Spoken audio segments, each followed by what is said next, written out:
All right.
The 1-2.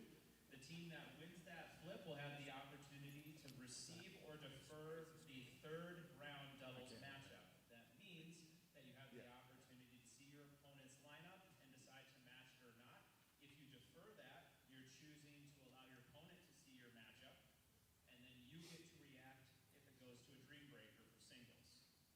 Does that make sense in general, strategically? We can talk about it on each court as well, but that's the difference there on the coin flip. So at all pickleball gym, all serves start on this side, so it's the elders helpers or this side of the court.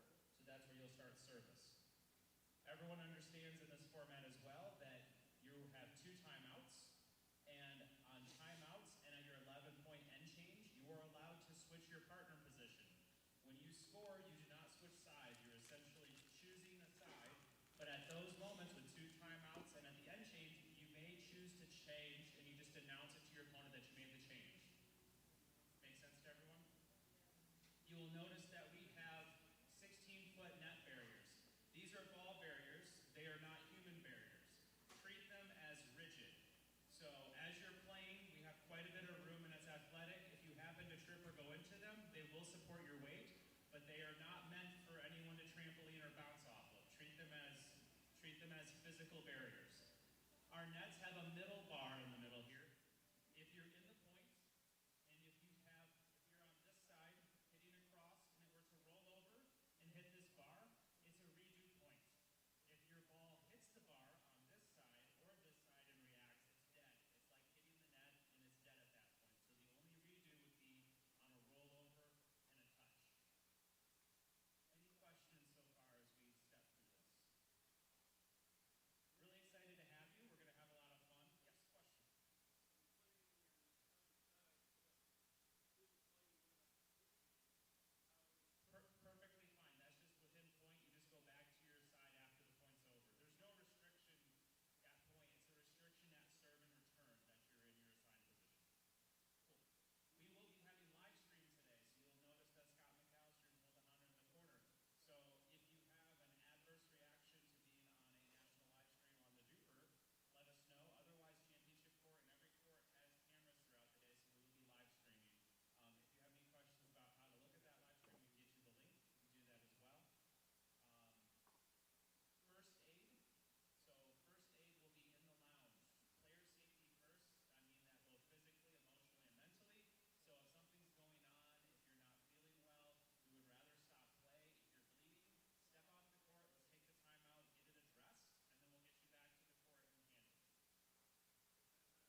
Well, good morning, Phil.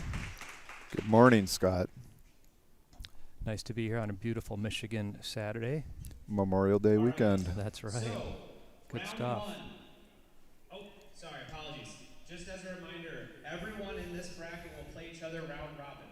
So, the medals will be determined by your game win percentage. So everyone will play everyone, and we will only be playing each of the matches. So women's doubles will play. We're not doing simultaneous play. So this will allow your team to always root for the other team, and then we'll also invite players. We got off to a great start with that national anthem, didn't we? We did. That was very nice of Mr. Steve Elzinga to come and do that for us. He rocked it. He did. So, court one, we have In a Pickle I versus figured he'd Designated like the Dinkers. PA Court two, system here. Lazy Clowns versus He usually Grizzlies. rises to the challenge of the PA system. Let's get it going. I've been watching the NHL playoffs, and so then you get a chance to hear all the different anthem singers, and I would say Steve was up there with the best of what I've been hearing during the NHL playoffs. Yeah. And I like how he does it without a net. Sometimes he just picks a key and goes. Adjusts on the fly. Like his pickleball game. Yes, exactly. So looking forward to today, just to give the viewers a little bit of heads up of what we have here. Today is going to be a full day of live streaming of minor league pickleball's Memorial Day tournament at All In Pickleball Gym. We are doing the DUPR rating 16s, which means that your combined team of 4, 2 men and 2 women, cannot exceed 16.3. This is going to be the first round here, 2 teams in a round-robin format. And then the next round we will be joined by the 18s, DUPR level 18s, which can't exceed 18.3 on the DUPR scale. And so we'll have all 5 courts going here within the next hour, and then we intend to have the courts going for the duration of well into the finals of the 18s late around 6 o'clock this evening. So sit back, put this on the big screen, turn the volume up, and watch pickleball all day long. There's going to be some fine quality pickleball. This format's obviously a team format. The minor league pickleball follows the major league pickleball format, head-to-head team format, starting with it's all doubles initially for the first 4 matches. First to 3 match wins the head-to-head against the opposing team. If it's tied 2-2 after women's, men's, mixed, and mixed, so 4 separate matches of rally scoring, then we go to the singles dream breaker. And I'm certain that with Dan and I did the math last night as we were setting up the brackets, we have 40-ish matches today. So I'm quite certain that there will be some dream breakers. So we've got some roving reporters. We're going to follow the action today, and we will bring you the best matches of the day from all 5 courts as needed. So. Remind me, Scott, in the Dream Breaker, you play singles and you play 4 points. Is that correct? That is Each correct. person plays 4 points? Yes. Yeah, it's a cool format. It's pretty neat to see people turning over on the court after 4 points and the next 2 coming in. Yeah. So the interesting twist on the strategy here is that at the beginning of each head-to-head team match, there's going to be a coin toss to determine who is the home team. The home team will then get to pick if they want to receive or defer the first mixed match lineup card. We'll talk more about that when it happens. But essentially, if you receive the third match lineup card for the mixed, then if it does go to Dream Breaker, then you have to provide your singles rotation to the opposite team. So there's a lot of strategy that ultimately comes into this so that you get to react to your opponent's mixed match, but then you'd have to provide them your lineup so they would then be able to react to your Dream Breaker. Reminds me a little bit of Ryder Cup golf when you get to singles on the final day and the captains have to figure out, do you want your best player going first or last? Yeah, totally. Like you might get their lineup card and it's a phenomenal team, and you say, oh, I'll put my weak team out there, and then I'm going to send my best team against their weaker team just to get it to, Yeah. And after the women's and men's, we'll kind of know who won the first 2 games and then how relevant the mixed are. So Right. it'll be good stuff. It's going to be fun to follow today. Little we'll talk. strategery. There's lots of strategery.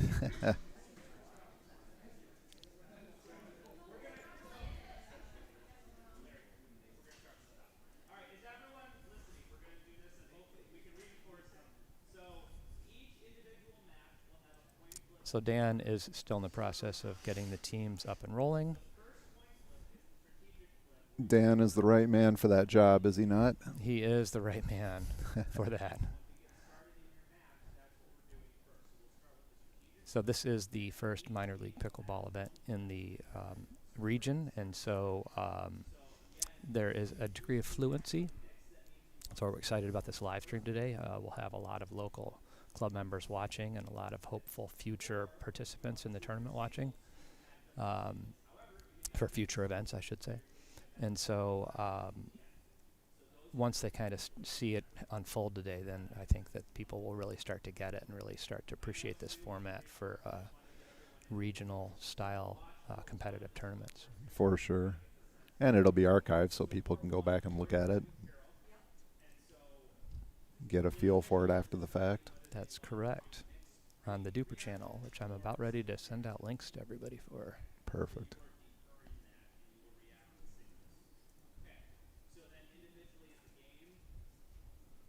And the all-in pickleball gym is looking spectacular this morning. Thank you very much. You can see the We couldn't be more proud of it. hints of May sunlight through some of the exterior windows. Our deeply tinted windows.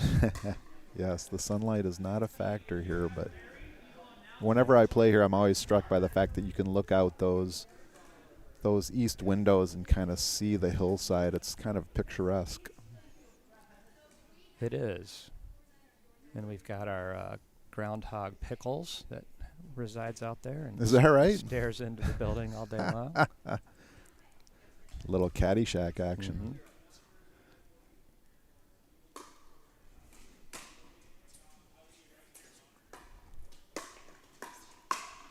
So we are right into it. Mm-hmm. They were warm and ready to roll.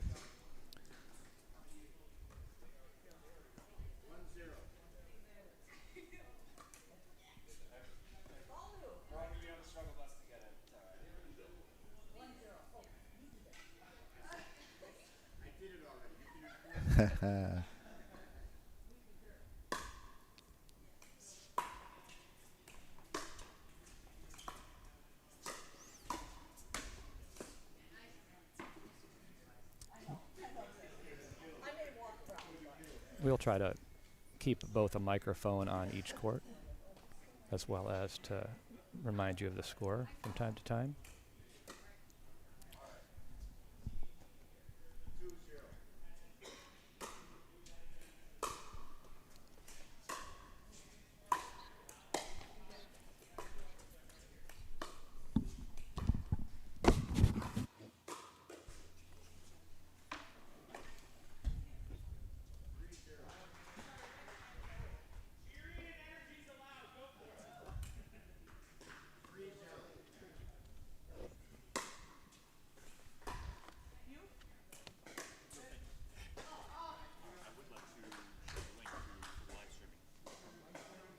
It's on the DUPR channel. Yeah. Thank you.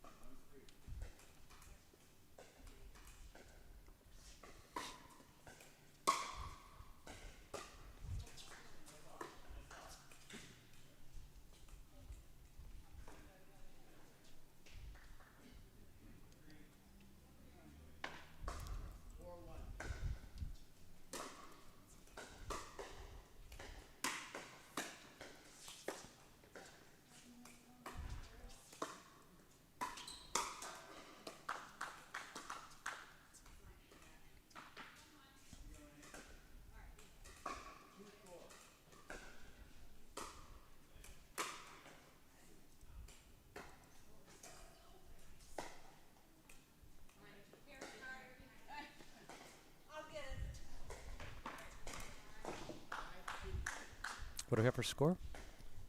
We're at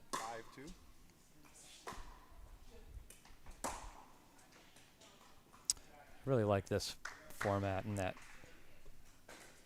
you get to essentially put players on the side that they prefer the best. With rally scoring, you can kind of pick your strength, right?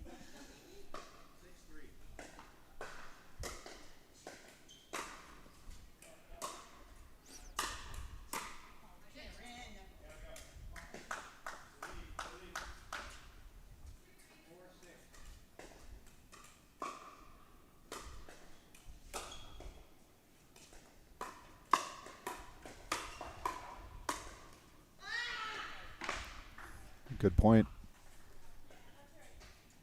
It'll be interesting to see how the participants, I would assume many of these folks have not played rally scoring before, have played traditional scoring. It'll be interesting to see what people think of this coming out of this event. It will. The gym hosted a couple evenings this week of team formation clinics as well as learn how to score. And it was pretty fun to work with people and to teach them the scoring format. Once it clicked, and they got it. Right. Well, in my old sports information director days, for Division III college here in the area, volleyball had the old traditional scoring and then had the big debates about rally scoring and eventually went to rally scoring. So we'll see what happens with pickleball. I think there's room for both, right? I mean, with the tournament formats, the conventional tournaments having conventional scoring, and then the team head-to-head with rally, I think it just positioned itself very well. You never know, but I think that they both have their place. Well, the rally scoring is certainly more TV friendly because it makes the length of a game, a match, a little more predictable. So as pickleball becomes more and more of a significant sport on TV, probably see some changes in that regard.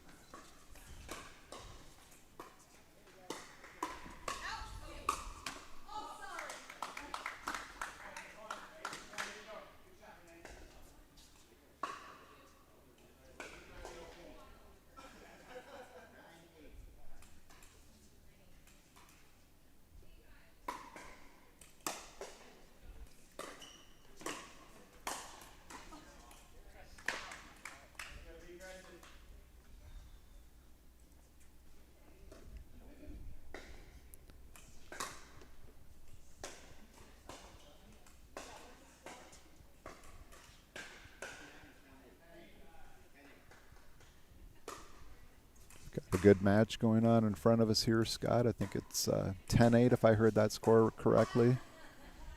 We will switch at 11, switch sides at 11, and end change at 11.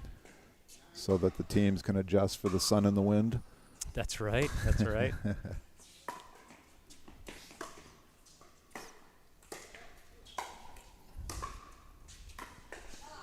There's a lot to be said for a facility like this where you play on an outdoor surface with a great net and outdoor balls, but you never have to worry about the elements. That is nice, isn't it?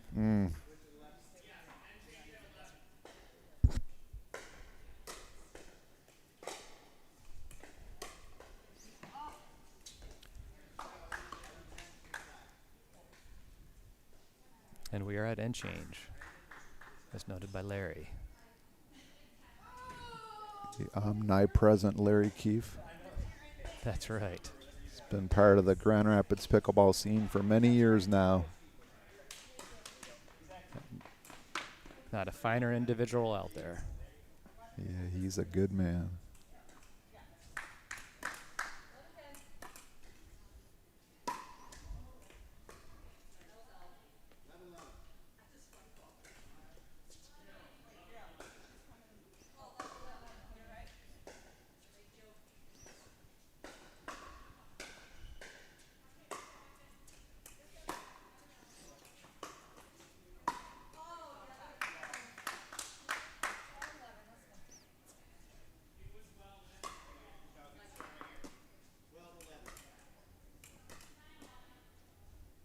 12-11 in front of us is a good game.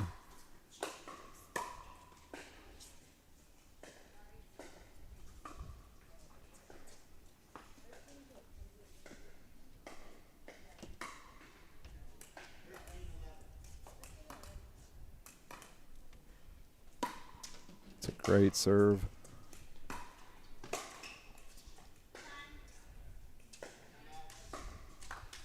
And we have our timeout. Yeah, good timeout. Mansowitz and Jax need to just settle things down a little bit. Looks like they're strategizing with their male teammates. Kind of a cool part of the format, isn't it? That, I love that part of it. You have teammates that then you can gather with and kind of talk through some things. Take a deep breath. A lot of these teams just formed within the last couple days. Oh, is that right? As a result of some of the things that you guys were doing here this week to teach a little bit? Yeah, our facility only opened up 5 weeks ago. Right. And so we only a couple weeks ago put this tournament on the schedule, thanks to the support from minor league pickleball. And so just being new to the area and putting it together on fairly short notice, we hosted a lot of team building events where people could meet and greet, figure out if there's chemistry, learn the scoring, and as a result of that, quite a few teams formed. So. Well, that's fantastic. Yeah, building the minor league pickleball community here in Grand Rapids, Michigan. Grand Rapids, Michigan already has a thriving pickleball community. Yeah, Grand Rapids Pickleball Club's up to about 1,300 members, I think. Yeah.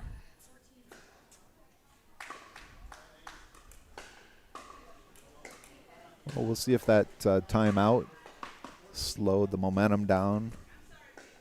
Vanderkock and Bodbiel were on a roll.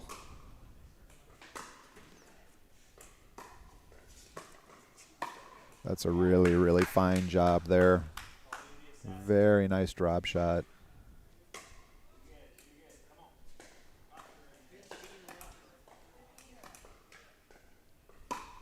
I love that serve.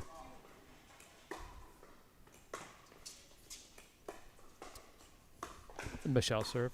Yes. This is a really... Yeah, Michelle's been...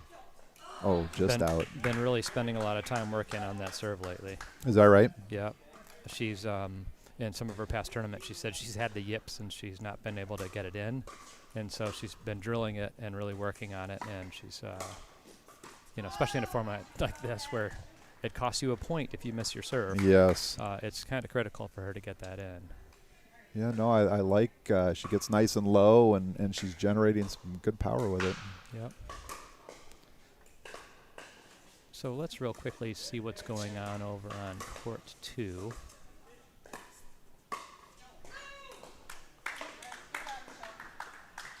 See if we can get a score from court 2 real quickly. Just check in.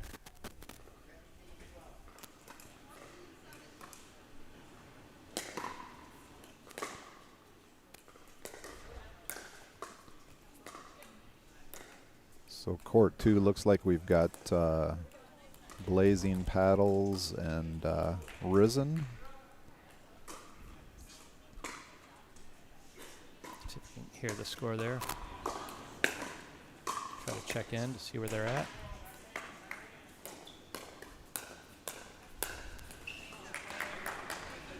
See if we can get it.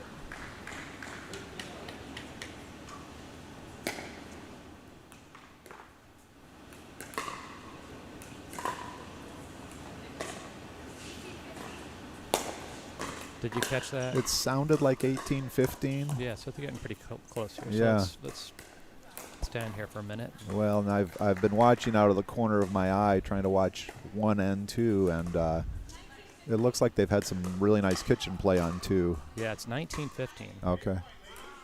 Oh, and was that a missed serve there, Scott? That It may have been. as you said before, in rally scoring is Super critical. Very bad. So it's 16, 19 maybe then, or 18? Let's see.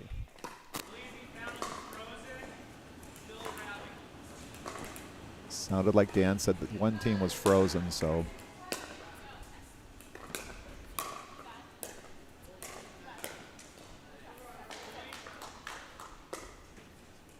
Truly is a game of unforced errors. absolutely.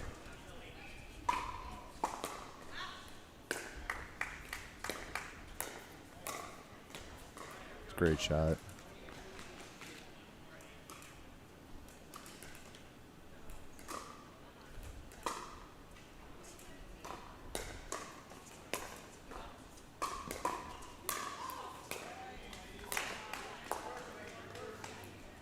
Oh, just short. Yep, Dan is saying everyone's frozen now, so we've got a real nail biter there on court 2.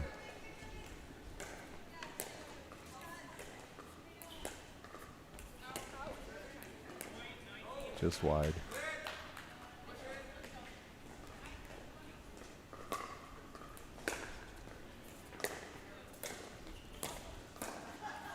Oh, that was a nice backhand. Very Wow. nice. Win by 2, so it's we got our first So barn burner. First match of the day, and we're at a win by 2 scenario already. It's fantastic. It goes to show you how this DUPR system can create such even matchups.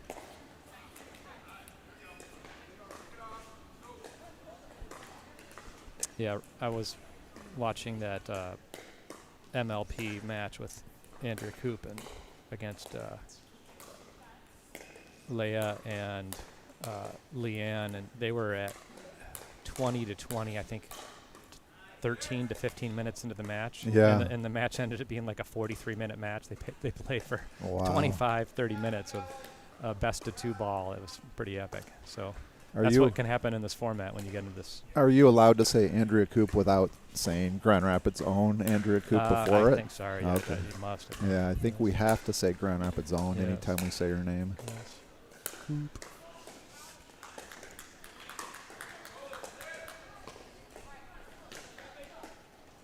Got some cheers going on by the crowd there.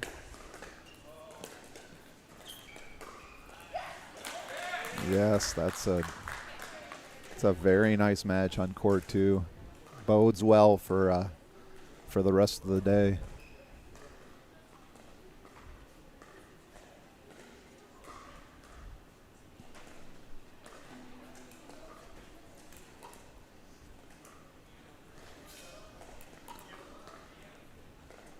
So court 1 here, Scott, now looks like we would be into the men's side of that, right? So we had the women first and now the men, and then we get into some mixed. That's right. And that's where the strategy starts to unfold a little bit, I believe. Mm-hmm.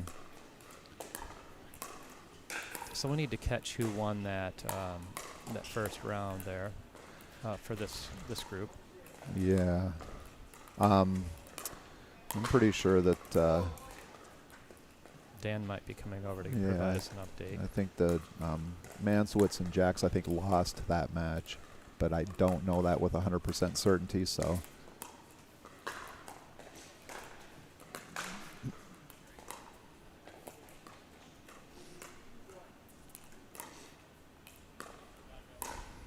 And we're right into the men here, aren't we?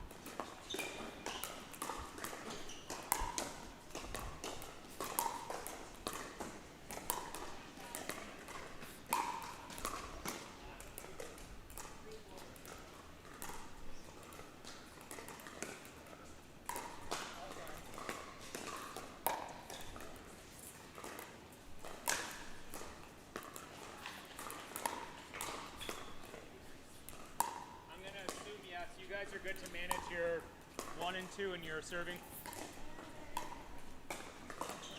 Just a reminder, your switch at 11's a natural timeout if you want it. You can take a minute or so, and then you have 2 timeouts. On the end change,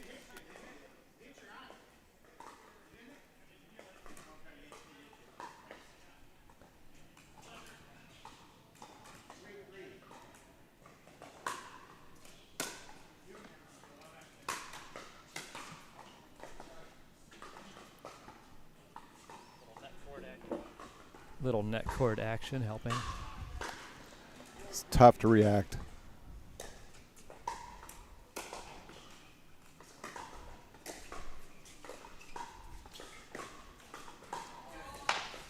What a that's get. A great get. Oh, yes. Oh, that was nice. Good well hands. played. Well played.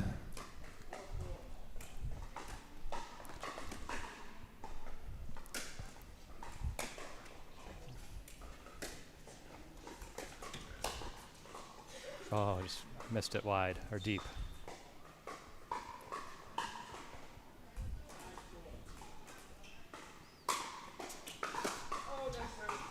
Great serve. Just caught the line. Nice to see an opponent respond positively when their opponent makes a good play.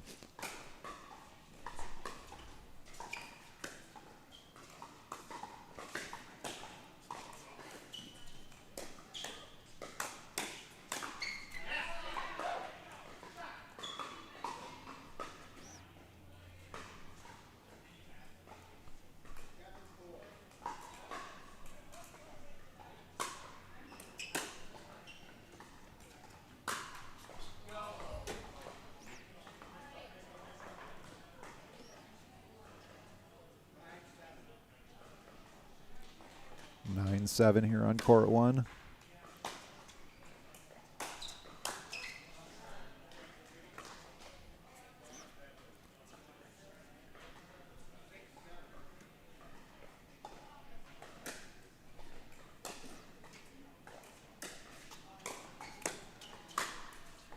Great hands, but a good put away.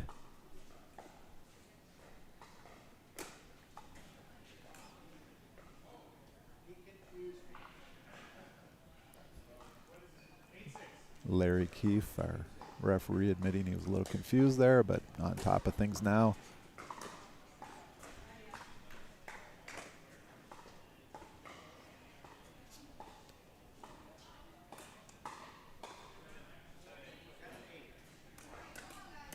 (10-8) here on court one.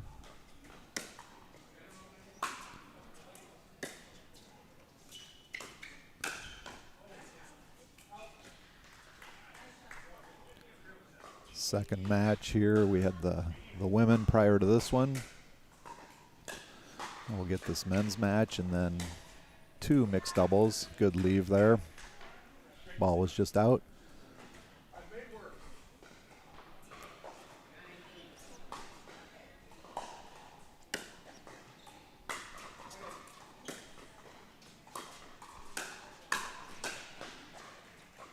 Oh, it caught.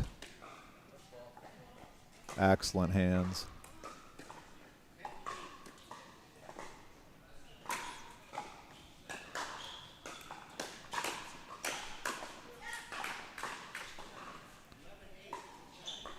Very good aggressive play. We'll have the side change now in this minor league pickleball format.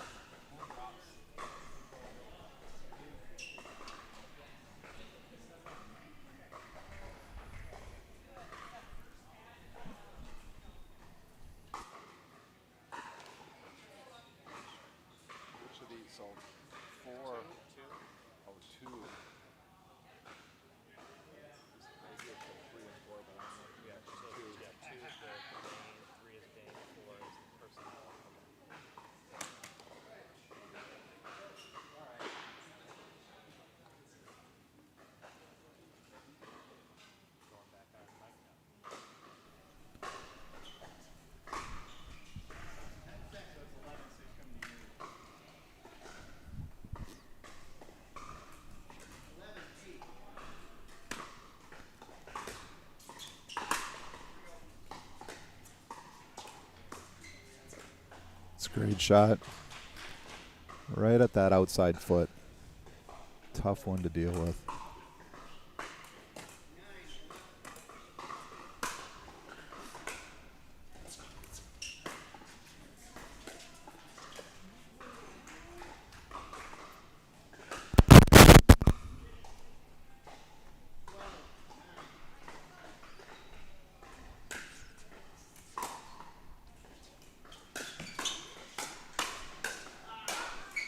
shot.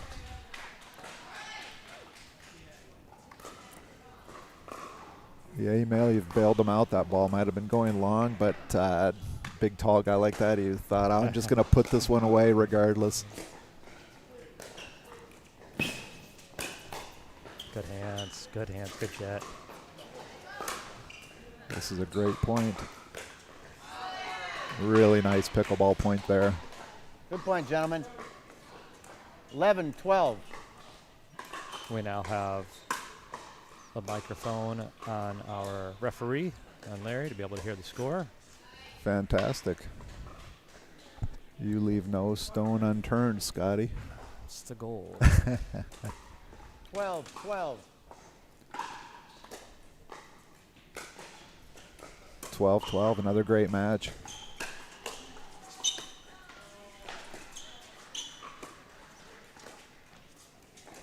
Uh-oh. 13-12. It's just like when you're playing, you can see it coming, can't you? You lift that ball just a little bit. You know it's a mistake. Yep.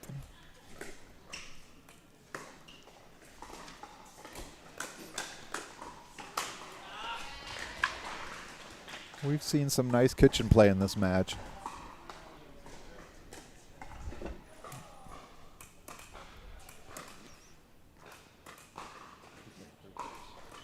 Thirteen.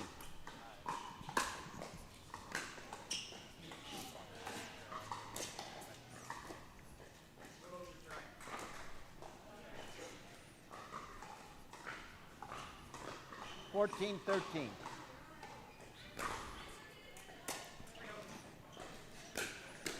Boy, that is one very good drive right there. Sized it up, teed it up, and put it away for the winner. 15-13.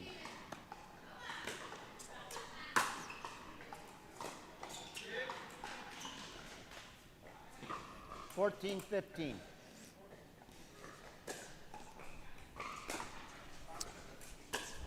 Just caught the back of the line with that one. Goes for the drop. Oh, nice. Yes, the importance of the deep return there. And especially in this format, because if you go for too much, it costs you a point. So the deep return is kind of a gut check shot, just like the serve. I was playing in a rally scoring event recently, and I just got my serve in, just right in the middle of the court. Yeah. You know, a little bit of air underneath it. Yep. No unforced errors on serves. Yeah. Whereas in a normal game, I'm always trying to paint the 16. lines and hit the deep, deep corners and such.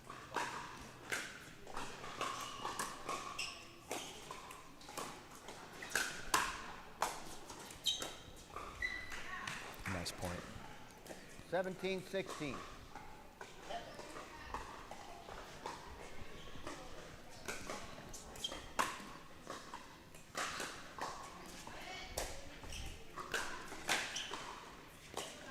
Wow.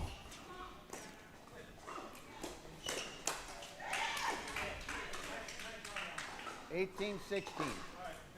Some fantastic gets there.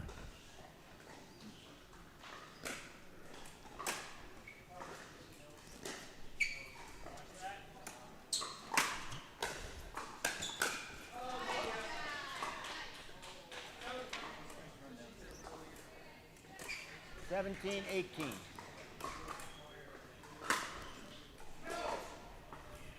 As you were saying, Scott. Yep. Just 19, that's a 17. great serve, but it's out by 6 inches, and all of a sudden you're giving a point away. Yeah, not only that, but getting to 20 first is Yeah. so critical, right? Yep. And so to give up a serve at that point. How about that point prior when we had a lob, and then go back, retrieve the lob, hit a drive from the baseline, and your partner poaches on the on the return for the put away. Yeah. Classic pickleball. Yeah, good stuff. Mr. Keith, to you, okay? I forgot this. They're getting some encouragement from their teammates.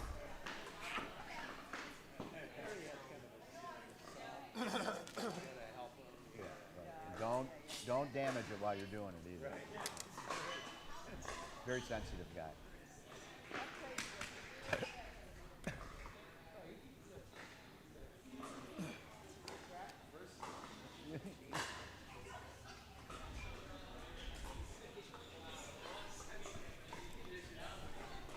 I take it. 1917. 1917.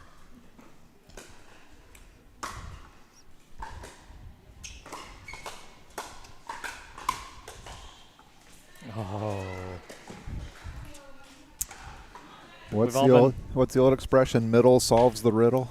Yeah, yeah. That's a tough ball when it's right down the middle and you and your partner don't know. Yeah, it's essentially another alley. I mean, it's just like a side alley, except there's confusion because you don't know who's going to get it.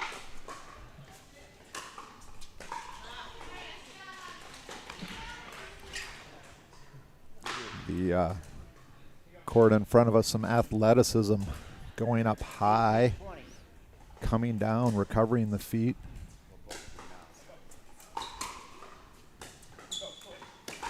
Oh, nice. That was nice. Yes. Talk about the athleticism. Oh man, he closed that distance in a split second. Yeah, that was nice. 1920.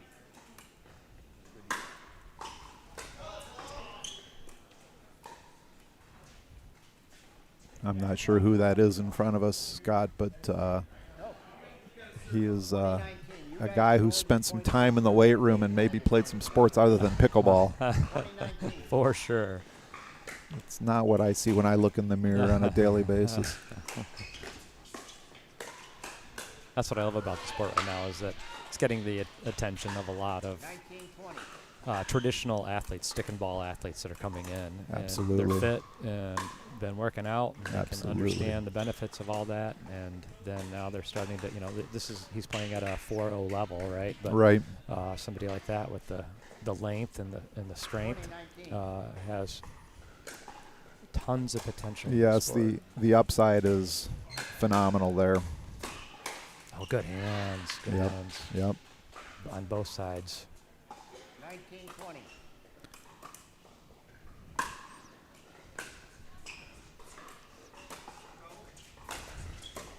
Nice spot, deep at his feet.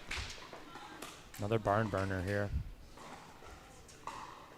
Yeah, I have a feeling we're going to see these kinds of tight matches all day long because of this format.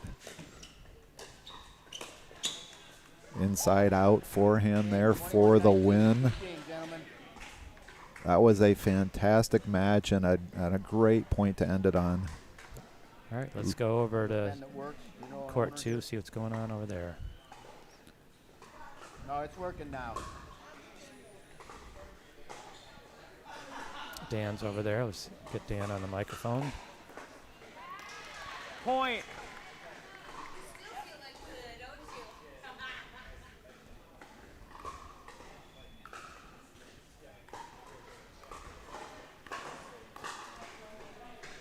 Point.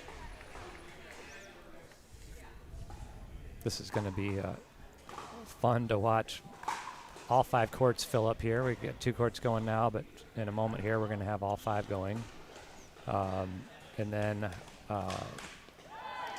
we're getting into this 18, strategic 20, aspects of the mix. Everybody's frozen on court 2. But before long here, on court 1, the lineup card's going to be submitted, and we'll see how they pair up with their mixed. Oh, and if you're going to step across and poach, you better make the shot. You better make the shot. I got it. You need to have a good relationship with your partner at that point.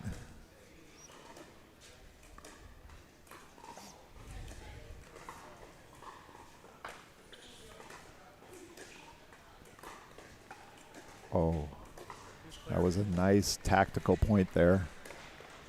And that's the game on court 2.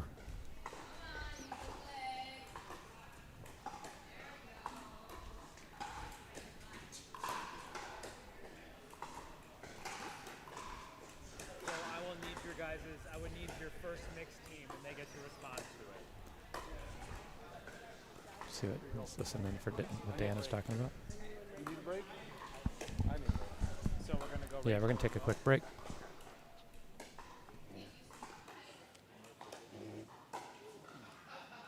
We'll be back in a moment with first of the mixed tournaments in the DUPR 16s rated minor league pickleball tournament, Memorial Day tournament at All In Pickleball Gym. We're just getting into we're in the first round of round robin coverage of the 16s. 18s are starting in about an hour. And we're just we just finished the gender, women's and men's, and now we're getting into the mixed.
Sounds good. You want both those?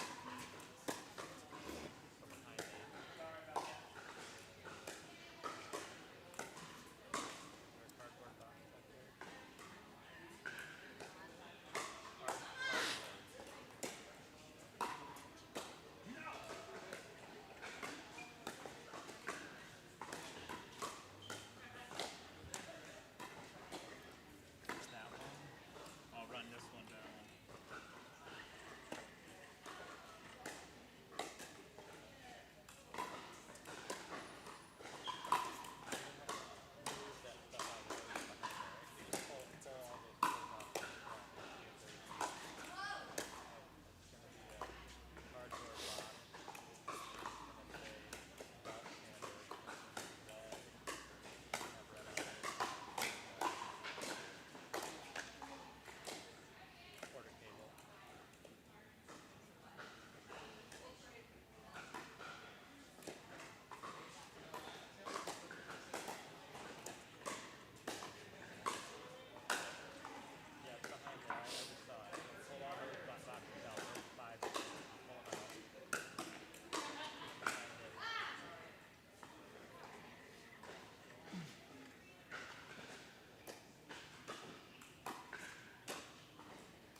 How do you pronounce this?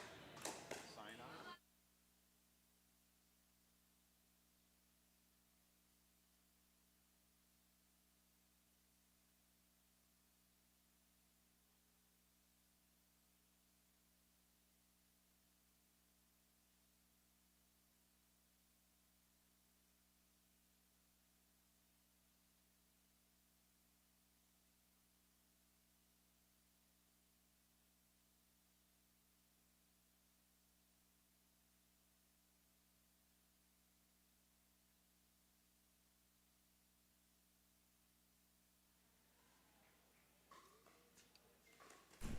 Okay, we're going to be getting back into mixed action here. Got some scores here too, if you want, Scotty. We've got Sinnott and Sinnott, who had won 22-20. Fantastic match there, and then Dute and Sinnott won 21-18. So another really, Let's go there now. So really great match. we got that match starting. In So mixed now. Yep. So Yep. the team in closest to us is up, I believe, 2-0. Is that correct? I did not. Is Risen? You were just talking about Risen on. Court Oh 2. yes, they're up 2-0 in the match. Correct. So Right. Risen won the men's and won the women's, so they're up 2-0 in that match. And then on court 1, we had looks like we had a split, so that match should be at 1-1 nice. heading Okay. into mixed. All right. So we'll kind of keep an eye on court 2 then, but we're going to primarily go to championship court here. But let's just kind of listen in and see where we're at with the With court 2. court 2 score. We don't have a scorekeeper on the court yet, so let's hear where they're at. Again, the team closest to us is up 2-0. Right. That's Dute and Sinnott Okay, let's against listen in here. Seidel and Kohler.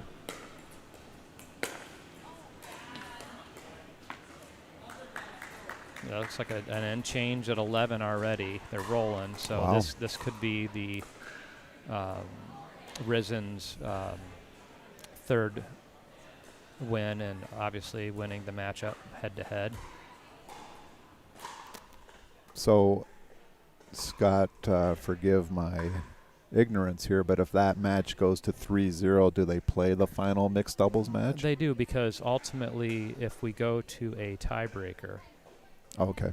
we want number of games won and win-loss percentage. So we're going to even factor in the dream breakers, should we have some. Okay. Okay. So if you, the nice thing about that is even if your team is down 3-0, you still have some stakes. You have something to play for in that fourth game because it may become a factor later on. Absolutely, yes. Fantastic. Yeah. I love that.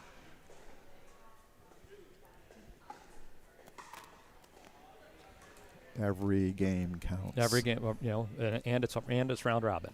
Right. Right. So some of the other divisions, for the sake of size and time, will have medal rounds.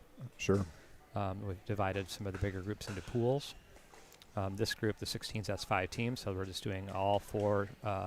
Everybody plays the other 4 teams. Right. And the winner is the winner.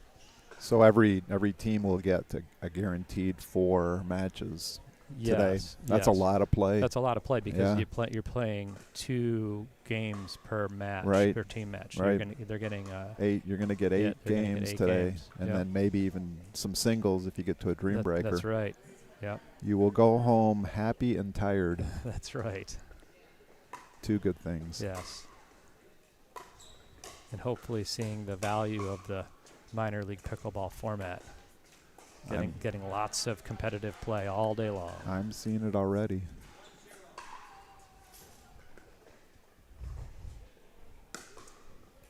Okay, we're back in action here on court 2. We'll bring you court back to championship court in a moment.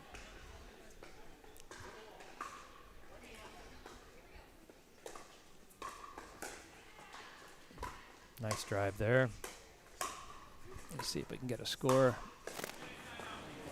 Another timeout. Of course. All right, let's head back over to let's go to championship court where we're underway.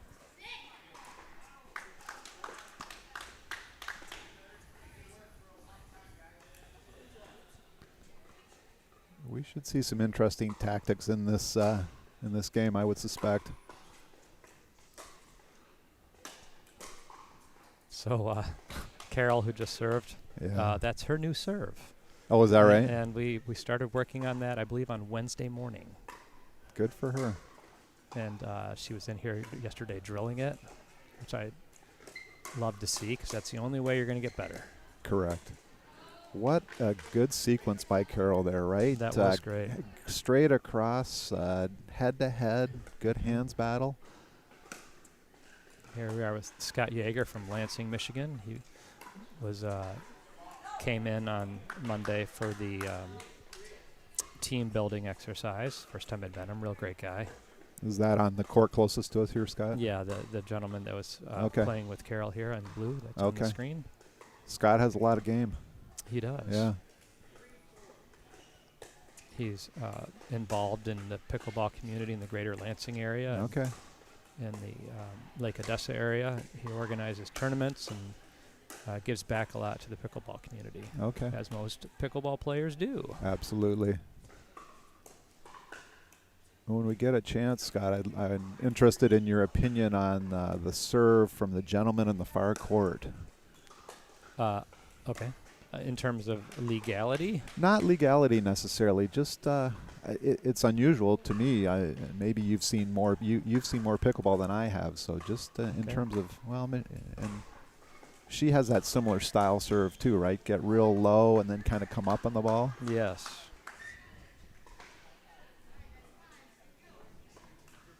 All right, let's take a look at this. Oh, he switched it up. There you go. That He was short. switched it that up. Was short. You switched it up. It and was then as in though that- he yeah. heard me and Yeah. said, "No, Phil, I'm not going to I'm give gonna you the do satisfaction." a backhand and lay it short for Yeah. a point. I do like that backhand serve once in a while. Yeah. You can kind of That's it. slice it a little bit, right? Yeah, I mean, But you it's a know, risk, like you said, yeah. in rally scoring. Do you really want to mess around with your serve in rally scoring, No. or do you want to go to something you're comfortable with? Yeah, put the ball in play. I think so. I think so. That was deep. So I think we just had 3 missed serves in a row there. Yeah. So both these teams need to just kind of settle in a little bit, right? At this point, kind of That's- say to yeah. yourself, just get it in the middle. There, ooh. We just cleared it there, but And then again, that deep return, you got to be Mhm. careful. yeah, That's- How often do you see somebody's poor serve result in somebody making an unforced error on it? yeah, All right, they have to go hit it off the shoelaces. yep.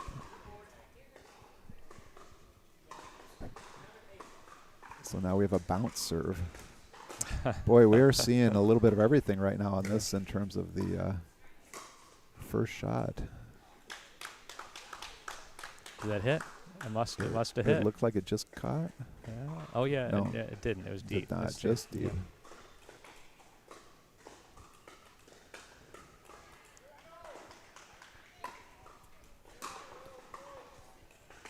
All right, let's just real quickly go back to court 2 and see if we can find out where they're at and maybe they're got to be getting close to the end, and that could be the head-to-head match win for Risen. Right.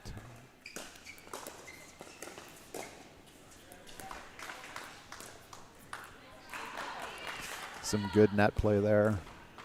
Will is not happy with himself. Of course. Wait. Let's go to them just in time for a timeout. We're Is good. is it almost guaranteed at this point It that if we is. go to a court there will be a timeout or some sort of stoppage?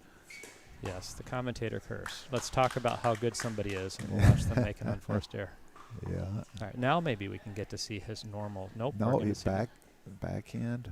backhand drop shot. Yeah, backhand bounce. Yeah, it's Oh, good job, Michelle. Nice resets. Oh, so close. she looked comfortable in that transition zone though, didn't Yeah, she? yeah. Michelle's got lots of game. Yeah. And lots of personality. Yeah, she does. But you know what, Scott, right? If you're not having fun playing pickleball, where are you going to have fun, right? That's right. You're probably not just a very fun person if you can't have fun Well, playing this game. Yeah, I mean, tournaments add stress. Sure. But you got to remember, you just got to keep on reminding yourself, it's pickleball. Absolutely. Absolutely. When we were building this place, we're sweating the details, and then we just have to keep on reminding yourself, it's pickleball. Yeah. Yeah. Great At courts, the end great of the day, lighting. it's a game. Yeah. All right, let's head. Now we're going to go back over to court 2 and try to figure out where we're at and see if we can get the conclusion to this match. See if Dan can get us dialed in on the score.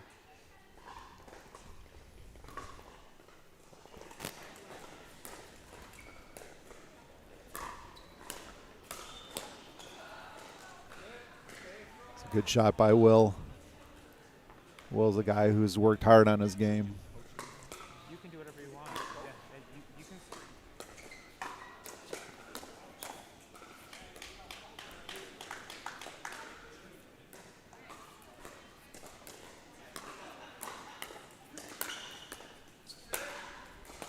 Good defense by Will. It was a well set up point by his opponent, though, wasn't it? Yes, it was. A little drive to get him a little off balance, and then the tables had turned.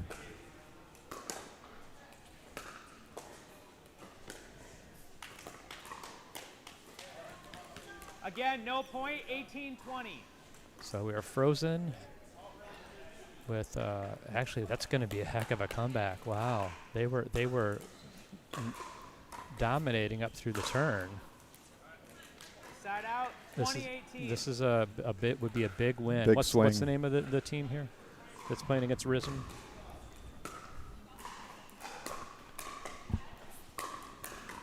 We have the Risen versus the Blazing Paddles. And the Blazing Paddles just came back and won that one from behind. So now 2-1 now, 2-1, right? So that fourth match. I love this format. Critical. Yeah. All right, we're back on championship court. Get Larry's score here and figure out.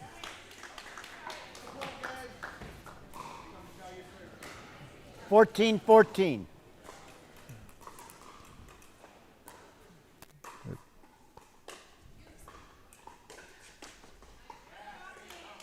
Seems like every time we go to a court to get a score, it's a 1 or 2 point game. 15-14.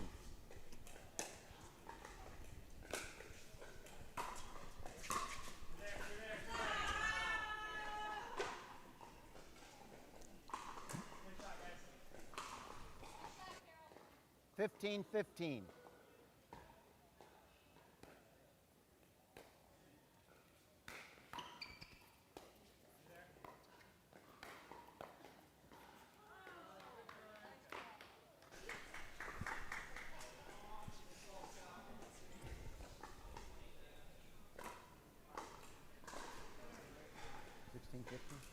16-15.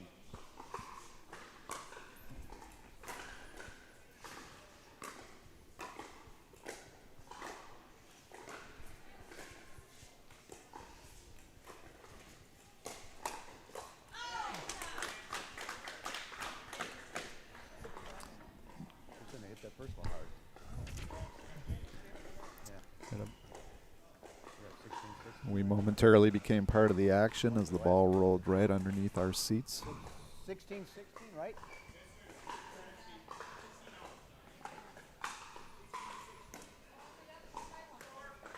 Sixteen. That's right. One of the problems you have with pickleball is it's social, and so Larry, who's sitting there calling score, has people coming up and talking with him in the middle of the match. Sure. And then now Larry doesn't know what the score is.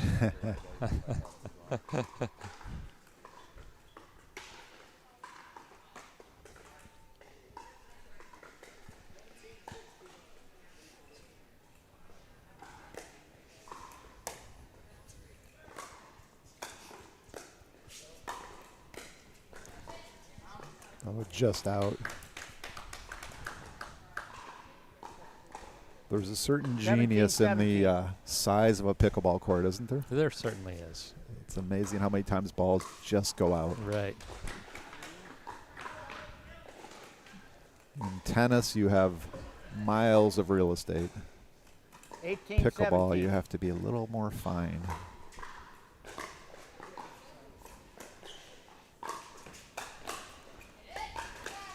Nice hands. Oh. In retrospect, it may have been the 19-17. place for a bit of a reset, not a drive. Yes. Hindsight is always 20/20. It's a great pickup right at the feet. Oh, no, a good hand. Oh. 20-17. Here we go.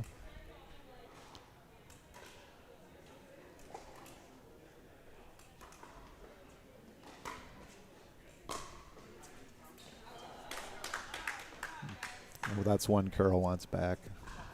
Tough way to end a match. Yeah, you never want to make an unforced error to No. end, at least on a return of serve. Correct.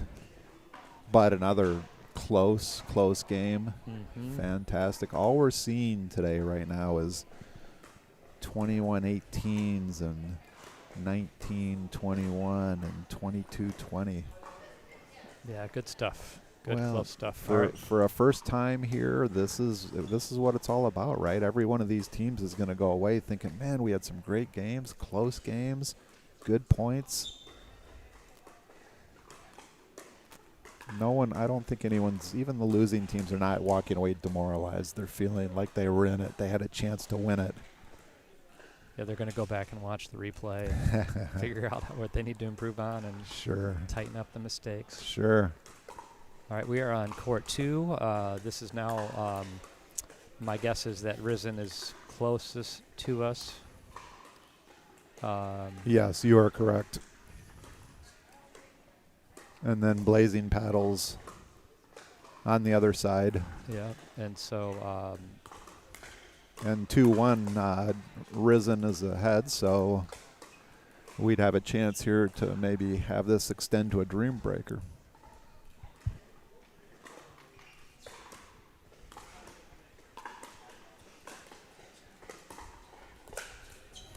meanwhile, as you can kind of see in the back side of the shot here, the 18s are here, checked in, getting ready to start their brackets.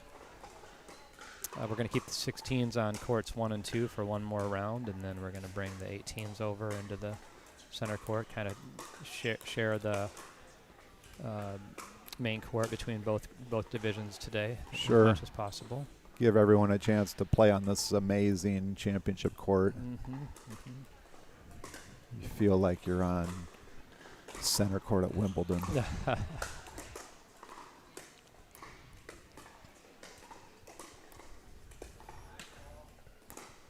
Let's see if we can get the score on court 2 here.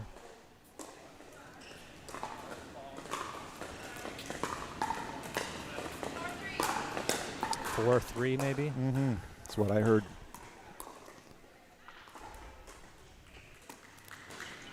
That would be 5-3. Yep. Okay. Should be. Okay.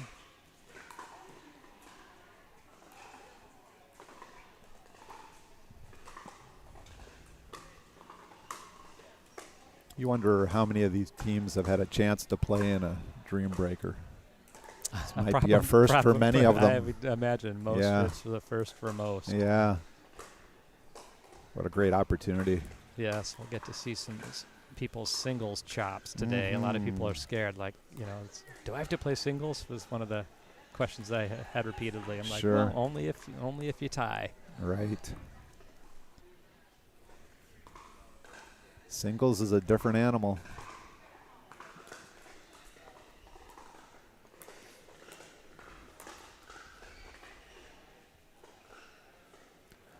The good part of it is you're playing singles for 4 points. You're not playing an entire game of singles.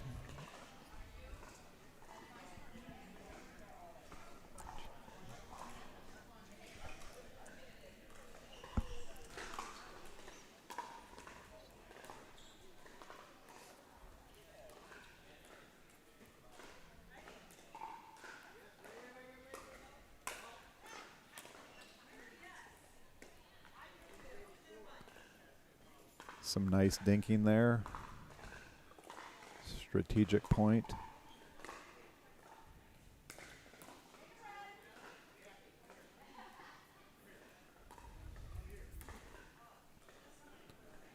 That is a fantastic shot. Split the middle. Good job on the dinks, and then seeing that opportunity, splitting the middle for a clean winner.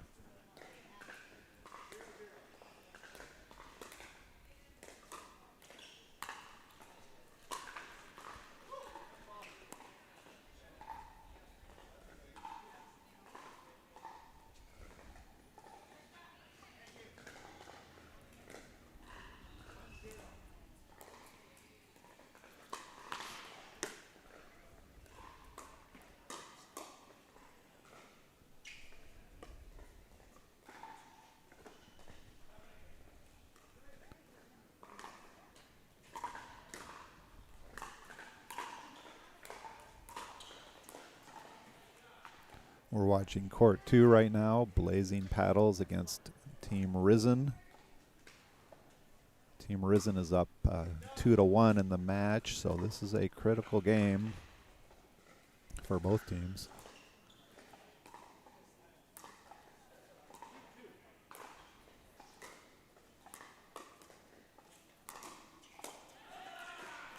Just long. And we do have a match in front of us here on championship court, but we're going to stick with court 2 till it finishes up, and then we'll go to championship court, which is also a very close match. We're into the mixed doubles side of our 16s bracket at this point, and every game has been close so far. It's been phenomenal.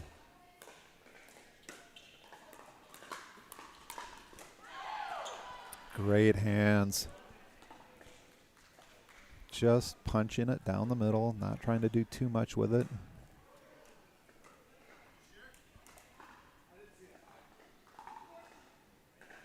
Looks like we have change of sides there at 11.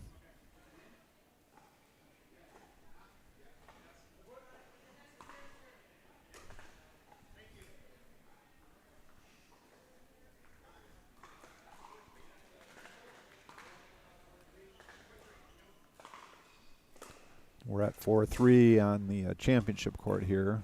We'll get to that one in a little bit. We're going to stick with court 2.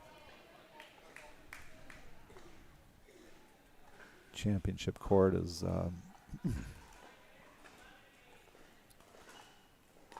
in a pickle against the designated Dinkers, and that's been a great match.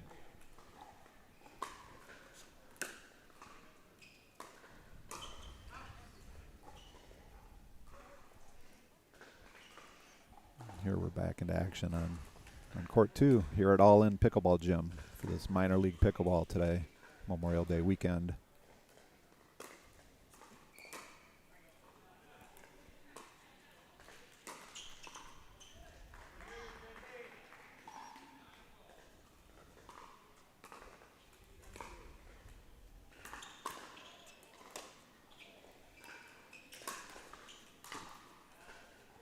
Just a nice example of teamwork there, the back and forth, and sometimes when your partner puts the ball away, you've set them up nicely, and that was the case there.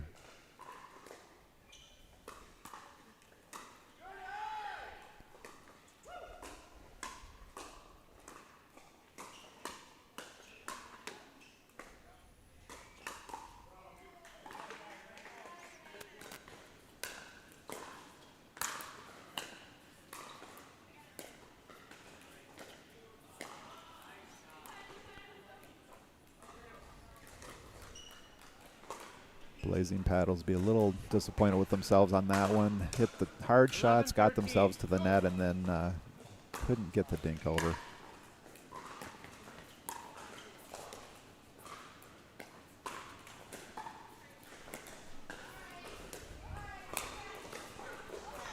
Boy, that's well done. Sharp cross-court dink. The ball gets up a little bit and then find the toes.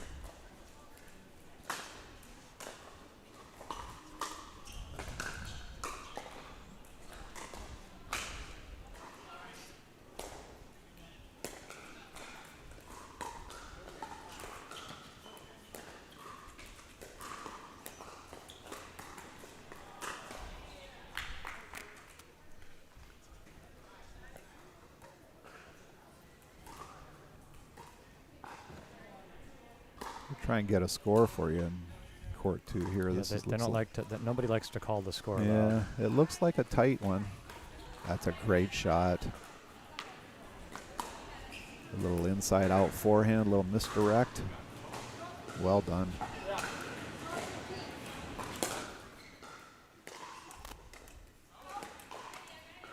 Just wide.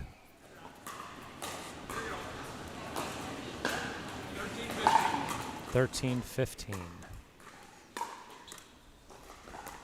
So this would force a dream breaker. It would indeed. If the what's the Yes, that would be Blazing Paddles. Blazing Paddles would where come it back would from a 2-0 deficit through the exactly. mixed. Yes. Exactly. From 2-0 to 2-2, and then the Dream Breaker.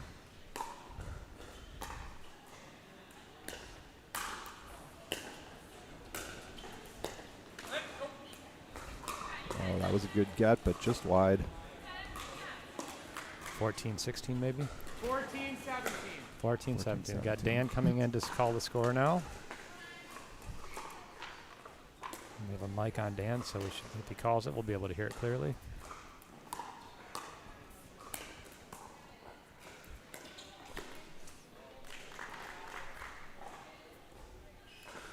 $18-14.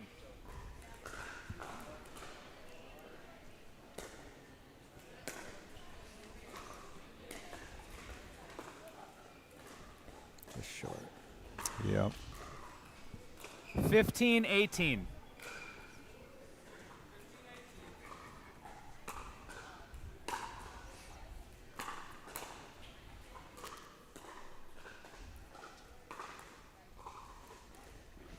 $19-15. Going to Dream Breaker here. We're in Dream Breaker territory. We are in Dream Breaker territory. It's not over till it's over, though, Scott. This is true. 16-19. You're telling me there's still a chance.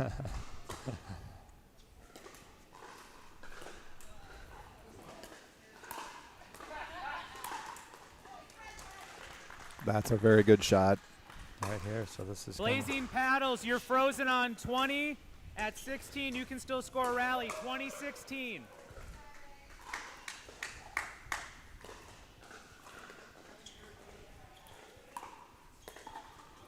nice patience there. Yeah, that was a nice, just patient roll at the feet. Didn't Yep. overcook it. Well Yep. done. So now we are into Dream Breaker territory. So we'll come back to them when they get set for the Dream Breaker, but for now, let's come back over to the championship court. Blazing Paddles, you guys will make. And hear from Larry here.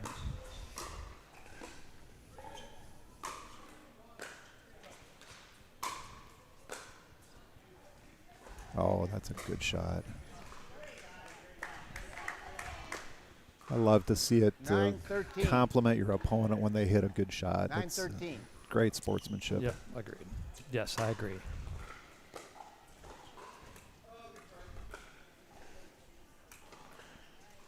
$14-9.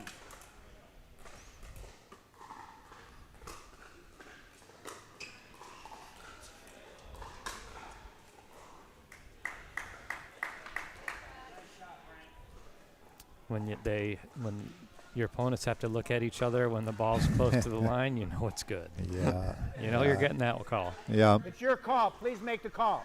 Okay. Oh, he was standing there looking right down it. It was If good. it helps, I agree. And they were confused as a team, but yet she took it. 10-15. Okay.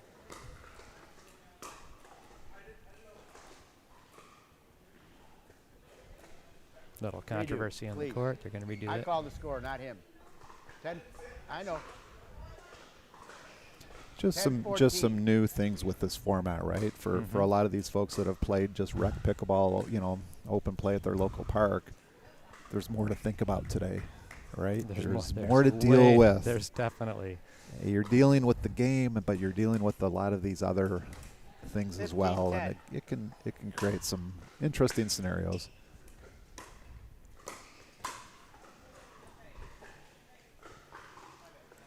He wants that one back.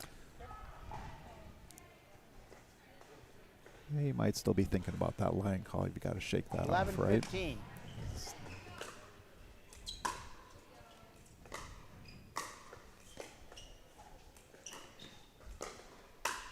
That's a great shot. Golfers talk about that. Golf's not about your last 16-11. shot. It's about your next shot. That's right. Pickleball's the same. Yep. You just got to put it out of your head. Yep.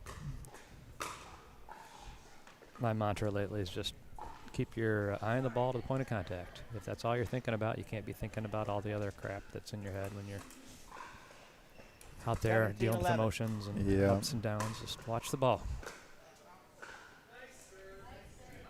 I play with my son. He's 22 years old, and I just try to remind him, get the ball over, right? Sometimes the first step is just get the ball 18-11. over, make the other team make a mistake, go back to the basics. Yep.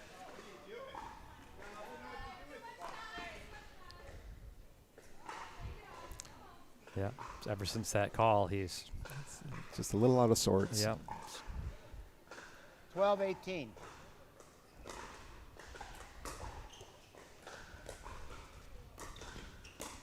That's going to be deep.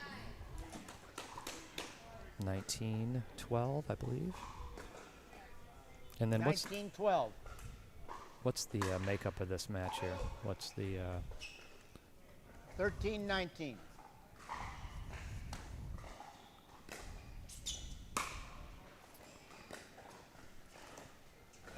yeah? We don't have. I don't think we have the sheet for don't this have it one, yet. Scott.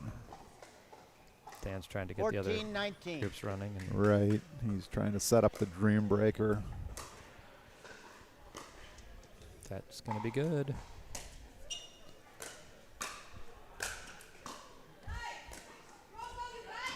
Oh, nice try by Renee. Good play.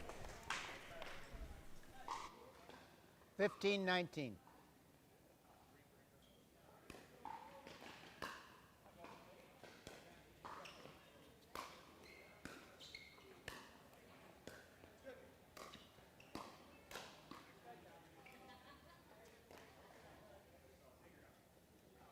(2015). 2015. So they've had a couple chances now.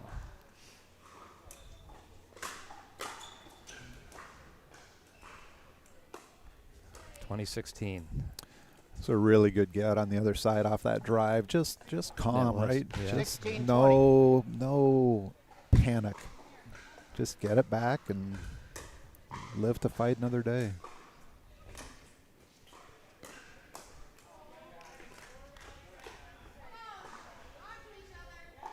(17-20).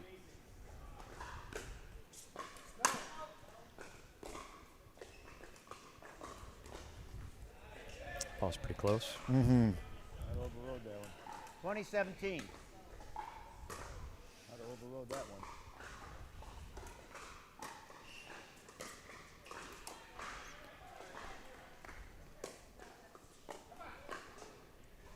So now both 18-20. both teams are frozen.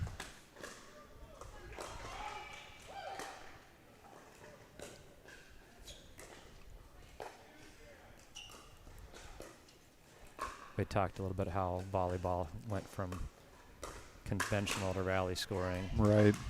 Only scoring when you're serving to rally scoring on every point, except pickleball does the same thing, except for this 2018. frozen 2018 concept, which is Right. fairly interesting, which Right. adds a little bit more drama towards the end of these matches.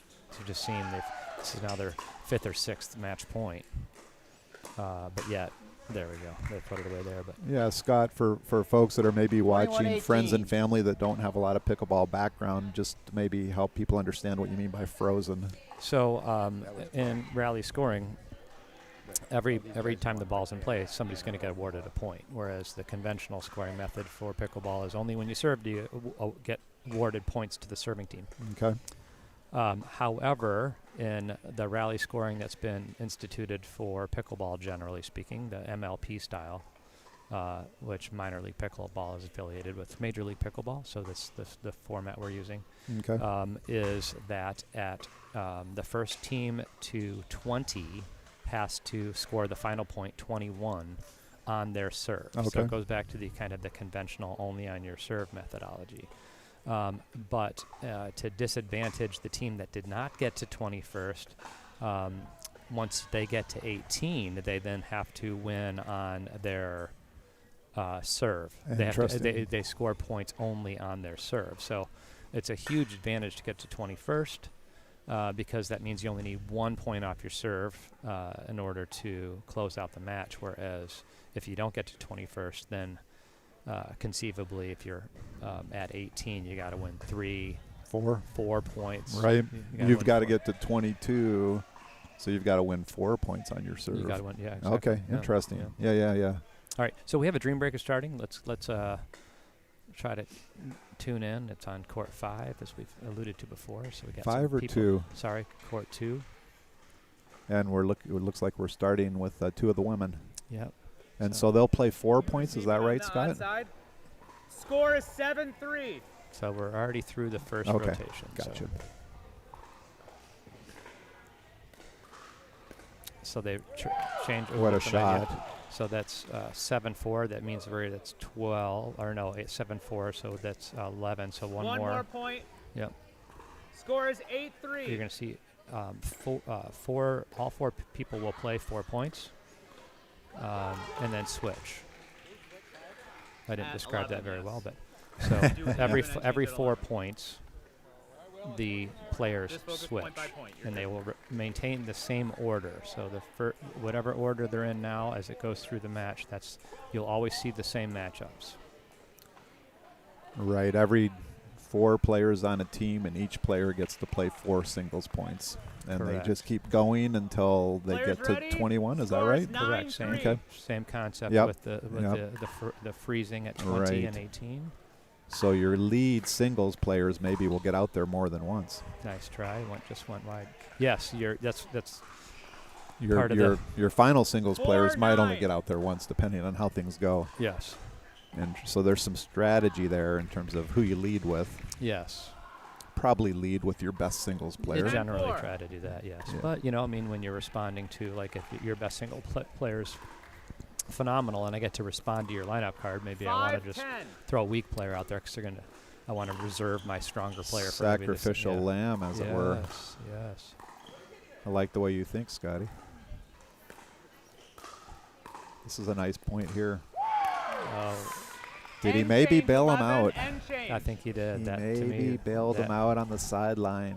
Yeah, so we're going to an end change. You know what's interesting about that, Scott, is if you're playing with a partner there, your partner maybe yells, bounce it, right? Yes. Players ready? And you get that. Scores 11-5. But now it's singles, it's just you. You have to make those decisions without any help. That's right. Was it 5 or 4? Because that would have been 16. It's 12. Oh.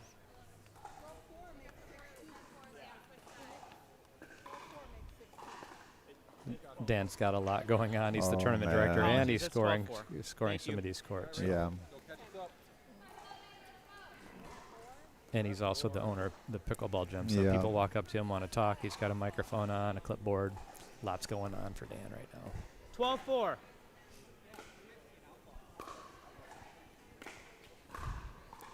Wow, That is a really good shot. That So this Risen was up 2 games 13-4. to nothing and up at the switch on the 3rd game. And blazing paddles. Blazing Paddles is now 5-13. up. They will, if they pull this out, They'll have come all the way back. and of course this is the curse of the commentator coming now. If they pull this out, they will have come all the way back from a 2-0, nearly down 14-5. the 3rd game. Yes. It's never over till it's over. That's right. Yeah. Switch, yep. 15-5 on the switch. Rotate, Chloe. Fantastic in this format to be watching doubles and then 15-5. switch to watching singles and see the difference, right? Yeah, 15-5. and it's for all the marbles, Yep, you know? I mean, yep. And I think you can see that some of these players may actually be as comfortable playing singles as they were 16-5. doubles. Or even more. Yeah, maybe. There's some fantastic shots we're seeing here. Like that. That is ridiculously good right there. That is a great shot. Run around the backhand to hit your forehand, then run across 17-5. to your forehand and hit another one for a winner. Yeah. There's another athlete there, right? Mm-hmm. Point, 18-5. And if you're on the other side of the net, you're probably trying to force them to hit a backhand, but it's easier said than done sometimes. Rotate players.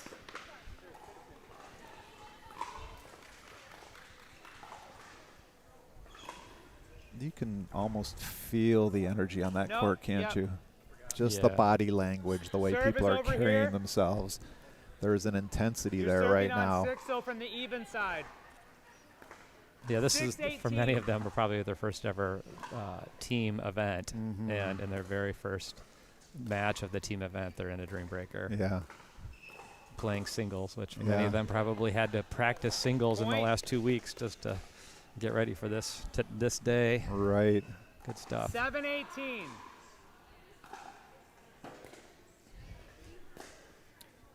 Do you freeze at 20 as well in this format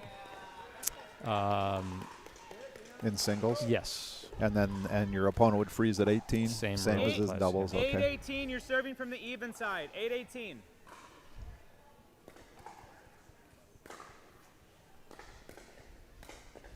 Oh, there you Point. Just a solid backhand. Last point in your rotation. Score is 19-8. So you're always multiples of 4 here. go. Mm-hmm.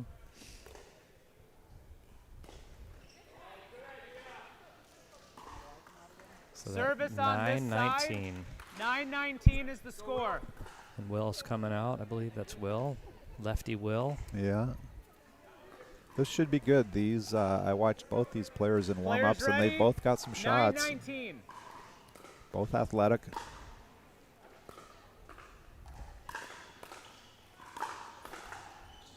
Yeah. That's evidenced by this point. This is good. really good pickleball. Wow.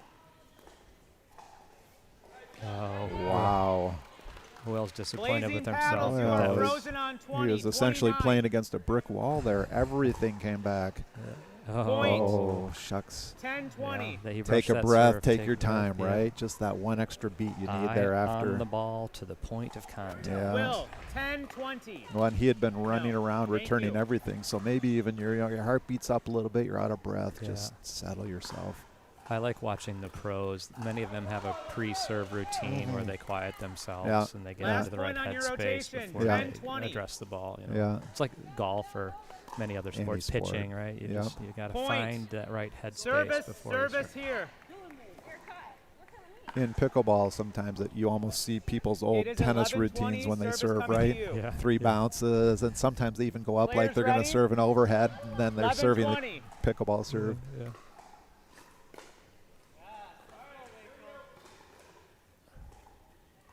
And That- this is where the frozen 20 starts to grind on you 12-20. because they just keep on chipping away, right? Yes. It's sometimes the final point is the hardest one to win. Mm-hmm. Serving 20-12.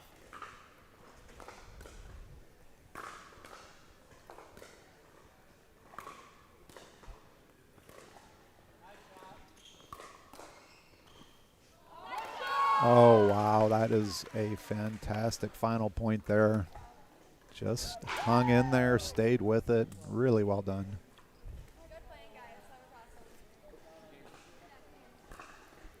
Good play, everyone. Dan congratulating the teams. And Scott, if we're right, then I think Blazing Paddles completed the comeback. They did.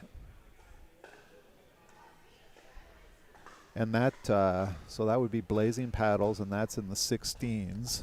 And I think you said earlier 5 teams in the 16s. 5 teams. So you play that's- everybody. So yeah. that's their first match. And it yes. went to a Dream Breaker, and we're at about 10-10. So we got started maybe 8:20. Yeah, we factor 100 minutes per round. and Okay. we don't think they're all going to take that long, but that's Right. pretty much what They the played Dream about an Breaker- hour and a half there, Yeah, didn't yeah, they? Yeah. Wow. On court 2, designated dinkers versus rocks and roll. You can hear Dan through the PA a little bit, DUPR-18 assigning the courts for the next round. shots and rules in a second. Thank you. I think he said designated dinkers against rocks and roll. So we're seeing some of the creativity with the team names coming into play here as well. Yep. Roxanne Morrison of the Rocks team, Rocks Okay. and Roll, ROX and Roll.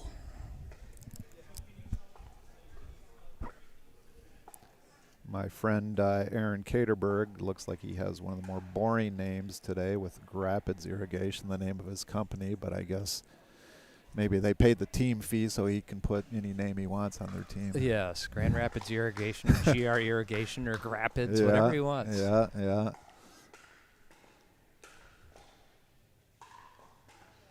We're going to start coverage here momentarily.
DUPR-18 teams, please meet me on court 5.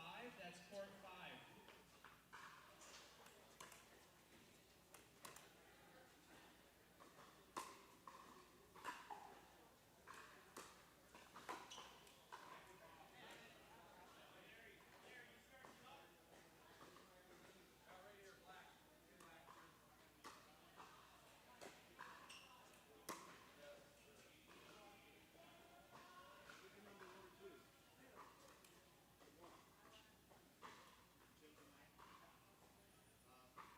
Welcome to All In Pickleball Gym, the first dedicated indoor pickleball facility in Grand Rapids, featuring 5 full-sized indoor courts and 2 trainer courts that feature a professional outdoor pickleball surface. 16-foot full enclosed ball containment nets on every court will ensure that you will never have to yell "ball" again. Looking to level up your game? Join any one of our leagues, drill sessions, or training clinics scheduled throughout the week. Industry lighting, online booking, key code access, custom training courts, and players lounge are just a few of the amazing things about All In Pickleball Gym. Come check out our facility in Byron Center, Michigan at 476th Street, Byron Center, or visit our website at allinpickleballgym.com.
Okay, we're back.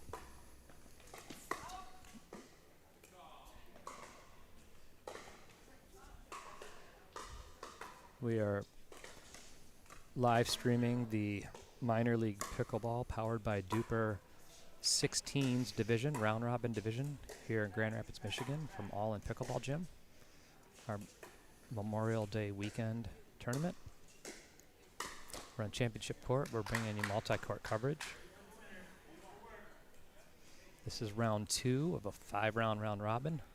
Meanwhile, the 18s group, as you can see in the background, in the far background, is starting to have their pre-play meeting.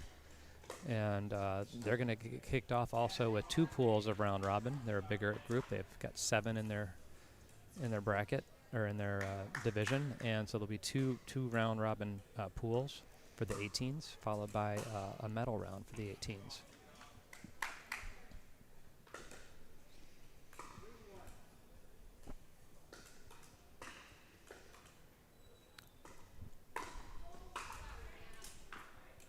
Yeah, we've had some great play so far today, Scott. Just very cool to see this event, and then 2-3. the quality of the play has been fantastic.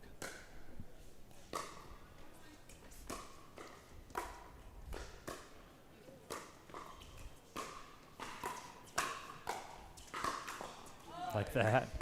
That was a great rally. Yeah, good A little stuff. bit of everything. 4-2.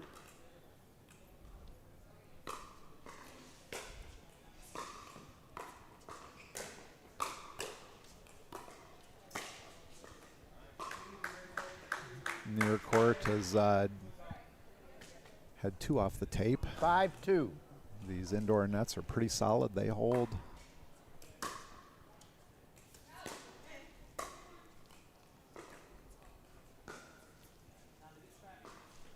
6-2. Everything in this facility first class.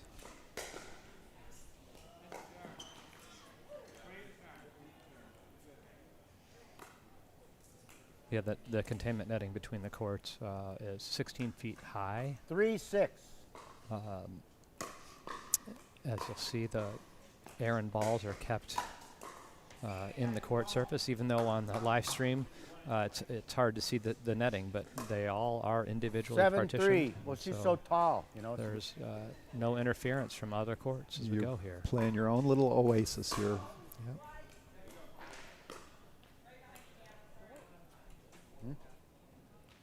From this angle, it might look in, and it's not. What do we got? 4-7? Yep, 4-7.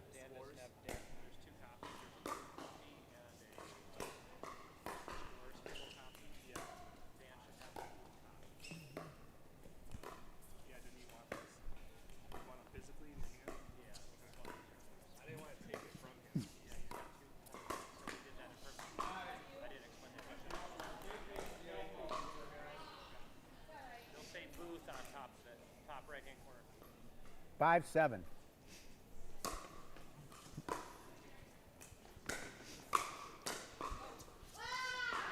The ball down the middle. Floats in for a winner.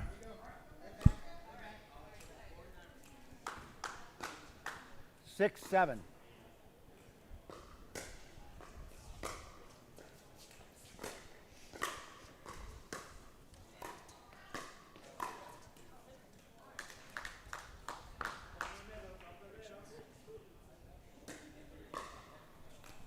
Good patience on the far 8-6. court there.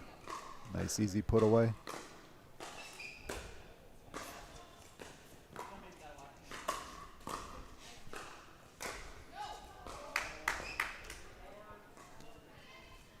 Good defense. 9-6.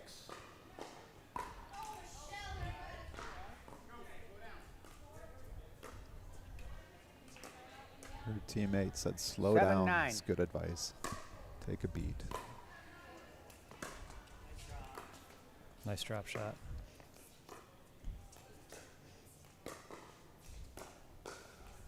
It's a good point. 10-7.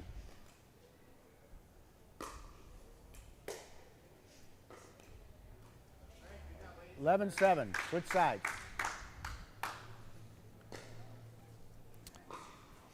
All right, let's see if we can check in on court 2 while they're switching sides. Keep this thing rolling.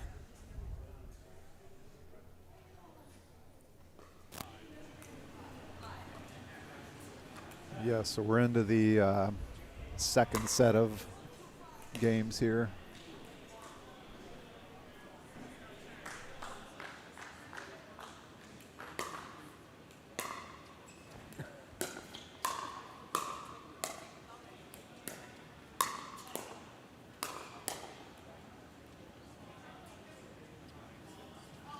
Softer hands, Roxanne.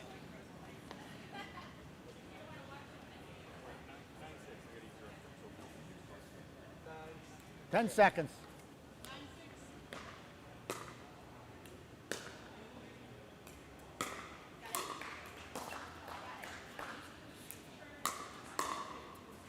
$11-7.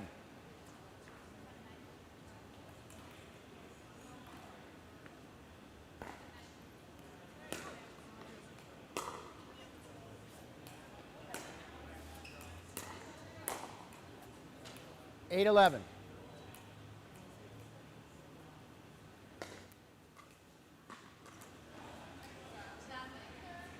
We're going to see if we can find the score on court 2 real quickly. I think maybe 8-7. And we'll go back to championship court here momentarily.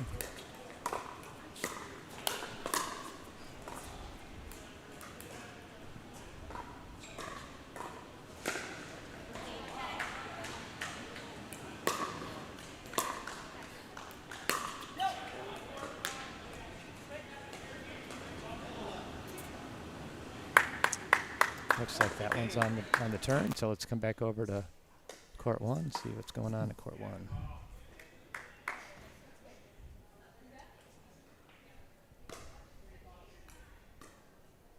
$12-10.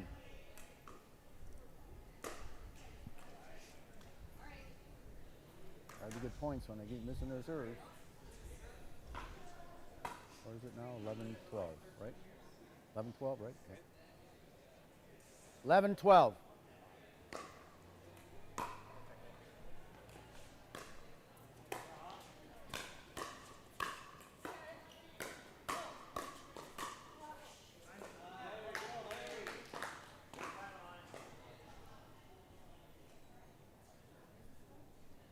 $12-12.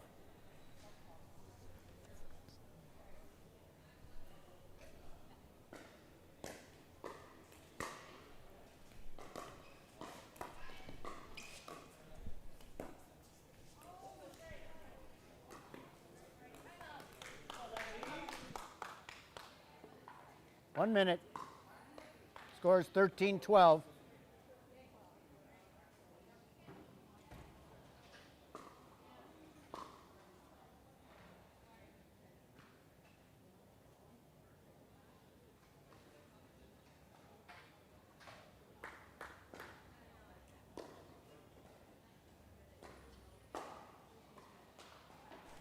We're back to court 2.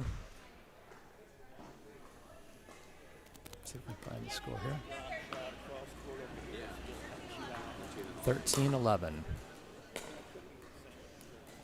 This is the first match, the women's match of round 2 of the 16s, powered by DUPR. 15 seconds.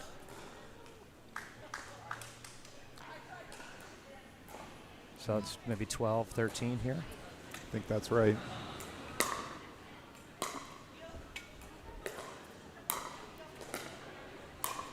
Second match of 5 that this group will play for the day. So they're settling in for a long, fun day of pickleball.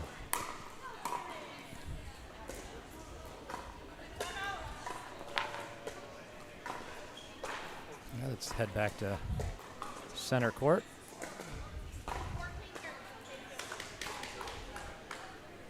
Center court, which is technically not center court,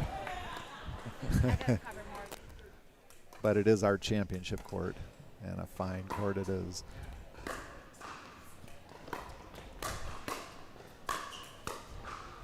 Oh, that's just deep. A lot of Great- body, great a lot of body defense. by Michelle there. Yeah. 14-13. Trying to coax it in. Yeah.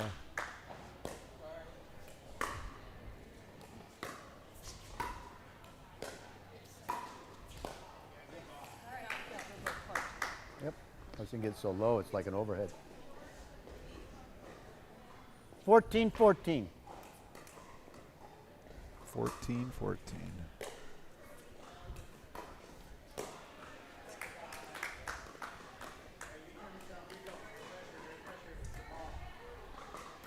Fifteen, 14.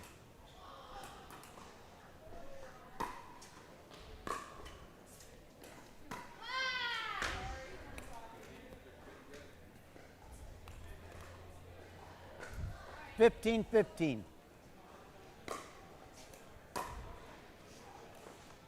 Give you all in cam view. Love it. This view is good for letting you see the speed of the ball. Eye in the sky.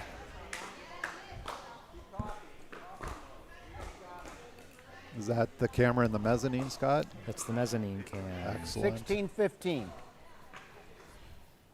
One of how many cameras in this facility? 16, Nine. 15. 9. 9 or 10. That's impressive. It's almost a tomahawk overhead there. Yeah. Take that forehand on the backhand side and punch it. It's a really smart, Yeah, 16, smart 16. shot. That's a scorpion, I think Yeah. they're calling that one now. I think if it's a scorpion when you kind of get down and hit it right in front of you. I think it's a tomahawk if you hit the Okay. forehand from the backhand side. Okay, all right. Kind of all reach right. across. Fair enough. Yep. I 17, could see 17. the differentiation. I could be wrong. The terminology seems to be evolving. Yeah.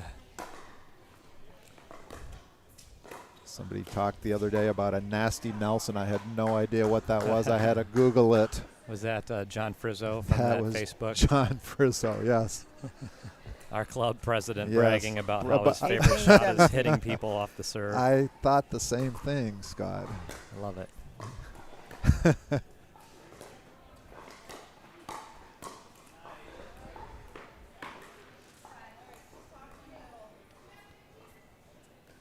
Eighteen, 18. 18, 18. So we have court 1 in front of us, women's doubles.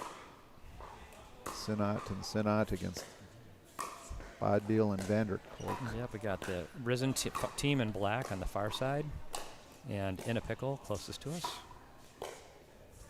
Love the In a Pickle. Wow, this is some really good fantastic, right? Just stay patient. They just kept bunting it back and ended 19, up winning the 18. point. And this is, I'm assuming, a mother-daughter team. Sinnott and Sinnott. And there's 3 Sinnotts on this team, along 19, with 19. Will Dute for Risen. Oh, Dute is the non-Sinnott. He's the non-Sinnott. Oh, that's a good get, Renee. Oh, Nice job, Renee. Way to dig those out. Reset it. Good point. Good point. Look at that.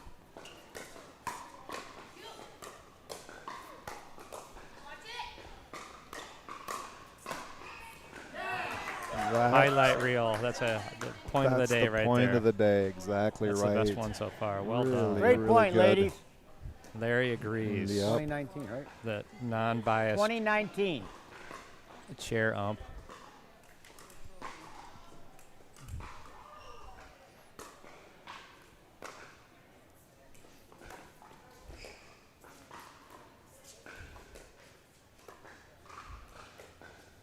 I love to see patient play deep into the games, right? This Absolutely. format, everybody's Absolutely. trying to limit the mistakes, and then there's 21-19. all right.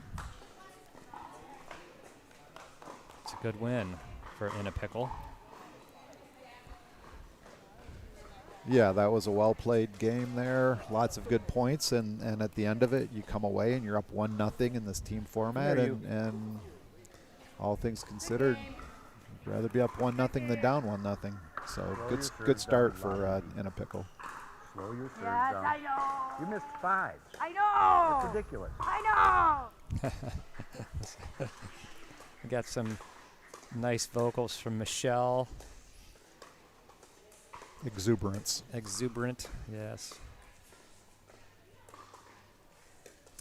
And looks like we're probably getting ready for the start of the men's round 2 on court 2. So we're going to take you over to court 2 here for the start of that momentarily.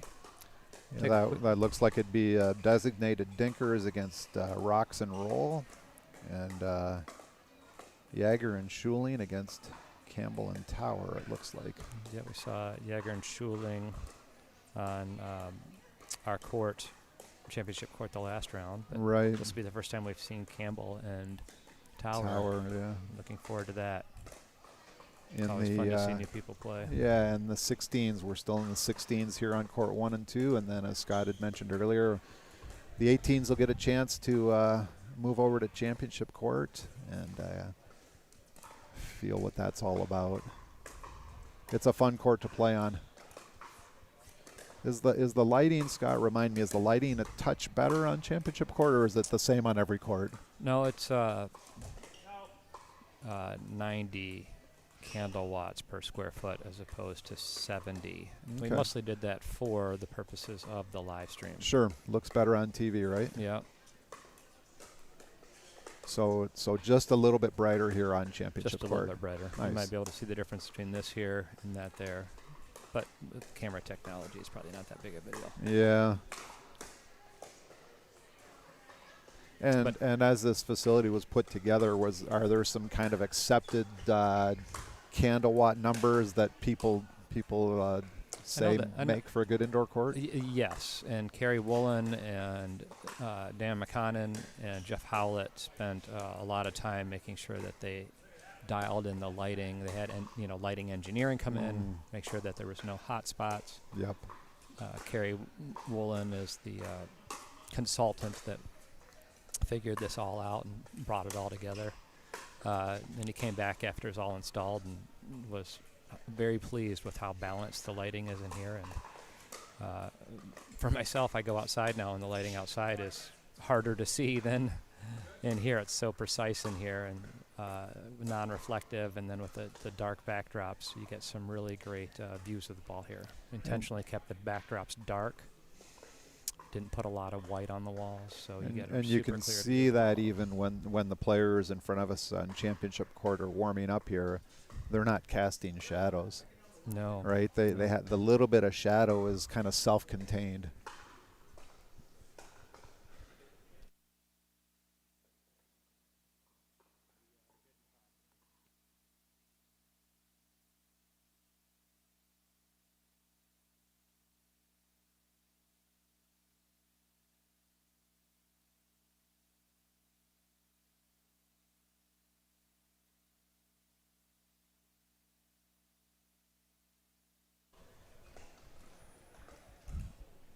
So they're underway on court 2.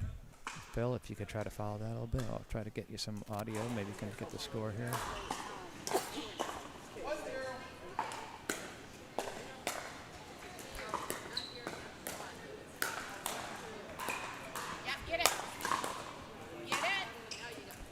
I love the crowd and involvement. That, boy, that was a really good point right there, right out of the gate on court, too. Ball that just dropped into the kitchen, and then some nice patience on the far side to put that away. Didn't panic, took his time, and hit a great shot. That's Jaeger and Schuling against Campbell and Tower. Jaeger and Schuling in the blue, Campbell and Tower on the far side in the red and black. Should be a great game. Got a smile in front of us. We had an attempt at an ATP. My favorite shot in pickleball. Good hands battle going on there.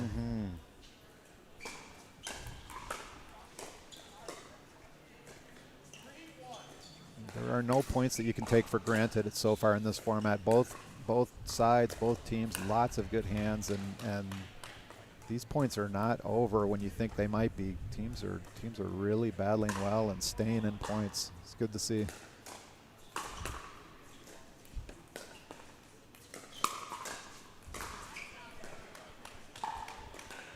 Good court awareness to let that go.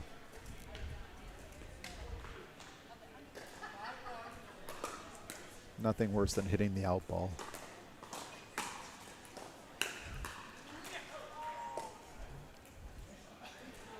Let's come back in and check on championship court now.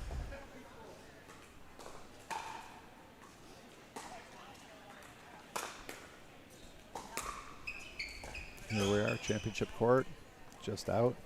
We have Dut and Sinat on the far side in the black, men in black.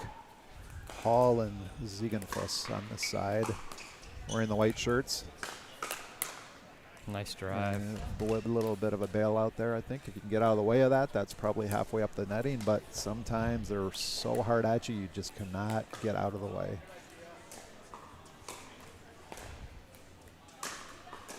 Nice. What a get. What a get. And then to jump out of the way so that it doesn't hit you as you're standing behind the baseline. That is some athleticism. Yeah. I don't know if that's Hall or Ziegenfuss, but well done. I think that's Ziegenfuss. I think. Wasn't there a catcher for the Tigers named Ziegenfuss? I don't know. Yeah, I'm going too deep into your knowledge of the Detroit Tigers, You are. Scotty. Sorry. You've exceeded my. Maybe James can look that up for us.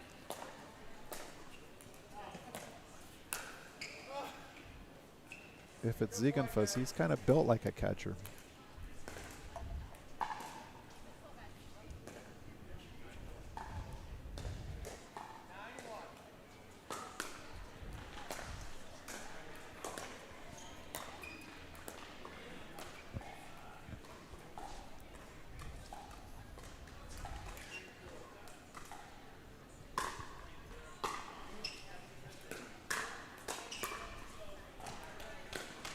The drive was successful.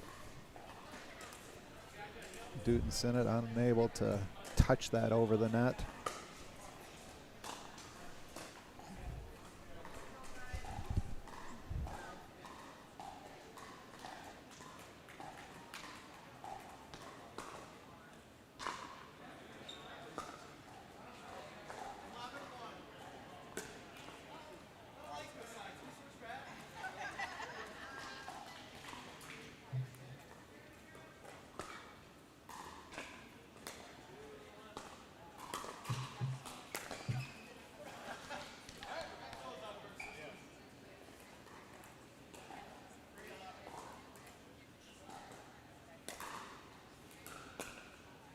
Okay, so during this little break, we'll show you some of our in-house video production capabilities. Here's a highlight of some of the day's goings on so far.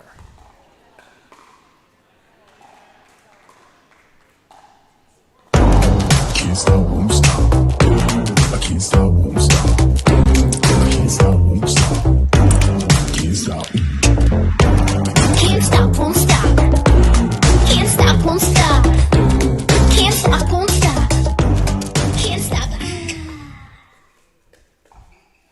Thank you, James Grouchowalski from Groucho LCC for putting that together. Nice. We'll be bringing you videos like that throughout the day of compilations of the fun we're having here at All in Pickleball Gym in Grand Rapids, Michigan.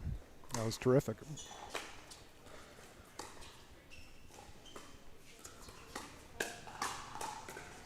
Wow. Yeah, little disappointed with himself, but really good job by Will Dut to hang in there with that. It's a good point.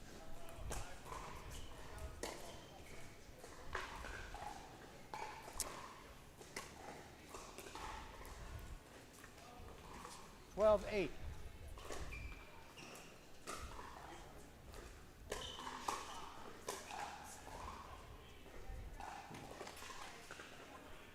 I think that puts us at 8.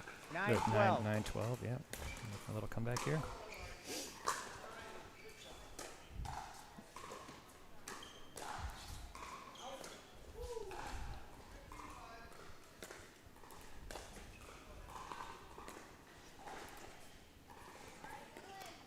Ten, 12.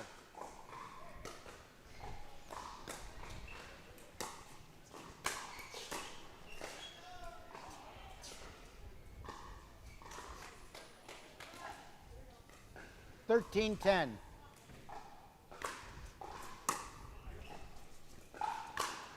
Oh, that's just flat out pure winner down the middle. Great shot. Yeah, you got the lefty and a righty, and Yeah. neither one of them took it. Yeah. 14-10. Get a chance to see the serve here.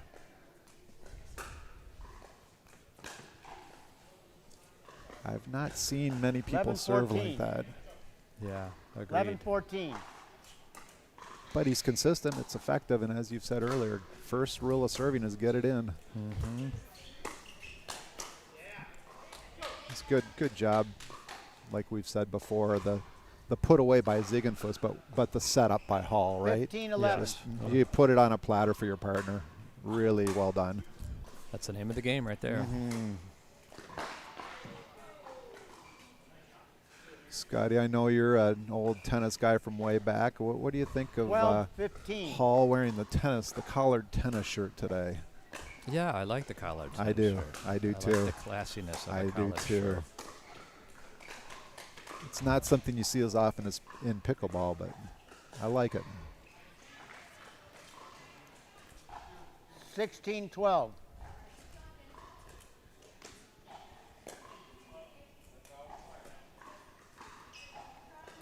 Just as we were talking about serving consistency, it goes out, and then in the rally scoring, it hurts you. That's where maybe once he gets into pickleball more, 14-16. he'll develop a shot from that position that was a little bit peculiar in his shot selection. In terms of keeping the opponent deep there? Well, no, he tried to do a forehand roller from his left 17-14. hip, and that really just Gotcha. needs to be a backhand roller. Gotcha. My guess is that he's probably Timeout. Comfort level, right? yeah, Yep. as athletic as he is, he's developing in the sport, and that's going to be something that when we see him next time, will probably be far advanced. Sometimes I need a timeout. We're going to take a quick break What's here. your age? 20. All In Pickleball Gym is the idea host for competitive pickleball events. We are the nation's preeminent indoor court facility, full video editing and live streaming services. Our in-house editing and live stream broadcast capabilities set us apart from all other pickleball host venues.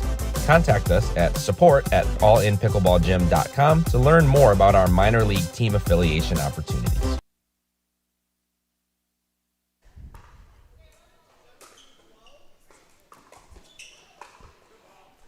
We're back again. This is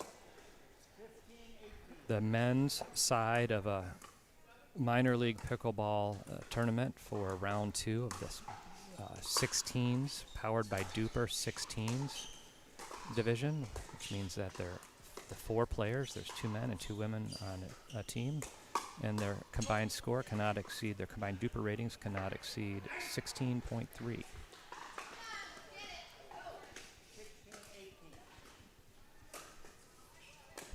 It was interesting in watching the teams form this week to try to. They get 2 or 3 players that were committed per a team, and then they needed to go shopping for a 4th, and they had to be very precise about the your DUPR rating cannot exceed 3.87. Exactly. Yeah. That's a wrinkle that this format brings that you don't see in other sorts of tournaments. Yes, and then we ultimately did seed all of our divisions, the 16s, 18s, and 20s, by the combined DUPR ratings of the teams. So their score ratings, and it's all within like a 1/10 of a point. I mean, everybody's just right bumping up against the threshold of the classifications. Sure.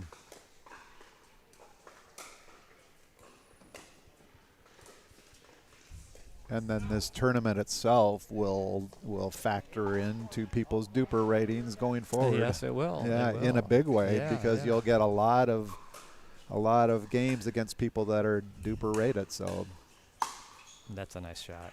it's a great shot. Just find that opponent's body and hammer it at the shoulder. Hard to get out of the way of that one. nice shot. You know, it's Middle. interesting there, Scott. So you have the power backhand and then the soft touch with the forehand, just the off speed down the middle. Yep, good stuff. Showing the versatility. That's a nice dig by Will, too. Right now, both these teams are stepping up their games. We're not seeing mistakes here for points. We're seeing winners for points.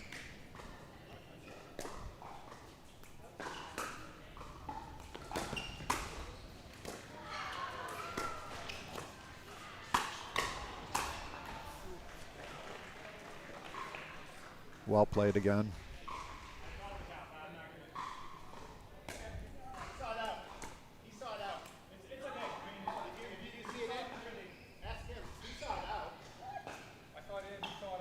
Ball was in. Ball was in. So Larry made it clear. 20-20. Yeah, hard for us to see where we're sitting. We're not going to get involved in the line calls, that's for sure. I did that once and I was wrong. I went back and I looked on a video and I slow-mo rewinded it and I made the wrong call. 20-20. Yeah. And so I will not get involved in any line calls No. anymore from the production booth. We have probably the worst view in the house in terms of making a line call. Yep. And it's still 20-20. 20-20. So we are frozen, obviously, at 20. Again, for everybody, what that means is that now you can only score on your serve. Unlike the rally scoring that it took to get to this point, whereas every point, now it's only on your serve. And you have to win by 2. So You don't have the 20-20. Frozen theme song queued up here every time we're frozen, Scotty? I don't. Oh, Sorry. that's for next tournament. We need that. 20-20. The way this match is going, the way this game's going, this could be a while because both these teams are pretty solid, and they're only going to be able to score on serve here. 20-20. It's some good pickleball, but the mistakes are creeping in a little bit right now, too. 20-20. Settle down, and there you go. That's well done. We just need to double check the names of the gentleman in the white. I 21-20. I thought that I maybe knew who was Hall and who was Zegenfuss, but I might have gotten that wrong. So we'll come back and check on that. Apologize if I did. Oh, look at that. Oh. Just fantastic point. Yeah. Court coverage off the charts. 20-21.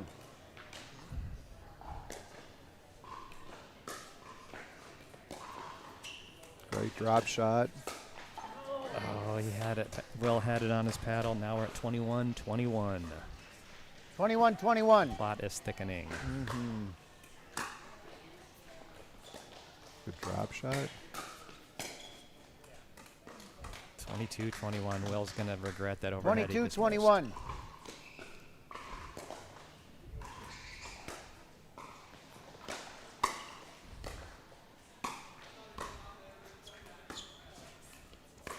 That's a good shot. That's the right shot right there. That's where you want to go. Yep, It's a yellow ball roll out to the corner. Sinnott has made some good decisions this game. 21-22. Made some good shots. Yeah. And they're still alive.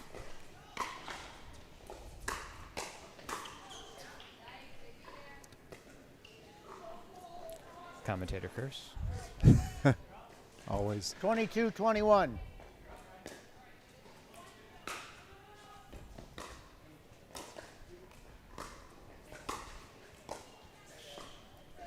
Patience. Smart shot. Sometimes when you're keeping your opponent 21-22. back, you don't have to paint the baseline. A little off speed 3/4, make them lift up the ball. It's a great set of hands there. Wow. The big man showing some touch. And then setting himself up for the put away. 22-21.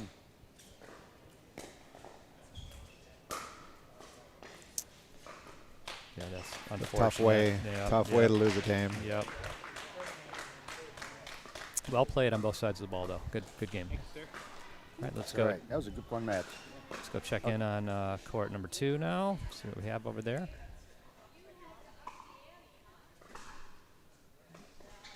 Are we maybe into some mixed here on court 2, it looks like, Scott? Yeah, we'll be on after the format is there's 4 people per team, 2 men, 2 women. The women play the first match of doubles, the men play the second match of doubles.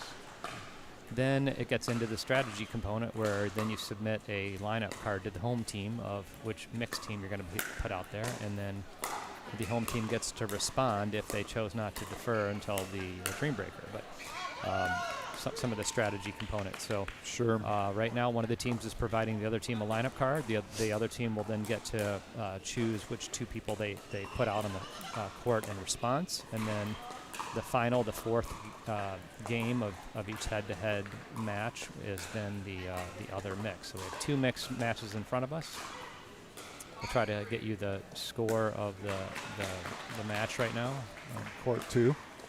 Well, on the both court 2 from the total games perspective, as well as on championship court here as we come back when we come back to that. What the team score is at this point. So let's see what we have there.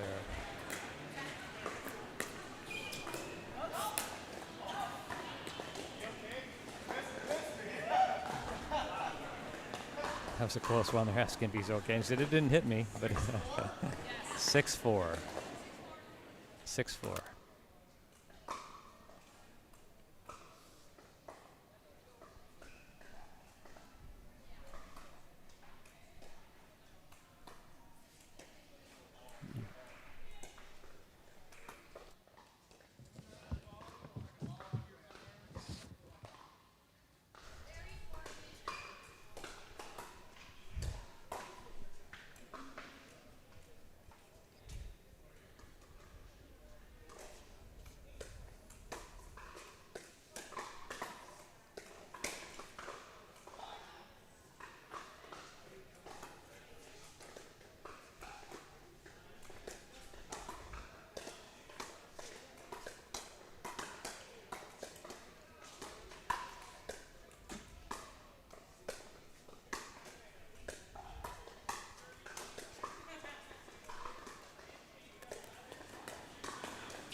Nine six. 9-6. We're 2 away from the break here. End change.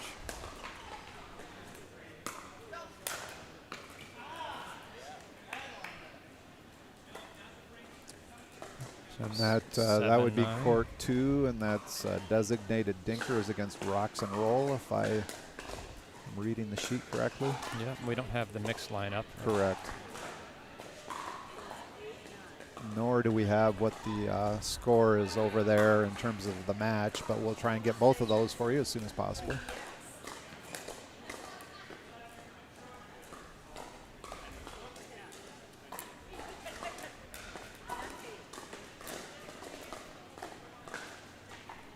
I think that pickleball round robins, especially with a team format, is kind of like people that say baseball is slow until I say that until you try to actually score it. If you ever tried to score a baseball game, I've scored many baseball games. Baseball moves a lot faster when you're scoring. Pickleball tournaments move a lot faster when you're trying to keep track of everybody's score through multiple brackets. So for sure. We're doing our best to try to keep up on everything. It's very fluid.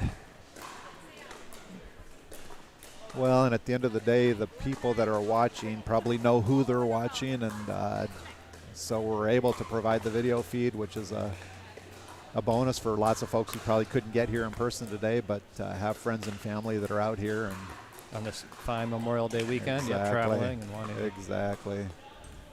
What a great thing to maybe be out at a cottage at the lake and have a family member that you're watching on the live stream. Yep, have 10 hours of live stream pickleball. Cheering them on while you're having a pop and a burger. That's a good point. Nice hands battle there. How many times will we say that today, Scott? That was a good point. It seems like we've already said it dozens of times and the day's just barely started. Oh. Oh, nice angle. Scott, I think we just saw a between the legs lob that went over and kept him in the point.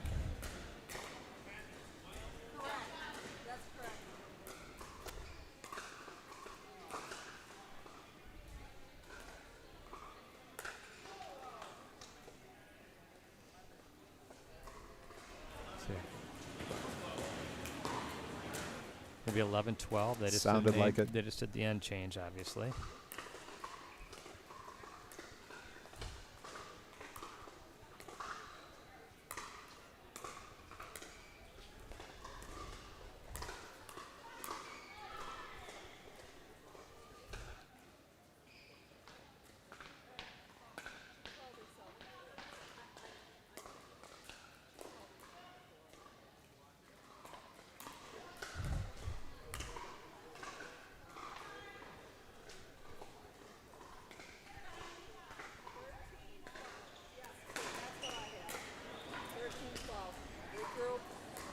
Good 13-12, I'm 13-12 hearing on a court timeout. 2, yep, on a timeout.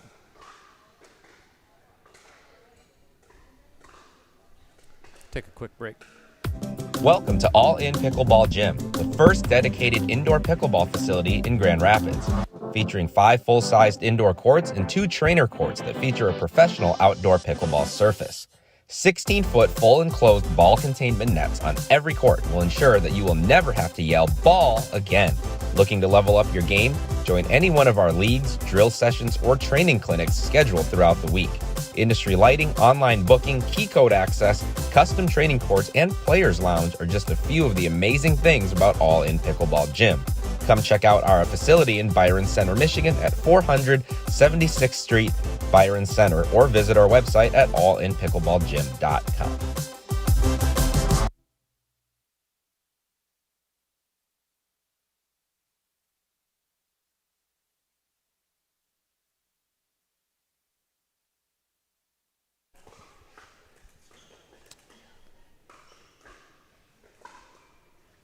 Cover this.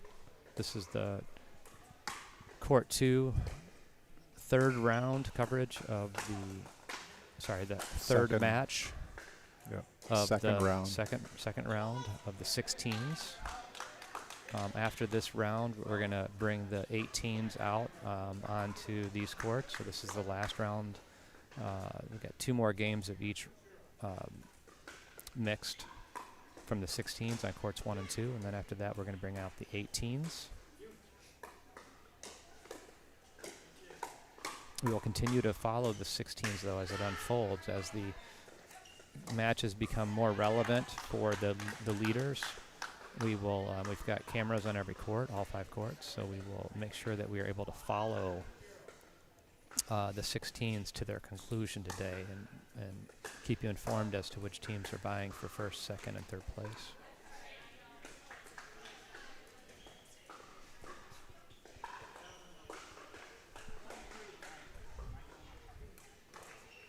A nice point on court 2, just the steady movement through the transition zone to the kitchen line with the attack, the attack, the attack, and the put away. Well done. So if we can get the score again.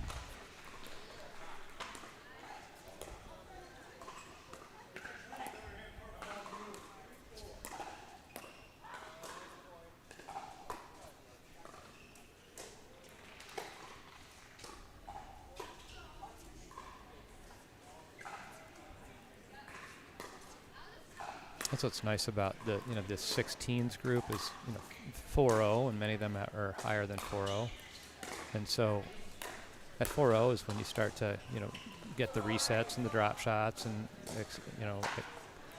extended dink rallies. Absolutely. Your pickleball IQ is one of the things that takes you from a 3-5 to a 4-0. Some people do it on sheer athleticism, but most of us do it through the wisdom acquired through playing and understanding. And don't hit the netting. That's a camera. I got to go fix my camera. Did we lose a camera there, No, Scott? he just used the Oh, barrier. it got a little akimbo. Yeah, so we're going to head over to court 1 and follow the court 1 match while I go do some camera adjustments.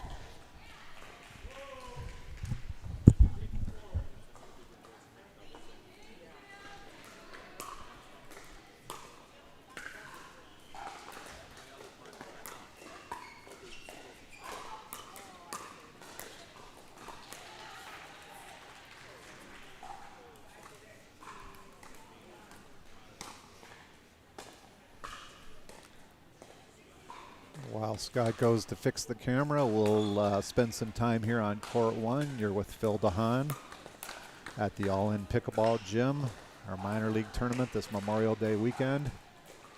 And the pickleball has been stellar. Near collision. I think Michelle's going to get the worst of that one. Her partner has a little size advantage on her, but they make for a good team. They're playing some good pickleball. We've seen some good pickleball all day long.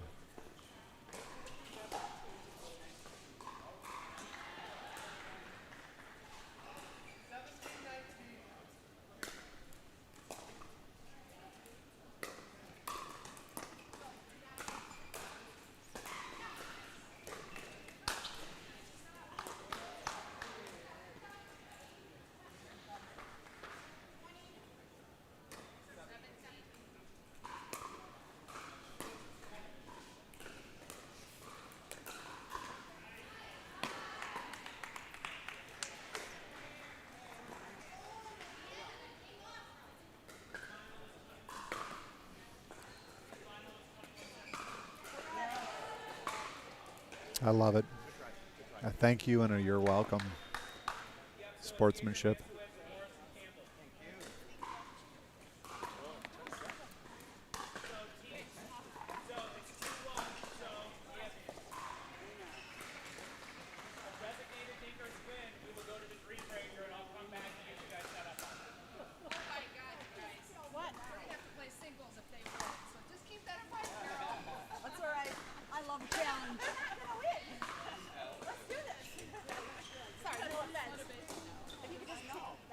A great point there. Super defense. Just a desperation defense, but ball goes up, catches part of the line, and they stay in the point.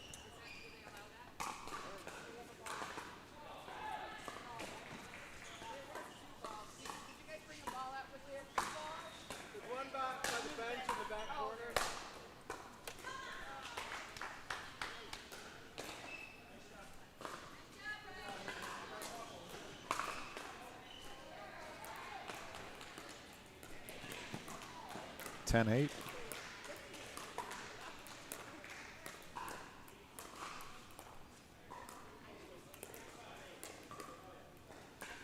We have a change of sides at 11-8.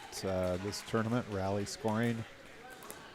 We're playing to 21, and you score on everything until you get to 20 and you're frozen. But this format, it rewards not making mistakes. If you can get your serves in, get your returns of serve in, you're not giving points away.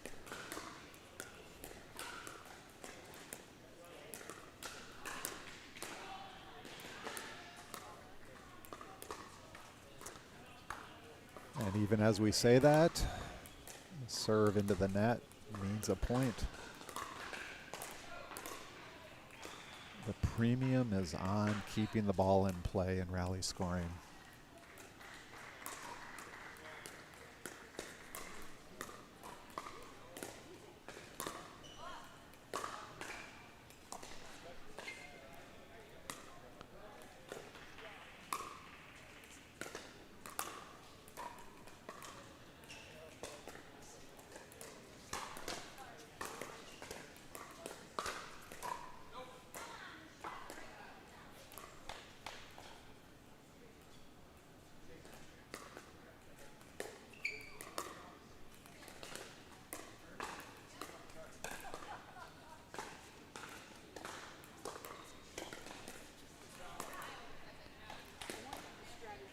A great shot right there. The big man showing some hands and some touch.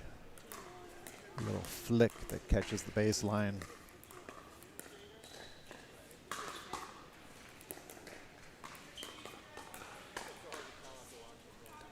And then the nice powered backhand at the shoulder. Tough to recover.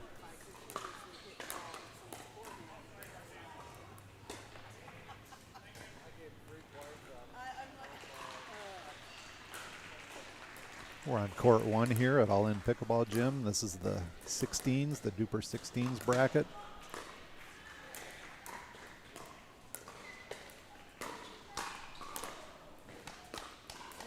We've got Team in a Pickle against Team Risen. In a Pickle closest to us, Risen in the black.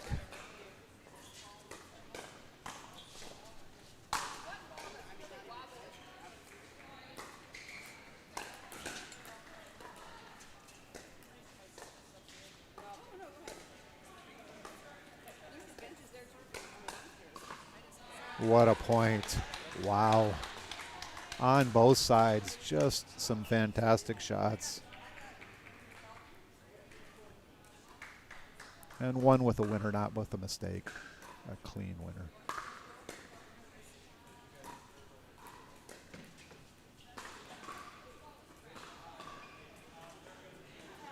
Good sideline awareness there. Good talk. Teammates helping each other out. Bounce it. Always good advice.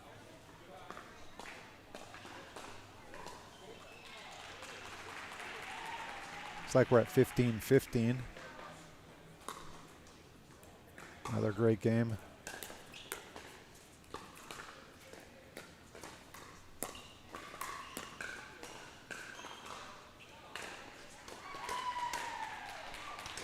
Well done.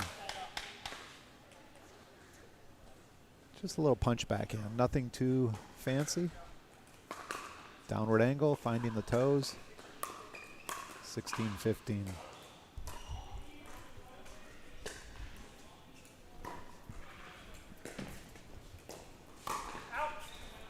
Good talk. 17-15.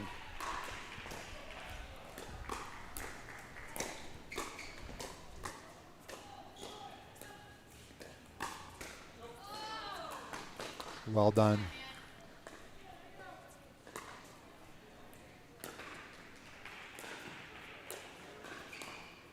16-17.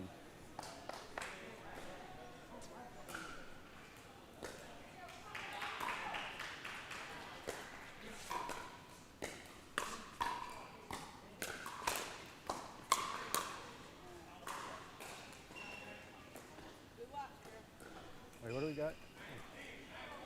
18-16? 18-16.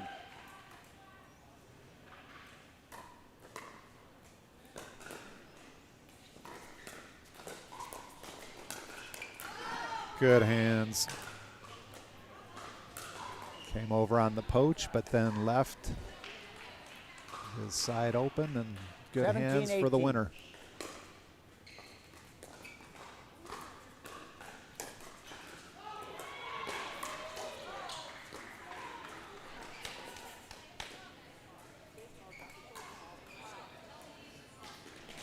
Nineteen 17.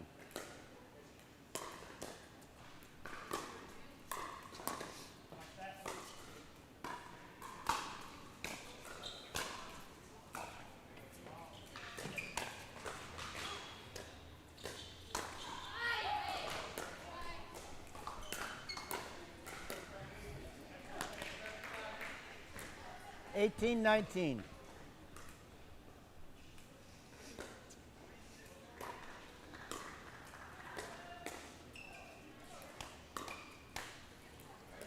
(2018) all points must be earned on serve. Good instruction there from their Keith. Correct. That's a nice roller. Oh, yeah, good defense. Oh, Just baked it a little bit hot. terrific point. Yeah. 18-20. Scott, can you at least hum the Frozen theme song? I have kids that are Frozen age, and so I've sworn that song off. At some point today, I want you to either sing it or 2018. hum it. Too many father-daughter dances with screaming children to the Frozen song. It's like when you go to a Grand Rapids Griffins game for their kids' day. They have a kids' game every year, and they play the SpongeBob SquarePants 18-20. theme song, and the whole arena erupts in a high-pitched squeal. Our local AHL hockey team, the Griffins, they do a great job. Nice shot. Nice put away. Good setup. You know, hockey and pickleball, we're seeing a 19-20. huge interest in hockey circles in pickleball. A lot of NHL guys playing pretty high-level pickleball these days. Yeah, we have a couple of hockey players around here that have picked up the sport, and after 4 or 5 months are better than many 4 or 5 players. Just out.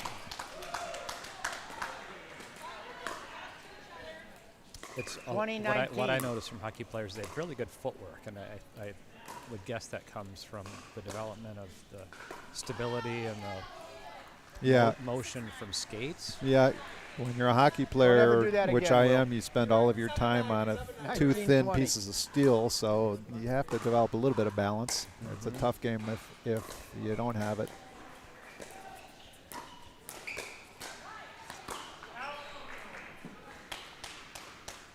It's actually interesting. I think we're seeing pickleball take off with lots of professional athletes, 2019. right? You know, Yeah. so you're Yeah. seeing some of these Yeah, sure. events with football players, basketball players.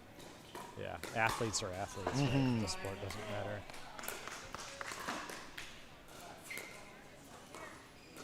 But it kind of puts to bed that myth that pickleball's not an athletic 19-20. sport. You know what I No, mean? it's- yeah, Professional yeah. athletes are finding it to be captivating, Yeah. and that says something.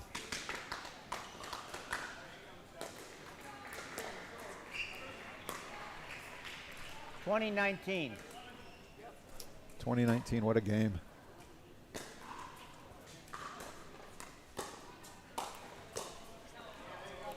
That is really well done. Well played game there. 21-19. We've been seeing those scores all day long. Just close game after All close three of game. these- all 3 2-point games.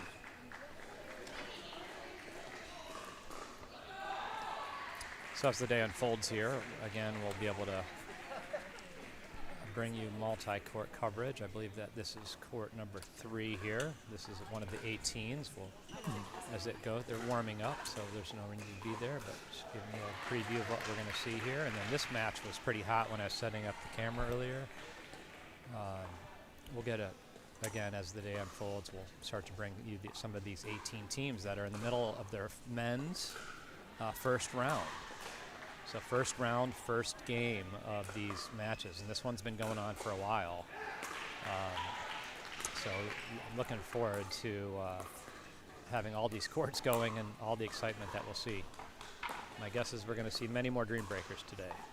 So meanwhile, let's head back over to the 16s division on court number 2, and we'll try to check in for a score.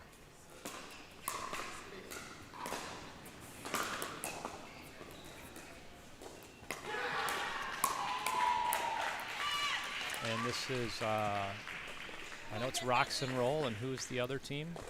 That would be, it looks like Carol Mansovitz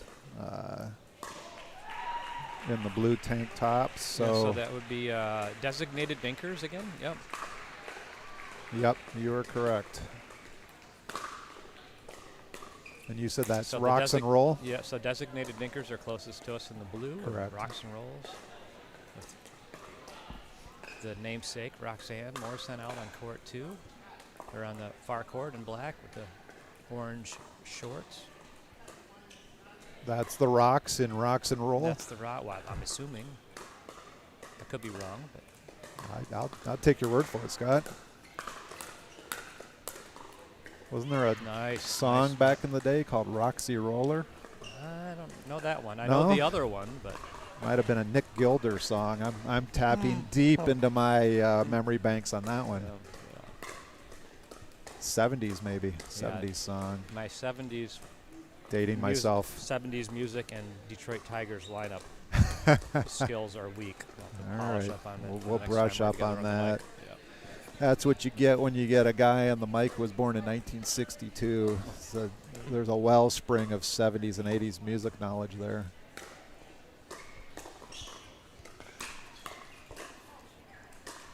Karen's upset with herself for that shot. See what we got for score here. I don't know. I'll try to check in again here momentarily.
A reminder: at the conclusion of this round, we have one more round.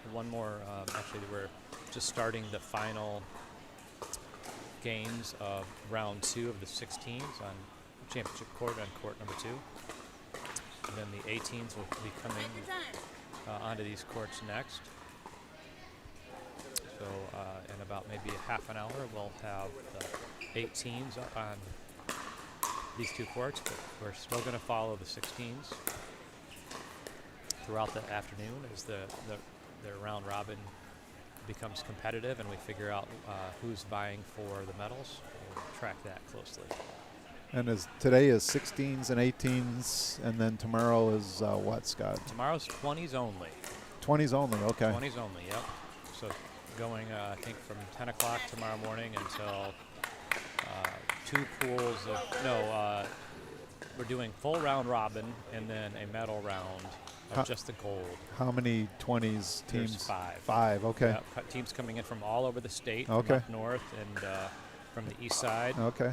and local, And starting at 10, you said. starting at 10. So yes. if people wanted to come out tomorrow in person and see some really good pickleball. Not that today's hasn't been really good. Today's has been fantastic. But at the 20s, you're going to see even a little different style of game You're again. going to see some young players that Yep. are aspiring to be pro. You're Yep. going to see some savvy senior veterans. Yep. And so it'll be a great day of pickleball. Yeah, tomorrow. and, Highly competitive. In person, no admission fee, right? No admission. Come on in. Yeah. All in the pickleball gym. Yeah. What an Good. opportunity, right? Yep. I feel like you can. 1918 on that court. Sorry about that. I just wanted to check the score. Yeah. Go ahead. I feel like you can learn a lot watching good players. Yes, absolutely. That you can see things that you can try to incorporate into your own game. Yeah, I've only been doing the live streaming for about 7 or 8 months now, and I've been fortunate enough to cover a lot of 5.0 plus high level. It's made my game better. My decision making has definitely been impacted by, spending 6-7 hours a weekend in proximity to watching that style of play. Yeah. Sort of improvement by osmosis. It is. Yeah. It is, Yeah. Sometimes even what not to do. Yep. Let's see what we got for score here. Serve on 20. 20. Is that what I heard, Scott? Timeout. Sorry. Yeah, you're right. Sorry. Timeout. Our string of going to a court and finding a timeout or a stoppage in the action continues. Yes. So let's go to championship court so Yeah. that we can watch them go to timeout. We have seen some great points already here in front of us I know on that- championship I know court. Wow. There's been some major hands battles and resetting. And Yeah, this has been really good pickleball. yeah, that's good stuff. So let's stick here for a while. I was talking one time to a guy who's a high-level soccer player, and we were talking about some of the similarities in soccer and pickleball in terms of the build. In soccer, you sometimes build towards your offense. You build towards the scoring chance, and you need that 5-2. patience. Pickleball is the same way. You build towards that winner. Yeah. Yeah, that's, I mean, the chess match, I mean, that's, I could go on about how great pickleball is for 3-5. many reasons, but the strategy component and the thinking through within a point, on how to Right. set the point up, Right. is just, it's beautiful to me. Yes. Sometimes the winner, you can see the winner 2 or 3 shots before it happens. Yeah. Right? Yeah. 6-3.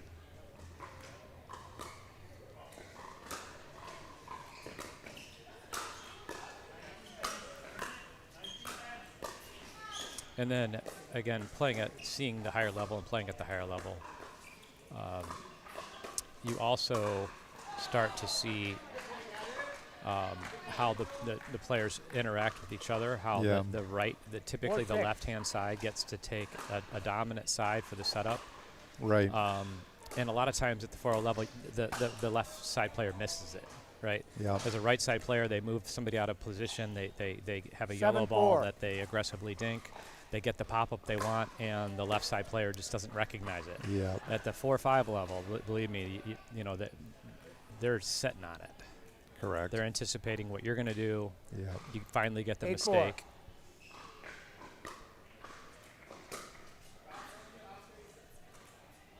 Yeah, they're in synchronicity. Timeout. Yeah, so let's 9-4. go. Well, actually, it's timeout. Let's. James has another video. I'll pull that in a moment. Yeah, we're paused on 1 and 2 here, so.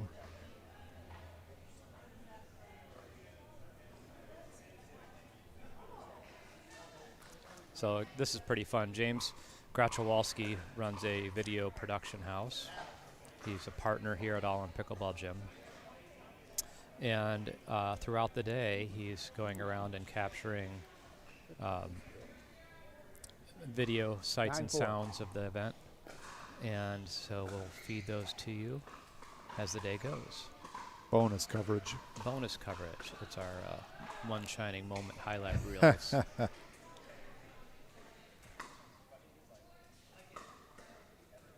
15 seconds. What? I know it. I'll find out. I'm gonna go find out.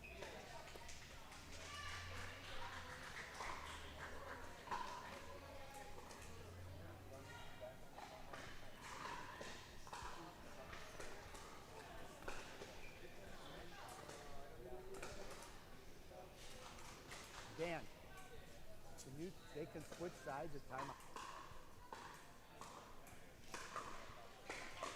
Larry's trying to figure out they're switching sides. The players are switching left to right, right to left on the timeout. And Larry's just verifying that that is legal. I believe that we've stated that that is acceptable. You're allowed to switch partners at both the end change at 11 as well as when you take a timeout. You can reverse the positioning on the court. So does that allow him to serve 2 in a row then? Oh, that's a 9-4. great point. I didn't ever think about Yeah. that. I guess it does. Yeah. Strategy. Yeah, there you go. When you get to 20, you can take your best server, call a timeout, put your best player in position 5-9. 1. Interesting.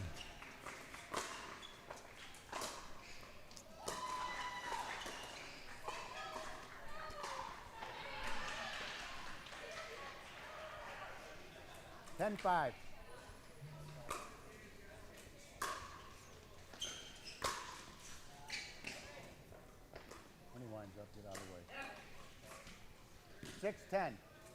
I don't mind that drive typically, but I do think that you can't leave them short in rally scoring. You can drive it, but make sure you get it over. It's better. I mean, it's better to send it deep than in the net because 50% of the balls you're hitting deep, they're going to hit. I agree. The other thing I would say is that the drive doesn't always have to be 100%. You can hit an 80% drive, right? Yep. Just looks like we're mix it up. 11-6.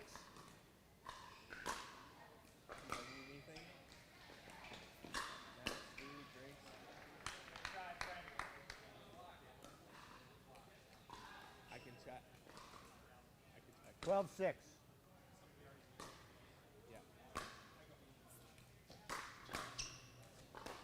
Okay.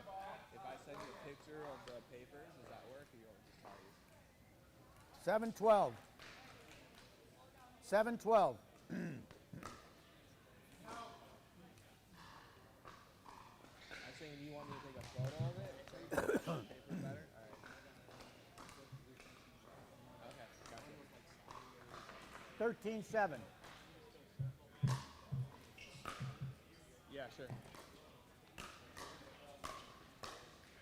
I sent you a video, another video. Really? 14-7.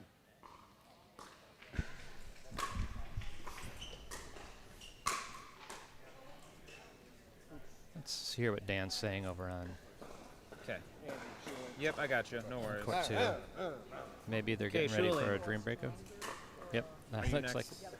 looks like we're Okay, going to then another me, dream you're breaker. So we'll Second stay. one of the day, right? Yeah, we'll stay on court 2 for the Okay, thank round you. 2 of the round robin of the Okay, 5 so Andy's round going round first, robin. then Karen, then Scott, is then heading to Dream Breaker. Carol. Is it boy, girl, boy, girl? They're going. No, you This do will be whatever the you second want. Dream It does Breaker not of the matter. day. You could play a girl against a guy, or vice versa. You can do whatever you want. There's no limitations. You play So this we'll pairing go the whole championship time, court though. as So you we're play waiting for person that. every time you come for 4 points. Yeah, this has been a good match. Yeah, this is a good match here.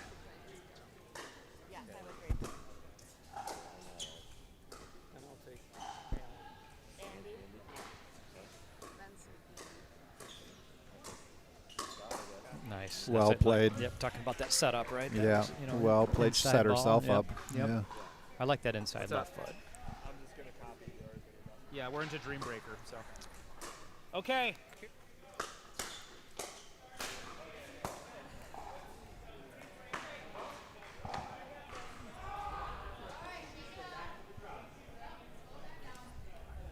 Eleven 14.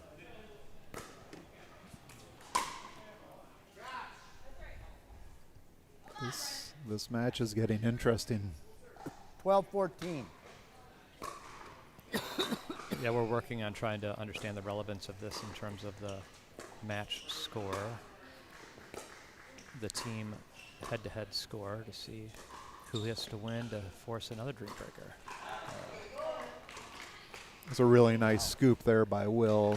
On his way to the kitchen line, got those feet set. Yep. Made a nice 13-14. pickup. Yep. And they're on a little bit of a roll here. Oh.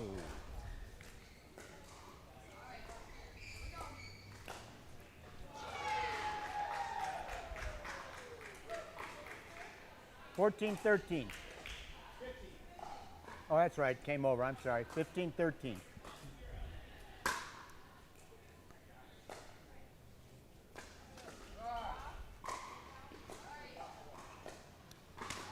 Fourteen 15.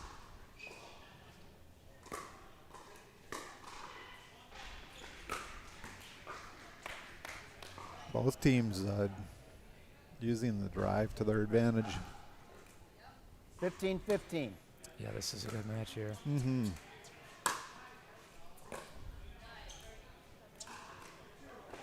My legs are too short. 16-15. Referee Larry.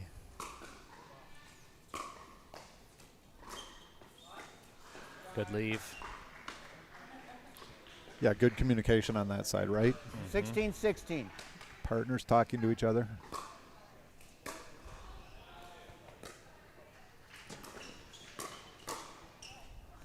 I think we sometimes forget about how important that communication can be. And with some of these teams maybe playing for the first time together, Oh, you gotta it's talk. tough 17, to 16, right? Okay. figure that out, how to talk to each other, who's going to take what ball. Yeah, and interestingly, I think during the timeouts, did 17 Risen all. switch on that timeout? Not sure. Because Will's a lefty, so the gentleman in black on the far court's a lefty, and so they've actually got reverse stat 18, for Two playing a backhands left. in the middle, Two yeah. backhands in the middle. Yeah. So Right, 18, 17. lots of running around the. Yeah, right. So talking becomes even more important, right? Yeah. Like that. Yeah, right? yeah. Right. Right, because normally when your backhands, if your backhand's in the middle, your partner's forehands in the middle, and there's not as much decision making. But two backhands in the middle, you better be on the 18, same 18. page every time. Yeah, and if I'm playing against two people, a lefty and a righty, and they're inverted like that, Yeah. pound the middle. Absolutely. Everything's in the Absolutely. middle. Nothing out wide. That needs to be in the middle. Right, make them make that decision every single 19, time. 18. Yep. I said 19, 18.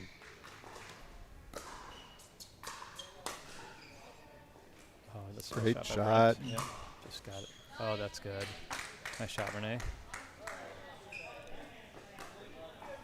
A really nice 19, return 19. of serve that set that all up. 19-19. So we talk about being frozen at 20, Mm. but we get into these and then frozen at 18. So Yep. when you get to 19-19, the next person to score the point is going to be frozen at 20. The other person at 19. Correct. Oh, nice shot, Renee. So here we go. We got I got a match point coming Yep. up here. We'll see The winning point is on 20-19. her paddle here, yeah. on serve.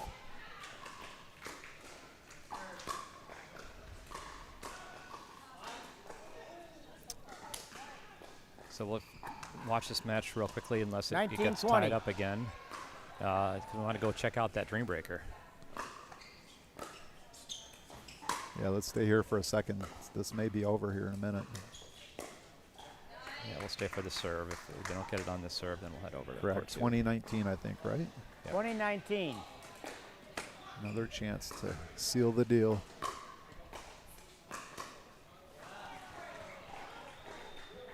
Okay, let's go over to the Dream Breaker and we'll update you on the score of this. 19, 20. Dan's mic'd up over on court two. It is 10-2. We end change at 11. Perfect. 2020.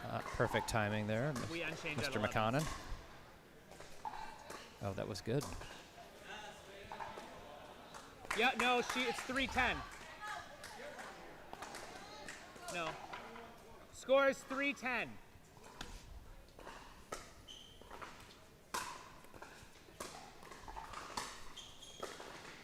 This is the Dream Breaker at the end of round two of a 11 round end robin change, for the please.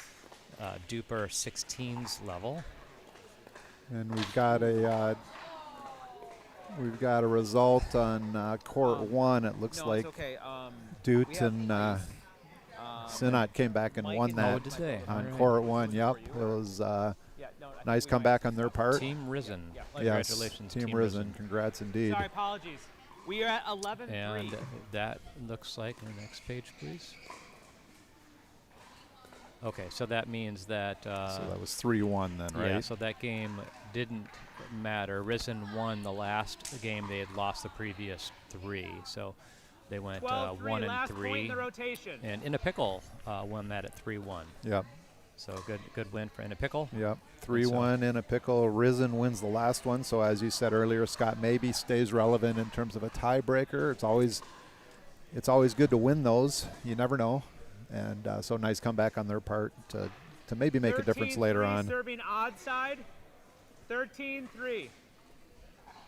And interestingly, the both of the Dream Breakers have been fairly one-sided.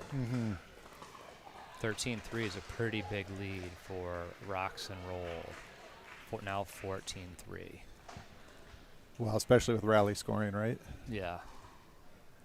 you got to make up 10 points and not have side 14-3. outs at your Sorry advantage. about That's a big gap. Yeah. When you get a lead in Dream Breakers, I always say then that your job is just to go out there and split. Split. Trade if points. If you win Trade if points. you win 2 of your 4 15-3. points, that's a win. If Absolutely. you've got the lead. Absolutely. Yeah, if you're up by 10 and you split points the rest of the way, you win by 10. 4:15. Last point in the rotation. Dan's doing a good 4:15. job at communicating to the next player to get ready. Interesting, Scott, in that rocks and roll designated 5:15. dinkers that went to a Dream Breaker. You had a split in the doubles. The women's doubles, and then the men's Onside, doubles, one on the other 5:15. side, and Thank then you. you had a split in the mixed doubles, and you get yourself to a Dream Breaker that way. So cool to see the format, how it can shift. Yeah, this format, the team format, is just really great. You know, I've played in Dream Breakers, and you're rallying so much more even in a 16-5. Dream Breaker with your teammates than 16-5. when you're watching them play doubles. You're still Right. playing them in doubles, but you're really engaged in every outcome of every single ball Yep. in the Dream Breaker She singles. said nice. So Oh, yeah. Yeah, all of a sudden you've got a 3-person support squad on the sidelines, right, cheering you on for 17-5. 4 points and lifting you up, and that's fantastic. That's good stuff. It is. It is. And, you know, these people that, you know, play pickleball, that while they're not, many of them aren't single specialists, Right. you know, you know how to hit a ball because you're playing a lot of doubles at a 4-0 level. So they 6:17, do know how to last point in play your play rotation. singles. Yep. And it just takes on a whole level of importance. I guarantee they're all having a great time right now. Yeah, a lot of them are going to leave this experience having played singles for important points for the first time and have learned a lot from it, right? And maybe have thought that 18-6. was fantastic. Yeah. You know, have come away thinking that was so much fun. Yeah, good stuff.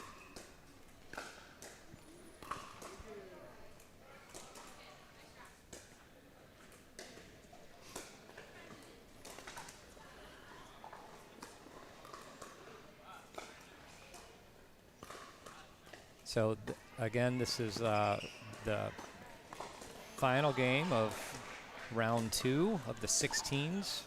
After try. this, the level 18s will come over to, assuming that we 7:19. stay on schedule, we'll come over and be on championship court in court 1. Or on court 2. But Rocks and roll. You're frozen I at 20. see This is some the last point in the 18s rotation. on 20 championship to court, 7. so that's coming true at least on one of the courts. And I heard Dan say frozen on the Dream Breaker. New rotational players, come on out. And then the new group coming out for 4 points. So we may see the end of this Dream 8, Breaker you're here. Serving 8-20. 8 to 20. 8 to 20. Looks like Rocks and Roll in the lead there then.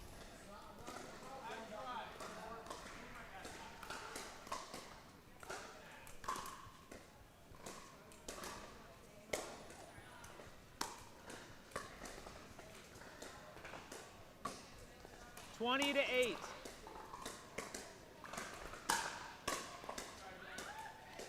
And there it Game. is. It's Okay, over. good. Congratulations to Team Rocks and Roll. I'll see Carol at drills this week. We'll work on some stuff. Good match, everyone. Take a quick break.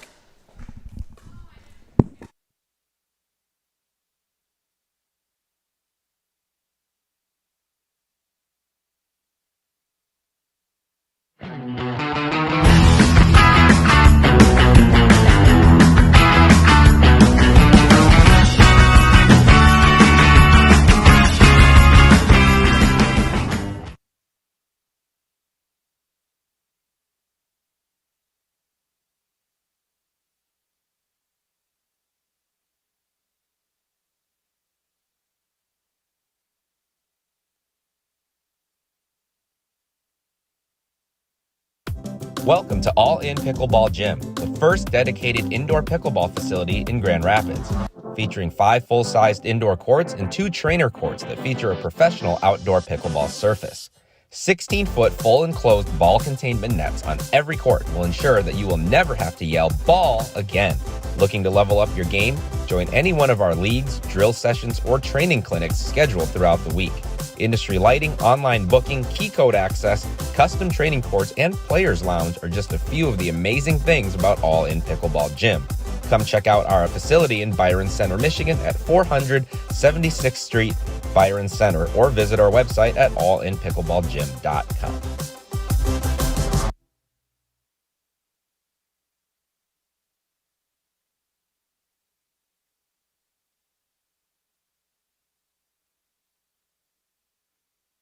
All In Pickleball Gym is the idea host for competitive pickleball events. We are the nation's preeminent indoor court facility, full video editing and live streaming services. Our in-house editing and live stream broadcast capabilities set us apart from all other pickleball host venues.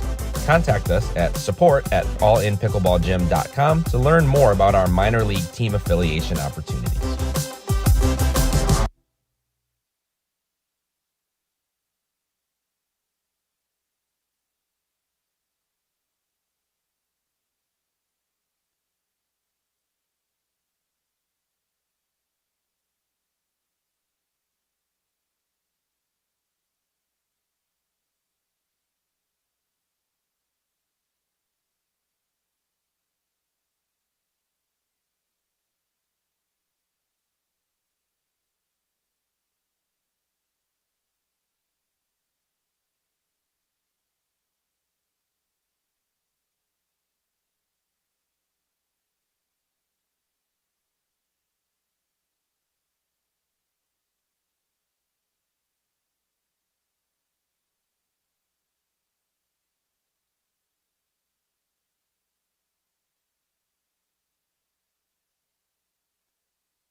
We're going to be back in a moment with coverage of a Dream Breaker for round 1 of the 18s, powered by DUPR. That is a group that's score is not their combined ratings of the 4 people on their team, 2 men and 2 women, is not greater than 18.3. So we are bringing you coverage from court 3.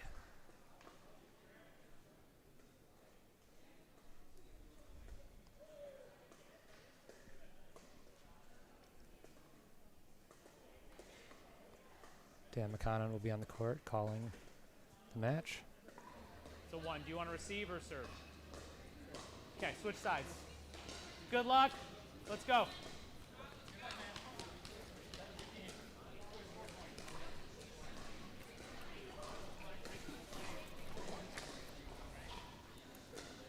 So this is our 3rd Dream Breaker of the day. It's the first Dream Breaker of the 18s. Again, after their first, they've just in the process of completing their first round. 0-0.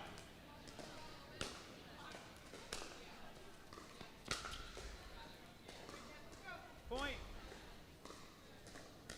Thank you. Yeah, so you're odd, so you have 1 point, you serve from the odd side. 1-0.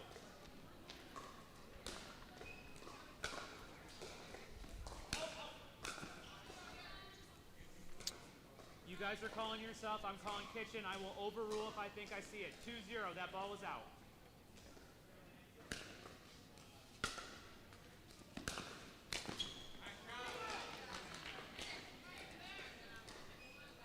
I'll get you the names of the players here momentarily. Score is 3-0.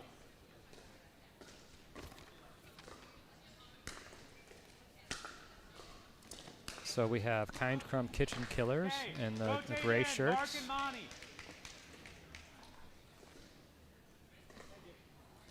And they are facing the Midwest Magicians Black. Midwest Magicians Black team. Everyone else on your rotation, please be ready to come in when it's your rotation. Let's go. All right, Mark, you're serving 1-3.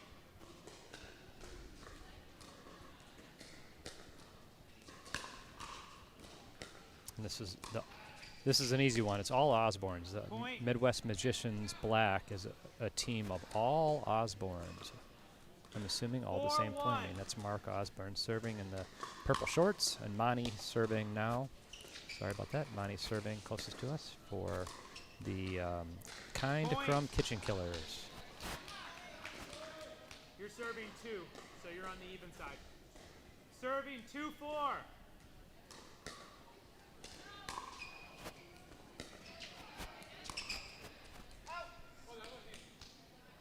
It's player call. I agree to see it. Sounds like there's some controversy on the call, but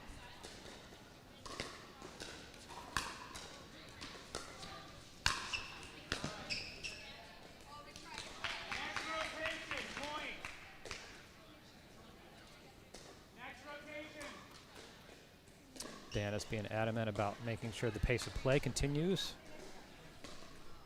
swiftly through the rotation. It's for those unfamiliar, a Dream Breaker is after a best of 3 matchup of doubles.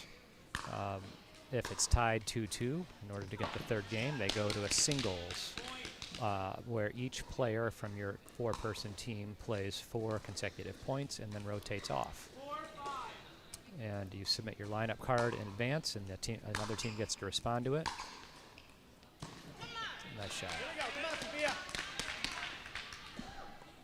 Nice rolling topspin forehand by Sophia Osborne from the Midwest Magicians Black. Tied up at 5-5. We're going to 21. It's rally scoring. Win by 2 to 21.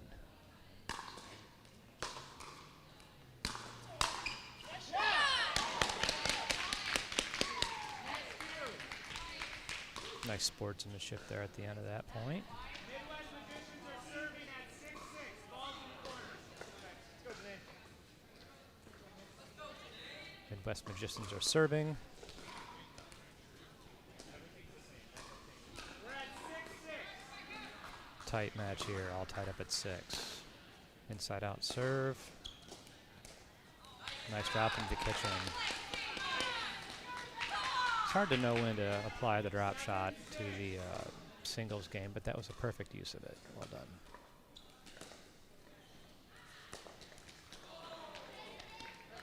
Point.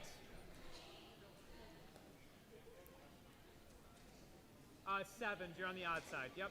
So 7-7.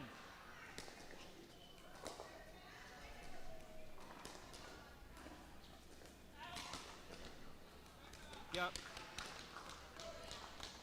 Okay, we're serving 8-7. Last point in your rotation.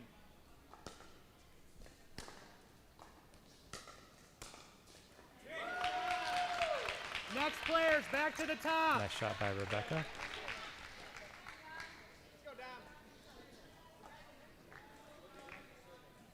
No, you keep going. Yep. You're 8-8, so it's even. You're serving. Guys, I mean no offense, but be ready when it's your turn, please. 8-8. Dan drop on the hammer. Making sure we're staying moving on this shot. This 9-8. format's new to most of these players. The Major League Pickleball established the 9-9. team event rally scoring with the Dream Breaker only, Serving odd side, Jeff. what, maybe 9-9, 2 years odd ago side. now, a year and a half. It's Yep, not been there that you long. go. And 9-9. Minor League Pickleball has only been formed since the fall of last year, so many of these players, this is the first time they've ever experienced this firsthand. 10-9. Last point in your And many of them rotation. have not even seen this style of play for themselves, and so it just takes a little bit of fluency, and they'll get it. These are high-level pickleball players, so just takes a couple times to get exposed to it, and they'll figure it out. Next two up. We got a paddle flick and kick. And we're also on an end change 11-9, so Mark, Monty, switch sides. An end change, On which the comes with the outside, natural timeout if it's 11-9. wanted. My guess is that these players are just sitting and they're ready to roll.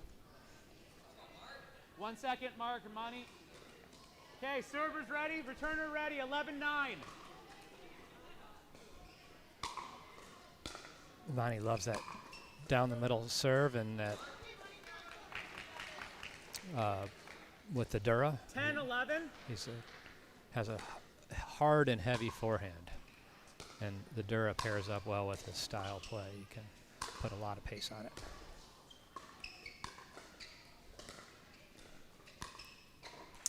But Mark Osborne is shagging a lot of backhands deep at his feet quite well until 12-10. Manny finally got his opening.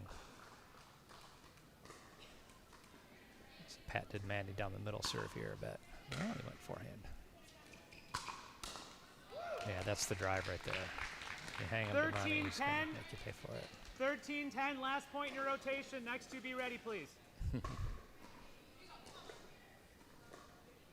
No, it's 13. You're on odd side, Monty. 13-10. Thank you, guys.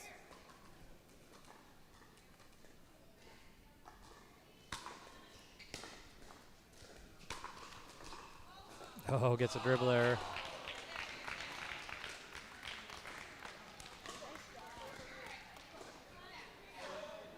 Sophia, can you get the ball for Mary, please? Thank you. You're serving even side, 14. Everyone ready? 14-10. Dan is driving the pace of play here.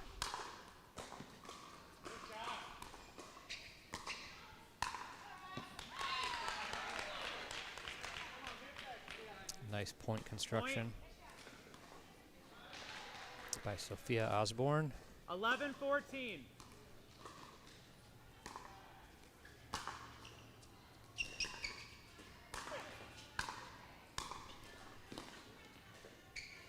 Point.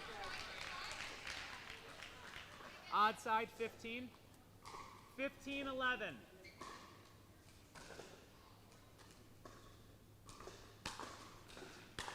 believe this is Mary Bradley playing for the Kind Crumb Kitchen Killers in the far court in the gray.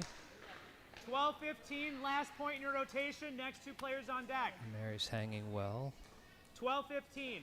with Sophia, who's an upcoming talent in the pickleball world. Next two in.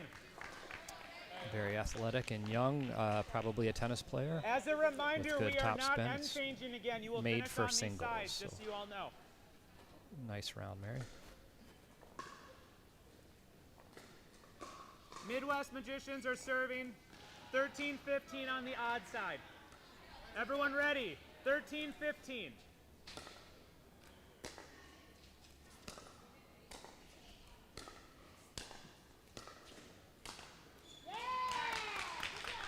This is Jeannie against Rebecca. Score is Rebecca's on the far 16-13. side. I believe that's Jeannie on the closest to us. Nice passing shot by Rebecca.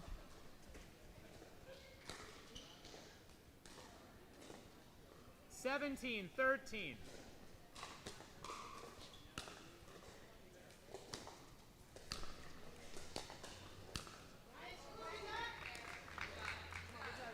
(18-13).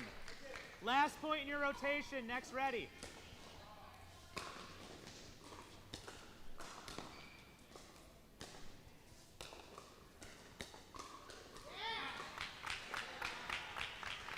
(19-13). Jeff, you are serving odd side. Down, ball's in your corner, sir. Thank you. No, Jeff, that's your ball playing right there, right?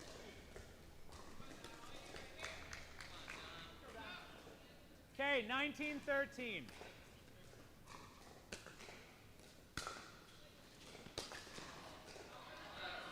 Point. 14-19.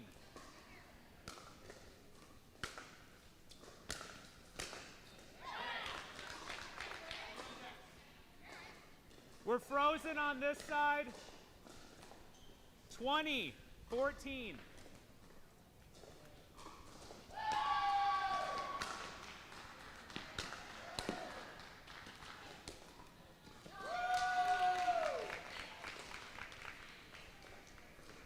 That's match, yep. Good game, everyone.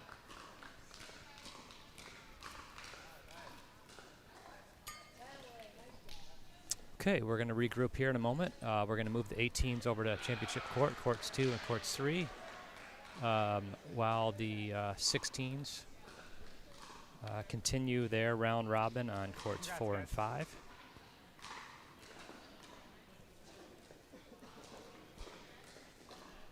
We'll be back in one moment.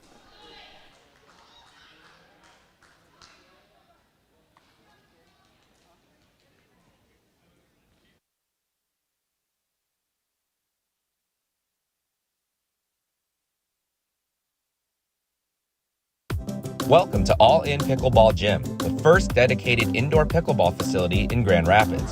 Featuring 5 full-sized indoor courts and 2 trainer courts that feature a professional outdoor pickleball surface. 16-foot full enclosed ball containment nets on every court will ensure that you will never have to yell "ball" again. Looking to level up your game? Join any one of our leagues, drill sessions, or training clinics scheduled throughout the week. Industry lighting, online booking, key code access, custom training courts, and players lounge are just a few of the amazing things about All In Pickleball Gym. Come check out our facility in Byron Center, Michigan at 476th Street, Byron Center, or visit our website at allinpickleballgym.com.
So we'll be back momentarily with coverage of the 18s division, round 2 from Pool A.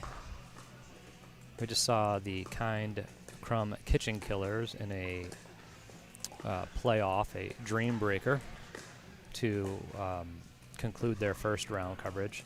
And so now we will see them as a full team on championship court. We'll cover that. And they're going against Delta Force. So this is the first time we'll see Delta Force today on the stream. The format, again, is 4 matches head-to-head in the team battle. And it'll be women first, so women's doubles. There's 2 women and 2 men on each team. The round 2 of each head-to-head matchup is the men, and then two doubles rounds of mixed. And if they split 2-2 in total games, that's when we'll see a dream breaker to break the tie.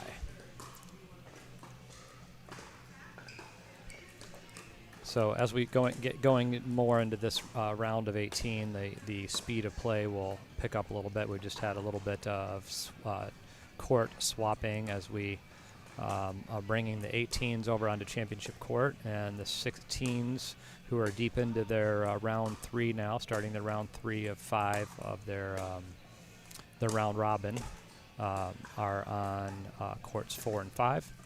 We'll be able to bring you relevant matches within the 16s as they come up, but thought we'd share with you some of the fine quality play of the 18s level. Again, the 18s DUPR, powered by DUPR, requires that the 4 players' DUPR ratings, the Dynamic Universal Pickleball Rating System, DUPR, is not greater than 18.3. So as the teams formed for these kind of events, they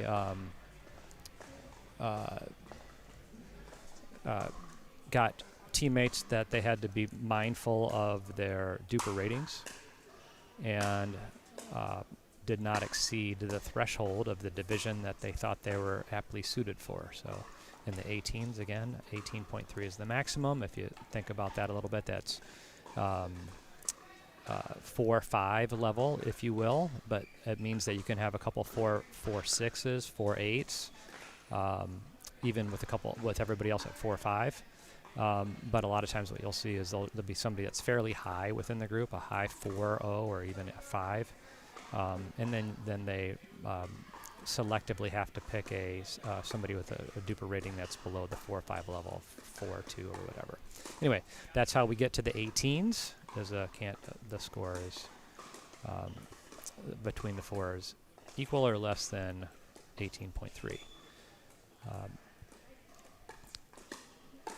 The warm-up here on championship court is just about over, and we will get into play. We'll have a referee calling the score and watching for foot faults. We'll be back in a minute. Welcome to All In Pickleball Gym, the first dedicated indoor pickleball facility in Grand Rapids, featuring 5 full-sized indoor courts and 2 trainer courts that feature a professional outdoor pickleball surface. 16-foot full enclosed ball containment nets on every court will ensure that you will never have to yell "ball" again. Looking to level up your game? Join any one of our leagues, drill sessions, or training clinics scheduled throughout the week. Industry lighting, online booking, key code access, custom training courts, and players' lounge are just a few of the amazing things about All In Pickleball Gym. Come check out our facility in Byron Center, Michigan at 400 76th Street, Byron Center, or visit our website at allinpickleballgym.com.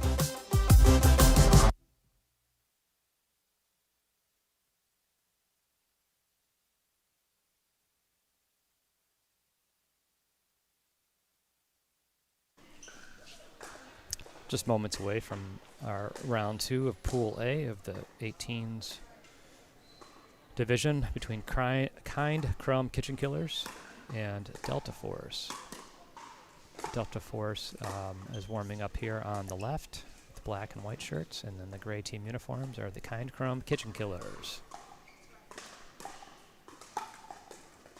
And I suspect, if I look at my sheet here, well, no, not in the pool A. They wouldn't have had a bye. So remember, with the format being that there's a mixed match, and then they just had a Dream Breaker, the Kind Crumb Kitchen Killers just had a Dream Breaker, that some of the teams may have been sitting around for the better part of an hour, and therefore they have to get warmed back up again. So that's why we're seeing the extended warm-up.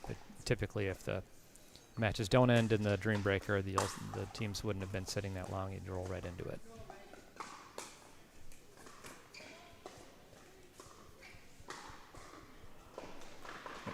Cue up Larry's mic here so we can hear him start to call the match and get things started.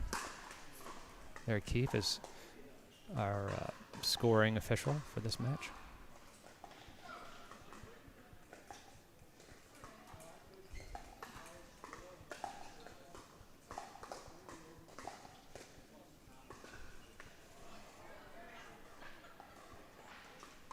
One of the matches has started. We'll go ahead and check in on court 3 right now.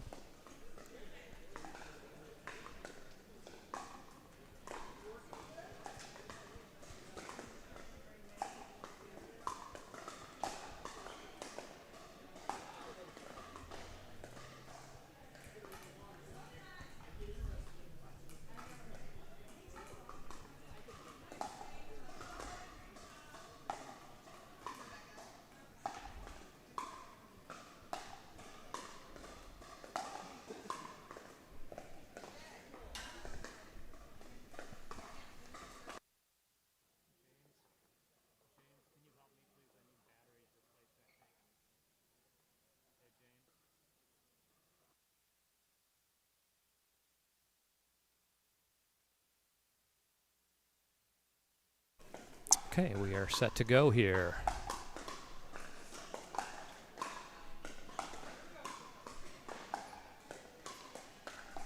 Never fun to start off with a return of serve.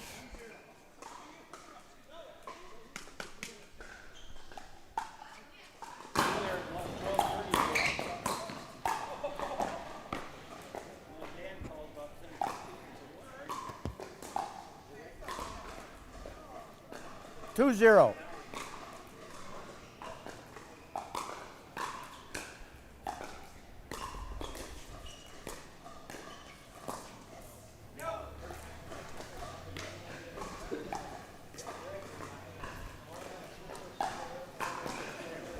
One two.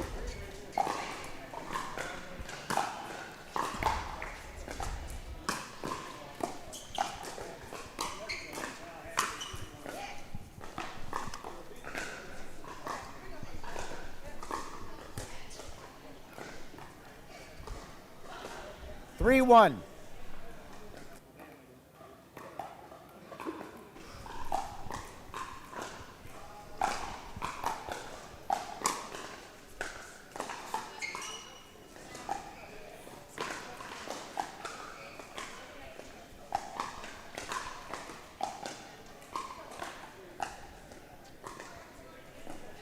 Two three.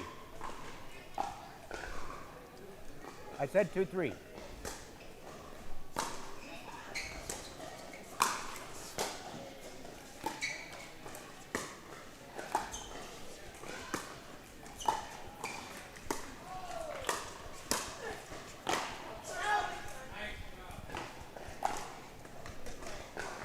Three three.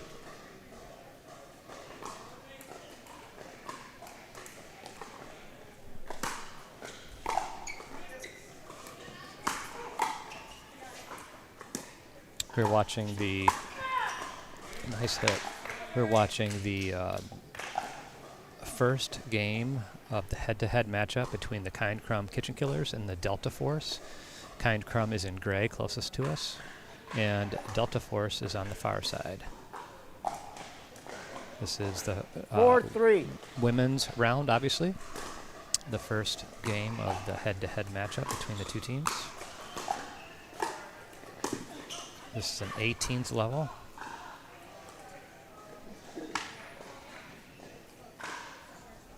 Four four.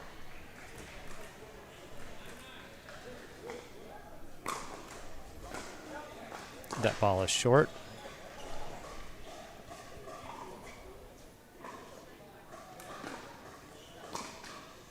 5-4.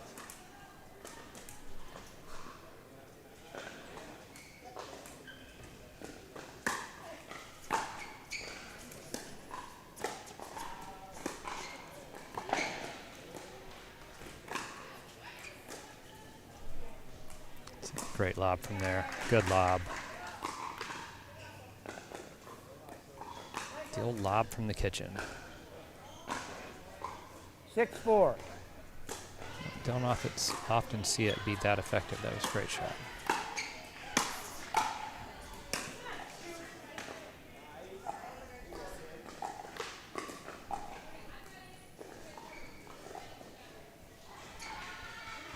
Five, 6.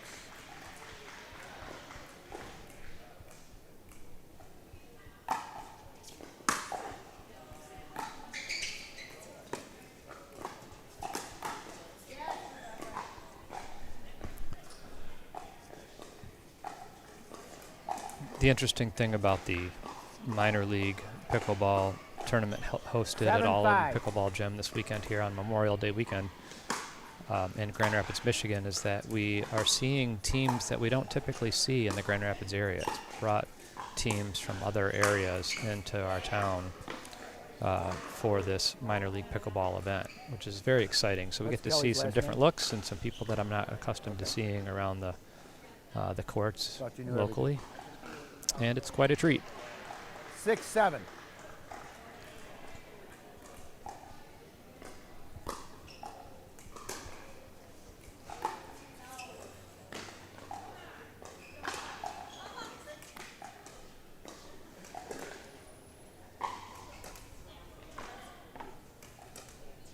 So Rebecca serving 8-6.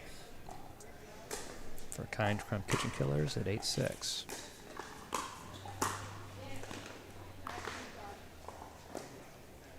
Coming to you, Kim.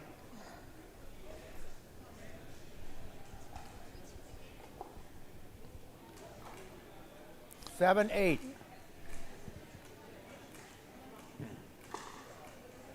It's Kim Lehrer from the Delta Force serving the burgundy, the brown colored shorts.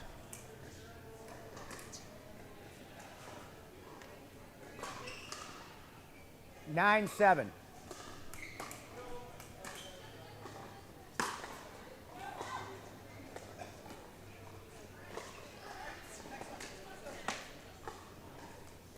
Eight, 9. That's Kelly Peckrell serving there on the far side and the dark shorts.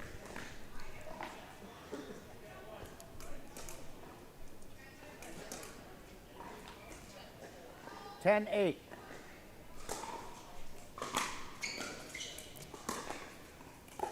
That's a nice drop shot. That's a great setup. That is a good point. That's end change at 11. That puts the Kind Crumb Kitchen Killers up 11-8 against Delta Force.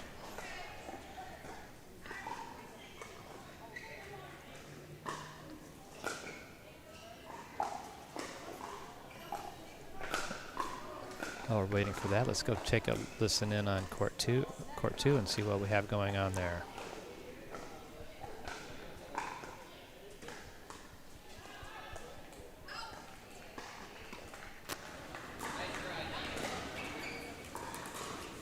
It's Lori Harvard getting ready to serve.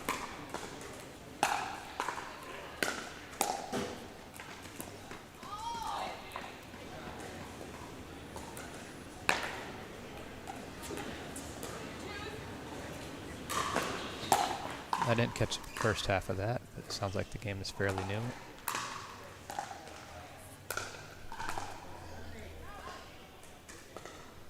Come back over to court one as we're getting ready to get back to action here.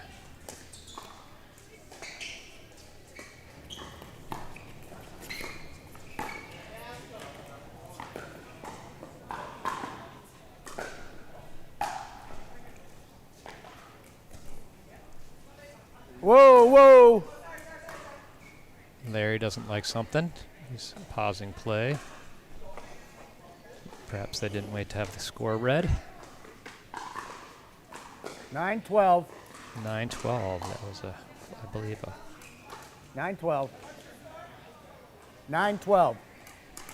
still don't know what was going on there. Maybe just somebody's trying to serve the wrong ball, or they didn't wait and they got a point penalty.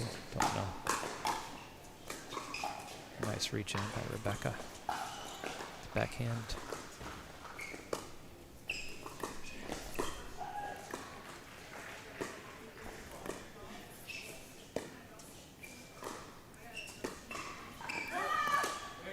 Nice point, though.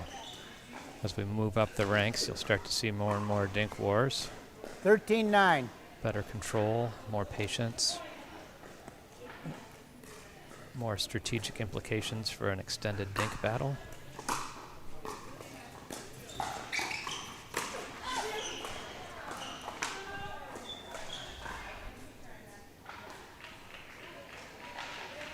Ten 13.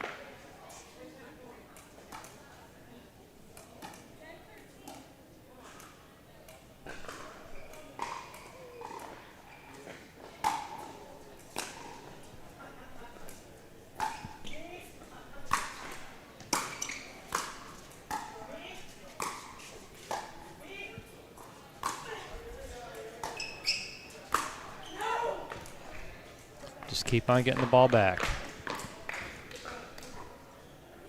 11-13. I appreciate strong defensive points, which we just saw there. It's hard to put the ball away in pickleball, so if you can get set, and keep on blocking that ball back, you can generate a lot of unforced errors by your opponent. That one just sailed deep. 14-11.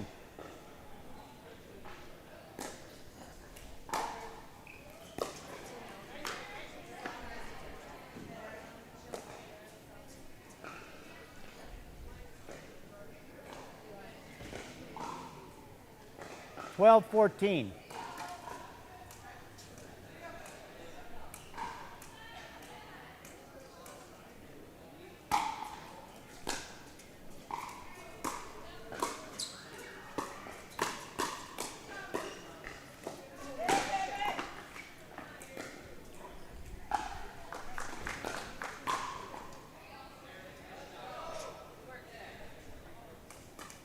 Thirteen 14.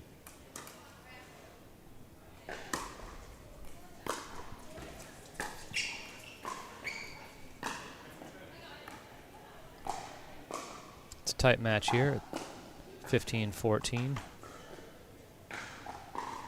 I've spoken about it a lot already, 15-13. but for those of you that may be new to rally scoring, it's different than traditional pickleball scoring in that every ball is worth a point until you get to 20, and you have to win on your serve.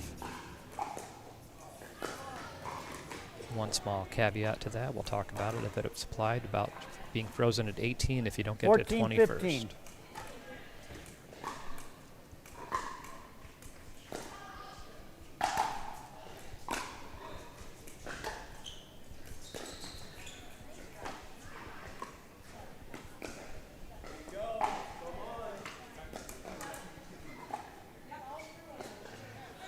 Fifteen 15.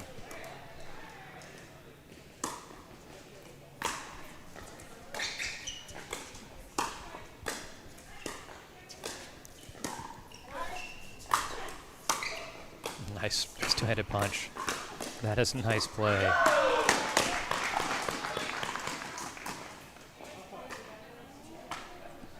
I believe that was Kelly Peckrell. Good point, young ladies. 16 15. 16 15.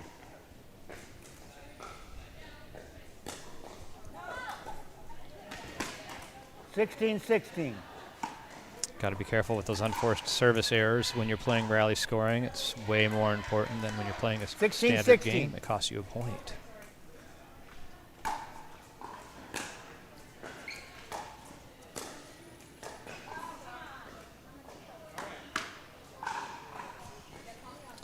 I think that the key to success in rally scoring is you have to be conservative, but you have to play loose. 17 16. I'll say it again. 17-16. Don't go for too much, but don't get tight. Just stay as aggressive as you can, but just narrow the margins. I should say open up your margins. Don't try to hit the baseline. Don't try to hit the line. Move everything in. Hit the middle of the box more. Take a little bit off your serve, because unforced errors cost 17-17. you a lot in rally scoring. 17-17. We get kind of complacent when we're serving in regular pickleball scoring. That if I just made two service errors on our side out, you just go hold, because it's easier to hold. In rally scoring, those cost you valuable points. Okay, we're in a timeout here. Let's head over to court 2. Try to get a score there for us. Maybe 8-12.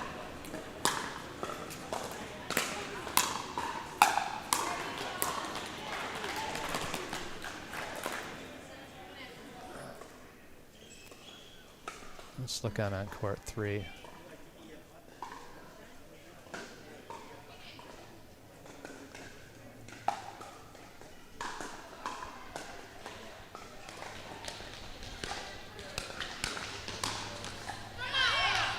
Nice two-handed backhand by Sophia Osborne on that for the, I believe that's the Midwest Magicians black team. And they are matched up right now against the Druckenmiller Painting, I believe, who is the #1 seed of Pool A. Druckenmiller, that is. Druckenmiller Painting. So we'll bring you that one in here in a minute, but let's get back to championship court where the battle goes on.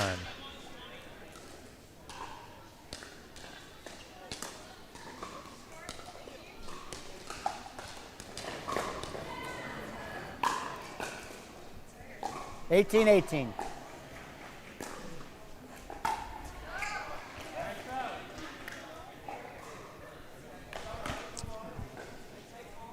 $19-18. So important in rally scoring to get to 21st. Although at this point, they were already at 18, so it's a little less impactful. 20-18. Okay. Both locked. Rebecca from Kind Crumb Kitchen Killers is serving for the match here. Yes.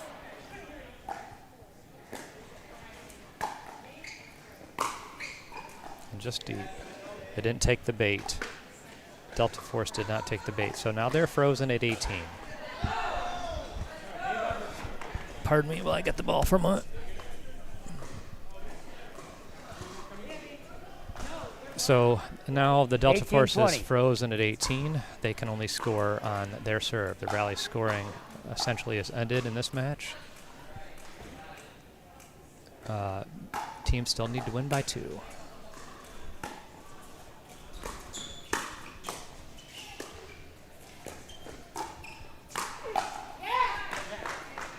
Nice rip by Mary Bradley.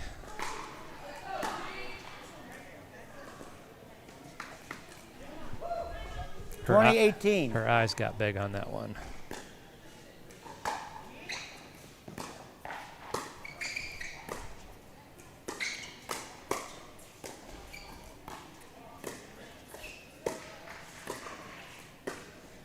Can feel the tension on these dinks.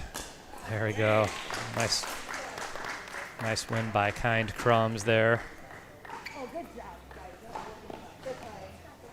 That was a fun game to watch. We'll move into the men's side, but let's head back to court 3. And this is our #1 seed court for the 18s playing in white. And I didn't see the end there, but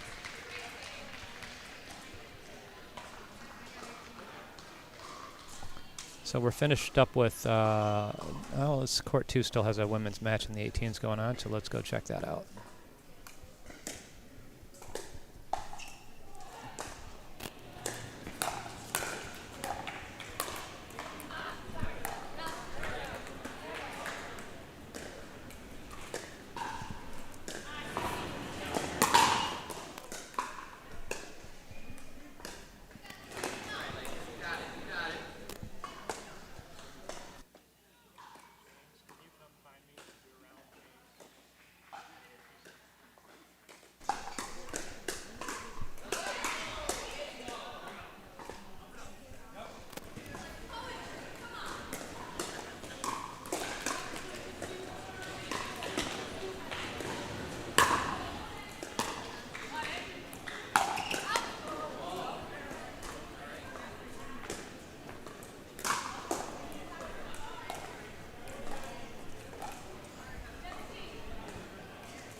Trying to get a score for us there.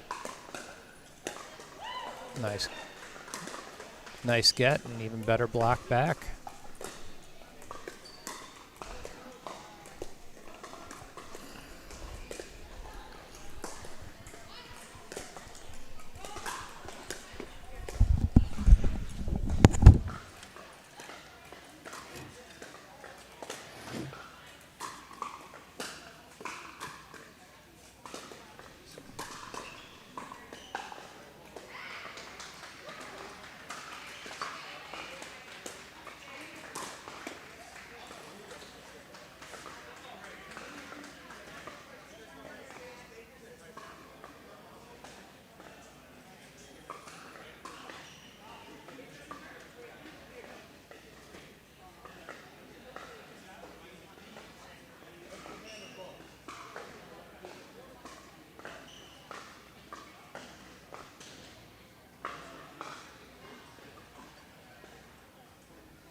Okay, we're back with the men's side.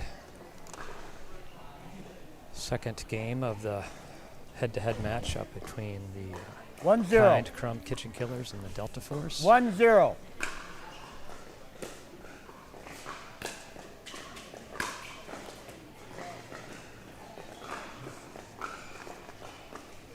Kind Crumb is closest to us.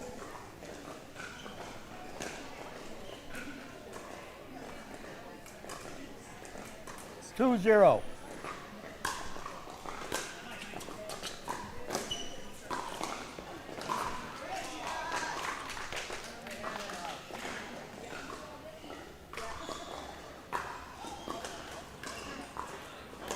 Gentlemen, please wait till I call the score. I'm not going to warn you again. Yeah, I had said to you guys, they started playing without me telling them. 1 serving 2. And Manny had just done it too.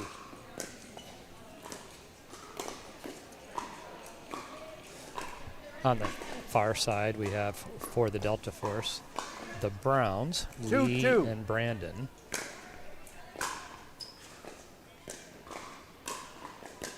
And I apologize that I do not know which of those gentlemen is which. So I will just refer to them as Mr. Brown. Closest to us, we have 3-2. Monty standing in frame, and then Jeff returning the serve right here. Jeff Vanderkolk.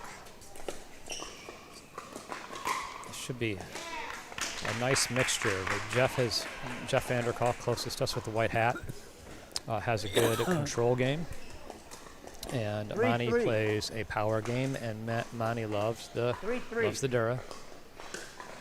Likes the pop in it. Monty's a banger.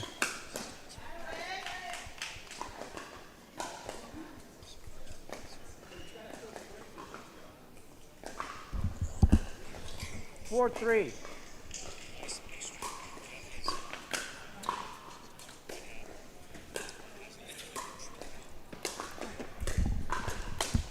As we get deeper into the day, we're going to be bringing in some professional commentators, a pair of them, or a set of them, to call the later matches as we get into the medal rounds of the 8 teams and call some of the 6 teams that are important to the medal classifications.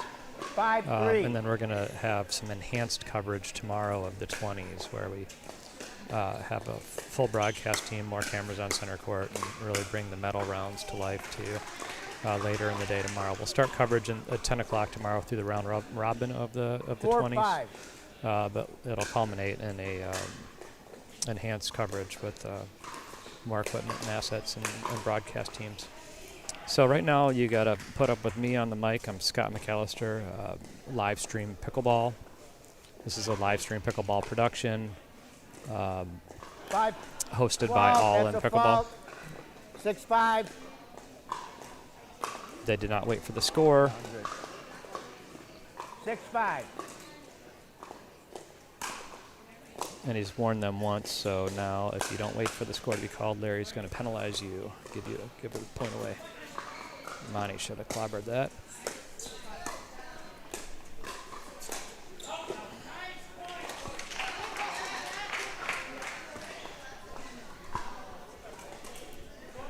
Seven, 5, right?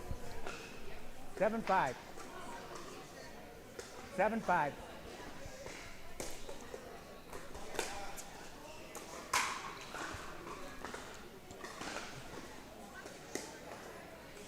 That's Monty being Monty. 6-7.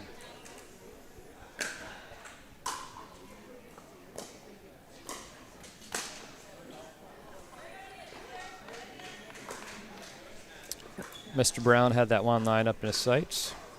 8-6. Lee or Brandon, and just missed it.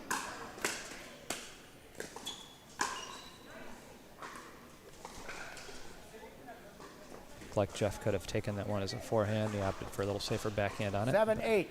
Monty had his put away, so Jeff still did his job.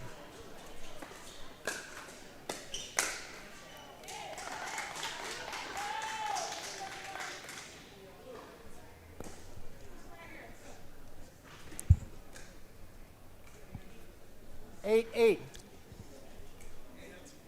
had a lot of close battles today with the rally style scoring. It's made for some exciting conclusions to matches.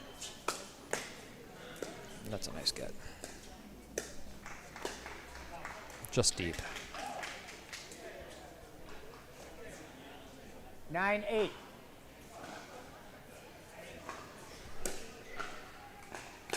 Jeff playing it safe. Not trying to do too much with that serve, just get it in. Good leave. 10-8.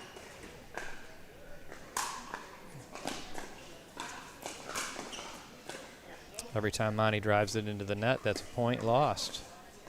Monty needs to understand the 9-10. importance on a rally scoring game. If you're going to drive, get it over. Force them to make the play. Switch. We had end change. Be right back.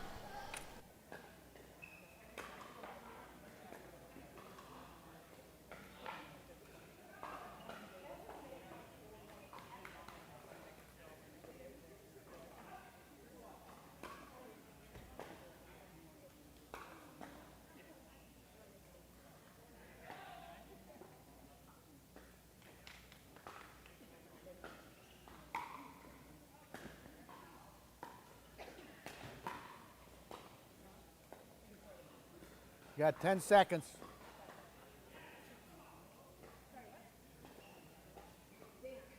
$11-9. 11-9.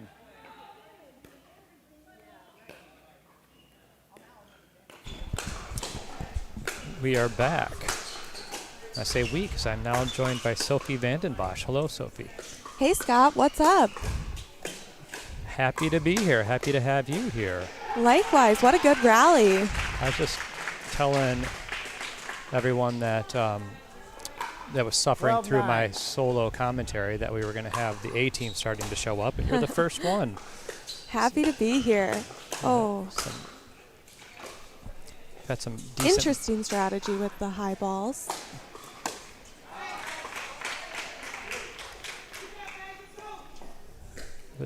The way that this match is going so far is Jeff is being pretty conservative. 13-9. Getting stuff back. Monty's trying to rip. He loves the Duran, so he's been ripping it. The Browns are playing like that. They're solid and they're not overextending. 10-13. All right, so the score is 10-13. Oh. Missed drop there from Brendan and Lee. 14-10. And this could be game point? No, we're going to 21 rally scoring. Yes, thank you for the reminder. No problem. Remember, we're going to rally score to 20, and then it's frozen for the first team. They got to win on your serve.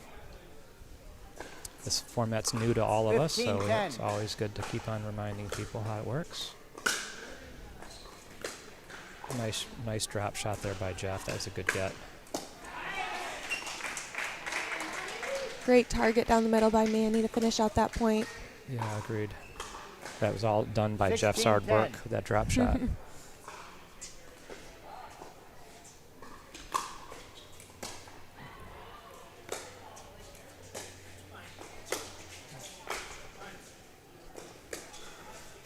Jeff playing really well over there on the left. Good play, Jeff. Some good drops there, but he just wasn't able to get up. Yep. Jeff was good at communicating. You know, Monty likes power over there, but Jeff was taking control of the point and using his nice forehand roller to keep him deep. It was good stuff by Jeff. Same guy. 11-17.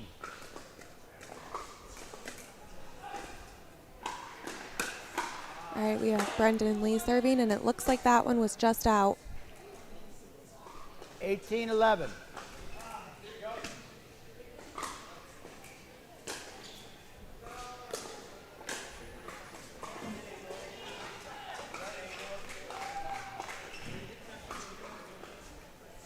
That didn't help much.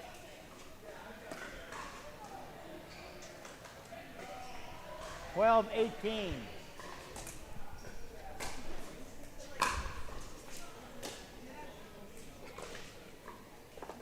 The name of the game here is just getting up to the net, and then we've seen 19-12. some great battles up there, but 19-12. Yeah, I was commenting earlier that we covered have some a of the timeout. 16s rounds Yeah. earlier, and now we're into the How's your 18s, hearing and you here? can definitely see I don't that. even know. You can definitely see that the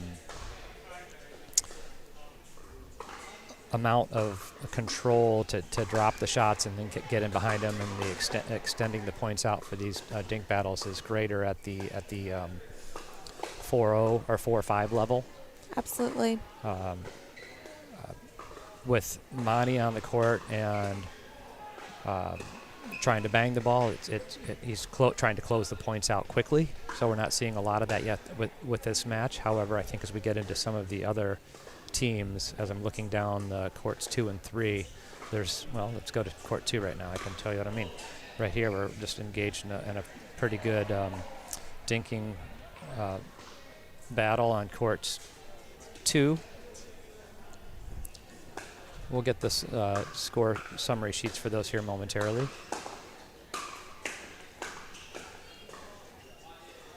Ooh, good lead over there. Yep, let's go back to time in here on championship court. Get a score from Larry. I like this team aspect, right? We saw some great support from the teammates when Jeff and Manny came off the court. Great. Yeah, that's a whole different pickleball experience when you show up and you have teammates. What? 19-12. And we are back in.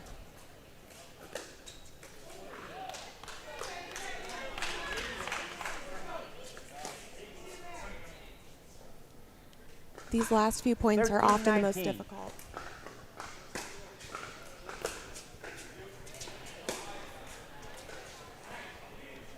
And an out call from Jeff. Thank you. 2013.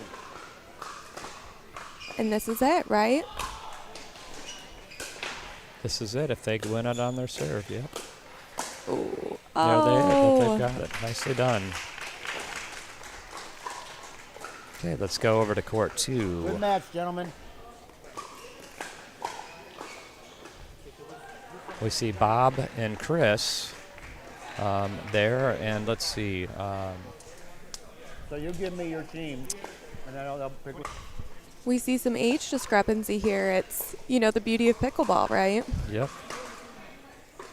We see Trout and Gutek against Barnes and Konarski on this court here. Barnes and Konarski are on the far court. Bob Trout's there in the red shirt. And Ooh. Chris there in the gray. Just missing a tomahawk or scorpion, I guess that was. Good get over there. Yep.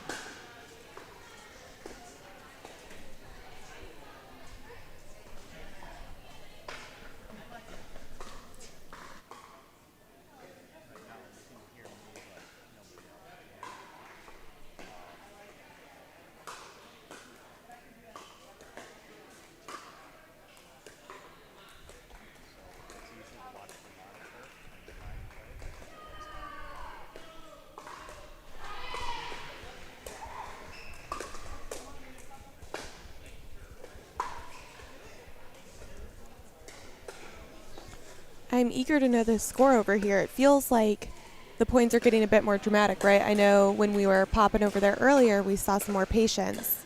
And we really see these guys trying to win points here. I'm not sure if that sailed deep or whatever, but I always appreciate Bob Trout's ability to reset the ball. Yep, I sailed deep. He's serving there. I didn't catch the score yet. Some good digs.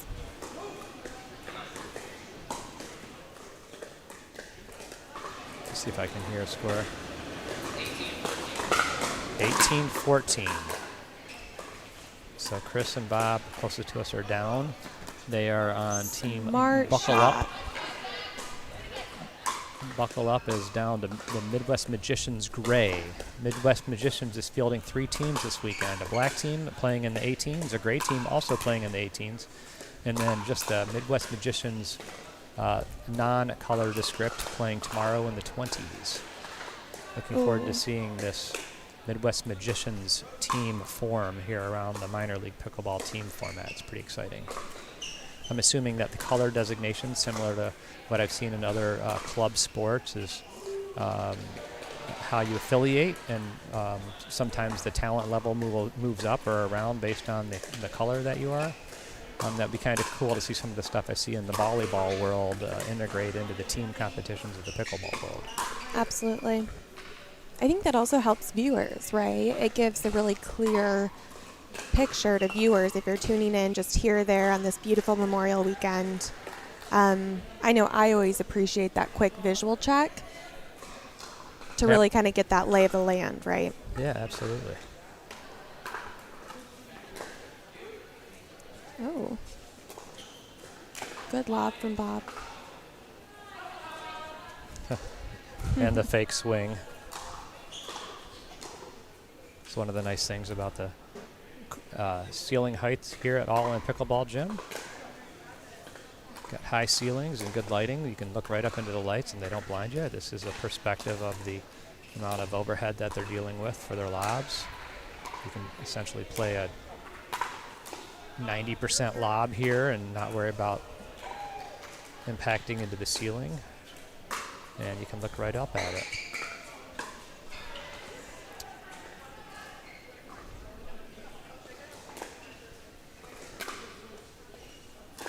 So, Sophie, a little later you're going to do some on-the-scene reporting, and we're looking forward to that. But while you're in the booth here, was talking with your husband, Hugh, a little bit this week.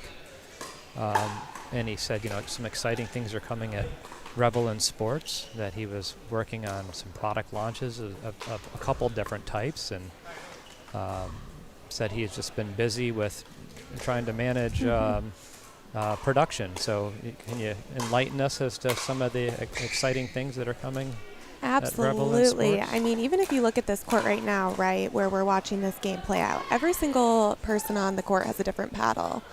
It really speaks to how unique each player is and what they need to be successful on the court. And so we're really just trying to expand our offerings.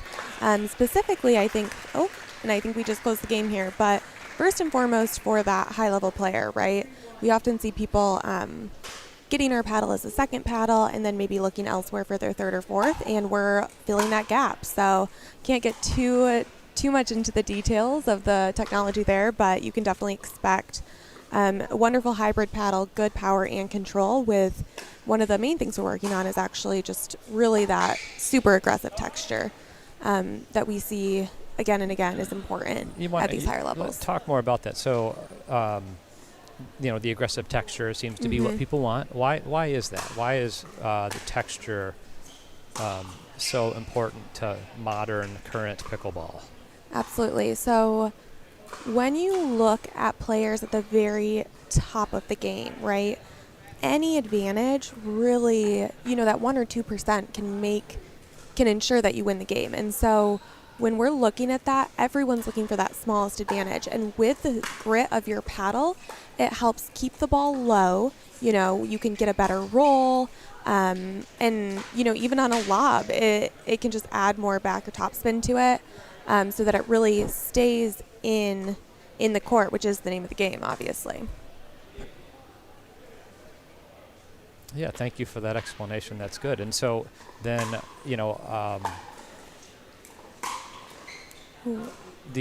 as the sport has evolved, I've been playing for 9 years, and it would seem like we went from, non polypropylene honeycomb paddles to polypropylene honeycomb paddles, and then now the facings are getting to where you want maximum spin. Yep.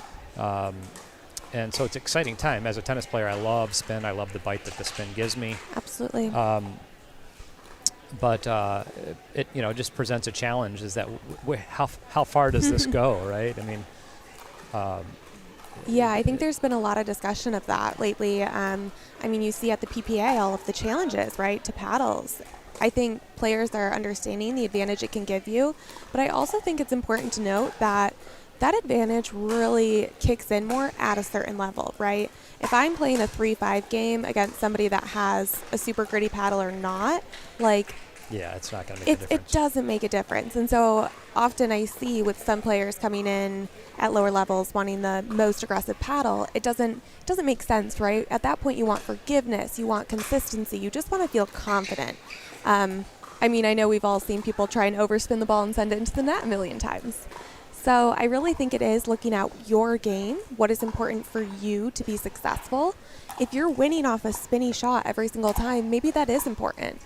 But if you're finding that your game is about consistency or power, that might not be the most important factor.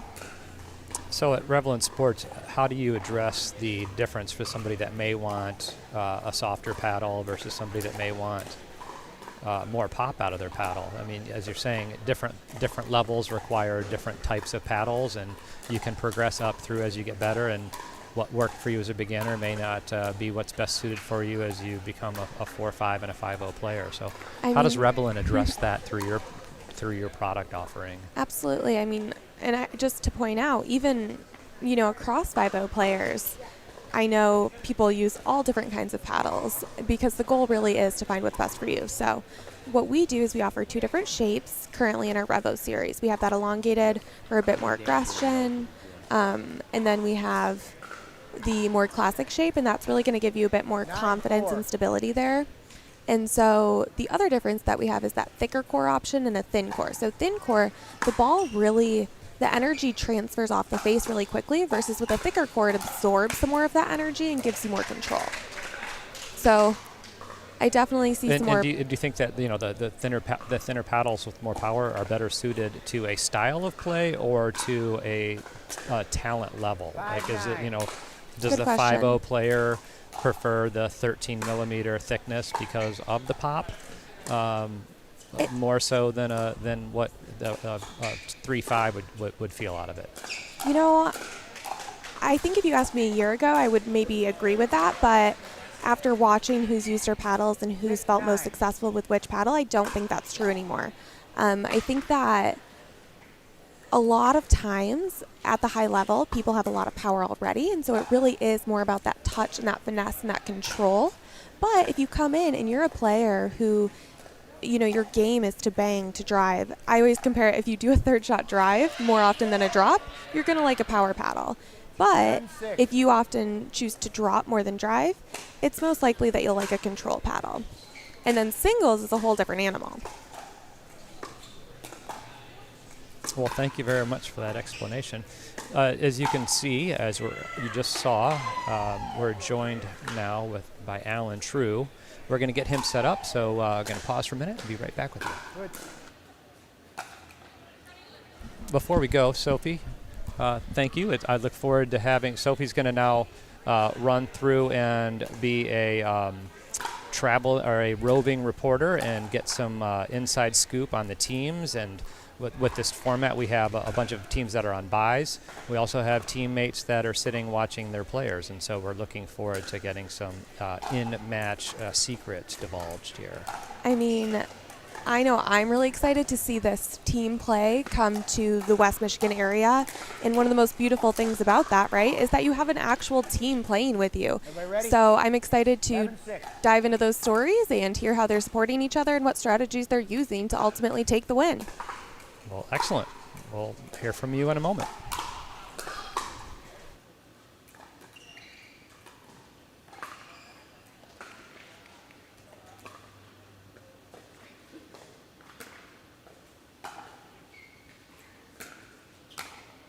Seven 11.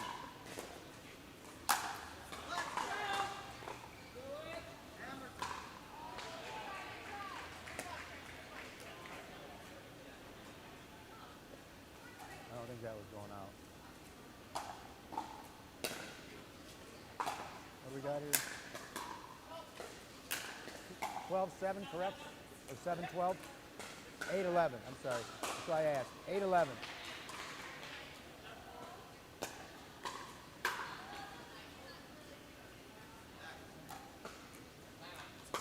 12-8.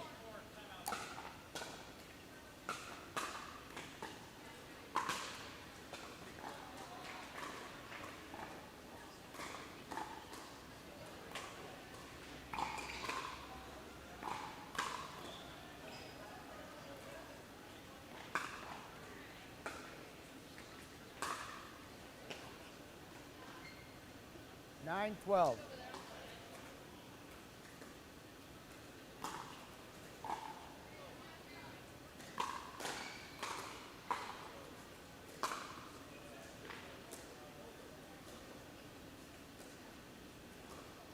13-9.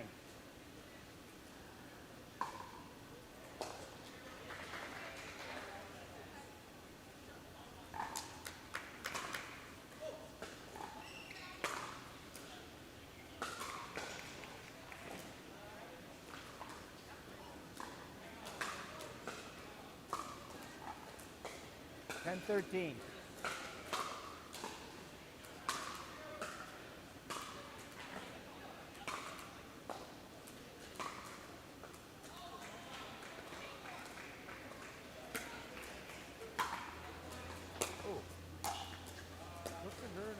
Looking all cute. Oh yeah, I got some great legs, Mitch.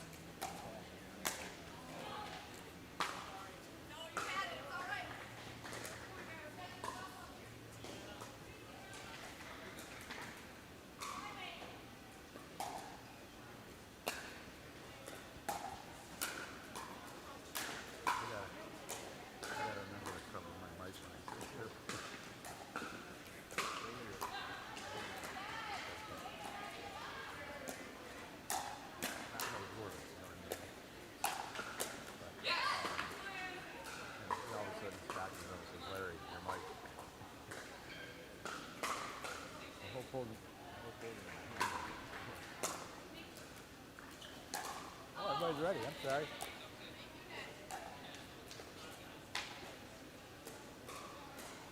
Ten 13.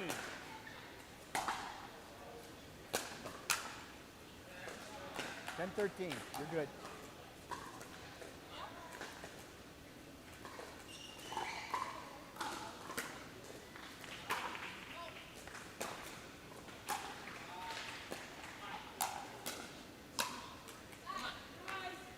Fourteen 10.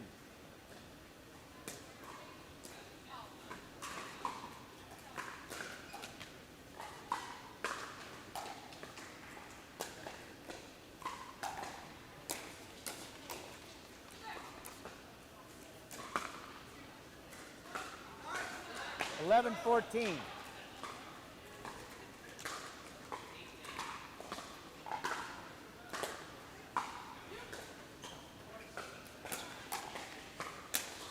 Twelve 14. Man,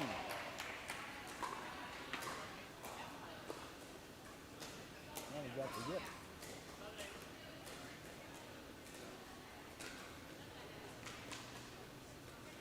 15-12.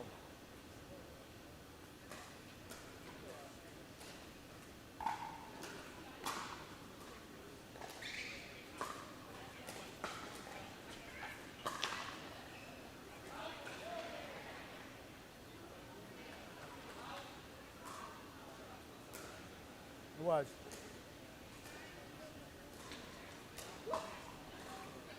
Yes. 16-12.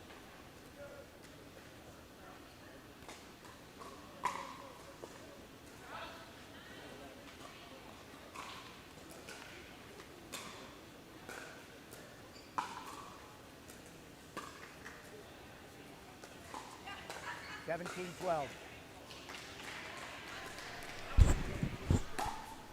All right, if you are just joining us, this is Alan True now on the mic, taking over partway through this match. It is 18-12 for the team here at the bottom, which I believe is Delta Force taking on the Kind Crumb Kitchen Killers team.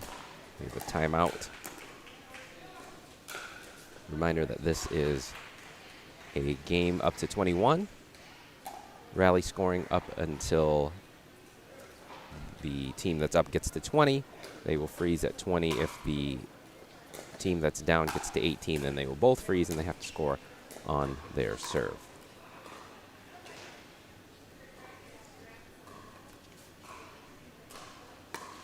There is a delete button on his computer.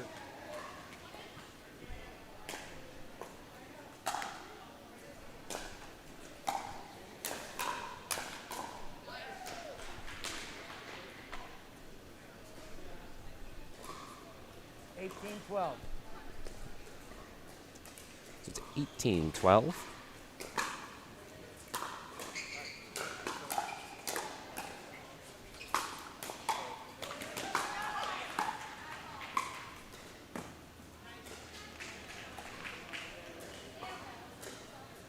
So it's a point. It will now go over to Kind Crumbs at 13-18. 13-18. With Monty here to serve.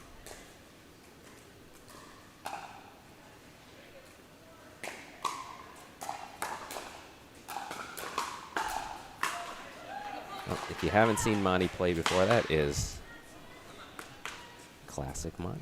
19-13. Oh, the ball was out. It's 19-13.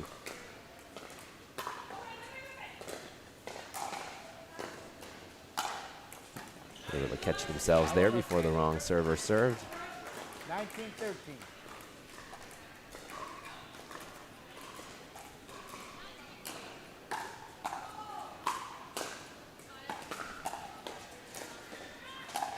It's a good drop.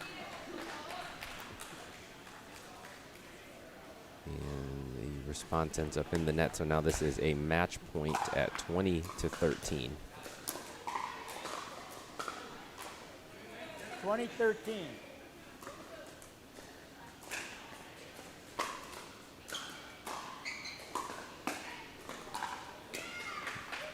Another good shot there from Delta Force, and they take this game 21-13. That's going to give us a chance to reset here.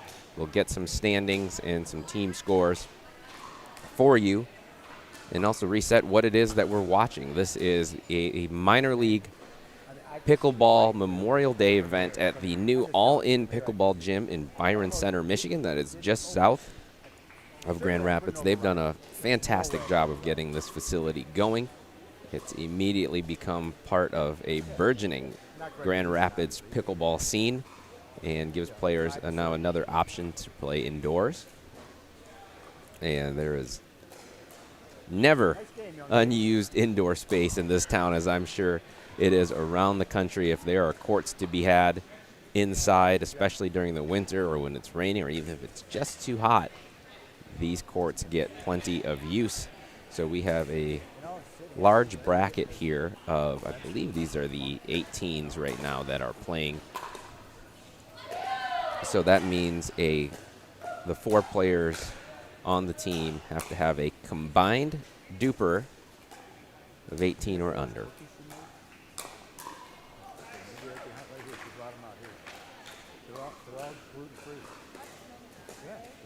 And each team is made up of 2 males and 2 females. So we just saw a mixed match.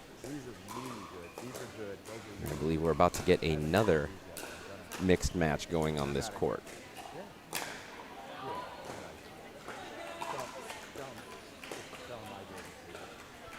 And minor league pickleball is affiliated with Major League Pickleball, which I'm sure pickleball fans have seen, heard about, watched. It brings the team format into pickleball. It brings rally scoring into pickleball. And the pro events at the highest level have really just taken off in the last 2 years and been incredible to watch. Rebecca, I like these better than regular cookies. Is that good? That's amazing. And as we are about to watch Team Kind Crumbs, if you're wondering what Kind Crumbs is, it is a allergen-free bakery in Grand Rapids. And as our referee Larry Keefe was just remarking, he says he likes them better than standard cookies.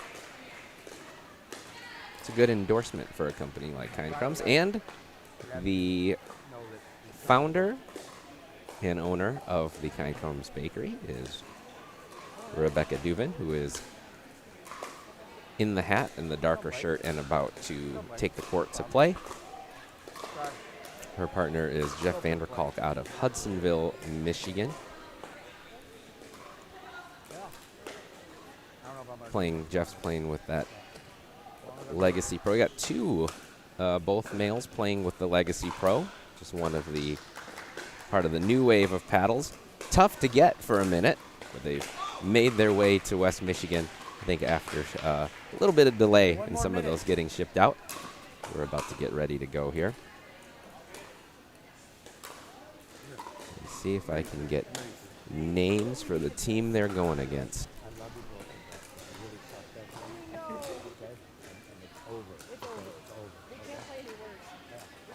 It'd be pretty tough. I mean, money could, maybe you can't, but money could do it.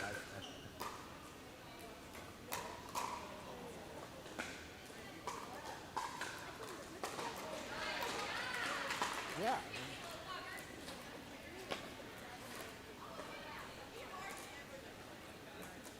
People still love you. That's all you gotta know.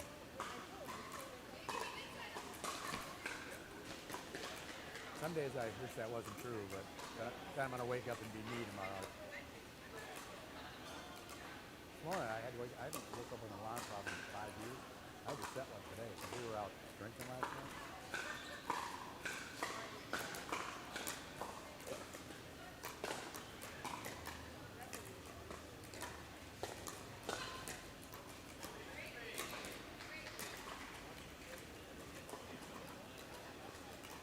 You wonder how you could win the men's game, win the women's, but then lose the mixed. You know, yeah.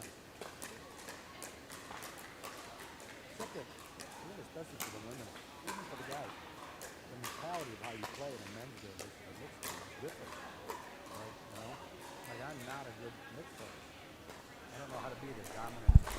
All right, we're settled in now. We have the names. This is Brandon Brown and Kelly Peckrell getting ready to take on Rebecca Duvin and Jeff Vanderkalk.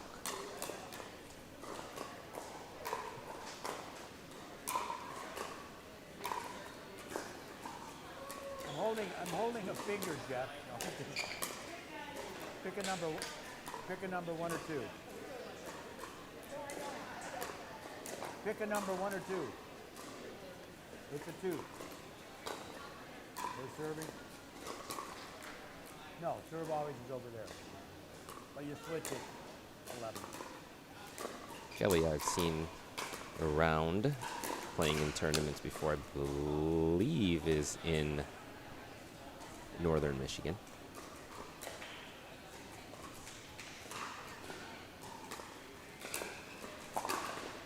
Zero, zero.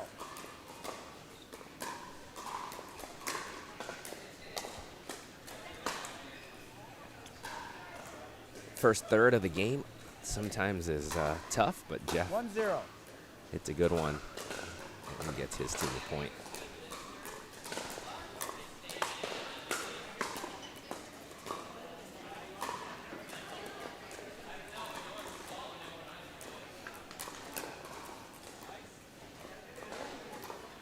One.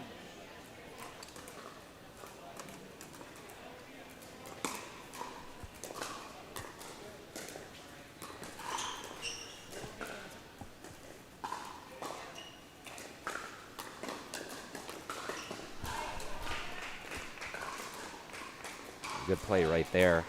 Results in a point for Kind Crumbs. They now lead 2-1. So if you're just joining us, it is rally scoring. So even if you are not serving, you can win a point just as Kelly did right there. And it will ball retrieve from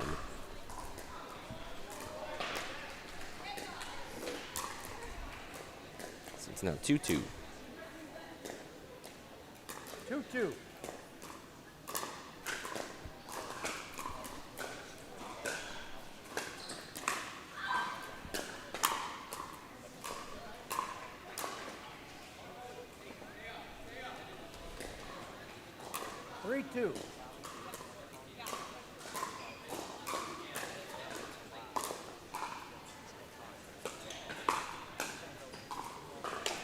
That shot goes right down the middle for Jeff, and that's a point.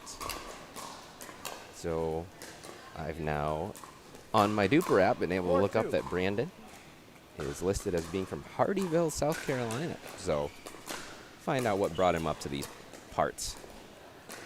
Maybe it was just this event.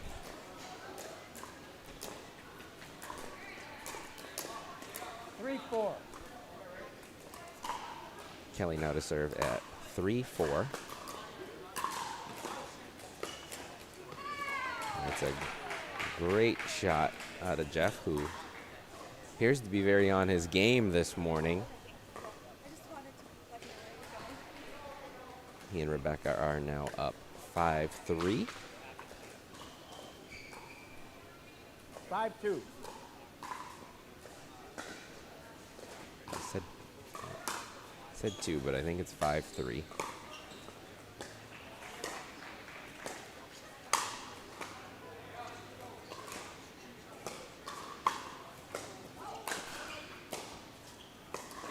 That's a good point there. Some great defense out of Jeff and Rebecca to dig back several overheads. 6-2. And they are up 6-2.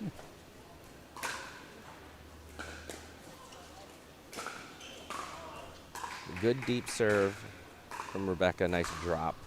And then they leave a ball that goes out. 7-2. Kind comes off to a fast start here at 7-2.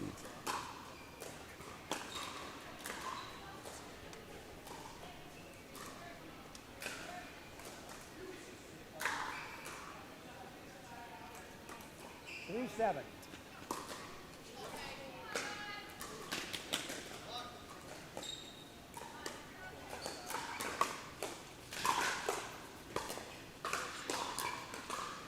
Oh, it's again some fast hands there from Jeff, but Brandon and Kelly stay with the point.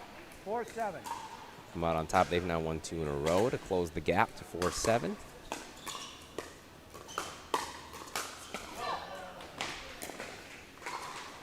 Great defense from both teams so far early in this match.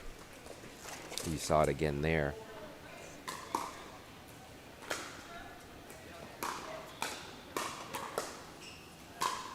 With the momentum now for Kelly and Brandon, they have won 4 points in a row.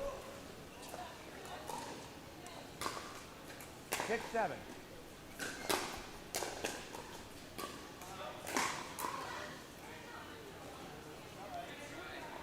Rebecca and Jeff able to stop that little mini run. It's now 8-6.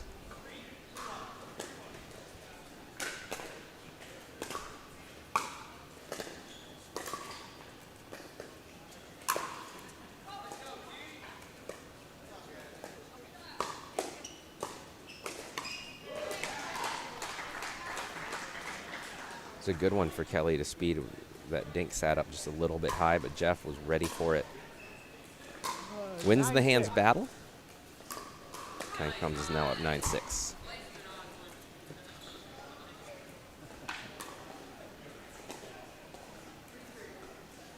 Seven nine.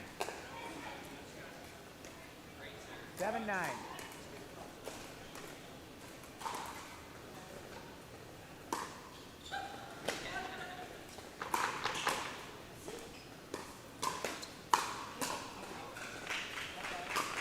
Ball just deep. Kelly had a 10-7. nice look at that with her forehand.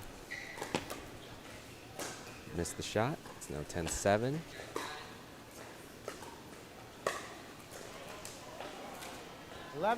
Jeff's been doing a nice job with his backhand, just chipping that over to Kelly's backhand. So now we will flip at 11-7. The Kind Crumbs Kitchen Killers, with their alliteration, have an 11-7 lead against Delta Force. I don't know the total game scores. Delta Force won the last mixed match. So I know that Kind Crumbs is at least trying to even up the mixed games.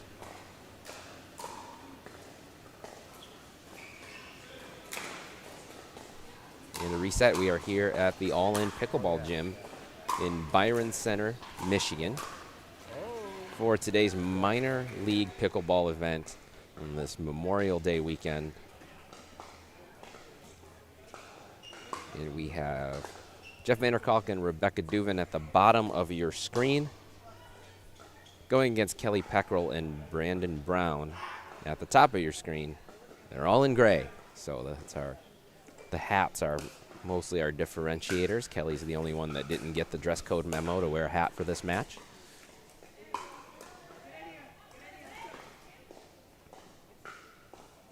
But lack of hat doesn't affect her on that point. They are able to win that. It's 8-11 now. Delta Force serving.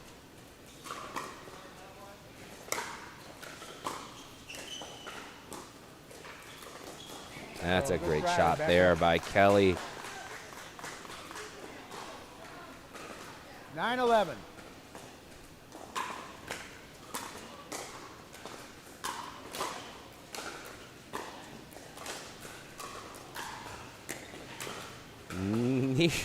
That was a near miss. Oh, I think they. Yep. 10-11. Looked like they hesitated a second on the call, and then have agreed that it is out, and it is 10. Better go. 10-11. 10-11. I announced it once.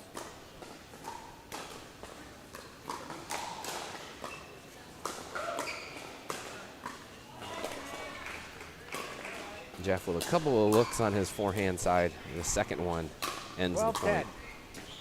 12-10 for Kind Crumbs.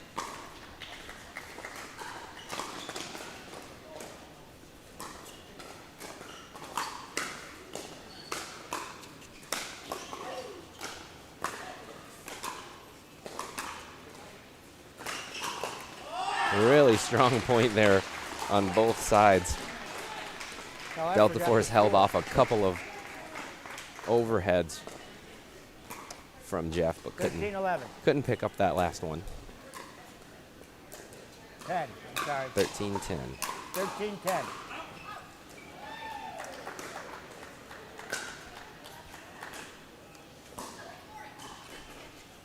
A really good drop by Rebecca that Kelly picked up and then speeds it up on her backhand side, which didn't look like Jeff was expecting. I don't know if any of us were expecting her to be able to do that from her shoes on the backhand side, but a big point as they get the serve back at 11-13.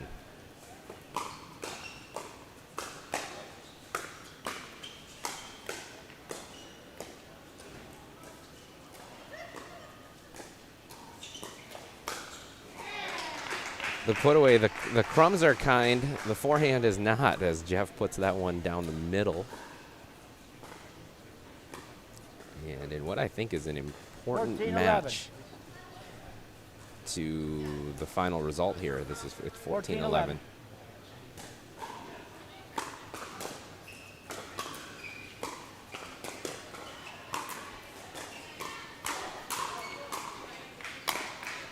Shot was wide. I'm led to believe Kind Crumbs needs this match in order to force a dream breaker.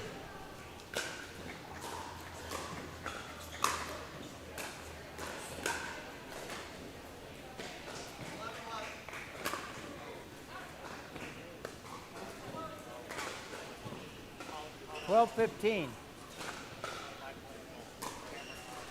12-15, Delta Force to serve. 12-15. And they're going to take a timeout. So Kelly Peckrell and Brandon Brown called a timeout. They are serving down 12-15 against Rebecca Dubin and Jeff Vanderkalk.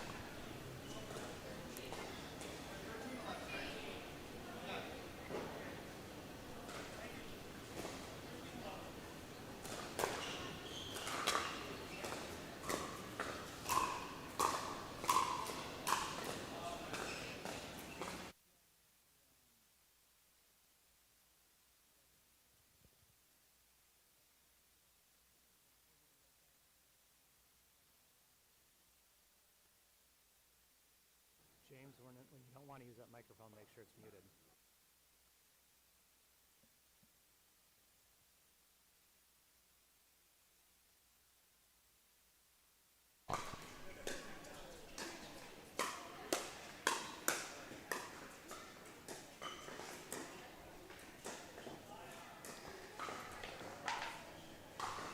Forehand dink battle breaks out.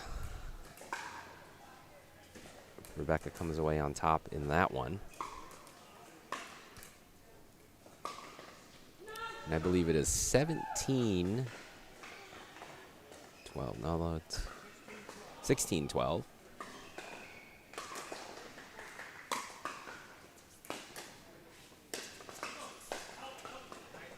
That ball is deep. Now it's 17-12. I got ahead of myself. Saw the future.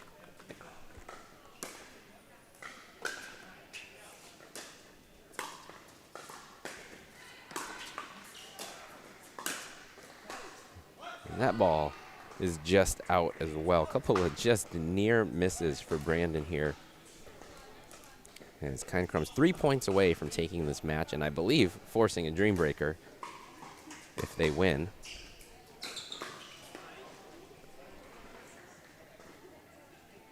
Jeff steps over there, take his forehand, just clips the top of the net.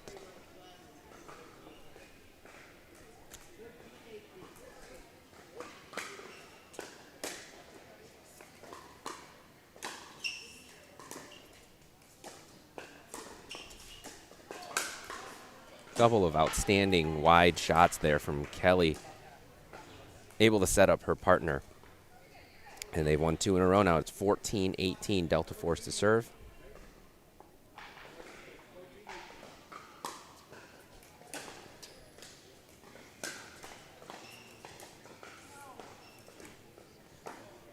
Another strong shot out wide from Kelly. Little bit of help from the net gods. And they've now picked up a couple points in a row now, make it 15-18.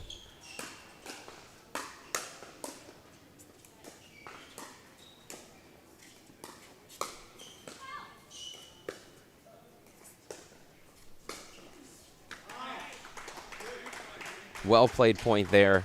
A couple of good digs. Jeff finally able to find one that he can put away. And Kind Crumbs is now at 19-15.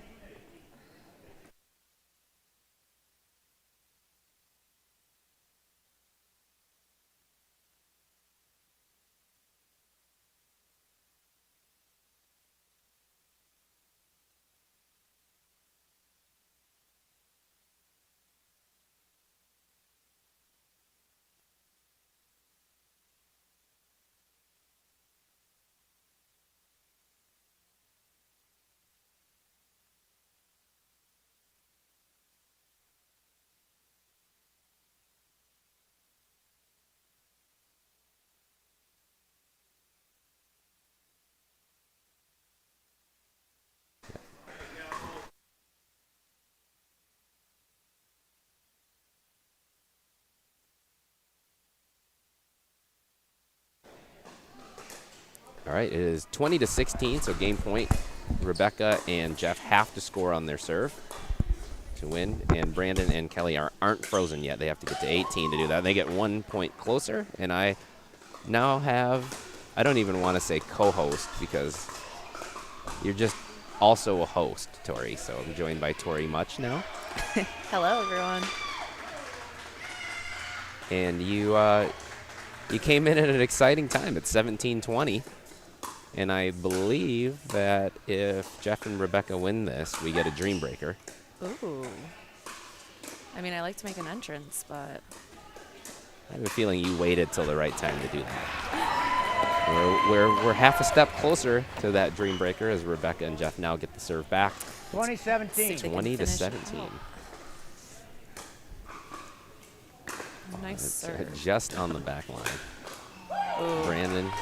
Brandon followed that up really well. He did. It's well returned for a good 18-20. serve. Both teams And are locked. he's using that Legacy Pro. So it's gonna generate some pace. So now both teams are frozen at 18-20. Ooh. Shoot. 20-18.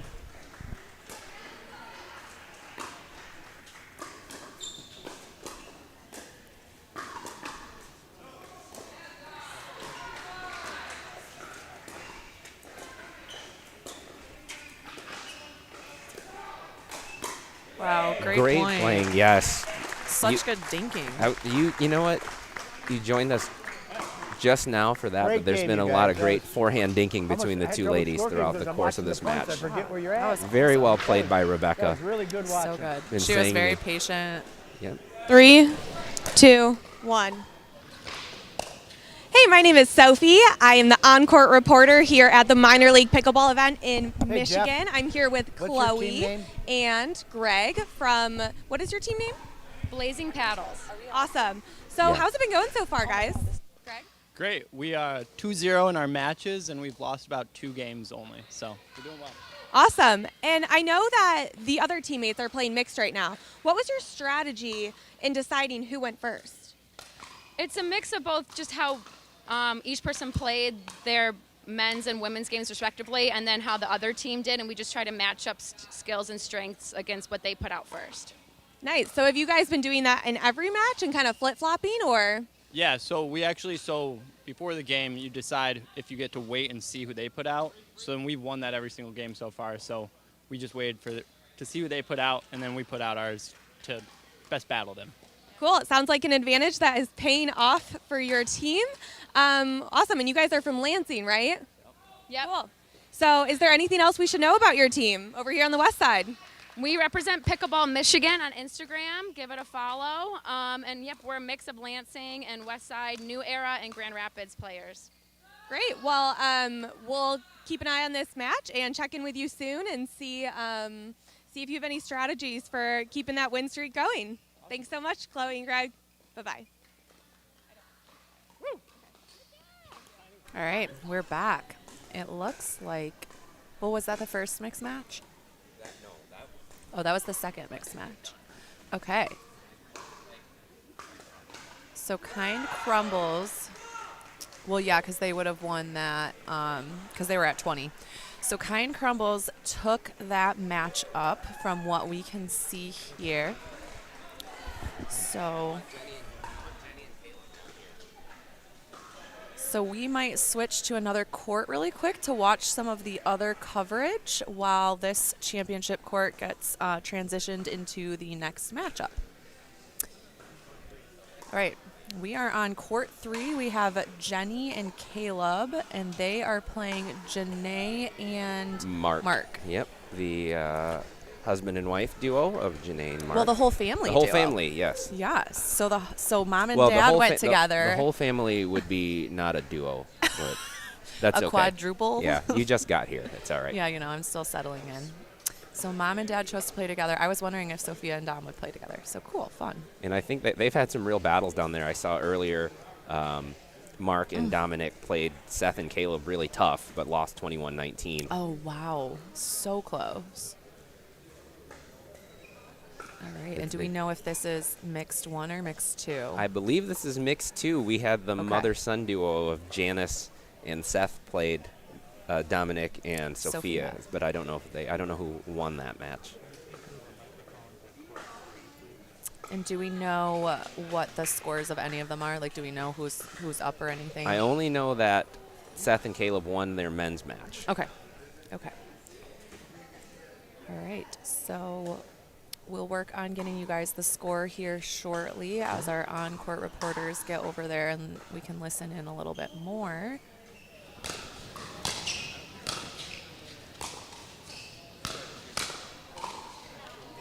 Couple of lobs there. I was going to say there was lots of lobbing looks going like on the there. match is over, so it looks like Caleb and Jenny won that one. Okay.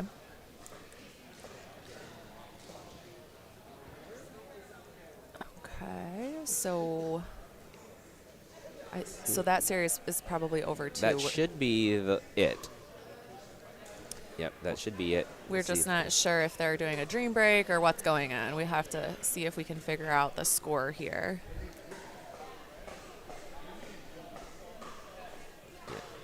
Stay tuned, fans. Yeah, stay tuned. The suspense, we're just building suspense. We want to keep everybody watching on the edge of their seats. Okay. And we're gonna get Sophie on court. And see if she can give us the results of that match and potentially maybe talking to the who won it. I think we're lining up an interview here. Yes. She's going to be talking to Caleb and Jenny potentially here. Yeah. Sounds like. So maybe that team was the one that took the W on that series. We will find out. They won that game for sure. Yes, and they won the men's. And they did win the men's. So it's at least 2-something. Whether or not it was 3-1 or 2-2, we will find out here. And it doesn't look like either team is prepping for a dream breaker here. They're not discussing strategy. Guys, this is Sophie. I am here with Jenny and Caleb. Let's talk about that last match. Can you tell me what happened? I think we did a good job controlling the points and choosing our battles with which balls to put away. taking our time, being patient, and just having quick hands and being reactive. Jenny, is this your first time playing in this format? It is, and it's fun. I love the team formats and being able to play women's and mixed doubles in the same day and at the same time. It's been great. Awesome. And then how did the matches overall go against this team? And what was your strategy going into that? I think just playing our game and staying consistent, not changing it up just because of who we're playing with, but also knowing what their strengths and weaknesses are and kind of building on that as well. And the matches went really well for us. Well, last question, Caleb. Was there a moment in that game where you really had to dig deep and to get the win? And what happened there? Yeah, there was a string of points where they started coming back, and I think part of it was my own impatience trying to put away the ball too quickly. And I think we did a good job adjusting and waiting for the right moment to strike there. Great. Well, patience is the name of the game with this team, and it has been successful. Thank you so much, Caleb and Jenny. We wish you luck. Thank you. Caleb and Jenny come out on top there. Like their team also came out on top. So Seems that way. Grand Rapids Irrigation, I believe, right? that's their team. Yes. Not only do they get the win, but a fine interview as well. Caleb must have good DNA. Oh, yeah. Well, questionable. Comes from a good family tree. It sounds like we are getting ready for a Dream Breaker. They just announced there's going to be a Dream Breaker on Court 2, which is the court So right in front of us. exciting. Yes. I love that singles is the tiebreak for this. I just think it's awesome because especially in Major League Pickleball, like you really have to be strategic with who's on your team. Like maybe they're not the top doubles player, but if they can get you points in singles, like they are an asset to the team because how many times it comes down all the time to Dream Break. And not only is who you have playing singles important, but the order that you put them in. Correct. So there's strategy involved there. And it is interesting because also in a string of 4 points, anybody can win against anybody. It's much Right. different than if you played out Definitely. a full match of singles. So you've seen it in the MLP event where I think some of the first Dream Breakers you had Lee Whitwell, who was in her 40s, I did just watch that one. lacing winners against top men's players. And so I think that's what makes the Dream Breaker really cool when a player like I that think comes up big for their team. Oh, yeah. And it's so exciting. And I don't know, I just got here, so I haven't been listening to the atmosphere as much, but I know I'm playing tomorrow, and I will be screaming at every point that my team wins.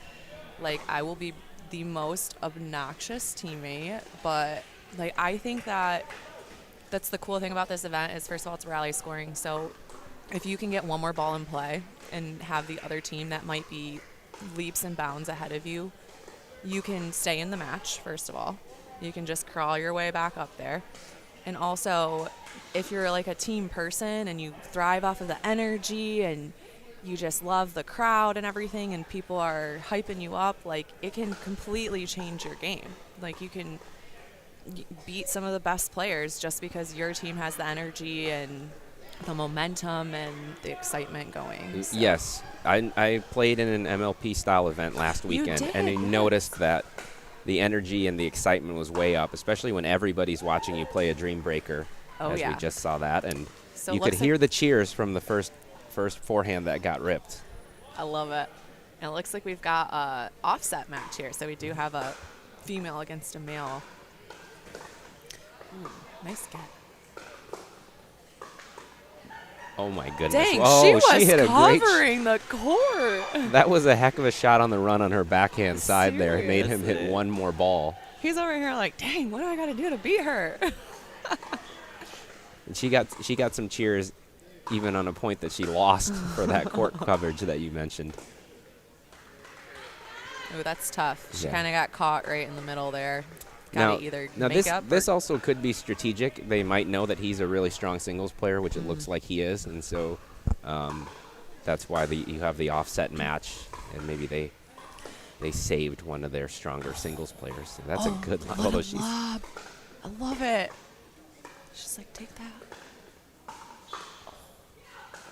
There you Just go. That's out. cute. Look You at get the 1 point, and that's where you get these. Now look at this. Everybody that's not playing is watching this. Oh, absolutely. It's incredible. And she got a clap from her opponent as well. I unfortunately don't know their names. You know but- what? It didn't dawn on me until last week. I think I was 4th or 5th in our singles lineup. That when I walked out there, I was like, "Oh, I'm nervous for this." I don't get nervous when I play because everybody's watching. This means a lot. You only get 4 points. Every point counts. Yep. You don't get like a side out thing. You don't. Nope. Still rally. We got Bob Trout here Oh, yeah. playing singles. Ooh, with the deeper turn. And look Oh, at that. Look at that. Right down the line. Nice Bob job. is he over 70 yet? Or is he getting close? I don't comment on I'm people's gonna have to ages, look. Alan. Oh, sorry. Nobody turned me into HR. I was just asking as a factoid. He doesn't look a day over 50. Just out on that. He is exactly 70, Oh. according to DUPR. It could be his pickleball age. He's probably pretty excited about that one. Puts him in a new division. It does. And although he's playing some good singles here. That's a good serve. Really good serve. Yep. I would love to know what the score is. I can't quite hear So it was that. 3-1 after the first two, and then she's won 2 Okay. points. So I think it's 5-2. Okay. Try to keep track in my head. Another good serve. Her serve kicks. Oh, and that like inside out cross. I love it. She had him thinking she was going down the line, and she just whipped that across. What a- So it's 6-2. So there's a great example. I mean, she was lined up with a guy and ended up taking the majority of the points there. So I would love to know which team got to show their lineup first, because I'm curious how they strategized their Some good their lineup. good stacking out of blue. So this is Lori Harvett from Grand Rapids. Whoa. Nice gut. That ball might have even been going out. So, I mean, I guess if you're going to take the risk, you got to hit that good shot to finish it. And I should know the gentleman she's playing. I've played against him. I apologize. have also seen him play multiple times, and I am running short on his name right now.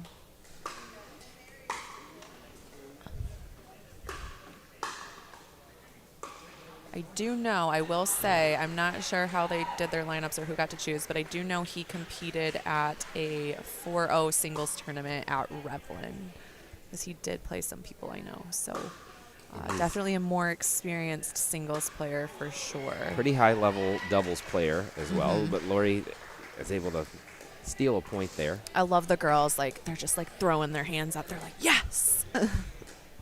Feels good to win a point that way. So Yeah. all of these matchups were different. So yes, now we have, this is Chris Gutek, Yeah.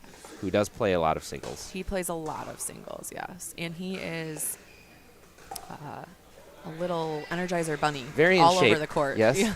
He's annoying in a good way, Chris. Like a gnat. Just doesn't stop.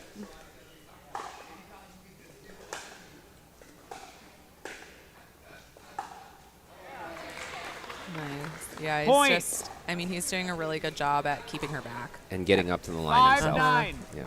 5-9 is the score. I think Dan's over there calling. Nice. Oh, shoot. Oh, picked that She up was off the- so close on that corner, too. Respect to the ladies here and all on both teams. They're playing I really hate well. playing guys. I practice against a guy all the time, and playing singles against guys is so frustrating. Oh, she hit a heck of a backhand She there. did. Chris was able to get that back. So Yeah, I mean, these girls are definitely, like, hanging in there. It's tough. Chris brought them back a little bit. I believe the score is 9-6 Nope, now on 11. in favor of blue. 7-9. You're serving odd 7-9. 7-9. Oh, okay. So within 2 here. Within 2. Just like that. 7-9. So this, that's a tough one. They're going to need her to steal a point or two here. Yeah. 10-7. Definitely. Try to stop them from getting that side change, potentially.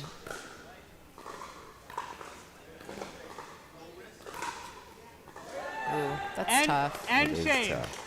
Okay, so we're going into the end change here. They'll have 2 more End change. points with these 2 players on the court. All good. 11-7. Yep. So maybe the end change will bring in a couple more points for her. Maybe just like an adjustment of what you're looking at. It might change it up a little bit. Different win read. Yeah. Everyone ready? Sun 11-7. in the eyes. Yeah. Not the sun, but the state-of-the-art nice lights here at All In Pickleball Gym.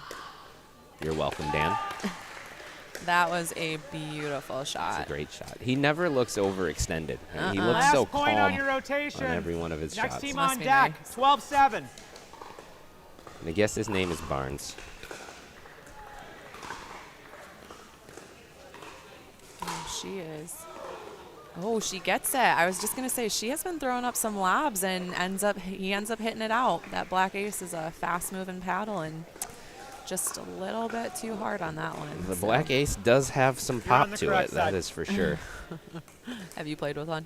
I have not. I've played against a lot of people who have. We're serving That would be 8-12. me as well. So that was. All right, 8-12. That was Zachary Barnes.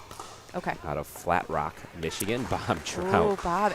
Honestly, I feel like he threw her off with a changeup. Like, I think he hit that about 50%, and I think she just, like, wasn't expecting that. That is Bob. Crafty, crafty, crafty. He's got some strategy. 9-12.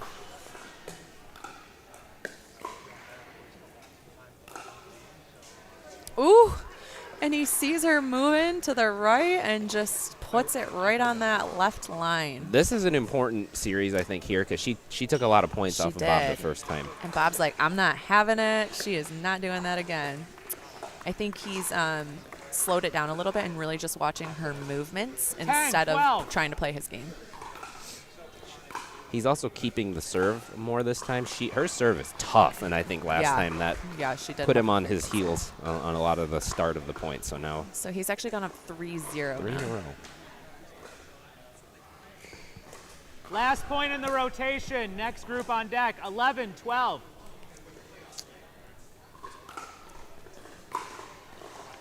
Out. So I believe she is Jennifer Laura, you're Gettinger. up. Okay. And I think they said it's 11-12, so 13. No. Oh no, that was 12-12? She's You're on that Tawana Simmons. And Okay. Jennifer. Jennifer Gettinger. is the girl, their fourth player. You out. Yep. 12-12. 12-12. Okay, so we have tied it up. What a little comeback. All I told right, you, the side change. 12-12. You know, I was questioning their stacking for a moment, and now I'm not. What a get by Not good. Lori. Oh, she tracks down one, but can't quite get to that next one. And he is Oswin 13-12. Konarski out of Novi, Michigan. Look that up on my handy DUPR app here, which we are on the DUPR channel. 14-12. Ooh, oh, tough. It's just deep. Just deep there. 15-12.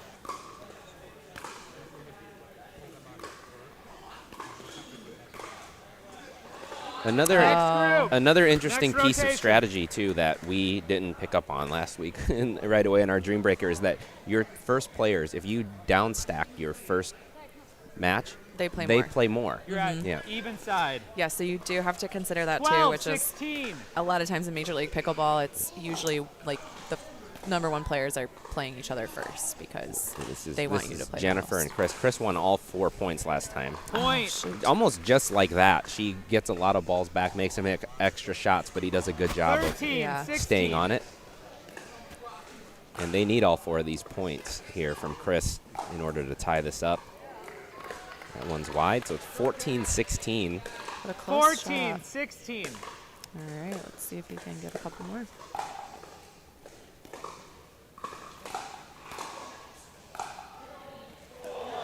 Oh, she just missed that Final one. point on your rotation. Next pairing's up. 15-16. We got Dan down there announcing and making sure it's run correctly. It is a little confusing. Great projection on his voice, too. Good job, Dan. That's a Oh, tough shot. and she was there for it She too, was. and that would have been a beautiful shot. Just short. So 16-16. Back to tying it Yes. up. All right. As a reminder, this plays the same, so we will freeze the first team at 20. 16-16. All right. It's the same thing we did in doubles, so the first team to 20 will freeze. As you can hear from 16-16. Dan, it'll stay similar scoring to all the rest of the day. So this is, once again, this is Zachary Barnes and Chris Johnson. Just is in the missed blue. out. 17-16. Let's see if she can get a couple here. I think she's gotten 1 or 2 every time. Oh, shoot. That is just a tough shot to get to. Chris is from Rockford. 18-16.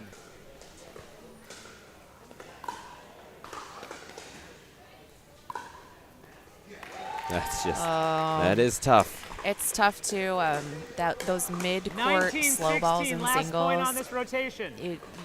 You're giving a person a lot of options when you hit a ball there. See if Chris can steal 1 point here and put less pressure on Bob. Nope.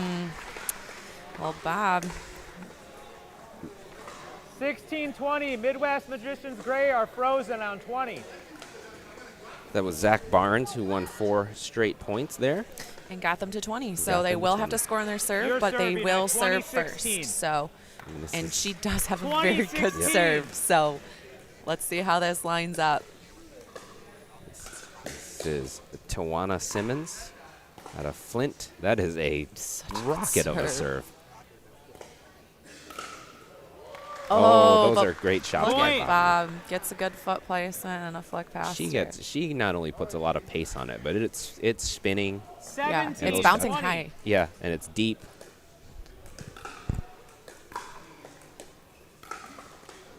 Point. Okay, Bob. Now they are both frozen. So yeah, so but Bob will serve. So it's 18-20. Bob will serve, and if he scores on his serve, he will continue 18-20. to get more points. It's a great backhand. He is just Last making point her on the run. rotation coming up. 19-20. I feel like he took 2 steps that whole point, and He she did. was just running.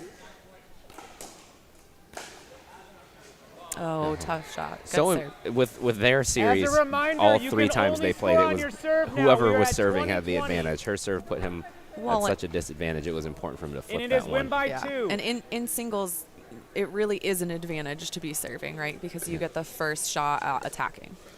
So this is a big 20-20. series here. See if Lori can win some points on Oswin. Tough matchup, but at least they're frozen. Oh, that is just So a beautiful good. shot. And it is important and good that she got to start serving too. Yep. That did give her. 20-20. Only score on serve. Yep. 20-20.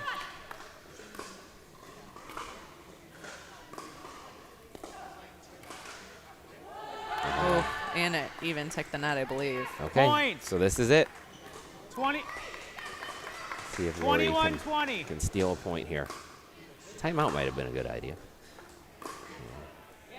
Oh, that's just Those are too too good. good. Too good. Do you get an extra timeout in match. Dream Break? I believe you do. Or 2 timeouts? Yeah, I think you get at least 1. At least Nice 1? job, Okay. guys. Nice job, Well, that was everyone. fun. We got a 22-20 Dream Breaker. Is that the first one for 18s? I think, I don't know. So you I guys got get here to take a around deep- the same quick time breath you and did. you're but, playing right away. you Well, know, that was fun to watch. I love to see it come to that. I mean, it's really exciting stuff. I think you arrived and we got 2 barn burners. Yeah, we did. I told you I like to make an entrance. Well, mission accomplished. People decided to start really making it intense when I showed up. It could also be that they're now getting warmed up and we're in Yeah. the middle of the day. But you can have some credit in that. Let's just give credit where it's due. Miller Katie versus Kind Crumb Kitchen Killers.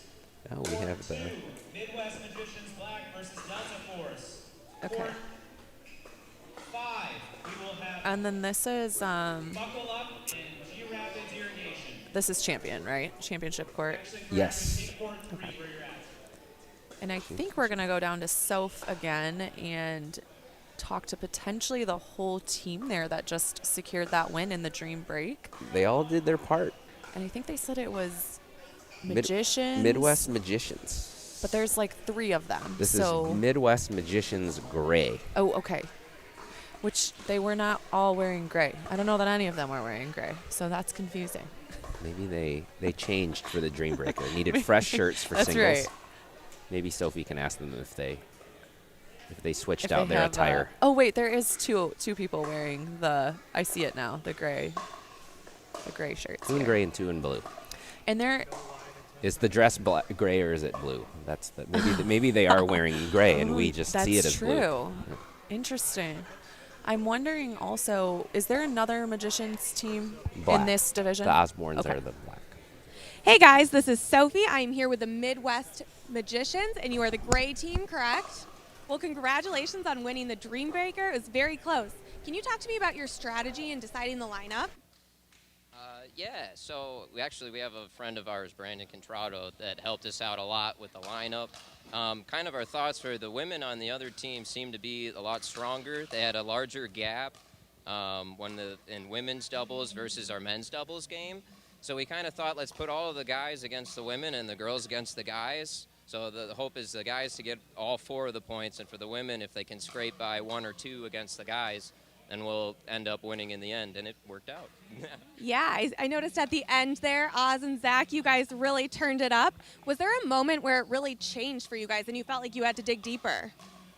Oh, the entire time. I mean, it's harder to play, or sorry, it's harder to watch than it is to play. Like you go out there and you're like, all right, I just need a couple, and as you go, you're like, all right, I'm done now. I've done my 4, I've done my 3, and it's like now I have to have anxiety in my shirt the entire time. So.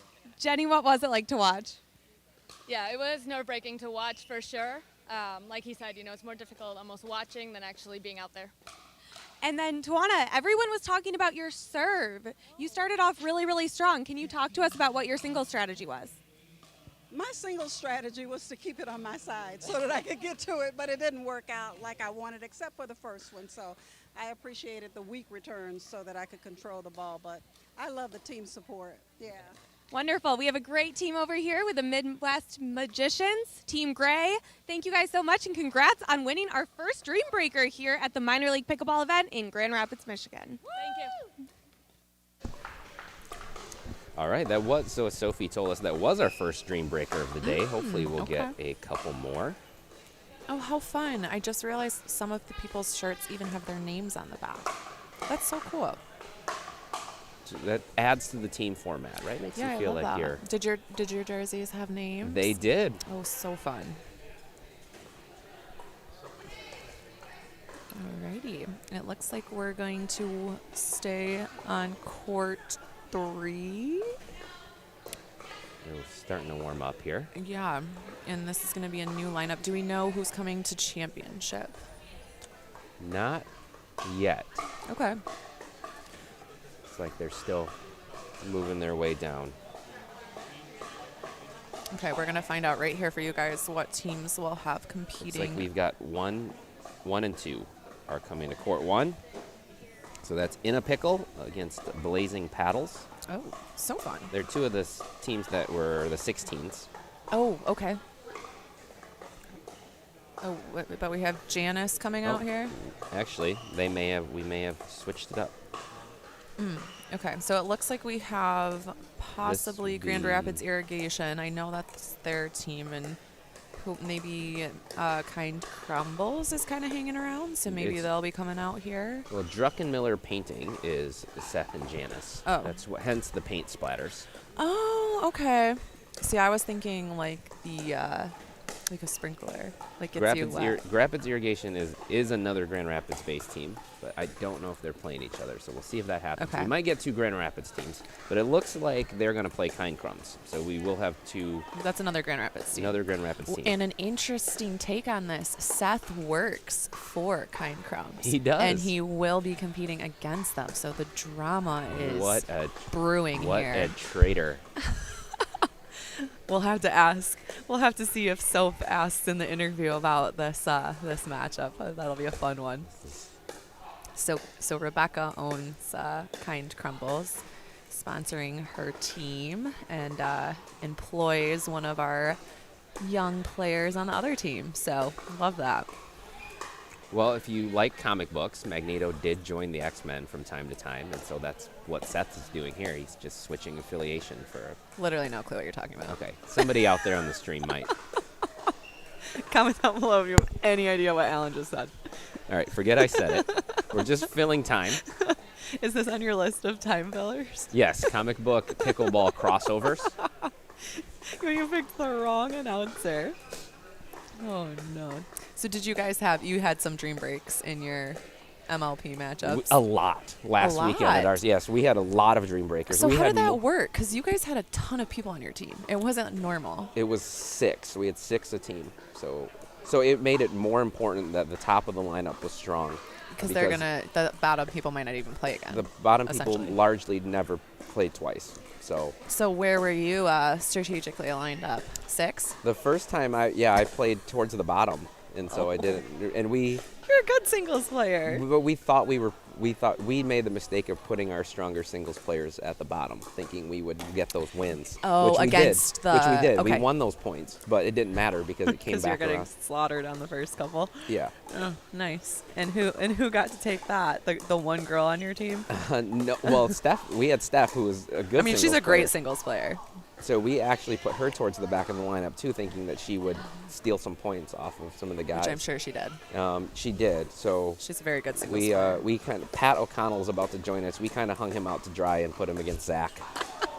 Oh yes, you did say that. And Zach is also a very good singles player. Very good singles player, and he was there too because they had Aaron as well. Oh, the team also we played. a great singles I know. player. So we thought, well, let's not necessarily match our best against those two, but. So you put a lot of strategy into it, and it just kind of blew up in your face. Did you see each other's lineups? No. Okay. Nope, they were blind lineups.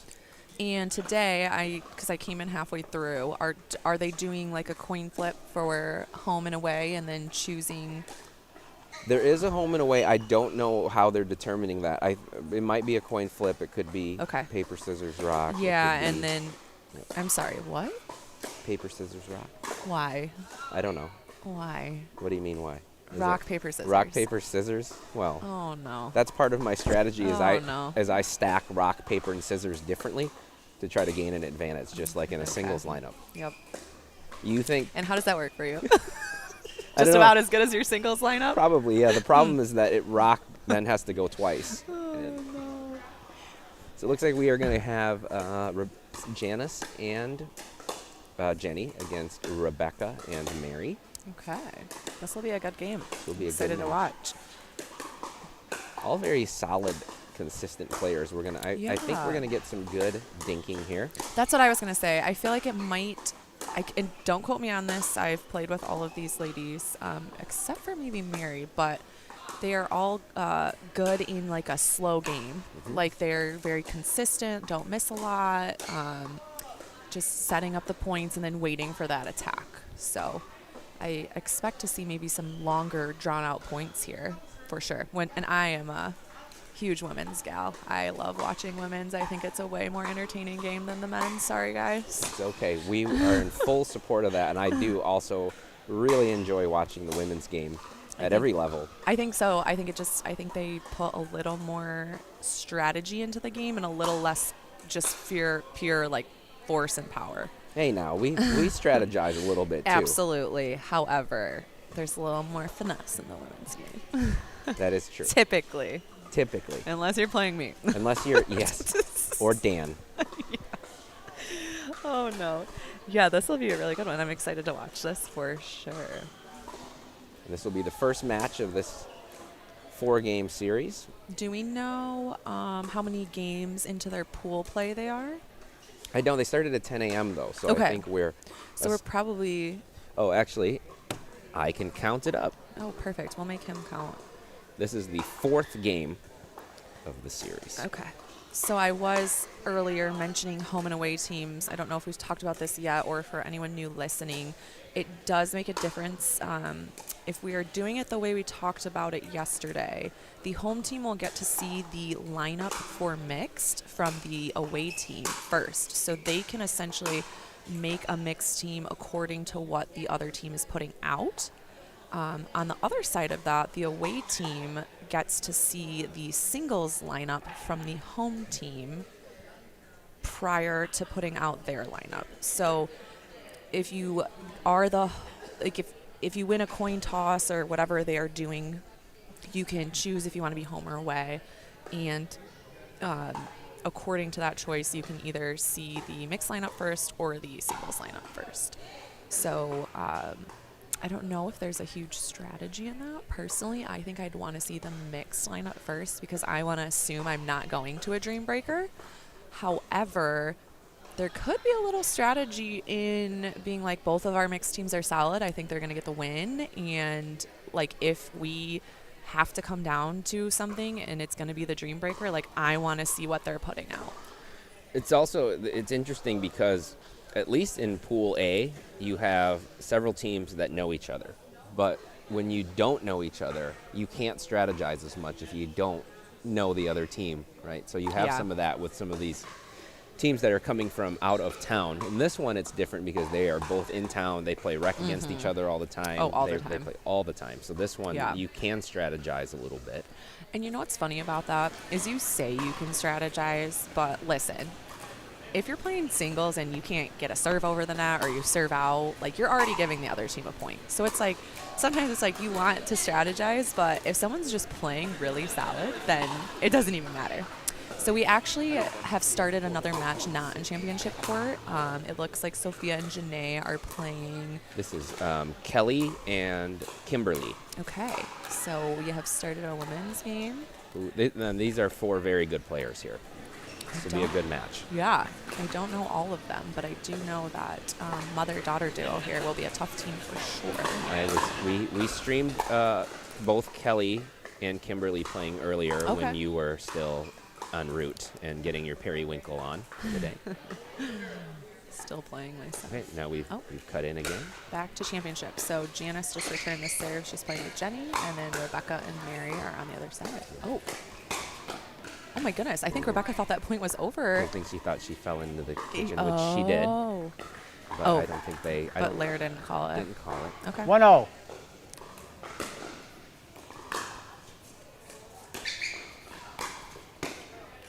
It's a strong forehand there. It is a Mary. strong forehand. She was working pretty hard to keep him back on the baseline there. 1-1. Nice shot. Wow. That was a great serve. I mean, I'm looking at this back line, and it was just on that back line. No, this is where I think Mary has played less tournaments, and so she has the lowest duper on the court. Oh, but okay. as you can see, that's deceiving because she can hit the ball.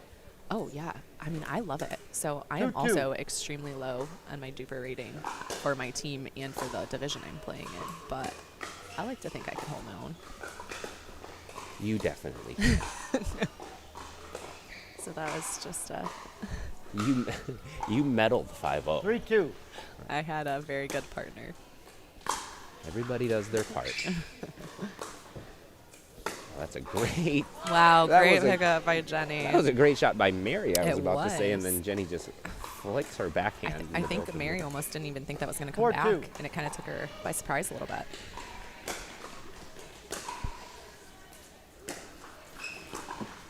Great drop by Janice. Yeah, really good job by Janice. Who as a result, she has the highest duper on the court at does she? 4.81. Oh, wow. Way up there. Janice. Way up there. Okay. She got extra paint splatters on her shirt. They coordinated them to their duper score, kind of like helmet stickers in college football. So she has more paint splatter because her duper's higher.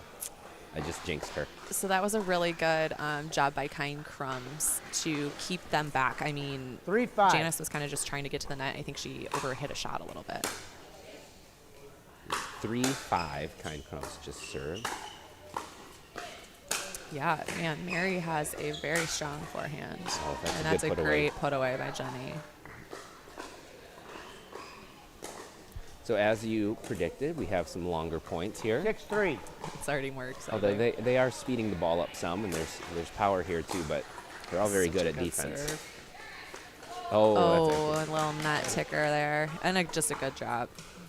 So it is interesting. 7-3. I did just interview Janice recently, and one of her favorite shots is her serve. And you will see her. She's a great singles player because she will hit that back line every time and with pace.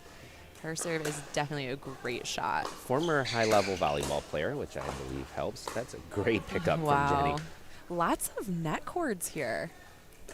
Lots of net cords. We have fantastic nets here 8-4. that are tightened very well at the All In Pickleball Gym. You're welcome again, Dan. That's a good shot. That That is a shot. deceivingly good shot because that can be hard to. It can be easy to mess that up. Well, and I think she was anticipating a very fast ball, 9-4. and Jenny hit it about 80%, and it just kind of threw it off a little bit. It's a good drop on the backhand side by Yeah, Janice.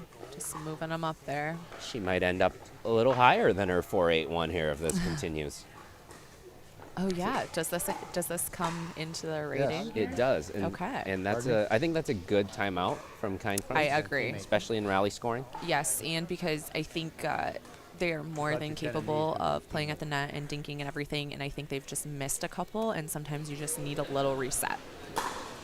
And to cool the other team off a little bit. Jenny kind of went on a hot streak here She of hitting did. a couple of good balls. Mm-hmm. So we're going to, a little bonus coverage. Yeah, back on court 2. I'm calling it court 2. I don't know if It is court 2. It's actually on the bottom corner of the screen. Oh, as well. So you know, the things you learn.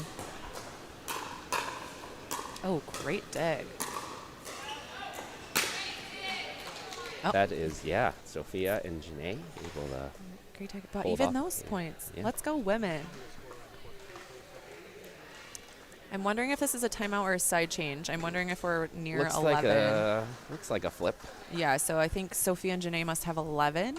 And it looks like they got there first since it is changing after they won a point. So we know at least one team has 11 here. And it looks like we might switch back over to championship. And we are back with the painted team versus the cookie team.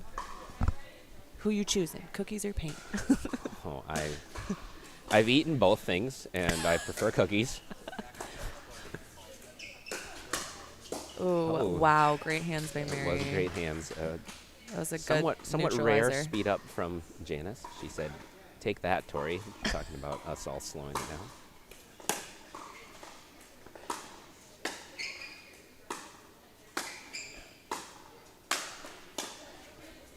Oh, nice. Oh, Ooh. it is some Oh, good pickleball. The hat is off. I wonder if she hit her hat with that swing.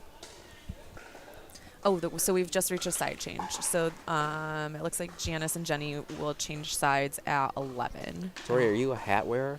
I'm a visor wearer. You're a visor wearer. Do you do it indoors too? Yes. Why? So why? I get the lights will get in my eyes if I am like looking at a higher ball or something, and I also don't like sweat to be on my face. Okay, it's a satisfactory answer. Ooh, tough shot by Look Janice. at, yeah, she's playing very well. Her and Jenny are playing very well so far. They I think are. 12-5. Not a lot of errors. Nope. Like Rebecca and Mary are down 12-5, but they haven't played poorly, I don't think. Jenny and Janice have just hit some really good shots. Just keeping one more ball in play. I've always said that about rally scoring. Interesting. So you notice that Mary kind of started moving off the line there, and then Rebecca kind of followed suit to stay with 13-5. her partnership, and I think that they need to try to maybe stay up at the line a little bit more. Yep, they gave some ground there, and Jenny did a Yeah. good job of taking advantage of that. Yeah, these are definitely tough shots. They are aggressively dinking at them, and I think it's to try to pull them off the line, and it is a pretty good 14-5. strategy. It's been working pretty well for them. Yep. And both Janice and Jenny have done a good job in the transition zone, too, like right there, Yes. of hitting tough shots as they're moving their way in. I agree. I mean, Janice just took about 5 shots just to get to the kitchen line. I mean, that was pretty good. But a great finish. they put it to Mary's forehand, which is not where I would want to go with the ball. No. 6-14. That is one thing I have learned from watching her in this game. And we cursed her. Yes, we did. That's the famous broadcast jinx. It is. I know 15-6. whenever players are like back to return the serve and they're right by where we're sitting, I'm like, should I whisper so they can't hear what I'm saying? You know, we need to take advantage of the broadcaster jinx more. Like, you know what hasn't we could happened? throw games. You We know should what, bet on it. You know what hasn't happened in a long time? Just money falling from the ceiling. See, I was going more like you should bet on the game and then just like talk another player up and see if the announcer curse works to your advantage. That could be illegal. So. But I'm not doing anything. I'm just talking, and they can't hear. 8:15. All right, 8:15. We're at here.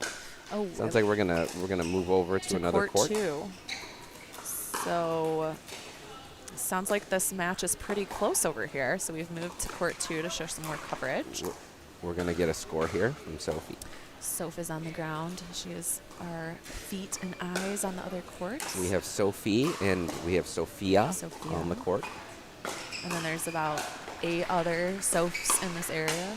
13, 15. Yep. So this is Kimberly and Kelly serving at the bottom, down 13-15 to Janae and Sophia Osborne. Wow, and that's that was a heck of a great drop. I don't think that Janae thought that was going over the net.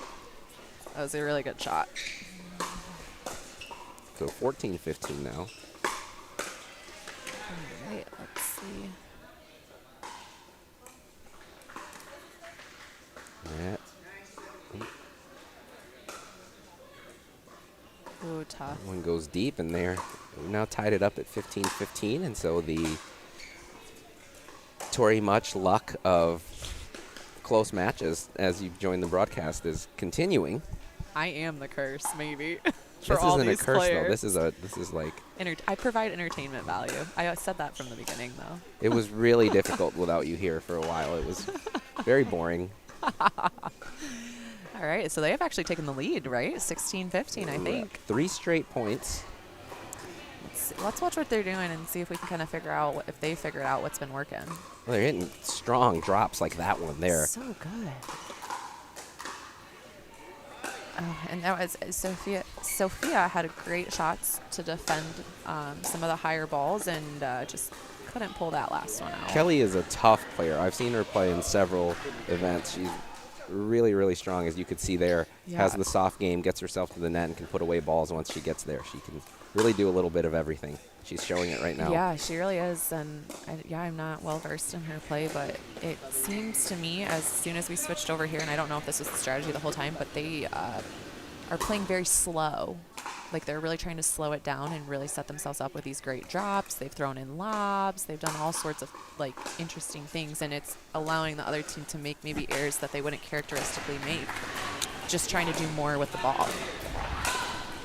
When I watched some points earlier, it seemed like Sophia's power was giving them some issues, and so I think they've slowed the game down more and have gone at Janae's backhand. Which is a great strategy. So we're back on championship court. Get a score. Let's see if we can hear what Larry says. He projects well, and then he doesn't say the score. Oh, I was like, I don't know that he said the score there.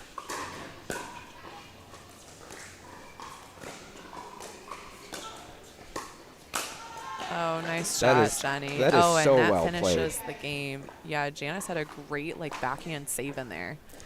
And it allowed Jenny to get a great put away to finish out that game. So Gentlemen. Jenny had a really good backhand drop there too that got them to the line. Yeah, I think that that's what ended up being the difference maker here was kitchen control. They're a tough match. We're going to come back to championship court where we're going to have what will be a really fun men's match to watch. Wow, great shot by But Kelly the Kelly train continues to roll here. She is playing awesome. And she's being, sometimes when you're on the right, I play the right side a lot, and sometimes you just don't get to be as aggressive. You're kind of waiting for the right shot, or you're trying to set up your partner, and it looks like Kelly is just like lights out. Like she's just like, I'm doing what I want to do, and she ended up getting the win there, and it really worked for her. We came over, it was 13-15, and I feel like Kelly single-handedly, I think they won every point but she won. She hit 8 great shots in a row. Yeah, she really did. She sealed the deal for her team there and had a good partner to help back her up. But yeah, she really was aggressive on that right side and just took it to them. Yeah, she turned it on there. So we'll see, Sophie might grab somebody for an interview here, and then we're going to go back to championship court where the men's match is about to get going. And that will be a fun one. It will. You just talked about how much we were slowing the ball down and being patient. This is not going to be. That's not going to happen. Well, okay. Jeff will play a slow game. He will, but he's going to he's playing with a fast player and three other very fast players. So I think he will try to stick to that as well.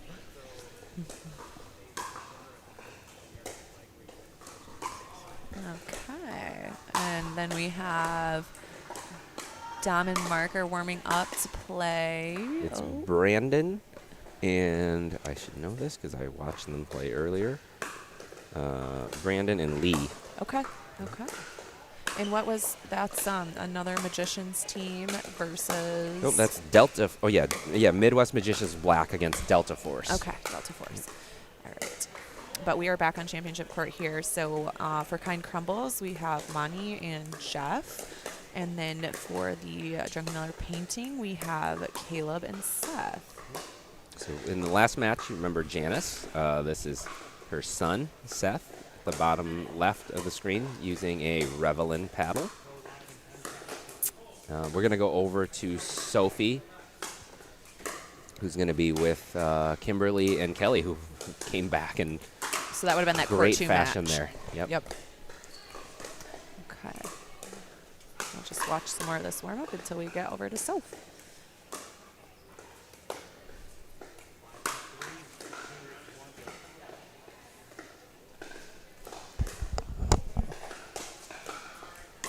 Congratulations on that win. Can you tell me what your strategy was going into the game, Kimberly? We just needed to keep the ball down, make sure our drops were hit, get our serves in, be consistent, and attack the weaker of the two. Keep it away from the stronger player. Got it. That makes sense. And then Kelly, oh my goodness, at the end there, you really seemed to turn it up a notch. Can you talk to me about what was going on in your head then? I was just trying to look at the ball and stay on the ball. Just watch the ball, play the ball, and obviously get the drops straight ahead, and then get up to the line as soon as I could. Service was important, making sure my serves were in. That last serve on 20, I'm like, I'm just gonna put it into play. I'm not gonna try anything fancy, and it paid off. Nice. Well, a little known fact about these two, well, it was previously not known to me, is that they are sisters. When was the last time that you both played together? About a year ago. She's just coming off of an injury, so she took some time off with that, and so we've been playing a lot, but she's just now back, so. First tournament back. Well, what a triumphant return. What's next for your team? I am hoping we get into a dream, because she's a boss at singles, so I'm really hoping to watch her play singles. That's why I invited her. I knew she was injured, but I'm like, if we get a chance to play singles, she's who I need on my side. All right, we'll see if there's a dream breaker coming up here with Delta Force. See you guys. All right, thank you, Sophie, and we are now back on championship court. We have Mani and Jeff at the top of the screen, serving to Seth and Caleb at the bottom in white. Yeah, look for Caleb's got some crazy topspin shots. You saw them all there. 3-2 now? Yeah, he put them on display right okay. there. Look for them to have really 2-2. good hands. They're a fun team to watch. And then Manny has a great forehand drive. And a tough serve. And a very tough serve. And Jeff is just really consistent. I think Jeff we just talked to Jeff. He's been playing for like 10 years. Yes, he's an original. He is, and he just has a good mind for it and has really solid shots. Played really well in the last mixed match because that didn't happen to him. We were talking about the nets earlier. I will say these nets, when you hit them, it is not like a normal net cord because they are very taut. And no, that one just goes out. As we Just mentioned, out. you're going to see some speed ups in this game. You're going to see some drives. You're going to see some chances 4-3. being taken, which is in rally scoring That was deep. different. You think you get a little more nervous to go for your third shot drives more. Yeah. 4-4. See, I was just talking about this because I had talked to some people that played an MLP event last weekend, and they were saying they were very concerned about losing a point every time they made a mistake. And I was 5-4. like, I feel like you have to literally play the opposite. I feel Yeah. like it's like if you can just like go all out and like think you're gonna hit every shot, and yeah, you're gonna miss some, but I think that's the way to play personally, because I think the other team, if they're playing hesitant, then you can just run over them. Yes, eventually everybody settled down and just played normal pickleball. Right, I yeah. think at first everyone was thinking, like, I can't miss drops. I can't drive the ball. I have to get all my thirds in, so people were hitting high thirds, and then eventually realized that wasn't working any better, and so let's just play pickleball. It's a great drop Great shot. drop, yep. I think Jeff might have thought he was going to drive because he was coming in pretty quick on it. They've been, yeah. Caleb and Seth can do a little bit of everything. They like to drive the ball and play fast, but they can dink. They can clip the ball off the net almost every time. Yep. It's that nice revel and paddle. Oh my gosh. 7-5. Caleb and Seth also, I mean, they're young. They're 19 and 22, so they are fast and get to a lot of balls. 6-7. I'm just kidding. Yeah, they are. There's that forehand drive. Yeah. Oh, and there it comes again, and it gets the better of Caleb on that second one. And the serve that you mentioned, it started the 7-7. point, and then two big forehands. That's a money kind of point. That is. He wants some net cords too, I think. I think he does. He usually gets them. Oh, another one. Everyone. That was a great play by Jeff. He's playing very well today. Yeah.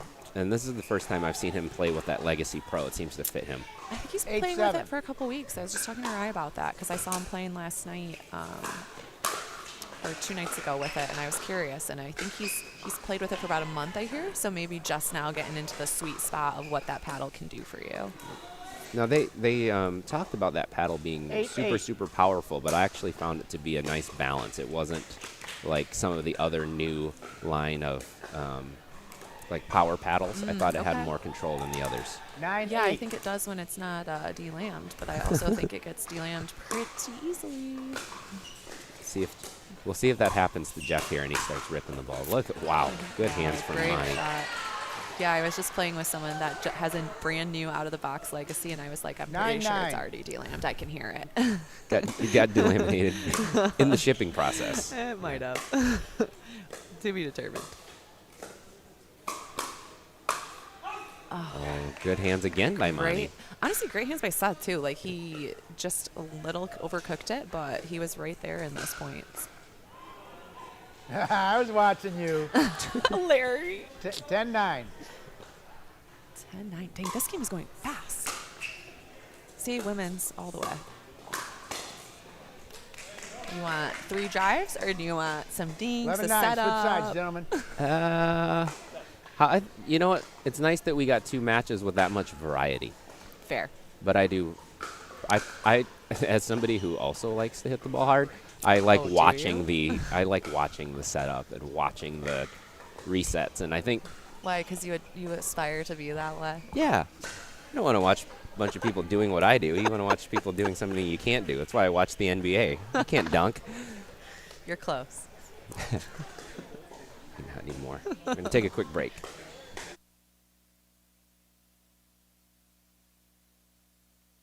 All In Pickleball Gym is the idea host for competitive pickleball events. We are the nation's preeminent indoor court facility, full video editing and live streaming services.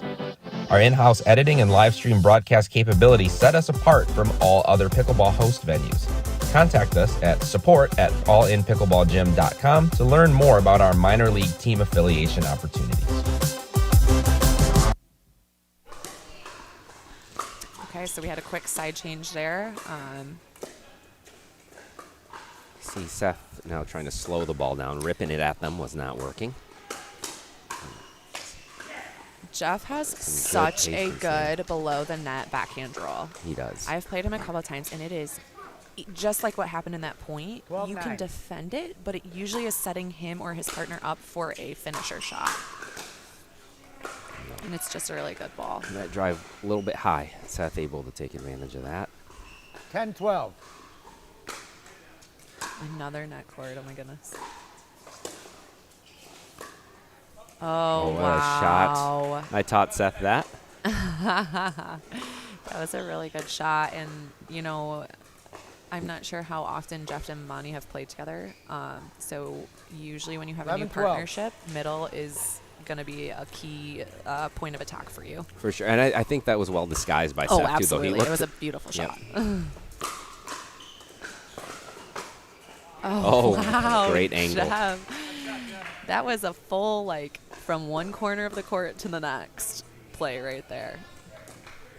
13-11. 13-11.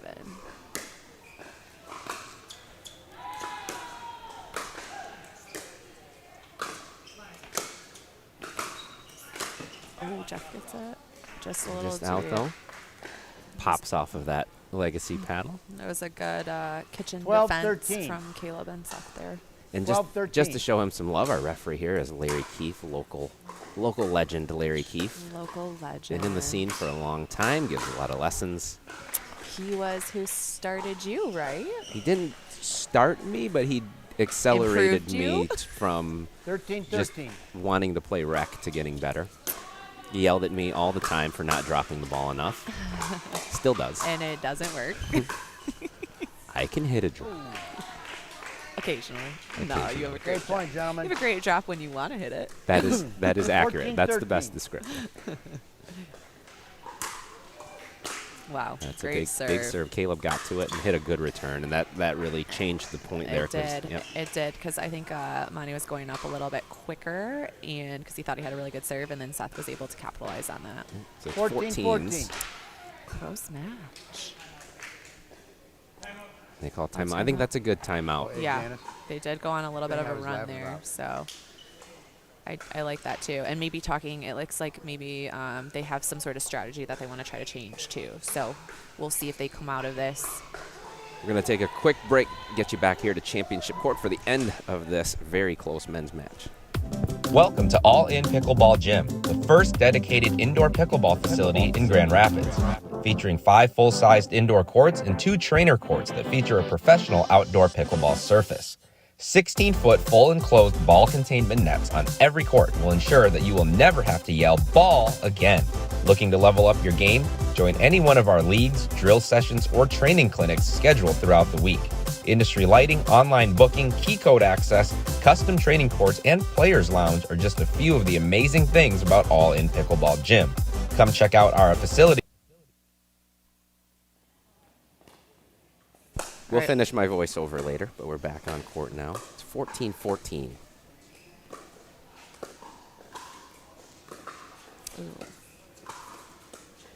Some really good dinking here. The guys. Oh, wow.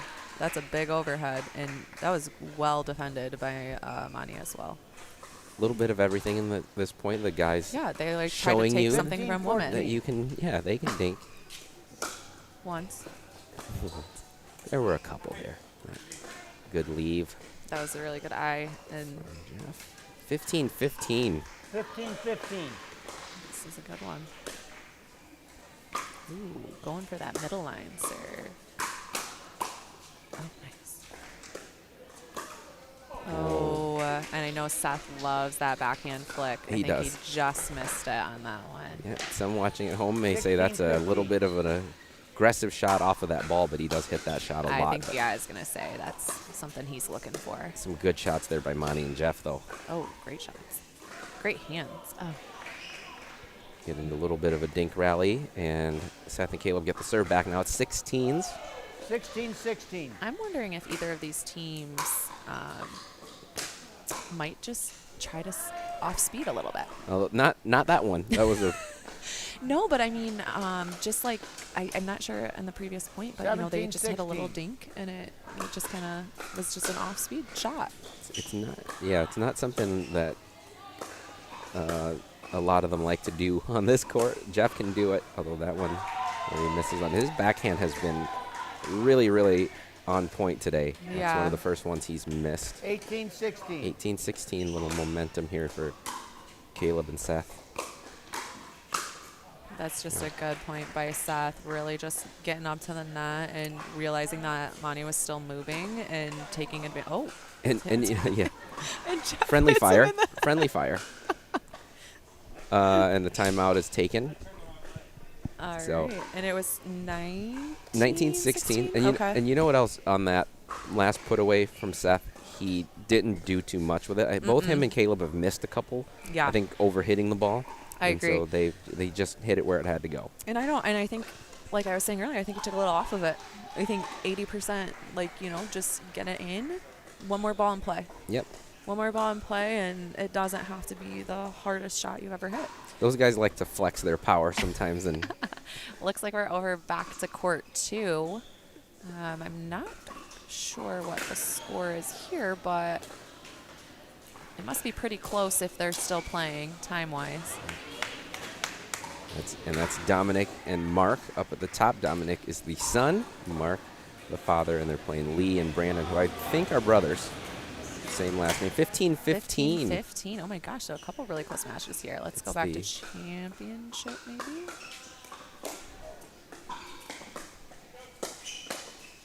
Ooh. Oh, Seth got pushed off the line just a little bit. Well, and Manny had a great, I mean, he was so chicken winged. He was behind himself and ends up getting the ball back over. And just like I said, one more ball in play and gets the unforced error from Seth there. Having played him, he can hit that shot, that chicken wing, or when it comes at his body, he does a really good job with it. He is good at it. Yeah, he is. So that's 20. Seth and Caleb are frozen now at 20-17. Jeff and Monty can still win this point and get frozen at 18. Ooh. Oh, tough point. That's a well-played match there. That was a fun one to watch. Seth and Caleb started a little bit slower, but found their game in the second half and went on a nice run there. So I think they're 2-0. 2-0, yeah. I was going to say, I think they're up 2-0, and we're back over to court 2 again, where it previously was 15-15. If they're on odd, it could be 17 something, possibly, or 15 still. They don't have a ref on that court, it looks like, so we can't hear the score. No. Maybe we can try our ears. Yeah, we'll say. Looks like a timeout.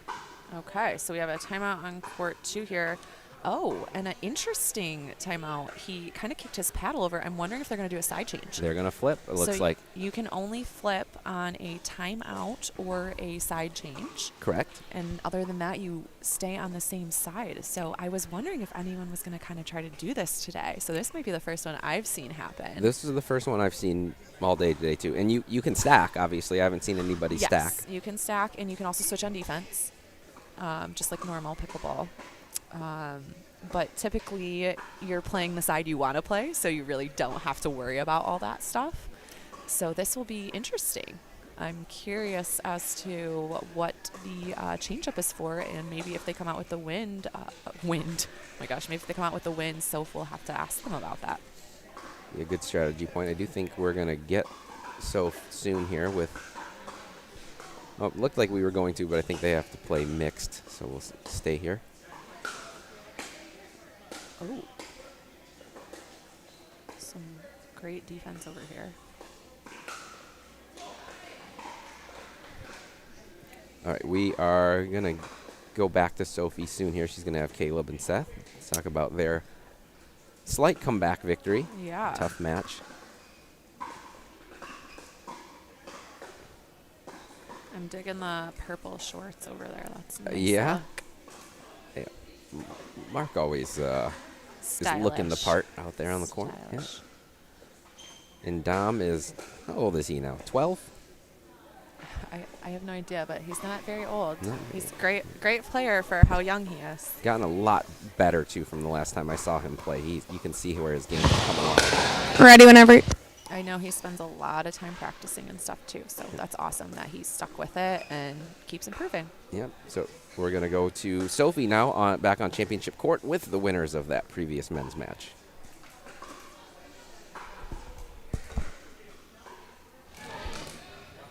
Hey guys, this is Sophie. I'm talking to Caleb and Seth. They just won their last game and have not dropped a game here yet. Is that correct? Correct. Awesome. Well, obviously this is a pretty Grand Rapids focused match. What was your strategy going into the game? I guess just make the least amount of mistakes as possible and stay on the aggressive side, be in control of the points. Absolutely. So tight match, 16-16 at one point, some give and take. I saw that there was a timeout taken. What did you guys discuss that kind of flipped the momentum there at the end? I think the biggest thing is that with their team in particular, Jeff is a really kind of consistent and soft player, and Monty has some unpredictable power that can come out of nowhere and really surprise you. So I think it was just a matter of choosing what shots to defensively, go to Jeff, and then to finish at Monty and, take advantage of their team dynamic.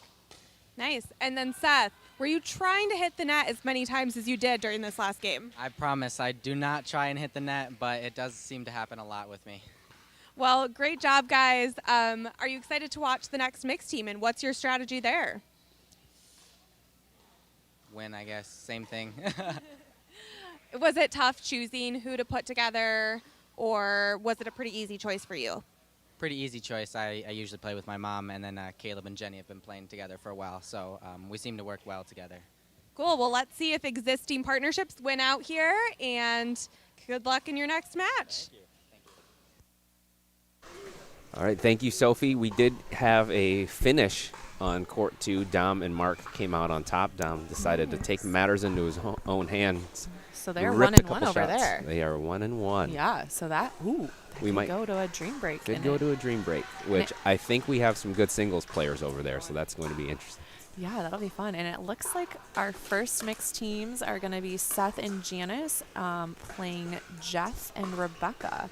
Again, I wish I knew who was home because I'm always curious who gets to see what first and then what, like maybe why they decide to put that team out. So This is a good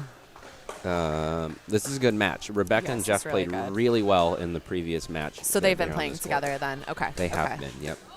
Because that's the other thing that's interesting is really you can change your mixed partner for any of these matches if you want to. Yes, we switched around our mixed team, or who the male was on our mixed team a lot last weekend. Yeah, if you're just like maybe like you two just aren't like if you don't always play together anyways, I feel like it's kind of a cool strategy. Like you can just be like, let's try out this partnership because the other one hasn't been working as well. So Earlier, Jeff and Rebecca beat Brandon and Kimberly, who you saw Kimberly play really well over. So that was a good win for them. Yeah, they've been playing, great win. They've been playing she's well. Tough. And Janice and Seth, obviously, and they obviously play together spend a lot. A fair amount of time together. They spent a lot of time together. Janice may have Janice may or may not have carried Seth. once given birth to Seth, but she may know him pretty well. So here's the thing: does that make it stronger or harder? It depends on who you are. I do know that Seth does yell at Janice a lot about her calls. She does say that a lot. She's like, Seth is always yelling at me about what I'm calling the ball for, which is funny because it's like one of those family things where you can be like, Mom, that was out or that was in. Now, I have a theory that eventually the more you play with the same partner, even if they're not your family, you get to that point anyway. Oh, absolutely. The more you're comfortable you get or you're with just somebody. me who's just like, that was in. Like, what are you talking about? Yeah, you're a moderately combative mixed partner. But well, I get hit in the head a couple times, so I gotta hold my who ground. would do that? Who would hit you in the jaw? I don't know. Someone that was taking my ball. We are now on championship court, and Seth showing off his. he had smiled about that one. It looked like he hesitated. Maybe he was trying to get that net cord again. Ooh, more of a lob deep serve, and it works for him. Interesting. I wonder if Jeff's kind of going into this game thinking, like, maybe let's keep Seth slowed down a little bit. I think that's what you have to do. Yeah.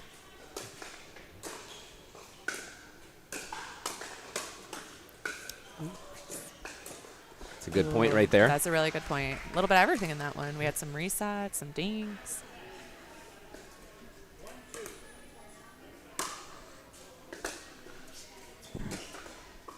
That's a great drop. And a good pickup there.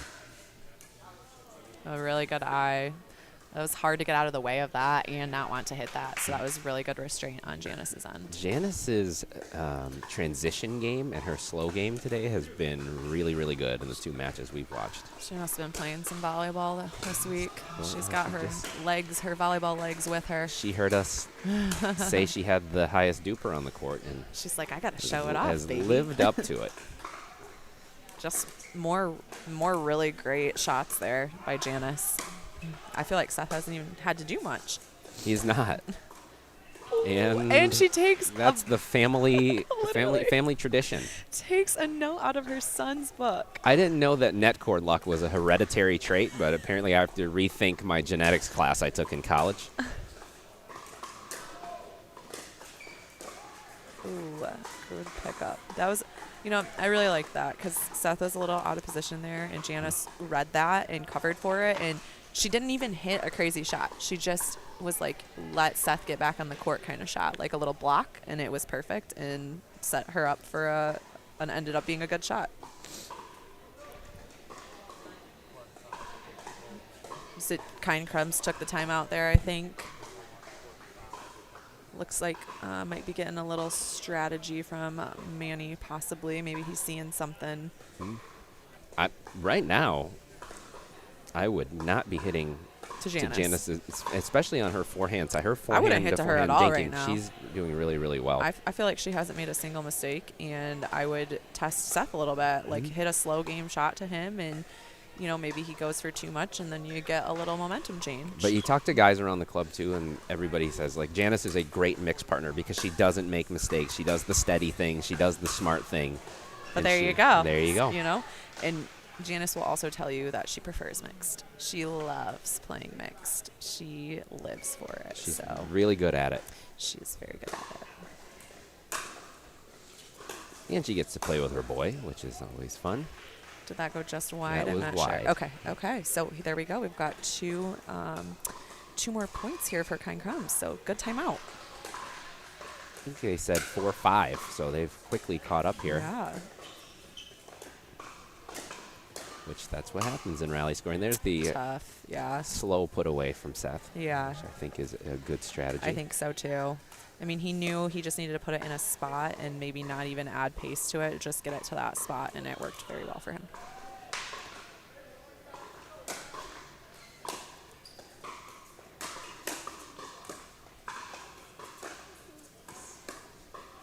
Oh, That's wow. a beautiful ball. That's such a good shot. Very good shot. 7-4.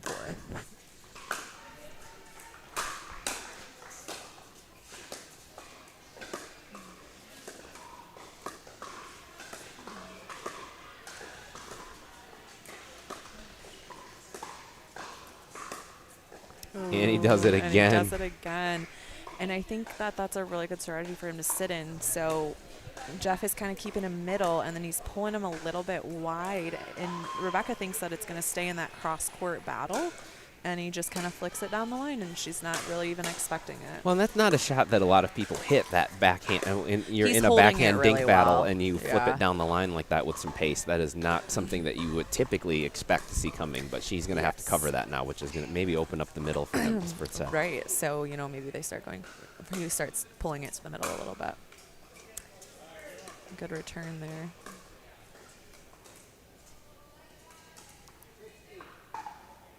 Missed the score. 6-8, I believe. 6-8, yeah. Oh, Jeff takes That's up a some good. That's a space good ball, there. but Janice gets it back, Oh. and misses the shot. He Jeff- hit a really good drop to get up there. He did, and he went full mix mode on the step on your toes partner look. He didn't hit her in the face though, which is No, that's that's just a one you positive. special. Yep. Oh, he got it. my Oh, it was good- wide. Oh shoot. Yeah, Oh, I couldn't quite tell from this side, but Just hey, I wide. mean, if you haven't missed it yet, why not Keep keep going going. for it? You know what I mean? Keep going.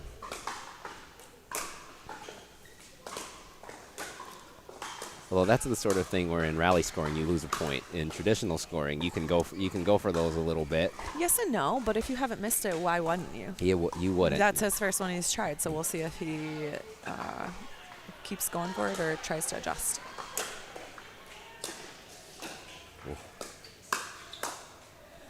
Got his Catches her backhand moving there. a Yep. little bit. That was a good play. Kind of just hits it at the body because he sees the movement. 10-8. Well, Rebecca and Jeff hanging in there. Oh, yeah.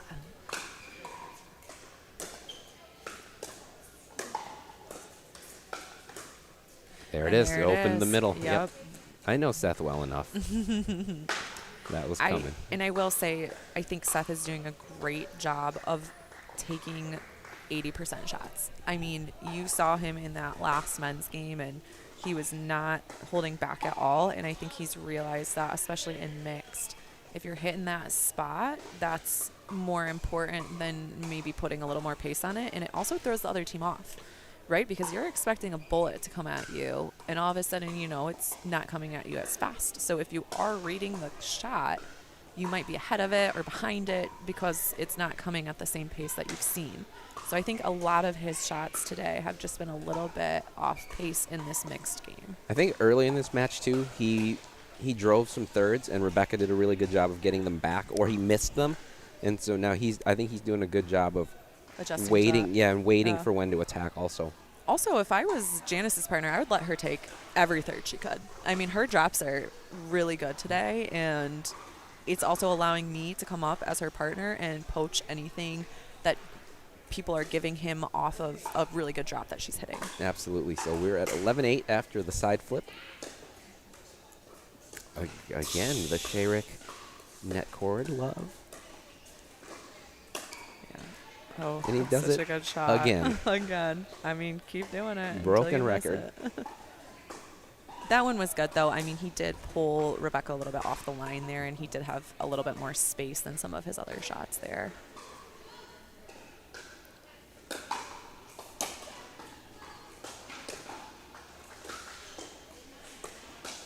I mean, Janice's drops are on point, So and that was good. a great pickup there by Kind Crumbles to just put it one more into play, and Seth wasn't quite up to the line yet and just got him on his feet there. Yep. Rebecca has handled shots at her feet pretty well today. Jeff with a really good drop there on his backhand side. Oh. And Rebecca's now covering that line that Seth likes. Uh-oh. Oh, my goodness. A defended ATP. The point is so good. Nice. Oh. Oh, wow. What a point. And that right there. That was amazing. That's why we love pickleball, right? We You can see, you see changes of pace. You see great digs. Shots. You see strategy. It's I mean, a little bit of everything. I mean, Janice defended that ATP so well. And what other sport can a mom and her son play in at this level like this, right? There's not a lot of them. Oh, that was a nice shot. Yep. He was locked and loaded waiting for that ball right there. He was, and that's one of the first times that Janice has tried to speed up a ball today. And I think she did have an opening there. I think so, too. going at I his think backhand. Jeff was just loaded. Yep. Jeff coming over again. Oh, again. And it results in a win. Man, Jeff's backhand is fire today. So He's playing we want to well. know what Janice and Seth eat in order to get as many net cords as they do. I think it's fiber is the key to net cord love, Yes, right? we'd like to know what's in their family genetics. Special recipe. Ooh, the lob is just out, but I do like that decision because she really, I mean, I think it was decently close, and I think she was putting them back off the line, which is a good strategy. I think I heard 15-11. Okay. Oh, Good deep return. great return. And Jeff with the put away. Did he get a net cord on that? It Or was that a may have- clean It one? may have slightly nicked it, but it didn't. I don't mean, think I don't think it affected would have the ball. mattered. Yeah, that was a great shot, and that was really good patience by them to just wait and put I think that there ball was away. a little bit of hesitation on the ball before that between Janice and Seth that led to that getting popped up.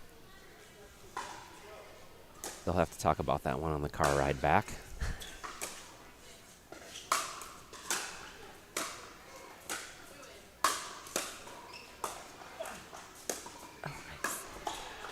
Oh, what a point Wow, again. great point. Again, Seth, he could have, swung at all of those as hard as he wanted to and just, kept that. I think he wanted to keep it in the middle, try to maybe get a miscommunication there, and then ends up coming out on top. Rebecca and Jeff are making them hit extra balls for the most part. Oh, absolutely. Their defense is outstanding. I mean, those are not easy shots to get back. 16-12.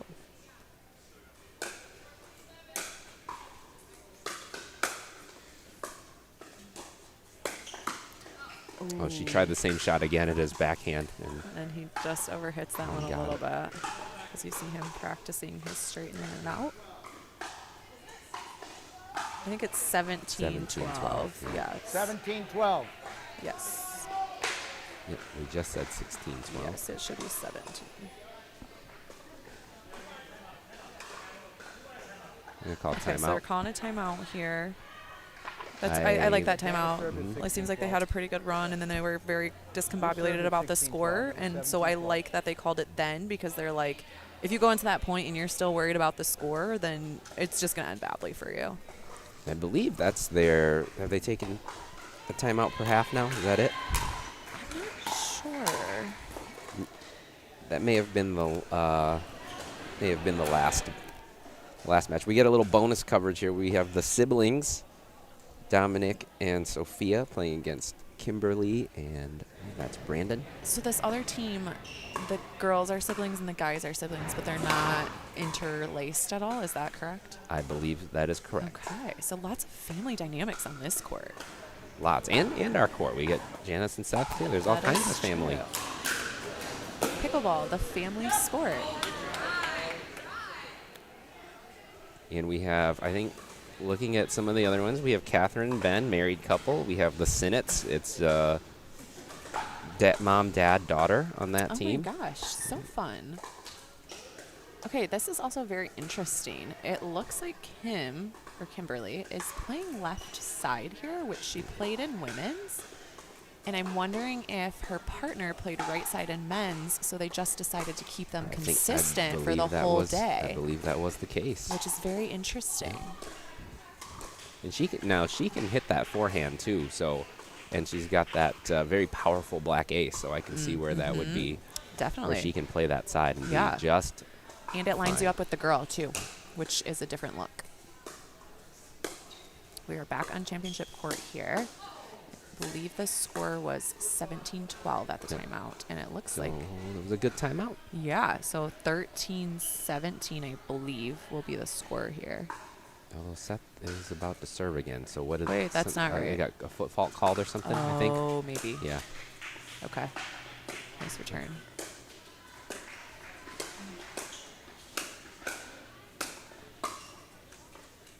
Another net court.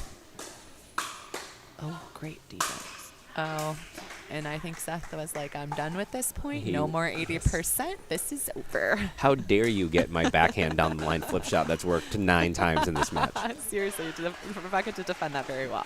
The audacity to defend that. Unbelievable. So are we at 20 here? Is this 20?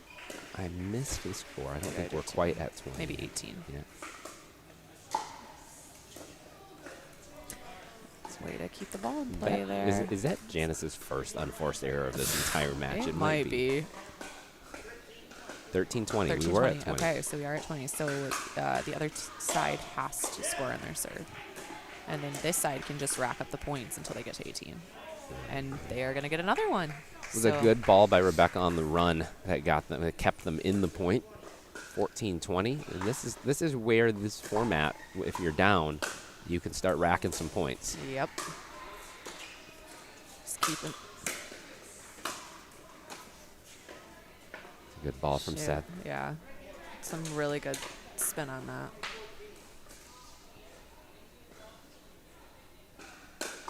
Okay, so this is for a game. This is game, yep. They have to score on their serve.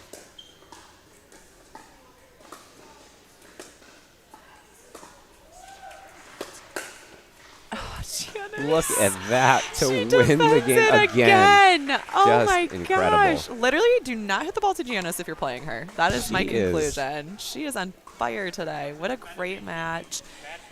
Yes, that's... wow. I'm at a loss for words. That point might have to get clipped and put on. And honestly, the way she defended it was even better than her defending it. Like, she literally hit an off-speed lob to this back line that Rebecca couldn't quite get to, and Jeff isn't getting to because he thinks it's high or he's off the court. Like, wow. That was just beautiful. And so they do play the last match then, because the Drunken Millard painting team is up 3-0 at this point. It counts because it still counts in your DUPR. Okay, so yeah, so we will have in the MLP they do not play the last match though, do they? Or do they? I want to say that they do, but I'm not sure. Maybe they've switched that too. I feel like maybe it got switched at the last event. I don't think they were, but then they started to because the one win was counting towards points in their future. Or like you said, towards their DUPR maybe. So we have some tight matches on other courts. We may go to another court while the next mixed match gets warmed up. This is Mary and Monty against Caleb and Jenny. Caleb and Jenny have been playing together. I don't think Mary and Monty typically play together. I don't correct? think so either. I think Mary lives, so she lives up by my partner, Tina, in Manistee, somewhere up there. So I'm not sure that she's down here playing a whole lot. Here we go. We're over to... Oh, yeah. Okay, here we go. Back to Kimberly. And this match has been going for forever. It has been. Kimberly and Brandon with sort of deep against Dominic and Sophia. I would see if we get a score. Yeah. 20-15, I believe I heard. I think so, too. And they're serving on their final point here. So we'll see if they can pull it out. Oh, great shot there. Yep. So Dom, the last 2 matches he's gotten the point on 20, so he's feeling it a little bit here. Feeling good here. You know, a lot of swag for a little guy. So I think it's 2-1, correct? I believe so. Yeah, And because the women won. Yeah, because the women won. So this next mixed match becomes very important because if the Delta Force wins, then they go to a Dream Breaker. It will be a Dream Breaker. Yeah, and that is what the sister of Kelly said she wanted. She said she wants to see her sister play singles. Well, Kelly is going to get to come back on court now to play against the... I think Mark and Janae, the married duo. Yeah. More power to them. They play a lot of tournaments together. And they have been for a long time. Yeah, which is impressive. I tried to play with my partner, and we kind of gave up on that after about half a year. You guys quickly figured out that it wasn't. Some people take longer to figure out that that's not the way to go. You guys. And we will play together tomorrow, and if we travel, we'll play together. But we have realized that we do not want to practice, play, and everything together, which is perfectly fine. You know what? That's the hallmark of a good relationship, to know what's good for you and what isn't. It is fun because I think it does give you a little bit of an advantage because you can read the other person well, and I mean that in like mentally, emotionally too. You can kind of tell if you need to pull them out of a place or encourage them or settle them down a little bit better. And it does provide a little advantage there where maybe if you're playing with someone you don't know as well, you're just kind of like, they might need you to say one little encouragement thing and they'll snap out of it, but you just don't know. Well, it's good that you know that, and apparently Mark and Janae know that. Yeah, as I well, would agree. They do a really very good well job together. Yes, yeah. they do.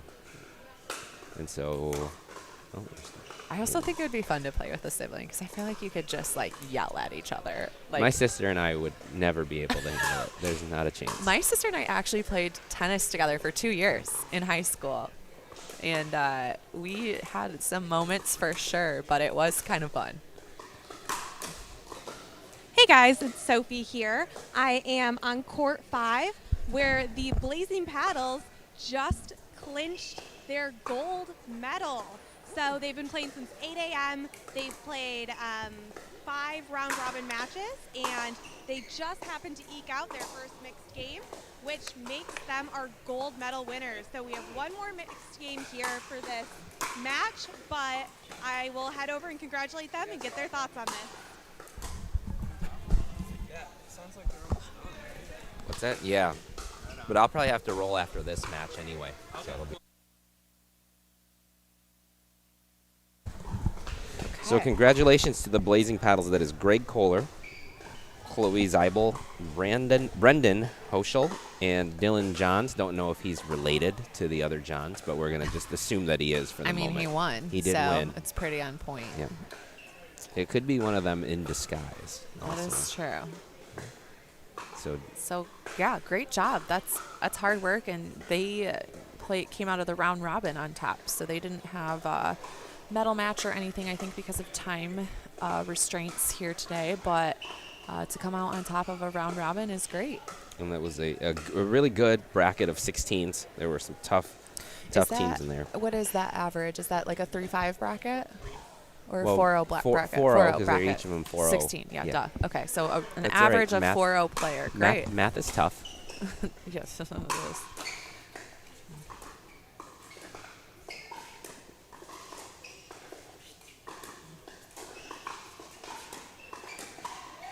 Oh, wow. That was a really good point. Oh, we're not looking at it. We're going to go We're on to court the 3 here. the champion of the 16s bracket. Sophie's standing by.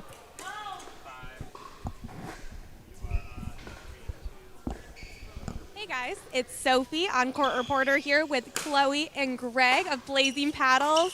And what a victory! Oh my gosh, you can see the sweat on their faces. They worked very hard for this.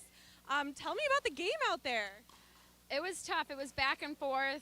We went out first with our mix, and so they matched us, and they matched us well, I think. But we kept it together and stuck to the plan eventually and pulled it out. I saw about 1 million lobs out there. You have some height on your jump, Greg. Tell me what it was like defending those lobs. It was very tough. Yeah, I get made fun of a lot because I jump when you probably don't need to, but, you know, I like to. Get a little more power on it. Get over it a little bit more. So it was it 16-16?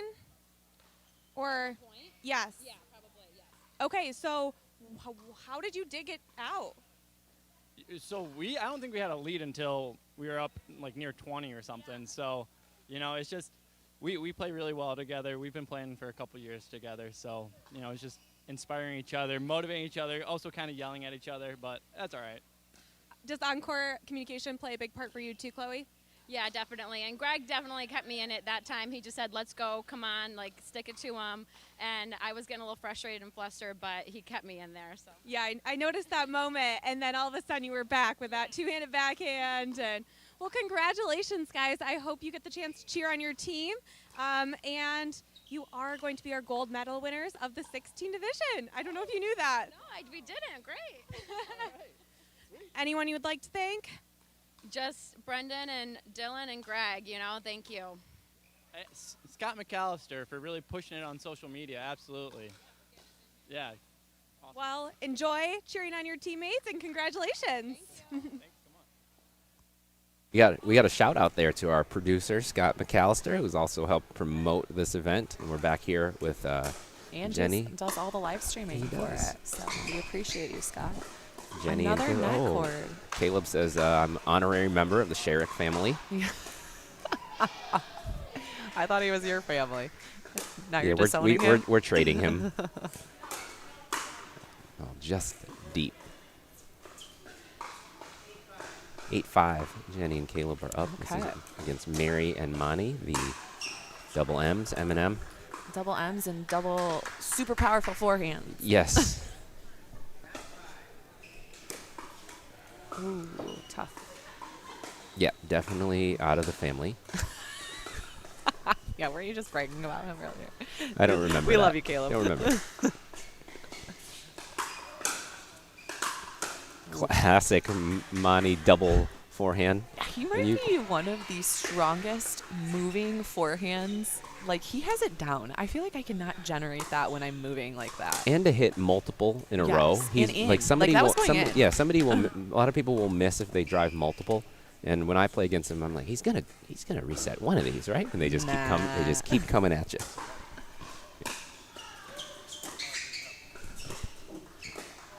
Ooh, a little miscommunication there. I think they both really wanted that ball. Yeah, so that ball gets paint splattered into the outside. That's a really good serve. Ooh. That was all set up by that serve. I mean, It it was. just took Jenny a half a step longer to get to the kitchen line, and it really put them into a good position for kind crumbs. 9-10. So Mary and Monty catching up a little bit. And they backed up very quickly, knowing what was next. Oh, Almost so got it. close. Wow. I'm almost wondering if they might let a couple of those go. I'm wondering if some of those might be going out. That's a great ball. It's a great ball. Almost a kitchen fault, too, but he saves it. Does a little pivot. Back in the family. Yes. We'll take him back for now.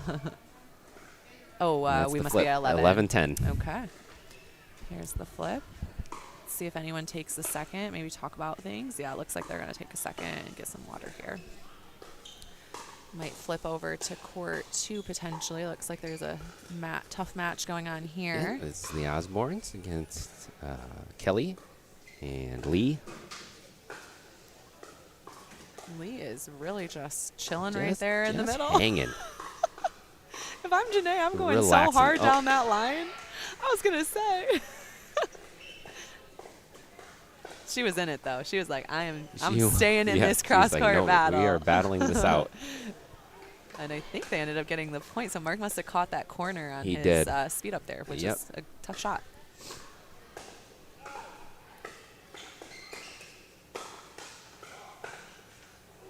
Oh, looked just deep.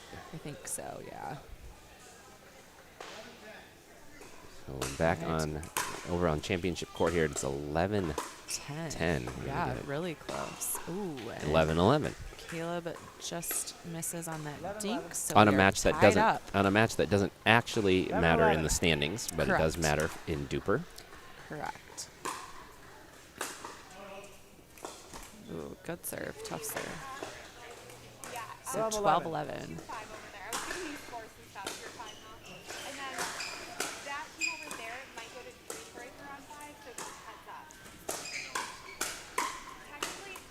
That's great play from Jenny right there. That was a is- really tough drop by Yes. Mary, and she played that really well and then finished the point off strong. She did. And if you're Mary and Monty, that's exactly what you want, right? Mary Oh, hits a great drop. absolutely. Monty standing there Oh, yeah. ready for the put away, and Jenny was able to get several of those back. Yeah, just hung in there.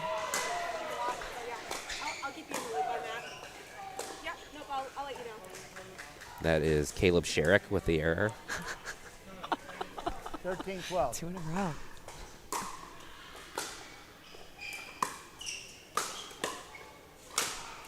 Oh no, just a little That's- overcooked yep, it. little Seth, bit. Seth needs to give him his 80%. Yep. He had the opening. He just 14-12. needed to not overdo it. He can hit with such power, though. I know how Yes. tempting it Oh is my to gosh. just go full go on Oh, that. Coming to us. Oh, rebounding back. Yeah, I think they might benefit from a timeout here. I think Caleb's missed a couple here and might just need a breath. Wait, did they flip sides? Oh. Wait. No. No. Is that? No. No. Okay. See, for me, that's like, yep, I was going to Yeah. say, yeah. I was like, for me, that's like 4 in a row, and sometimes you just got to take a second to relax. So, great timeout call by Caleb. He saw it coming and just decided to take a second. And there's pride to that too, right? You have to Oh, say like, yeah. yes, I've Like, you're like, yes, I've I've messed messed this up. up. I need Yeah. I need to take a second and get myself back together here. Oh, we've got the, oh my gosh, I always say their name wrong. Bruningers? Bruningers. So this is another husband and wife team. It is, and Bob and Lori. Yeah. Two. It's really good. 4 really good players here. Ooh, Lori does love to lob, and Ben plays that really well. 16-12. All right. And so apparently we might have a dream breaker on that court 3 between okay. those two teams. So Bob and Lori's team, we already saw them play. Bob and Lori would have to win here. And Okay. we already saw them play a dream breaker earlier. So it would be Oh, interesting yeah. to see what they learned from that and how they stack, because they had all of their reverse matchups. Or who last gets time. to see the, because maybe that's because of the lineup. Like Right. they didn't get to They see might it. do it So then. Yep. who knows? Oh, what a. Just hits that one out. 14-17. I don't know if you guys heard that score, but that is for the championship court match. So it's 13-16 on the court that we're looking at here. On 3, though, I think it is now 15-16. Bob is serving. Yes. That's what I was under the Yep. impression of. And they need to win to force a dream breaker. It's really good dinking right there. And Catherine and Ben were doing a really good job keeping the middle dink there, because Bob and Lori were both right there for the dink, and then they communicated enough to hit it right behind Catherine there, and that was a great shot. Ooh, Bob doubles up on the drive there. That's Monty Trout. Monty Sr. Monty Sr. Well, they come out with the win, so it's 17-16 I was going to say, now. I think they went Yeah. up right there. Yep. Oh my gosh, great. Exciting stuff. I really did bring it. You did as soon as you got here. We've had all close matches. it could be that the format of this, where you have to add up to basically the same duper, forces the matches to be close. Or it could be you. It could be either. I'm really done with your excuses of how I didn't I contribute gave to I this. gave both sides. I gave 2 options. Ooh, that was a really good job. Oh, we kind of got an I formation here. Lori tried to. Oh. So Catherine comes from basketball, and you can really see it in her play. She is such a defensive stance player, and her and Ben were running into each other in the middle, and she was still able to go get that wider dink with her footwork. Not just comes from basketball, is one of the greatest women's players in Valparaiso history. Was their leading scorer for a long time. Shout out to Catherine. Shout out to her Catherine. basketball skills. I think it's 18-16. Bob and Lori are up right now.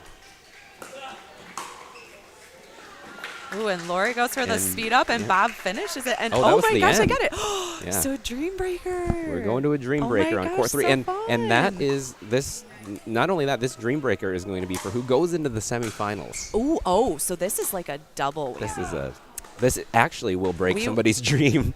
We want to know. I want to know who gets to see the lineup first. Maybe Soph can figure that out for us, but I'm really curious on who sees the lineup, and because I would love to see who strategizes accordingly. Maybe we can watch the coin flip or the scissors, rock, paper. Please stop.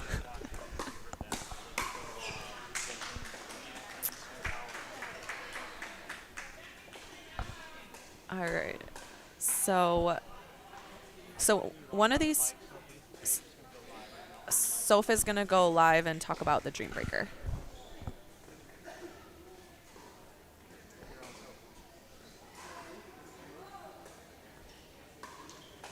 All right, we're going to get live coverage here of this. Looks like she's talking to Lori. Sorry, my mic was muted. Okay. What happens next? I'm here with Lori Harvett. She just won a wonderful dink battle and won for her team. So now you're going into a Dream Breaker, correct? I believe so.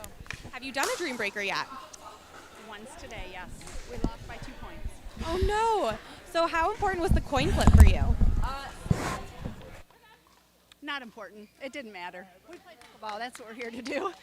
Fair enough. Well, I think we're going to hopefully watch another coin flip, and we'll see how your team decides to strategize around that. Hopefully it'll be better than last time. Us girls had to play against the boys in singles. That was tough. So maybe it does matter. All right, I think Dan's going to come in here. Okay, actually, we're going to championship court, so we will go over there and watch the action live.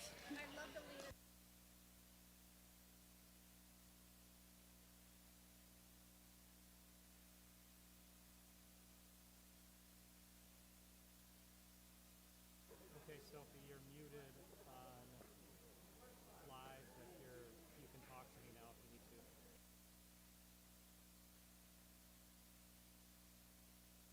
If you unmute the microphone.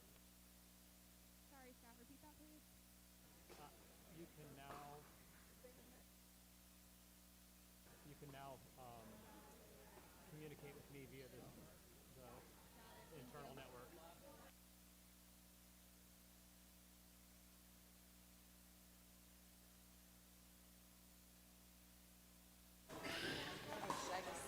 Should I commentate on this rec singles match here? I already called a footfall earlier. Sounds like there might be a Dream Breaker happening on...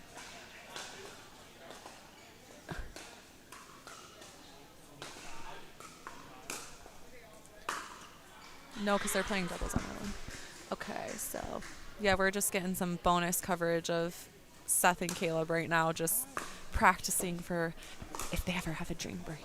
And they both play singles, so I think they're just having some fun out there. All right, we are back to court 2, where Janae and Mark are playing Lee and Kelly, I believe. And we'll try to listen in for the score here.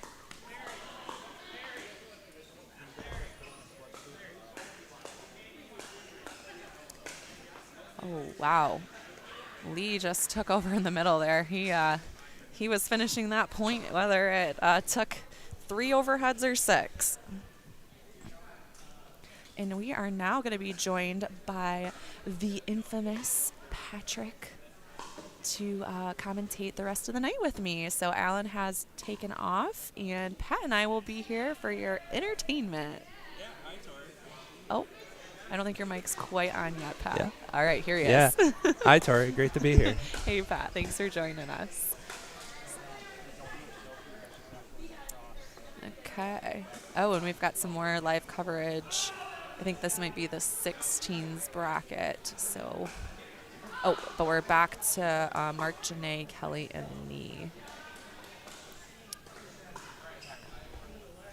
Yeah, excellent. I was actually watching the broadcast before I came down. It looked like a lot of great pickleball. Yeah, once I showed up, everyone started getting really close scores. I'm convinced.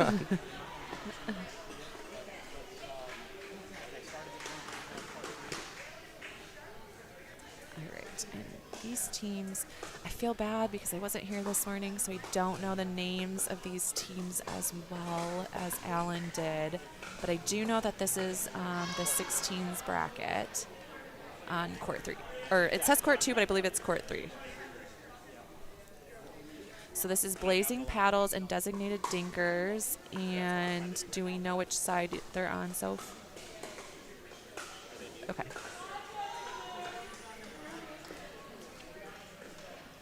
Okay, so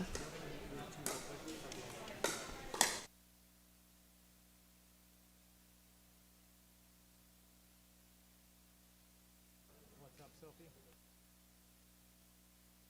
1 second. Can you repeat that, please? What were you saying? Oh, are we going to watch the coin flip happen? If possible, would be great. And Yeah, I think there was some interest in that.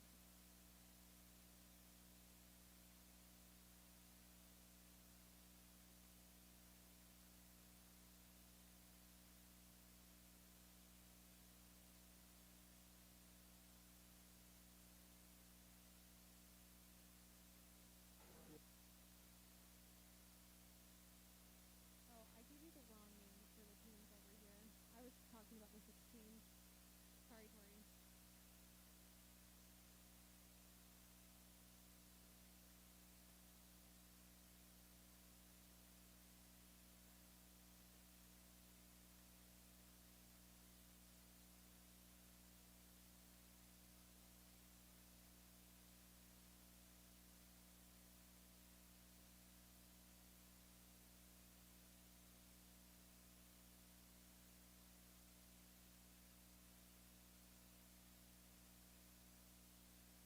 okay, so we're going to run the 18's Dream Breaker on 1 and the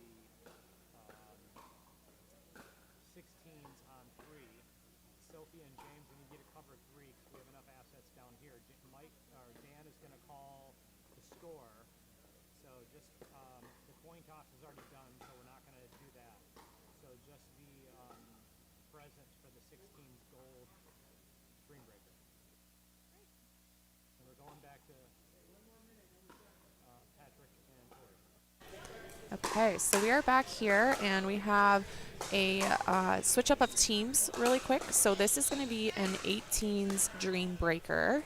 So we watched the end of the match on the other court, and they have moved to championship court for the Dream Break. So we do have their lineups, and it looks like we have the team on the first right place side team of the from Pool screen. B in the 18 duper. And on court 3, we have a medal-worthy Dream Breaker. If the Blazing Paddles are able to win, they will secure gold. If they lose, the math is up in the air. Pressure all around. 2 Dream Breakers. Enjoy. All right, and you heard from Dan, the owner here at All in Pickleball Gym, who is doing a great job running this tournament, announcing both of the Dream Breakers here. So the one on the court behind this court will potentially be a medal match, and this one I think they're still in pool play, so I believe. So we will see about that. But as far as lineup goes, it looks like we have a very standard lineup here. So it does look like girls will be playing girls and guys will be playing guys. So that's very different than the other Dream Breaker we watched earlier.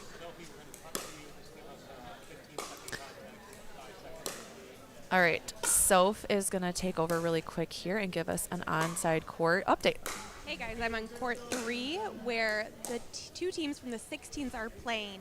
They just finished their coin flip and the team in gray here, they actually won. So the other team had to reveal their lineup and we are just kicking off the action with singles and it is 2 men playing each other to begin with. So we'll check back in, but for now, that's all from court 3. All right. Yeah. Looks like we're about to get started with this Dream Breaker. First up, we have Chris Gutek facing off against Aaron Katterberg. And it looks like Chris's team will get to serve first. All right, Ooh. This is tricky. So Aaron is a lefty. Playing singles against a lefty is challenging. Yeah, and Aaron's got a wicked forehand on that left side too. It's tough to play. All right.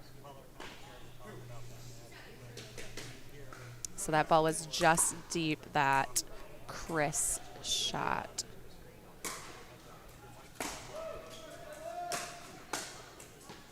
Oh, wow. A great. Oh, and the nets here from All In Gym save Aaron from smashing into our table. So shout out to All In Gym for the great nets here. Ooh.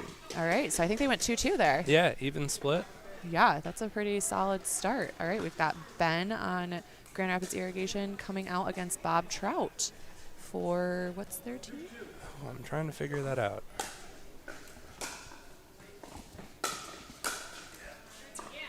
Nice shot by Ben. All right, over here on court 3, we are tied up at 3-3. We have Aaron and Dylan playing for their respective teams. Aaron, and it is women versus women and men versus men. So far a pretty tight battle.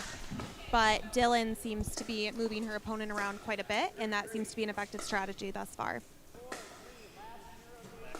All right, we're back to championship where we've got Bob and Ben playing. I think it is 1-1 and now 2-1. So the total score should be 4-3. Is that correct? 4-3. Yep. And Bob is here from Team Buckle Up. Buckle Up, okay. Ooh, sneaky. Not quite. All right, so I think Ben came out on top 3-1 in that series, and now we have Catherine and Chris playing. That's right. 5-3.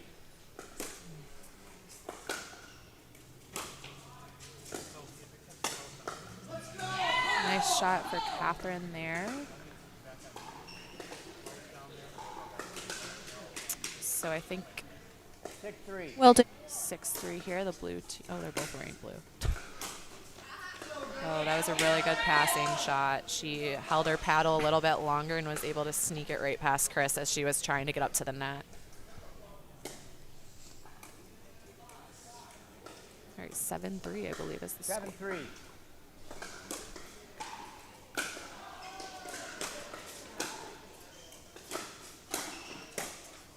Ooh. That was a great play by Chris, just keeping that ball in play for one more shot, and she ends up getting 4-7. another point for her team.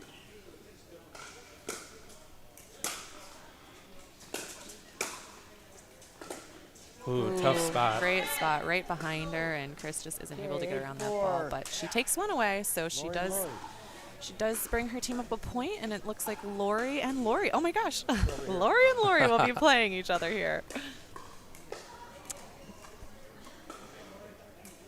8-4.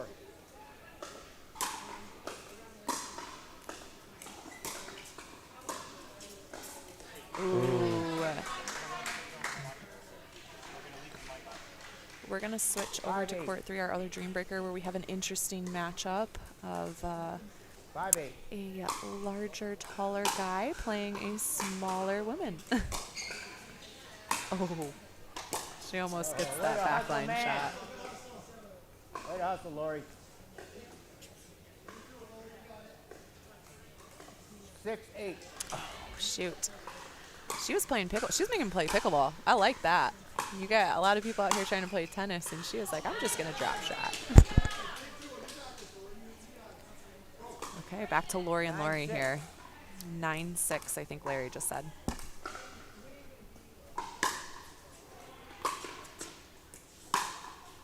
Whoa, nice shot. And she set that up with her serve. I mean, she pulled Lori so far off the court, and so Lori's initial instinct is to want to cover the open court, and then Lori just doubled up and hit it right back there with some power and just beat her to that ball.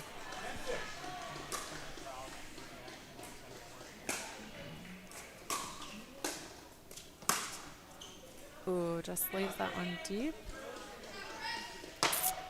And I think 7-10. So this is big. If Chris can get all of these points, we'll tie it up here.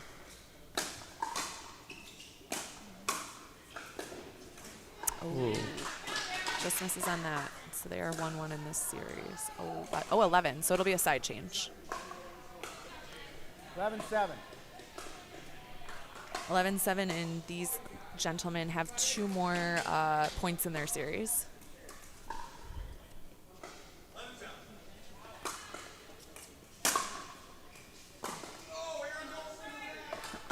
Aaron is very vocal about that one. Yeah, it was a nice drive up the line from Chris there to his backhand. Tough one to dig out. It was tough. Chris gets another point for his team. Ooh, I like the decision. Just comes up a little short on that, and I think they split that 2-2, I believe. Yeah, I think so. Did get a couple more points for his team, though, so the score is 12-8, possibly? 12-8. Yes, 12-8. So Bob's got to really dig deep here and see if he can get some against Ben.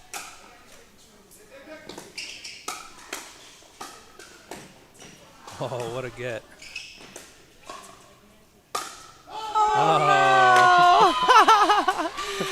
Oh my gosh, Ben had some great gets in there too as well. 13-8.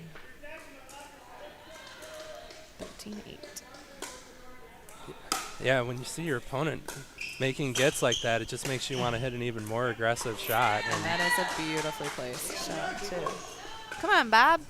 You're not 70, you're 50. We love Bob Trout, giving him a little jibber jabber as he talks to the scoring table. Oh shoot! We'll see if he's got one more point here. Let's see if he can get the serve back for his team. I think that's pretty important. Yeah, come on, Bob. 16-8. Wait, 15-8. 15-8 is the score.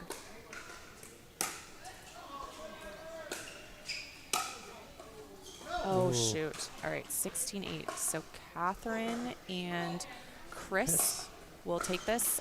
Catherine will start with the serve, and she can, if she takes all 4, that will set her team up really well to finish it off. We'll see if Chris can get a couple here. Yeah, Buckle Up's going to have to dig deep to get back in the stream breaker. Oh. Tough shot, kissing the net. So many net cords on this court. So many. 17-8. 17-8. Catherine serves it just wide. All right. Take the free one. Yeah. 9-17. Nice deep serve. Really good. Oh! Went up on the mezzanine. Well, so that's 2 for Chris. So if she can get one more, she's has a really good hold there. 10-17.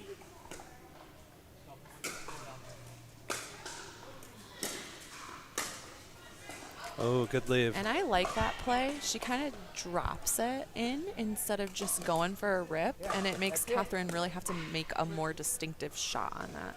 I think, I was going to say, I think they're done. Yeah. They were just like, we're going to finish this. This is now a one-on-one singles match. All right, so court 3 is back. Oh, this is the matchup we saw before, but they have changed ends. You're serving 11-17.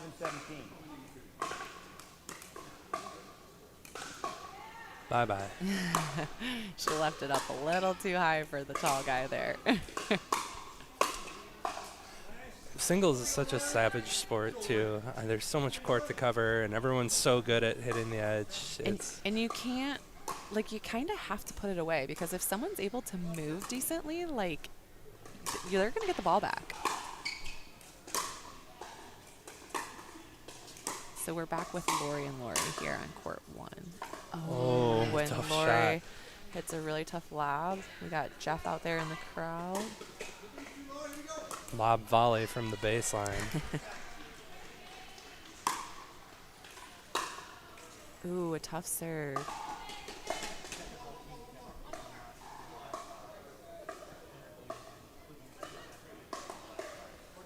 So this might be game point.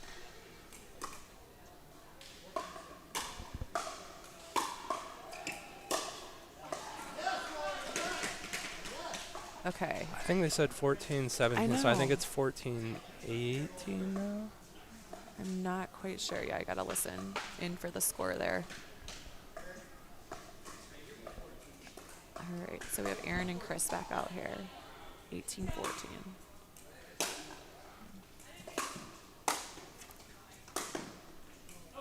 Oh, just deep. Wow, a great get by Chris, and a cool spin move to top it off. Chris has so much hustle on the court. I feel like he would have run that down if it was in. Oh, he was there. Oh. Oh, too good from Aaron. But I will say that Chris getting that 1 point completely changes the outcome, because Aaron could have finished this. Which, no, he still can.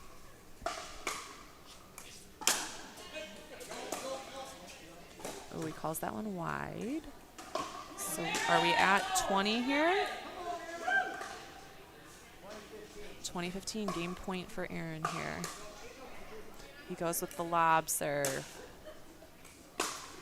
Whoa, what a finish. He goes through the lob serve and then finishes it really strong down the line there, and that's that lefty forehand that you're just not ready for.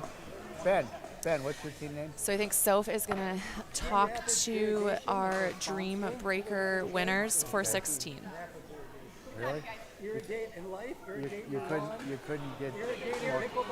couldn't get more clever than that. Yeah. This is Sophie. I am live here with the Blazing Paddles. Congratulations, guys, not only on winning your Dream Breaker, but the entire division. How does it feel, Brendan? Feels really great. Yeah, it's our first MLP tournament, and we'd like to thank the Pickleball Gym for hosting. And I promise I didn't make him say that. Okay, Dylan. So obviously you were playing some singles out there. Is that your normal game? No, I would say I do not have any sort of tennis background, but I love to play it, love to get better at it, but it was definitely exciting. Love to get to play it. Cool. And Greg, how did you like playing somebody double your age and half your size? It was great. You know, out there on the court, I don't think age matters, so, you know, it was just a fierce competitor. All I saw was want to beat them, so felt good. Cool. And then Chloe, do you have any final words on this experience and what it's been like being a part of the minor league pickleball event here? Yeah, it's really special and exciting. We feel like we're pros out here playing in the 16 division. We're a pretty new team altogether, but I think we might have some more tournaments in our future that we're excited to play in. I would not have guessed that. You guys all seem to be so supportive. Well, some people are whispering that maybe we should try the 18s next year. I mean, when you win the 16s, right, you got to move up. So hopefully we'll see you back playing in the 18s. That's all from Blazing Pickleball. Pickles? Oh, that's all from Blazing Paddles. Thank you guys so much, and congratulations on your win. Now go celebrate. Thank you.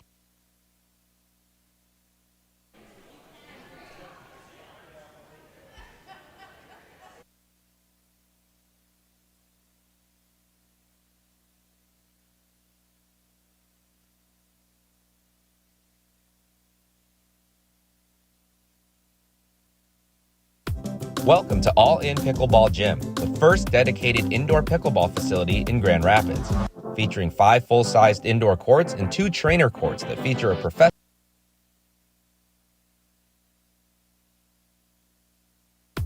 Welcome to All In Pickleball Gym, the first dedicated indoor pickleball facility in Grand Rapids, featuring 5 full-sized indoor courts and 2 trainer courts that feature a professional outdoor. All In Pickleball Gym is the idea host for competitive pickleball events. We are the nation's preeminent indoor court facility, full video editing and live streaming services. Our in-house editing and live stream broadcast capabilities set us apart from all other pickleball host venues. Contact us at support@allinpickleballgym.com to learn more about our minor league team affiliation opportunities.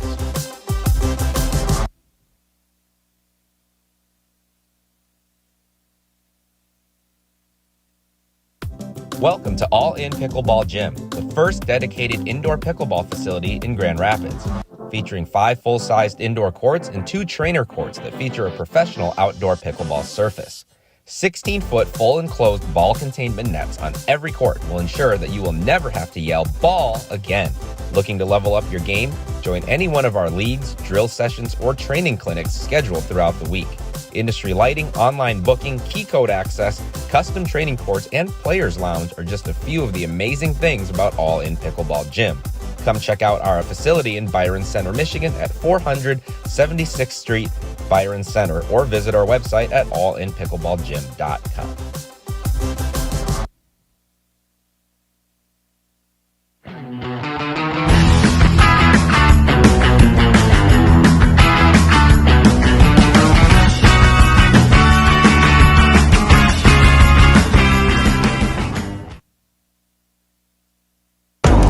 Can't stop, won't stop. I can't stop, won't stop. I can't stop, won't stop. Can't stop. Can't stop, won't stop. Can't stop, won't stop. Can't stop, won't stop. Can't stop.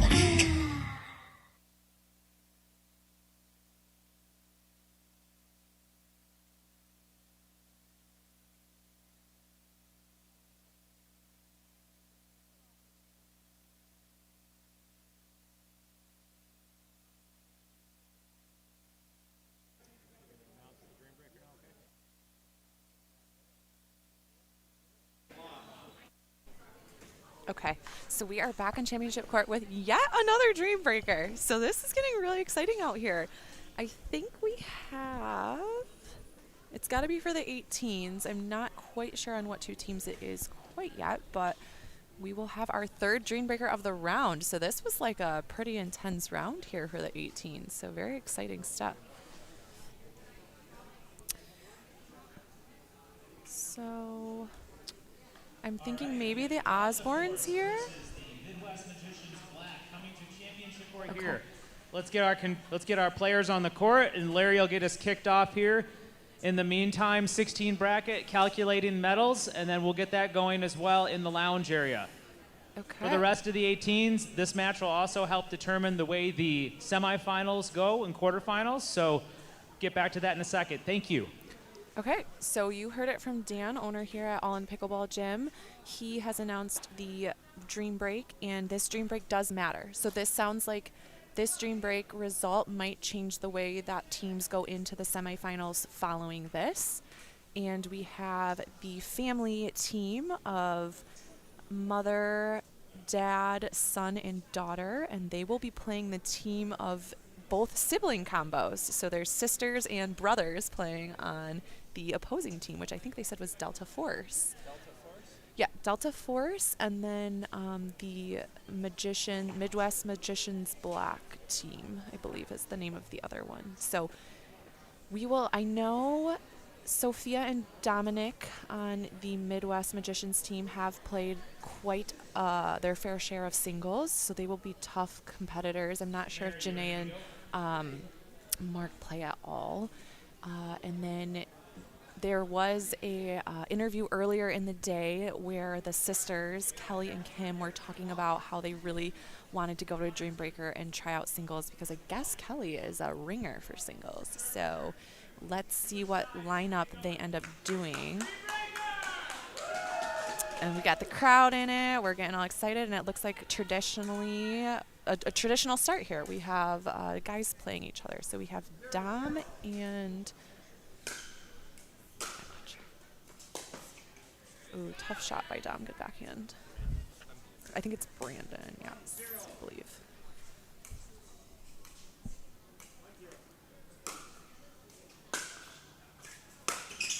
Ooh, just clips the tape. So it is 1-1. Here on championship court. So.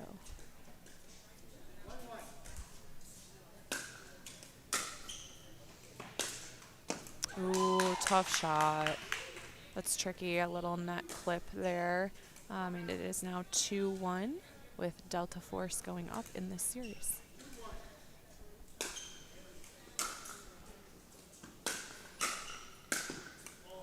Oh, I think Dom might have saved Brandon there, but Brandon is able to finish it really strong and comes out with a good win. And we will stay traditional with Sophia and Kimberly playing each other. So we will stay with girls and girls.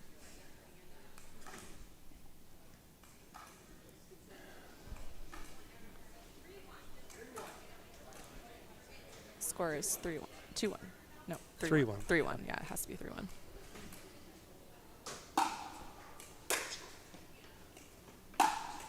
Ooh, that's a big serve and a big ball coming in the middle there.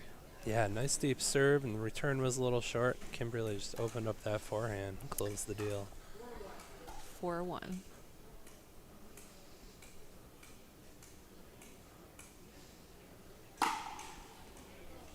Maybe one too many dribbles on that serve there. She must have a pattern that she does for that. All right, so it is now 2-4, and Sophia will serve.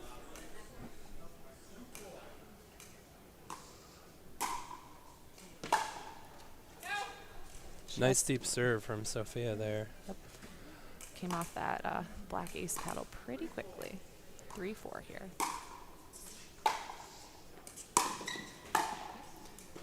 Just deep again. So it is now 4-4. Oh, Larry's calling him off. Everyone just wants to keep going. I know. They're like, let me just take it over. And so we do have an unconventional here. We've got Kelly playing against Mark here. 4-4.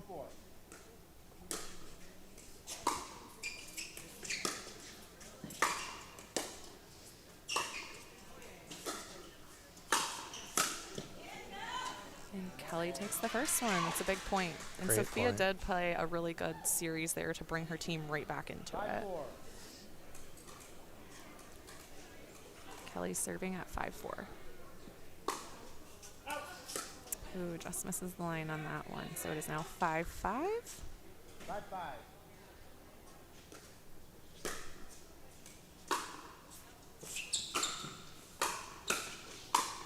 Great play. She held fast with that backhand and found the open court really well. Yeah, good preparation from Kelly there. So it will now be Kelly serving at 6-5. 6-5.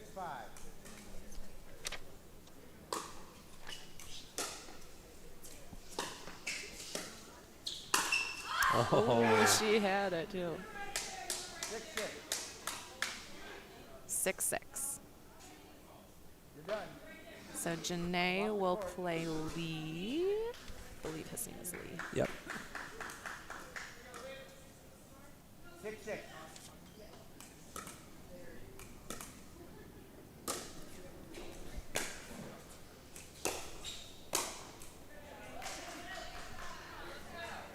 Tough shot, backhand flick there.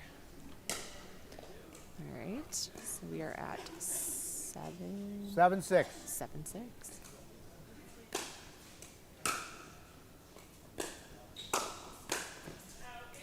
Nice. Janae gets up to the net there with her really good return, and it gives her time to set up a shot there, and Lee just misses wide. 7-7. 7-7.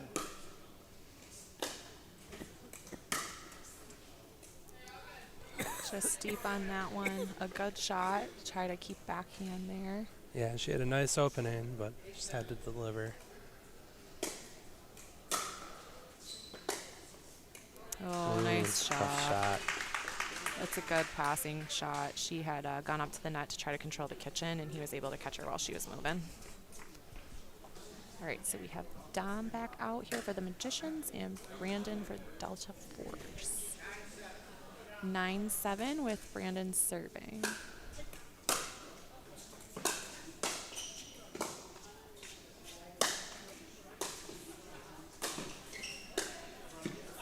Whoa. Wow, great point. Really, really hard hitters and really good defense. Great hustle from both players there. Yes.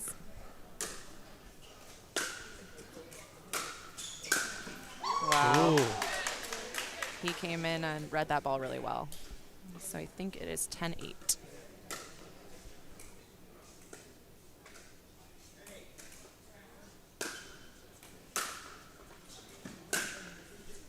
Wow, that's a really good shot. Yeah, nice ball right on the sideline He there. put a lot of heavy top spin on that too. It did not seem like it was going to be that short. So great ball. They did. Ooh. That's tough. They did not switch sides at 11, but it is 12-9. No, 11-9 now. 11-9.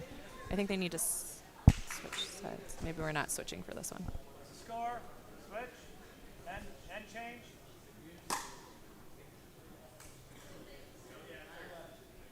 And change. And change.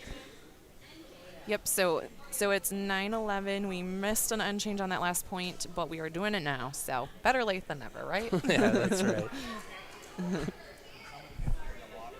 Yeah. I wonder if I was the team that didn't have 11 there. If I would demand a replay on that previous point, I think you can go back 1 point, right?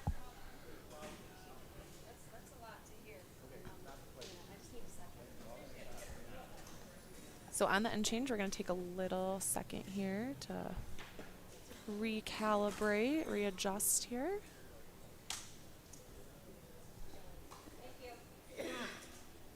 Okay, so it looks like Sophia will be serving to Kimberly here.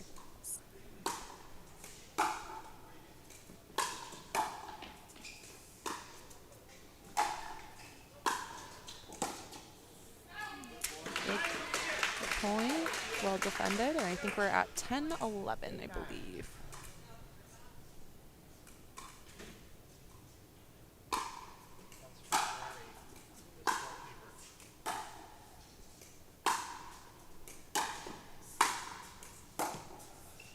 Tough. So that one came down to, I think Sophia got up to the kitchen line a little bit faster and was able to control that point, and she has tied it at 11-11, I believe.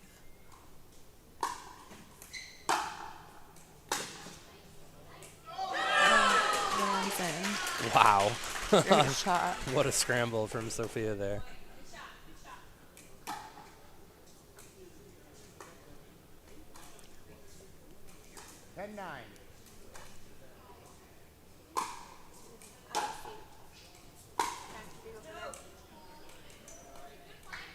All right, so I think I had the score wrong somehow here, but Larry is saying that it is. Wait, it's 11-9, right? What's your switch at 11? 11-9? It was 11-9 previously. Yeah, I think we're very confused on the I think score it's here. like 13, Somebody over there yelled to. 14-11? It's 11-9, I think. What? It's 11-9. Okay. Oh, 10-10? That can't be right. There should be a total of 24 points on the board. Say, we might have missed a whole series of points here. Yeah. No. I don't know why they did before. Yeah. You played 6 pairings so far, so there should be 24 points total. No, it was 7. It was 7-9 when you came in. That's what I thought. It has to be. Pardon me? Now I'm lost. Who knows? Yeah, it was 11-9 when Sophia and Kelly started their 4. It was 11-8, and then they got the point. It was 11-9. Yeah, and Sophia won 3 of those points, so it should be 14-10. Looks like we're going to start at 12-12.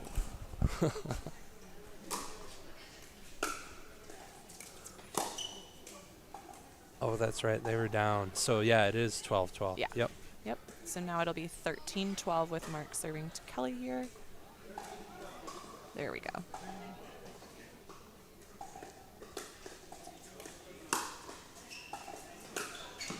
Ooh, sneaky. Almost got it. Yeah, that would have been a tough shot. So I think it is 13-13, and Kelly will serve to Mark.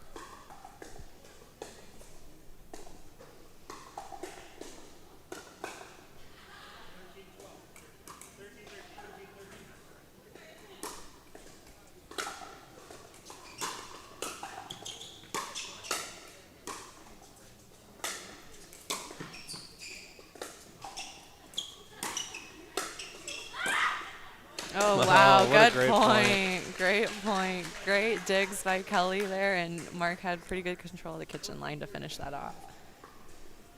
So 14-13.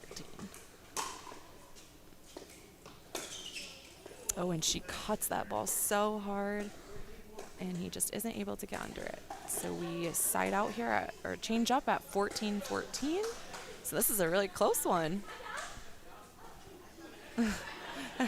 She wants to stay again. Kelly is leaving the court. So she won that last point. So her team will start with the serve. So Lee will serve to Janae.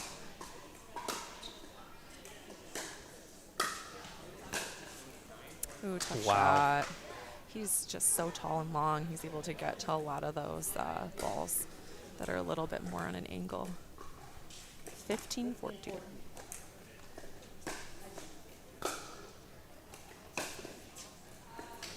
Tough shot. Great pass. Good passing shot. I think it is 16-14, so big series right now. 16-14.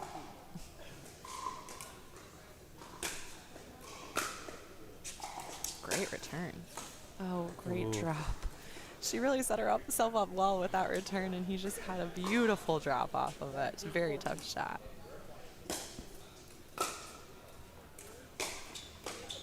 Ooh, another tough ball. Okay, so we are changing it up, and it should be 18-14, correct? Yep, he that's took all correct. 4. Lee took all 4. Yep. And the Delta Force will serve as well. So Brandon will start the serve to Dom here. And this is a big moment for the Magicians here. They got to get these 4. Oh, and a great shot by Dom. Yeah, Dom off to a good start here. Let's see if he can get his team back tied up here.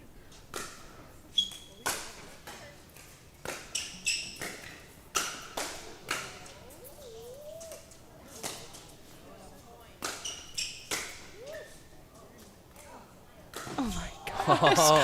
That was literally all the lobs. I think a couple out balls were hit, everything. Yeah, I think they were hoping some of those other ones would go out, and they snuck in.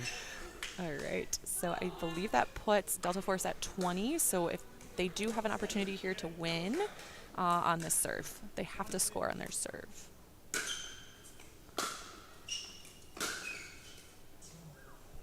Oh, close, almost. Tough shot. Okay, so that puts us at 28. 16. 16? Yep, 16. Okay, so the Magicians can still keep scoring here, but Delta Force will be frozen unless they are serving.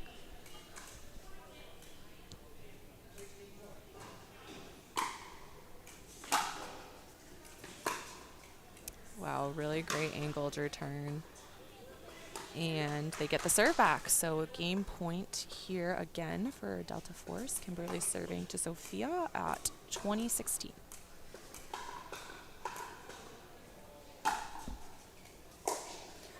Tough serve right on the tee. And Delta Force comes out with the win, 21-16. Really, really close tiebreaker there. That was a fun one. Yeah, what a great dream breaker. It was neck and neck right till the end there. Yeah, that was really fun. Tough shots. Shout out to Larry Keefe for figuring out that score and keeping us on track here. We got it all figured out. Alrighty, so I'm wondering, that match did determine something for the semifinals. I'm not sure which team needed to win, but I think Soph might be back on the court in a minute here to interview the winner of that. And then I think 18s will be moving into semifinal rounds, if I'm not mistaken. Yeah, so help me out here, Tori. What is the format here? So there's 2 pools of 18s. 2 pools with 18s. And then does one team from each pool move into like a semifinal So bracket? it should be 2, right? Because we have to have semifinals. So there's 2 semifinals, and Yep. then it'll go to the. Oh. Okay. So with 7 teams in the bracket, we are hearing now that we'll be doing a quarterfinal because one bracket only had 3 teams. Oh, interesting. So we're going to do the quarterfinal. So essentially here is where the teams from both pools will be combining. So we'll just do the traditional bracket. We'll do quarterfinals, semifinals, and then a finals game. And then obviously from that semifinal, we will get the finalist teams, and then we will get the bronze medal match as well. Excellent. So each match here in the quarters, semis, and finals is a full DUPR team match, right? Correct, yes. And that includes a potential dream breaker if needed. So it'll stay rally scoring, it'll stay all 4 teams playing, or all 4 combinations, I should say, playing, and potentially a dream breaker. So while we get these brackets filled out for this next part here, we'll probably do a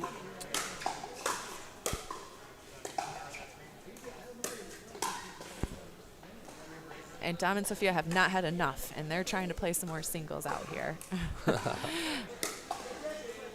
Okay. And so we'll watch them play a little bit here. Oh, Sophia gets a good one on her brother. We love to see that. Tough shot. And I think in a minute here, Soph is going to interview the entire team of Delta Force that won that dream break. So we'll get to hear from them, and that was pretty exciting. So I'd love to hear what they have to say.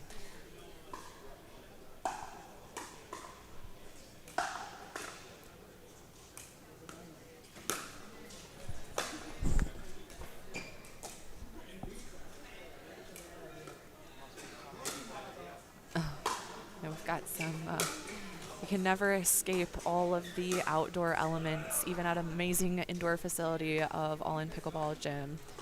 We had a quick little fly incident, but I have a bit of a bug phobia, so if you see me flail, don't mind me. Hey, you know what? We love that this can be here, and I was just playing outside this morning, and I was talking about how it's crazy because I'm going to play tomorrow, and I don't have to worry about the sun. I don't have to worry about the wind. I don't have to, worry about all this stuff. You just got to play on point. Yeah, it's true. It's nice to have the consistency of environment. Yeah, it is. And such a beautiful facility, and so much work was put into it, and making it really top-notch so that they can host events like this. I think we are going to switch over to our beautiful on-court reporter, Soph.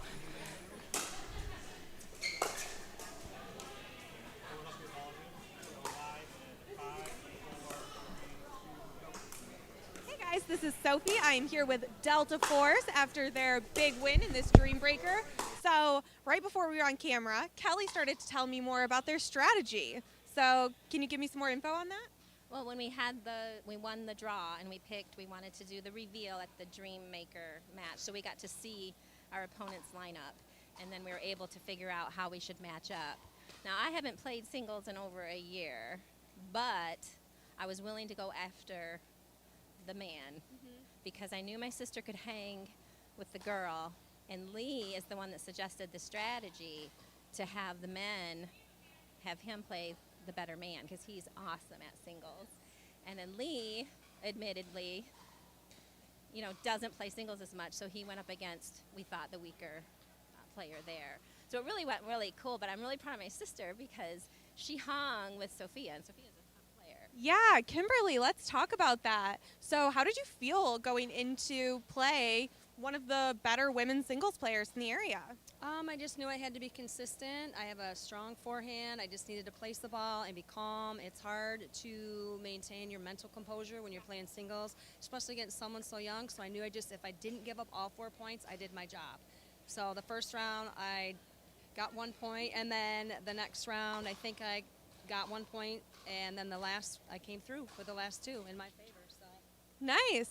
So it sounds like this is a fairly strong singles team. Lee, how was it being kind of the odd man out here? It wasn't bad. I'm always the eye guy, so I get used to that. But, you know, we had a great time. We had a fun activity. It was just great playing with the team here, so really enjoyed it. Nice. And then to watch your son play as well. This is a beautiful family team. How was it watching your dad, having him watch you? Was there extra pressure because of that? No, it was just fun to be able to have son, father, be able to play a sport together and enjoy it. It was just a great time. Oh my goodness, all the way from South Carolina. I don't know if you're the furthest traveled, but might be. Well, congratulations, Team Delta Force. I need to remind myself of what's happening next, but I think that semifinals, right? I think that we're out because Oh. we were 1 and 2. So Okay. I think that we're out, but we ended on a bang, and you know what? We held our own in a division that we're right on that, you know, edge. A lot of our games were 21-19, so I'm so happy with the way we performed. Something to be very proud of. Well, thanks for coming out from all the way from South Carolina, and have a great rest of your day, and we'll keep watching the play here at All In Pickleball Gym. Okay, and we are back on championship court after that great interview from the winners of the Dream Break, but it sounds like they might be done for the day. So now we are on to Magicians Midwest Gray is playing Buckle Up. So this is the women's match for the first series of this matchup. Oh, I think we just lost a ball. Hopefully not on the mezzanine this time. And we have Lori and Chris on Buckle Up, and they're taking a timeout potentially. Mm-hmm. Oh, okay, maybe not taking a timeout. And they are playing Jennifer and Tiana? Yes, I think that's right. Oh, wow. Oh, wow. Look at the hands from these ladies. Oh, my here. gosh. What a great point. What a great point. Really good hands exchange there, and a little net cord to finish it off. Oh, and on the screen here, we are now seeing, I believe this is 16s. So everyone in 16s has their medal. And on top of getting a medal for this, you also get a Takea water bottle that has all of the stickers for the event holders. So I think there's a minor league pickleball sticker, All In Pickleball Gym, and potentially Elders Helpers, I believe, was on there. So this is just a really cool, unique addition to getting a medal. We wanted to try to, or Dan really wanted to try to add something to that. So the water bottles are added, which is a really cool addition. Yeah, what a great feature. You know, it's at a certain point you get enough medals, and yeah, it's like they're in a box in my basement now. But if I had, you know, a dozen water bottles, think how wonderful that would be. I would literally bring them all to the court with me. Yeah. I need all the water I can get. Alrighty, so we are back on championship court, and again we have Lori and Clips playing Tiana and shoot, I just blanked on her name. Jennifer. Okay, great. And then I'm gonna try to listen in here and see if I can get the score here. 3-9. Okay, so 3-9 is our score here. Yeah, buckle up, off to a strong start here. They are indeed.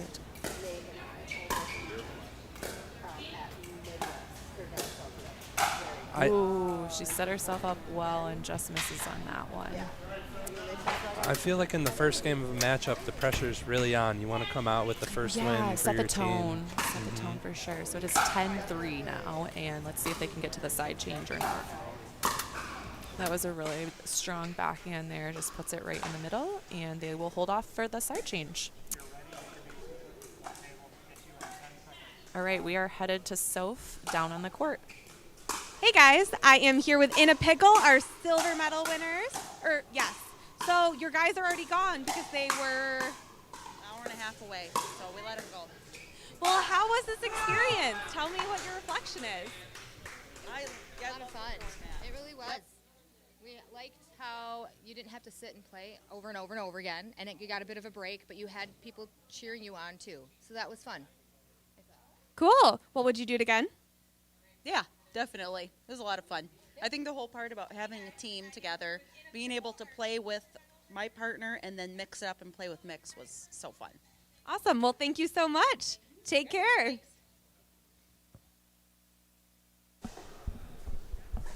All right, we are back on championship court, and it looks like we are going right into our side change here. So I will listen in as they start the next part, but it's 11 to something. 4, I think. Okay, yeah, that could be right. And Lori and Chris take the side change with 11. So, Tori, you're playing tomorrow in the 20s bracket? I am. That's awesome. Who's on your team?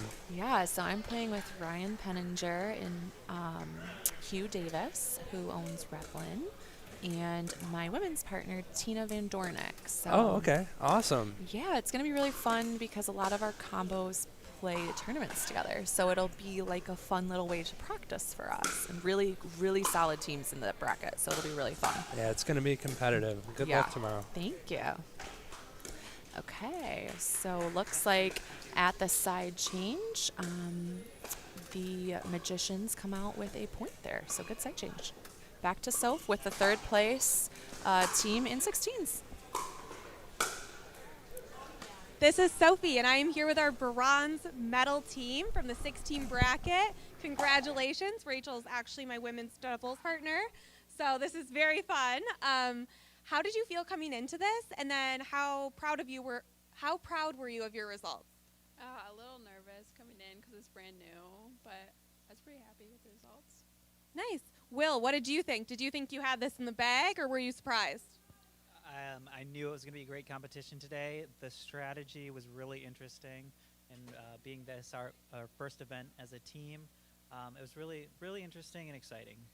Cool. Brian, I know you're a strategy guy. Talk to me. How did you pull this bronze out? Boy, that's a tough one. We just try to stay in the points, try to stay calm, not get overly aggressive is one thing that I really struggle with. So Deanna always kind of calms me down and says, hey, take it easy and let's just stay in the points. Cool. And then who was the biggest cheerleader on the team? I had a feeling. All right. Well, thank you all for coming out to All in Pickleball Gym for the first ever minor league event here. Safe travels home. Do you have any fun plans after this? And enjoy lots and lots of food. All right. That is all. Back to the action.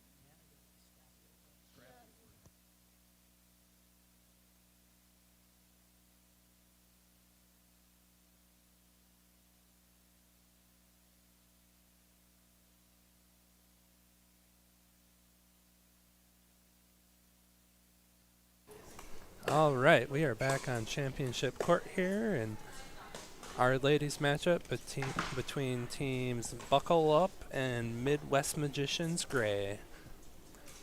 What's this? 10-13. Oh my goodness. So the side change made a big difference for the Magicians, and they have worked their way right back into this.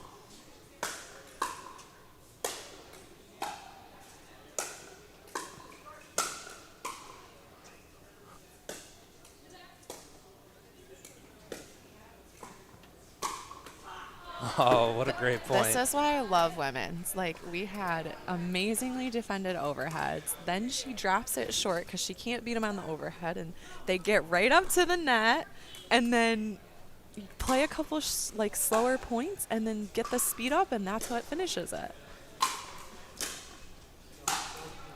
Ooh, that's a big overhead with a great angle.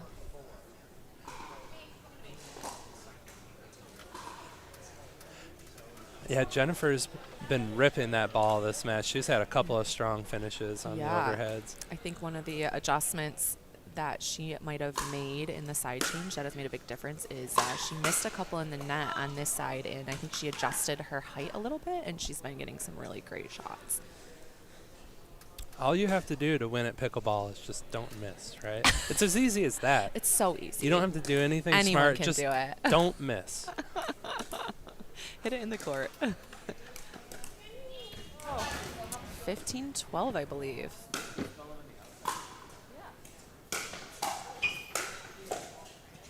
Oh, what a dig. That ball bounced backwards. Oh, wow, another one. Oh, my gosh, what a what great a point. point. So many feet grabs on that. That was really good. All right. 16-11, sorry. 16-11. Ooh, right on the back line. Tough shot. Really great return. All right, so it should be 12-16.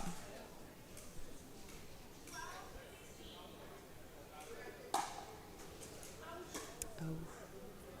Tough break. That is tough. It's tough that serves matter that much more in rally scoring. You can't afford that missed serve as much. Another really deep return by Tiana there. Oh, and we've got a timeout, which I like because they went on a run of a couple points there, and I think they want to talk it over and take a break, get some water, and see if there's an adjustment they want to make. And I was also told by production here that the men's quarter, like the teams are going to be playing, if they can, simultaneously. So as the women are playing here, the men might also start playing for these two teams to try to speed it up. We have courts open now that 16s are completely finished and some of the 18s are also finished. So we might be flipping back and forth between matches here as that goes. And then obviously with mixed, the two teams might also play at the same time for both teams. So we will try to keep you up to date on what is going on with both of the teams. And we are back. The Magicians will be serving to buckle up here. 13-17 is the score.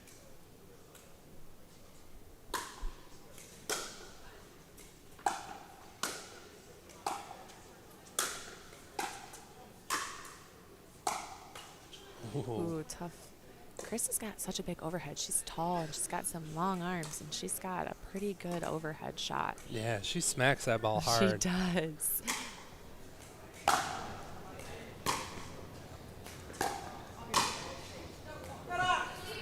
Jessica has a great slice speed up. Like, she is just cutting that ball as hard as she possibly can. 14, yeah, that was 18. A sneaky attack. It was. A sideways flick.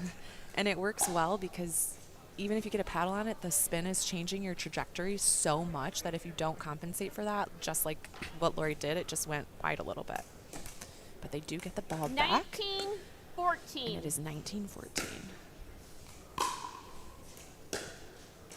Okay. So they get another side out here. It will be 15-19. 15-19.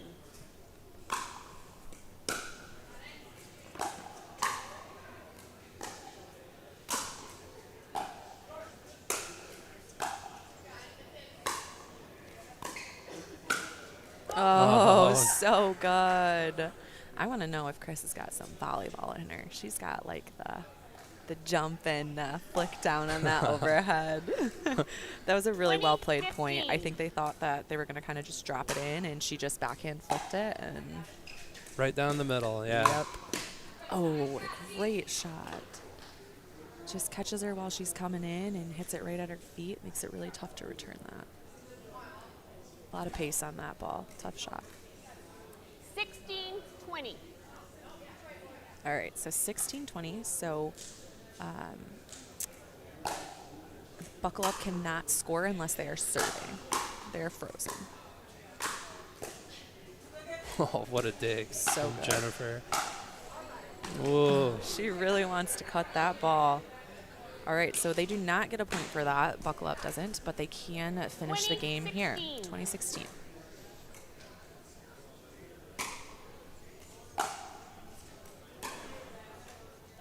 Oh, what a way to end it. This court and the net courts, I tell you what, Pat, all day they have been crazy. Got the cord curse going here. It really is. I'm like, I don't want to play on this court tomorrow. You just got to use Unless that I'm net the cord one, then. Yeah. If I'm the one getting the net cords, then we are Gucci. Who can wield the net cord power? Oh, man. So tough ending there, but the Magicians did have a little bit of a comeback there. They were down pretty significantly. And then after that end change, they really clawed their way back into it. So props to them for hanging in there. And a good win for Buckle Up. The men's is done.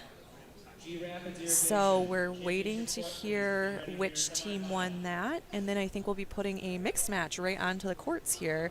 I believe is what is going to happen since the men's and women's were run at the same time. Fantastic. I was just admiring the font on the T-shirts of the Midwest Magicians Black. They had this beautiful Gothic font for their names. Yeah, I love that their names are on them. I'm like, I want to put my name on my shirt. Yeah, when you're a magician, you got to go with the Gothic font. That's true. I love it. Maybe I'll just come out with like my name Sharpied on my shirt. Yeah, duct Are you tape it on commentating there. tomorrow? Yep. Oh my gosh. Just be like, Tori said she was putting her name on her shirt, and there she is, duct tape and all. Oh, bedazzled would be so fun. I wish I had a bedazzler. Okay, wait. So we have two different teams now. We are going to see mixed, maybe? Okay, wait, no. I think maybe these teams are just warming up because we have a women's pair warming up and then a mixed pair warming up. So stay tuned for who we see on championship court coming up here. But as we wait for our next match to start, we can shout out All In Pickleball Gym where this tournament is located. It's a beautiful facility for only pickleball, the first one in Grand Rapids that does only pickleball. And Dan, the owner here, spent a ton of time working with a ton of people to make this facility very functional, very beautiful, very well run, well taken care of court for us in Michigan here who need somewhere to play in the winter months. And we're really struggling because we had about one other location with 4 courts, and that was it. And it was really tough to get court time and everything, so he saw a need for this and put in this beautiful facility. Yeah, I love this place.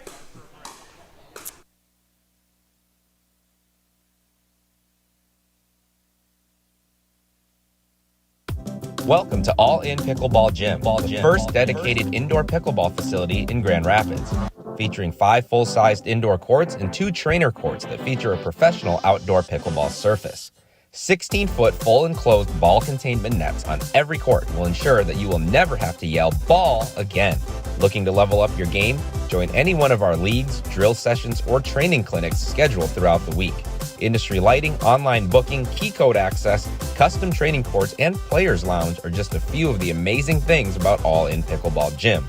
Come check out our facility in Byron Center, Michigan at 400 76th Street, Byron Center, or visit our website at allinpickleballgym.com.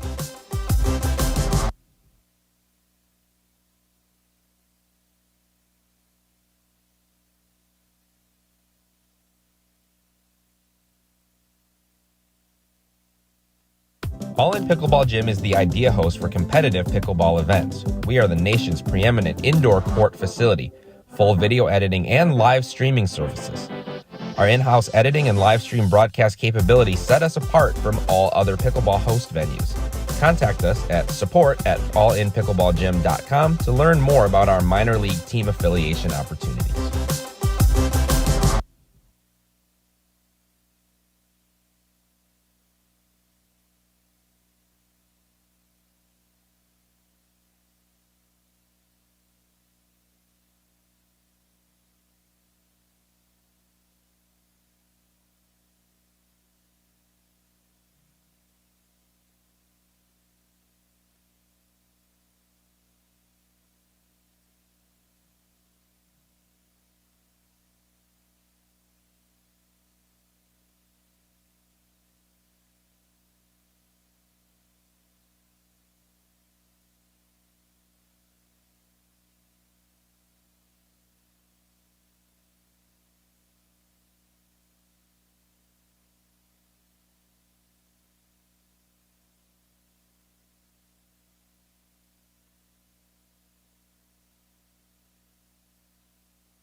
we're on the screen. Hi, everybody.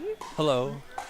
All right, I'm Tori. I am here with Pat, and we are your commentators for the rest of the evening. So quarterfinals, semifinals, and finals.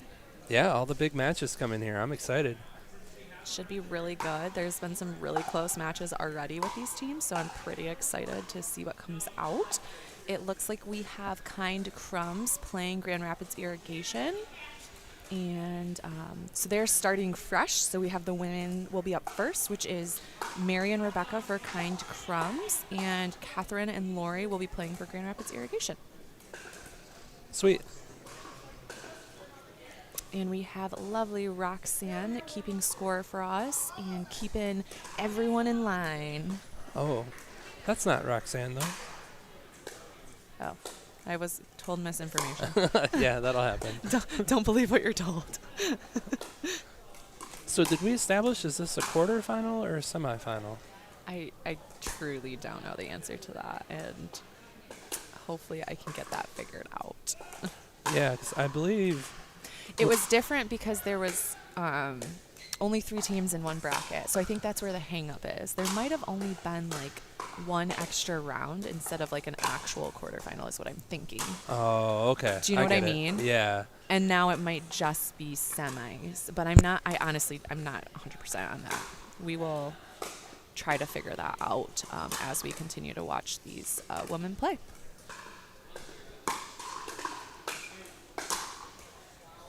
Yeah, I'm excited to see Kind Crumbs still in it here. I was speaking with Rebecca earlier, and they were just trying to get a couple wins to hang in there, so it looks like they're still going. That's awesome. Yeah, that's great. Yeah, they had some really tough matches.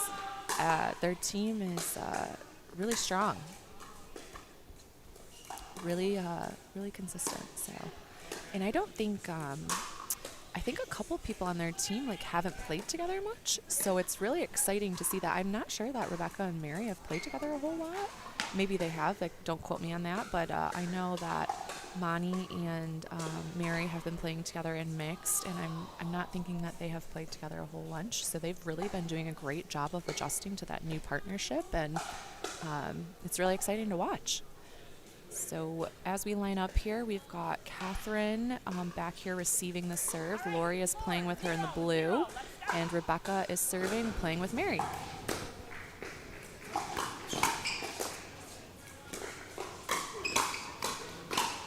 One that was a great shot by Lori, and one thing we know about Mary is she has a very strong forehand, so she is looking to speed up that forehand. Oh, tough serve. That took a crazy bounce. Dura-bounce. About every 20th shot. Yeah, Lori ripped that ball, she too. Did. It took a hard kick. So, it's a very good serve. 2-0.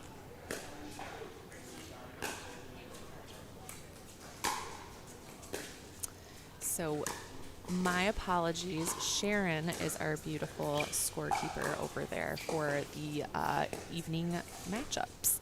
So thank you for volunteering your time to help us. What a point we got Okay, here. women's is literally the best. Oh my gosh, Mary's on the ground. She hits the ball on the ground. Oh my gosh, she hits the ball on the ground and almost hits the second one. The other team's giving her props. I love it. Okay, women's is the best. I agree quite often. I'm going to just keep saying it. I'm going to drill this point home. 3-0. Okay, so we're at 3-0.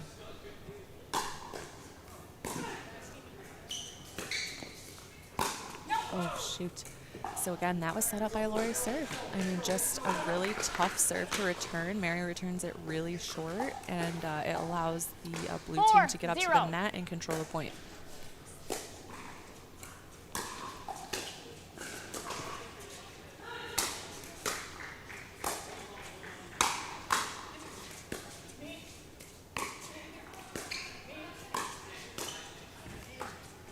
That was a really good point. Great defense by the blue team here, and I think they are up 5-0 now, I believe. That looks like it. 5-0. Yep. I would like to see a timeout from Kind Crumbs. they get an inch change at 11. 6, So right 0. now with this run that the blue team is having, they're pretty hyped up. I think maybe just a little reset might be beneficial. And that's a great shot right there. Great finish by Rebecca, and they do end up getting the side out. So I guess if you're not going to take a timeout, get the side out. Yeah, it feels good to get one on that board. Sometimes 6. the first point's the toughest one. I agree. Just misses the corner here. Tough shot. So we are back, and they will get a point for that. So it'll be 7-1. 1.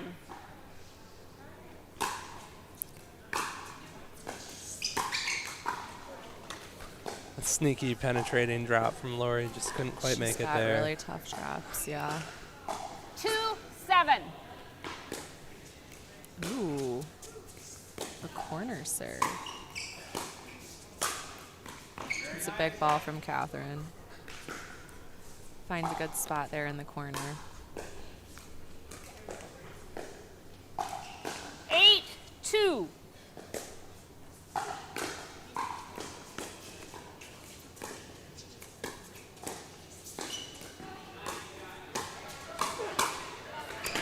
Lori not able to get that second one back over, and Mary has a really good put away on a little bit of a pop-up there. 3-8. All right, Kind Crumbs sneaking their way back into this They match. are 1 point at a time, and we cursed them. Yeah, never say anything, right? Alan and I were struggling with that earlier. 9-3.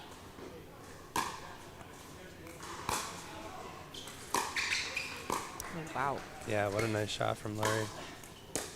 Oh, and she ducks. It's a big shot from Mary. All right, we have 4-9 here. Let's see if Kind Crumbs can keep it going. 4-9.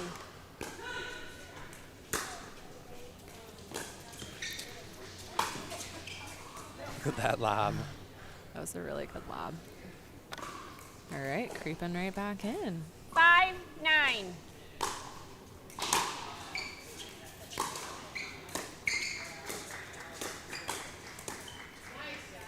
That was a good spot by Rebecca. She kind of hit it behind Lori there and made her create that. She just couldn't quite pull it back in. So really good shot. Yeah, quick downward angle. Sometimes you just got to hit the ball down. Yeah. Oh, what a dig from Catherine. Very good. Oh. Ooh, good point. Tough good point. shot. Yeah, good points. We were touching on this earlier that Catherine is a very successful basketball player. 10, so she's got 6. really good defense and really good footwork. Oh, that's cool. I didn't know that. Yeah.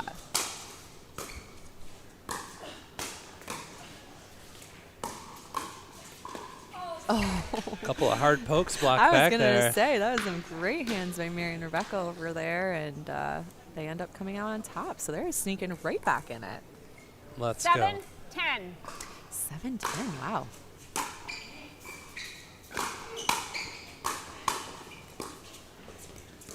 Oh, wow. Got the sideline she there. Painted that line, and I like it. Mary came up and she just commanded the kitchen. She kind of took over the middle and just finished the point.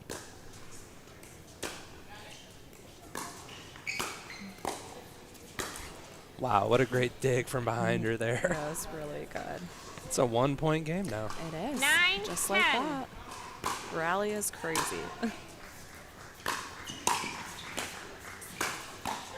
Oh, good shot, right? That's a hard Switch ball. sides, guys. It's 11-9. Sherry's on it. Yeah, so 11-9. So it really tight matchup here. They came right back in at Kind Crumbs did after a little bit of a deficit. I think they were down 9-3 at one point. Yeah, I believe so. So, wow. We've seen a couple of 9-3 comebacks. Actually, the match before this was the same thing. So, great work. Yeah, I wonder if sometimes it's a psychological element where you get up a bit and you start to feel like you can play a little looser, take some bigger risks, and Absolutely. then they get back in it, and it's like, okay, time to tighten up again here. I say this all the time.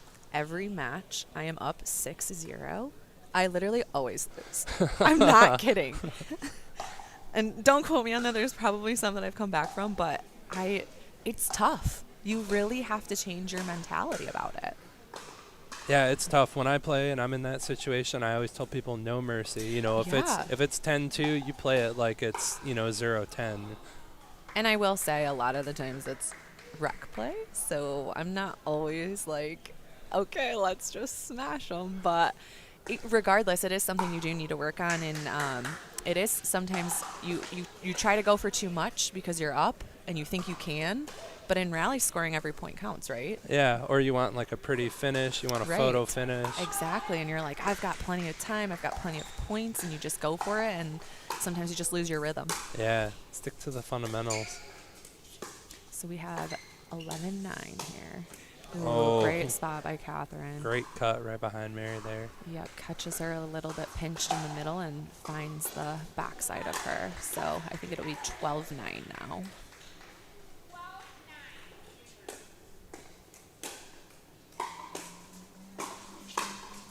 That's a really strong shot. She put pace on it, but she also rolled it a little bit and just caused it to go down a little bit farther than I think Lori was anticipating. Nice steep serve. Just short on that third tough shot. So 13-10.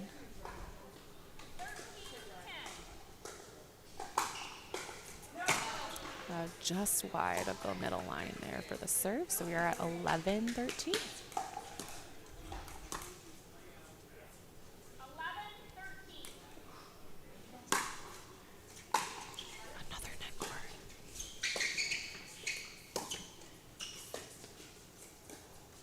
Oh, shoot. Tough shot. Kind of had to make her back off the line a little bit and just wasn't able to convert it. All right, so Catherine will serve 14-11.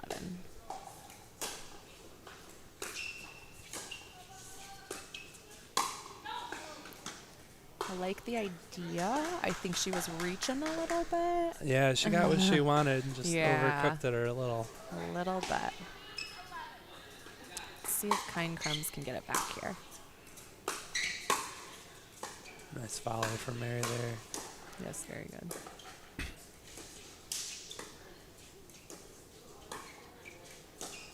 Ooh.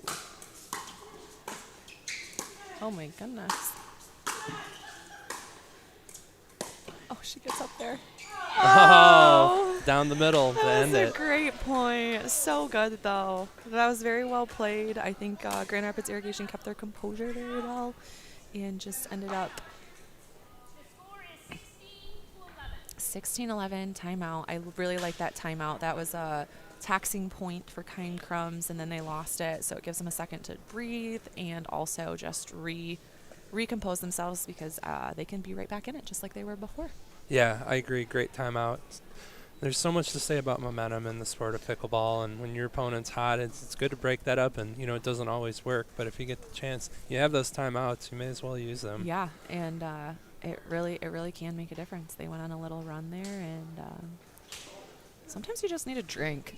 Yeah, I feel that. Sometimes Especially you're like, dang, I'm tired. Yeah, like every lob I chase down is like an additional need for another drink. Yeah, right? it's like lob, timeout. Oh, that's funny. All right, we're back out here. Roaring to go. Let's see if the timeout gets them conversion here.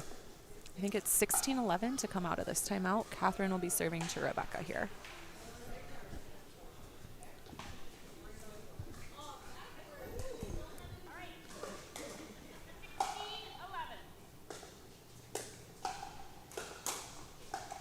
Oh, I thought that was going over.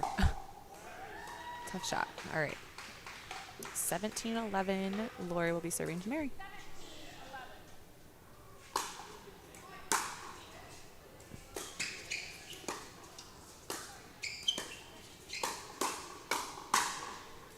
Oh, good battle.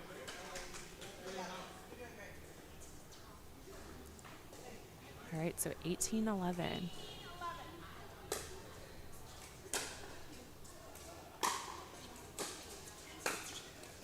Oh, so good. Catherine found that backside once again. Deja vu. Yeah, I think if Kind Crumbs could slow it down a little and sit in a point for a minute, I think that would really benefit them. I think their speed ups are being very well defended.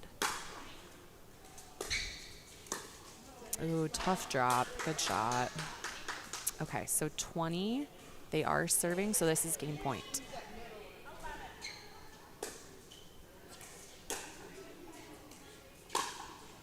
Oh, tough shot. She found Rebecca right in the middle of the court there, right at her feet, and that's just a hard ball.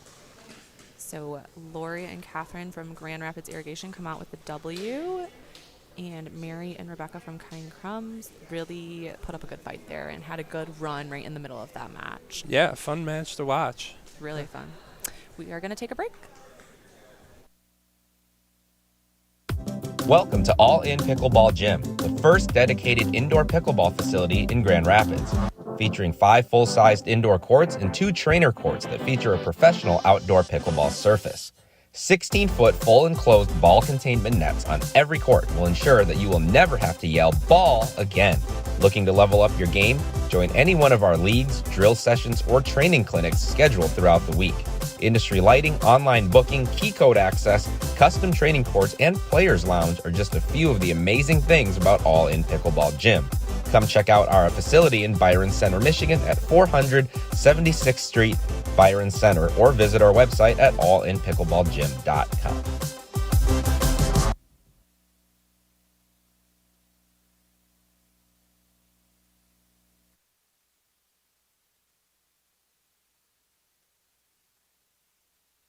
All In Pickleball Gym is the idea host for competitive pickleball events. We are the nation's preeminent indoor court facility, full video editing and live streaming services. Our in-house editing and live stream broadcast capabilities set us apart from all other pickleball host venues. Contact us at support@allinpickleballgym.com to learn more about our minor league team affiliation opportunities.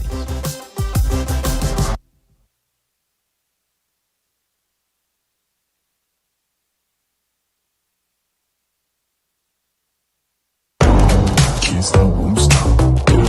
I can't stop, won't stop. Can't stop, won't stop. Can't stop. Can't stop, won't stop. Can't stop, won't stop. Can't stop, won't stop. Can't stop.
You can start here, yes.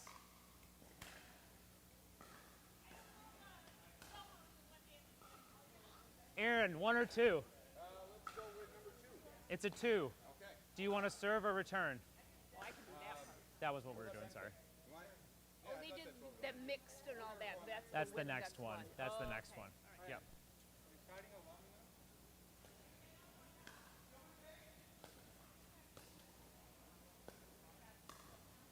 Hang in there, Dream Breaker away. Thanks, guys.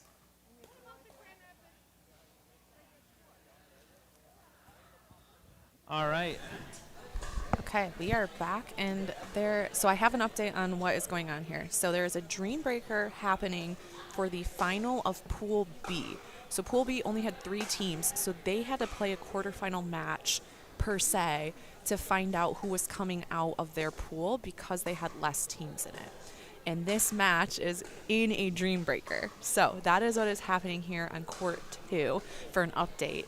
The previous match is a semifinal matchup because that pool did have an even number of teams. So that is the discrepancy that was going on there, and we are tuned in to watch this Dream Breaker.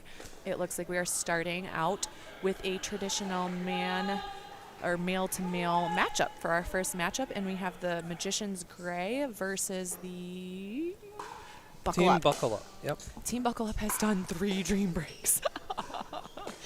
Oh my goodness.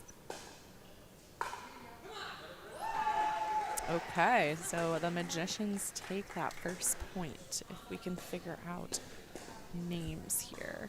Oh, that's Zachary. Yes, Zachary. So it looks like 1-0 here with Zachary serving. To Chris. I think that ball was deep. Oh, maybe not. Yeah, Chris is questioning it, but I think it was deep. I think he called it in because he couldn't quite call it. So 2-0, Zach serving to Chris.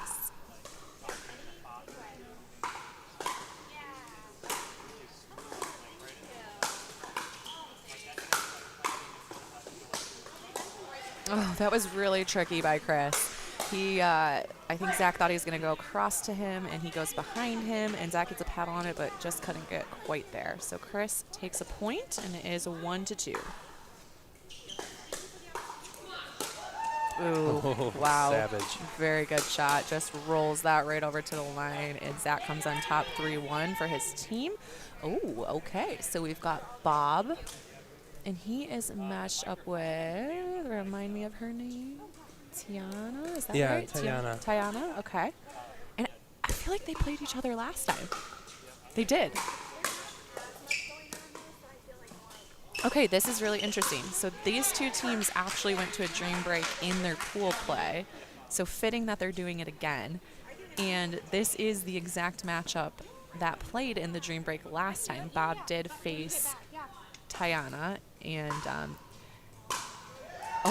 it did kind of go like this. Like they both kind of split points, or they would get all of the points one time, and the other one would get all the points the next time. She does have a very good serve. Oh, just out on that one though. Yeah, and serving, I was talking about this with Alan earlier. Serve and return in singles is huge. That is how you set up the entire point.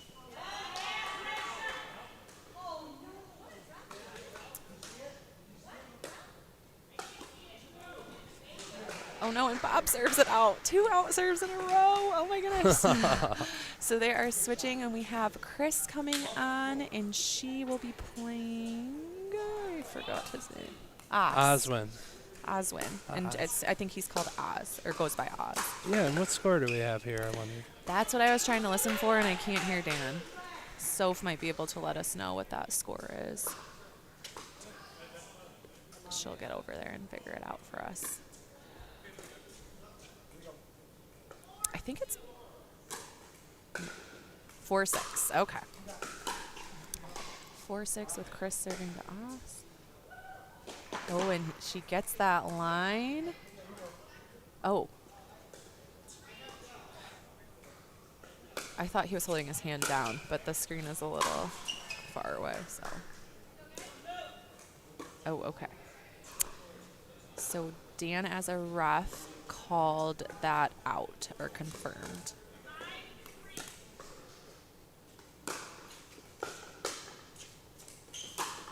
So it's 7-4. And so Chris is going to call that one out. and I think they're just accepting it. It was kind of like a right back at ya. Yeah, I thought it was just wide too. I thought It's so hard too. to tell from It here. is. That we have the viewers as well can see that it is on a split screen right now, so it makes it a little bit tougher to see some of those really close, high-speed balls. So Buckle up serving. Lori serving 5-7, I believe. Yep, and she's serving to Jessica, who you really have to watch out for that. She cuts and puts a lot of pace on a cut ball. Oh, I think Jennifer is. her Oh, name. Jennifer, yes, Yep. you're right. Ooh, just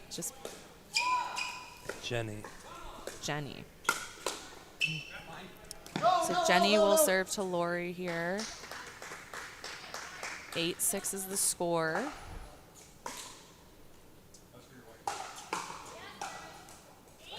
Ooh, tough. Nice finish from Jenny there. Yeah. I think Lori gave her a pretty good lob right to her, so 9-6. she was able to finish on that. Ooh. Oh, kiss the tape. Unlet cord, and Lori takes 1 of 3 on that one, I believe, but her team does get to come out with the serve, so that's a good, if you want to win a point, you want to win the last one, because you set up your next teammate for a serving point here. So Chris is serving 7-9 to Zach. Oh! Oh, caught him. Chris does the little fist pump. Alan and I were talking about how you got kind of thrown under the bus in your singles Dream Breakers this past weekend. Yeah. It was a tough matchup. That was the one person I didn't want to play in singles. Zach is so good.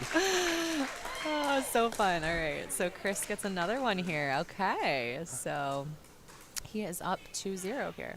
Yeah, so it's 9-9. I think so.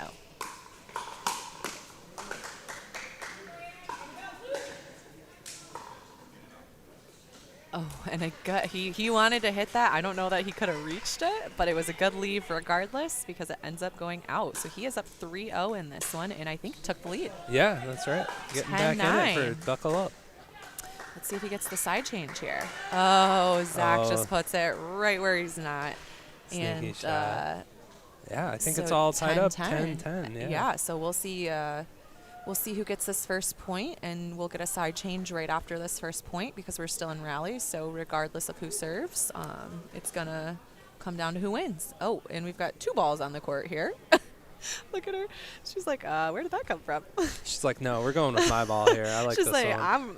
And like we've said before, she's got a great serve. So let's see if she ends up on top. 10-10. I like how tight to the middle she is there, too. Yes, I do that in singles as well. Oh, but Bob sneaks it over. Oh, and she says, I'm watching you. Oh, my goodness. Bob he's crafty. He's a little sneaky one. So Buckle Up takes the lead 10-11 or 11-10 on the side change against the Magicians Gray. Midwest Magicians Gray. We're going down to South. Hi, Sophie. So, this is not your first Dream Breaker, is it? No, we've done Dream Breakers every single match. And I'm old. I'm not a singles player. That's okay. Oh, we have some drama on there with in and out calls. Is that tough in a singles game? I mean, it is, but I trust them. I mean, I'm old, don't have the eyes, so a close call, I'll take it. I'm just happy to be here and play good competition and get better. Nice. So what's your strategy going into this with lining up your teams? Oh, never mind. Chris is off. Good luck, Chris. Thank you, Sophie. All right, so Chris is going to sneak back in for her Dream Break. This is a quick little view of championship court here, and I think this is a semifinal match again.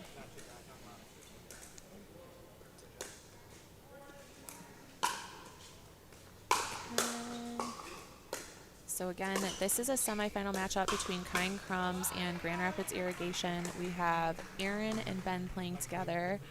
Aaron is a lefty, so he's on that right side, and he's playing with Ben.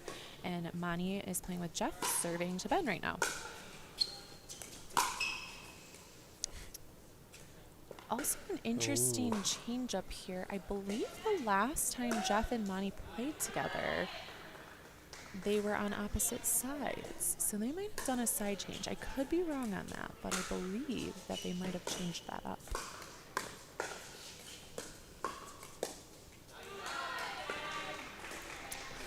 All right. Let's see if we can catch the score That's here. what I'm going to listen for.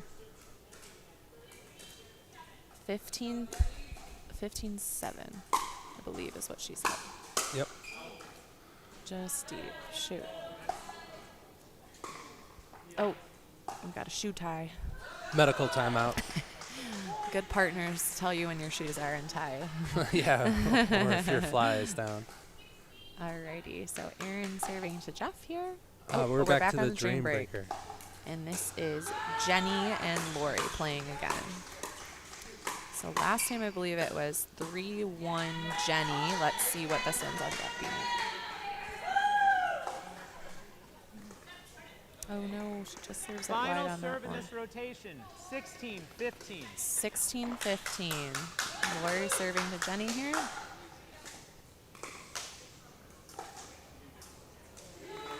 Oh, Point.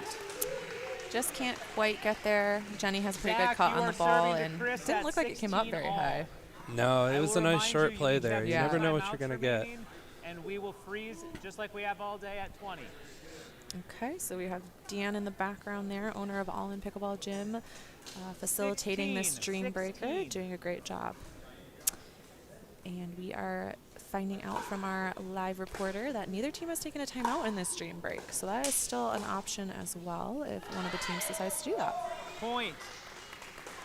Okay, looks like we're back on championship court here with the semifinal. And we're back to the Dream Break. Yep, Zach was surveying the Chris here, 17-16. Looks like we got a good rally going. Oh, got what he wanted, but couldn't connect. I was going to say, did he end up hitting that one out? I caught him a sec. 17. So Chris is able to tie it back up, and he is going to take a serve here.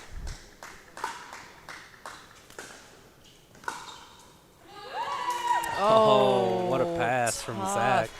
Yeah, I see what Chris was trying to do there. He was trying to keep him down the line and cut off that front shot to make Zach hit a cross court, but it did go to Zach's forehand, which is going to be an easier cross court shot for him. And I think he calls that just back. 19-17. Tuana, you're serving to Bob. 19-17. All right, so here's our favorite combo. We've got Bob and Tuana back. And Tuana's the serve, and her serve is good. So 19 on the other side. let's see if she gets it to the scoring freeze 20 here. 19-17.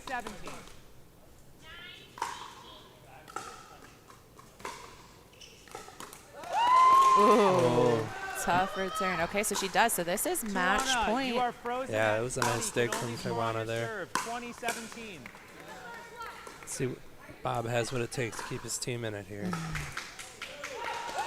Oh, just wide. a great idea, but just misses, and they go up, and they played each other last time, so they are very well versed with each other, and I think made a new friendship there. So great Dream Break, and the Midwest Magician Gray comes out on top over Buckle Up for the finals of the pool number 2.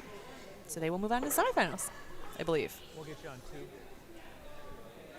And we'll get you going. And Soph is going to come down and interview the team, I believe. So let's take it down to the court. Yeah, no, I'm conscious of your guys' time, like trying to keep things moving.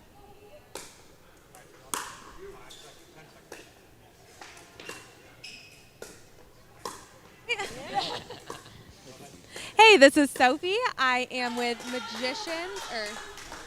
Midwest Magicians, and this is the second time I'm talking to them after winning a Dream Breaker against the same team. How did your strategy change this time versus last time? We altered it slightly. We wanted me to still be in the 3rd slot, and we wanted Zach to play against the guy he played singles phenomenally in the last one, right? So we wanted to change that up and give Tuana the same matchup she had. She did fine there, so that we could still come out. We came out with something very similar, so it worked well. Great. Jenny, who do you think had the hardest competition in between all of you with the matchups? I mean, I think we all did, but I would say probably Zach. Cool. Zach, did you have to change up your strategy while you were playing? Not really. The guy I played against had a really solid singles game. The only thing was his backhand was a little bit weaker, so I just tried to capitalize on that, just slam it to his backhand and keep him back as long as possible. All right, I'm sure that Chris will take that note. Awesome. So what's next for your team? What? The pizza?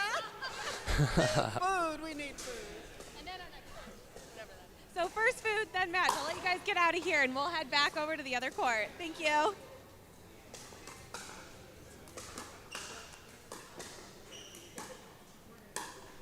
All right, we are back here on Championship Court. It looks like we're going to have a mixed matchup coming here between Grand Rapids Irrigation and the Kind Crumbs.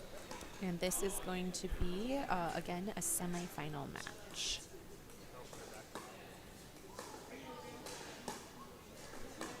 And it looks like we're going to have Lori and Erin against Mary, and she has been playing with Mani, so we'll see if they switch that up or keep that partnership.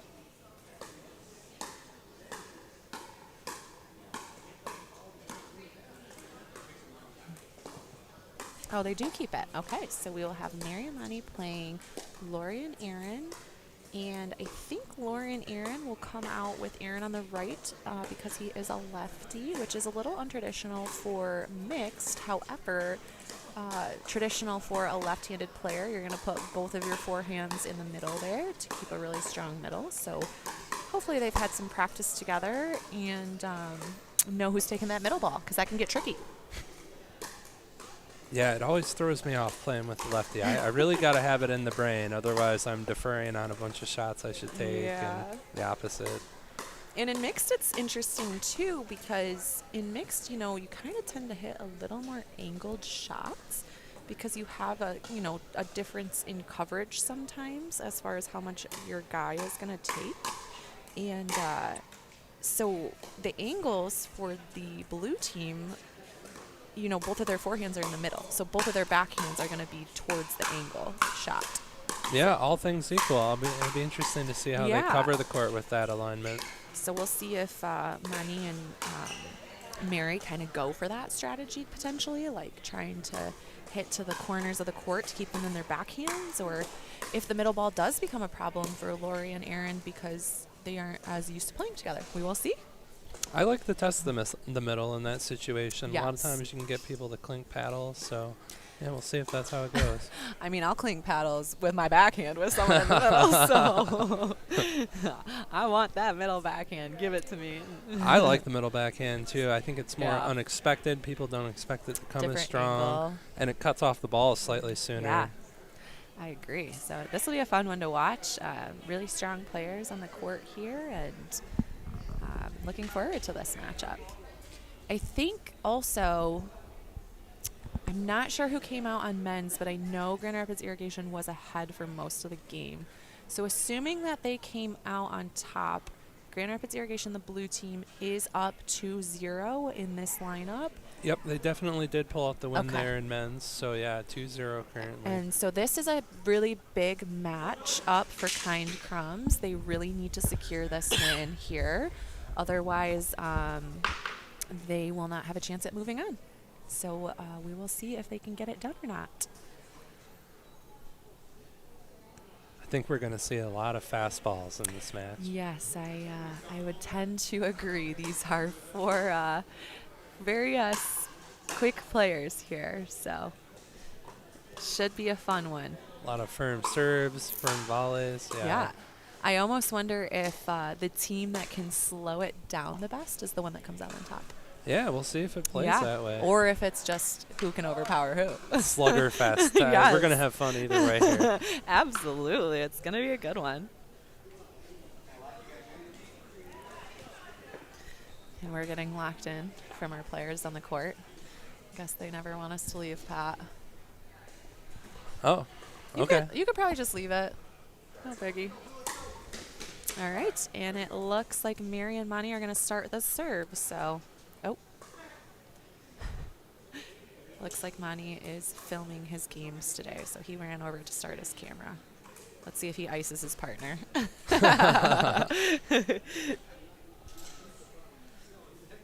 All right, we are ready to get rolling. So this is game 3, Grand Rapids Irrigation versus Kind Crumbs. And Grand Rapids Irrigation is up 2-0 in this matchup so far.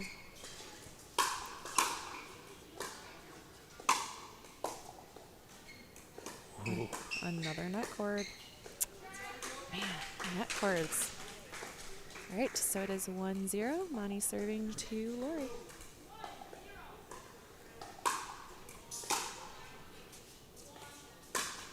Wow, that was a big serve. Monty's coming out swinging here. He is. That was a big serve. So great job for Lori on getting that ball back and a really deep return at that. Yeah, that was a fantastic return on a hard ball.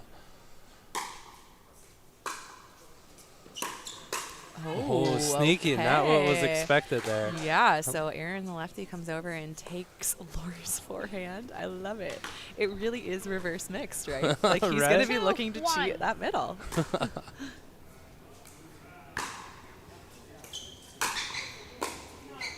It's a pretty strong ball by Lori there. Just, she's got one of those, I call them hard drops. Yeah, she's got a great quick flick on those kind of balls, and you know she's got a great drop as well. But I know she likes to apply that pressure and kind of give her opponents these penetrating shots. Nice drop from Lori too.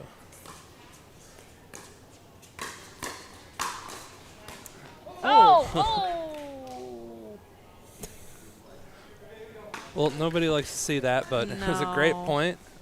It was a great point, and I don't think he meant to do that, but we still, yeah, it's tough. Oh, and then she missed the serve. So, yeah, that's tough because it's like it wasn't your fault, so why should you have to take a timeout to readjust after that? But then, you know, it causes you to miss a serve, and that gives them a point. Interesting. Just wide. Good lead by Money there. Yes, good eye. So we're at 3-4 here with Kind Crumbs serving. 3-4.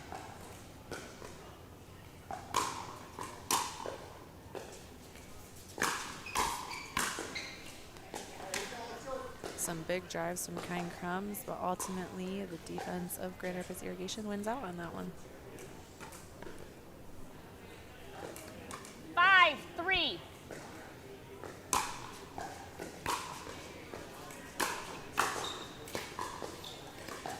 It's a great pickup in the middle there.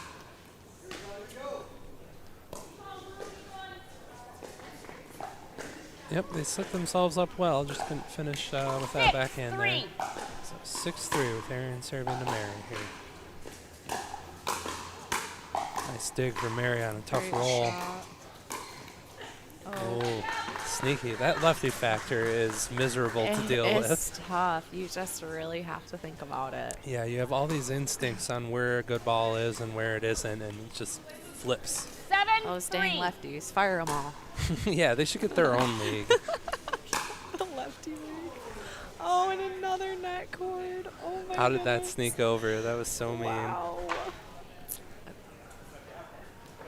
Oh, okay. Someone's taking a timeout. I'm not Who sure. called time? Did they did? Okay, so Kind Crumbs is taking a time here. I don't know if Sherry's going to update the score here. I'm not 100% sure what the score is on that, but I think they're trying to stop a run, which is a really good timeout. So,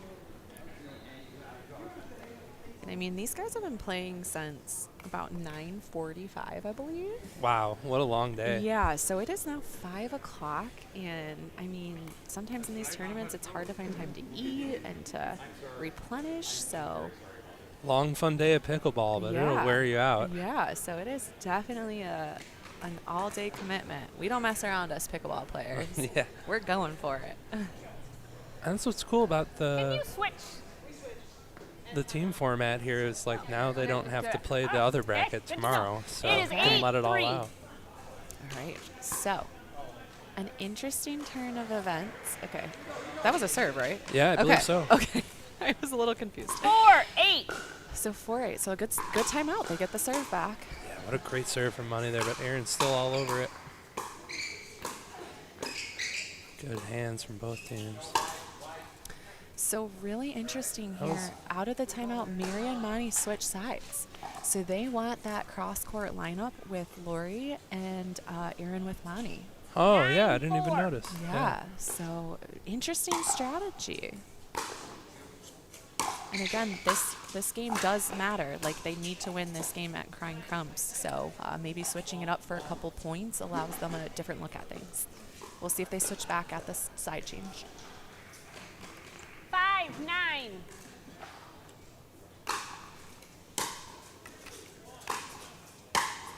Oh, another net cord. Ooh. I'm like whispering it now. There's just been so many. Don't will it. Don't say it. 10-5. I'm done acknowledging it. Okay. Look at the height of that there. I almost kissed the rafters I there. know. So if it touches the ceiling, it is an out ball. Yeah. It is a point change. All right, so we've got an end change here. Let's see if Mary and Monty stay in that reversed side, or if they can switch back here. So you can only switch on a timeout or a side change. I think they should stick with it. I It think so seemed to be too. working. They were getting back in it here. Kind of gives their opponents a different look, maybe a different look versus that lefty, which is kind of unusual. Okay, so they switch it back to Oh. normal. So let's 11. see what happens here. 11-5. They do have another timeout, so if they do want to switch it again, they can. Sorry. 11-5. And 11-5, Grand Rapids Irrigation.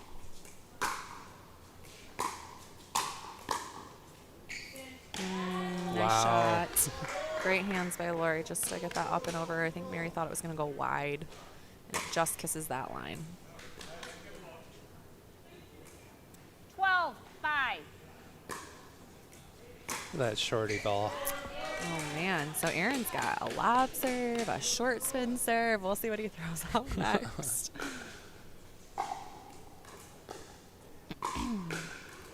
13-5. Nice return. Oh. Yeah, Monty called her off, but it was too late there. Yeah. 14-5. Got to do something. Match is slipping away here. So do you think I think they call a timeout and switch sides again. Why not? Yeah, I would. I mean, too. that's when they got points, right? At least stop the momentum. Yeah. Yep, there we Yeah, go. There it good is. call. Outer in. Yeah, I Called it. like that call a lot. I think I almost think they come out in the other side. I mean, they got the most points in that way, and why not switch it up on them again if it throws them off for a little bit? There you go. It's worth a shot. You got to do something here, you know. And the crazy thing is, too, if it throws them off long enough to go on a run that the other team calls a timeout, you can switch it back. Yeah, that's true. You're banking on them calling a timeout, granted, but It's psychological It pickleball is. warfare here. Yeah, I'm out here. Come to me for all your needs. Why are I giving them a point? It's like, okay. Okay. Pickleball game theory. So that last ball was indeed called out. It sounds like they were a little confused if it was called or not. I did, right. Okay, and I think they're going to come out in their traditional stack with Mary on the right and Monty on the left. So, but we still had the, maybe they can get a momentum shift. Let's see if they can get a side out really quick here.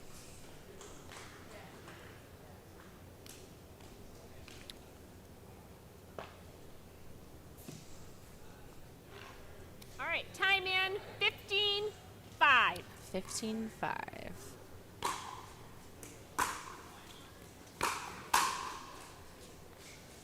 Oh. Just deep, huh? Interesting. That ball that Aaron had, I think, was also sailing. So I think he got saved 16-5. on that one. Goes for the lob serve.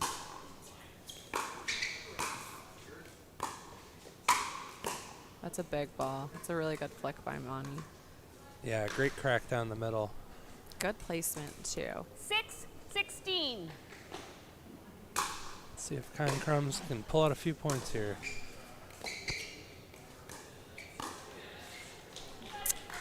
So we gotta slowed it down for once, and it seemed to reward them Yeah. on that one. So maybe they'll sit in that for a little Yeah. bit. Let's see. 7-16.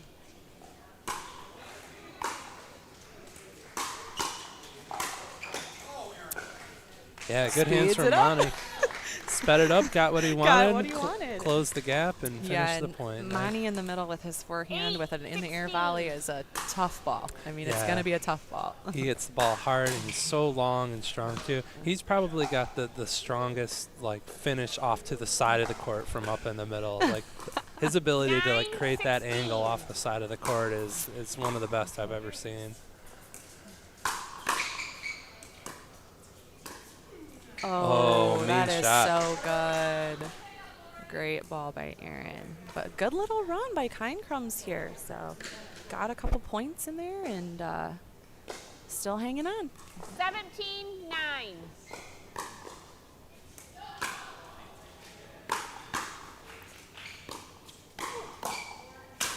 Oh, I know that feeling. Yeah, I do too. All too well. That's tough. Mary's laughing though, so that's good. At least they're having fun out there. She's like, I did so well to set you up. 18-9. And Aaron, I think he's lob serving because they both have such great returns. They're just trying to keep it a little bit slower there. And he takes a great middle poach. Yeah, the lob serve is great for, like, enticing errors from your opponent. I hate the lob serve. I hate returning it. You think it's this juicy high ball that you can do something with, and you do a little too much. Yeah, it's not my favorite, that's for sure. It's a good eye. I like the move by Aaron. I think he had a good idea, just a little bit behind it that time. 10-19. So that serve is out, which puts Grand Rapids Irrigation at game point, and they are serving. So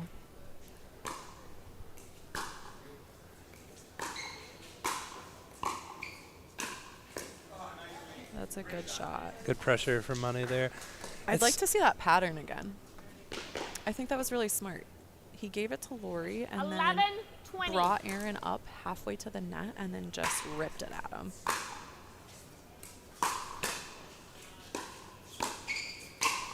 Oh, sneaking through. All right. So we got Aaron and Monty out here trying to get that middle poach. We love to see it. It's still so unusual to me that you 12-20. miss a return of serve and get your opponent game point. Like, they went to 20 on a missed service return. Or no, wait, on a missed serve. That was interesting. Ooh. I think Aaron saved him on that. And he's able to finish it off there. But a good little run again by Kind Crumbs. 20-13.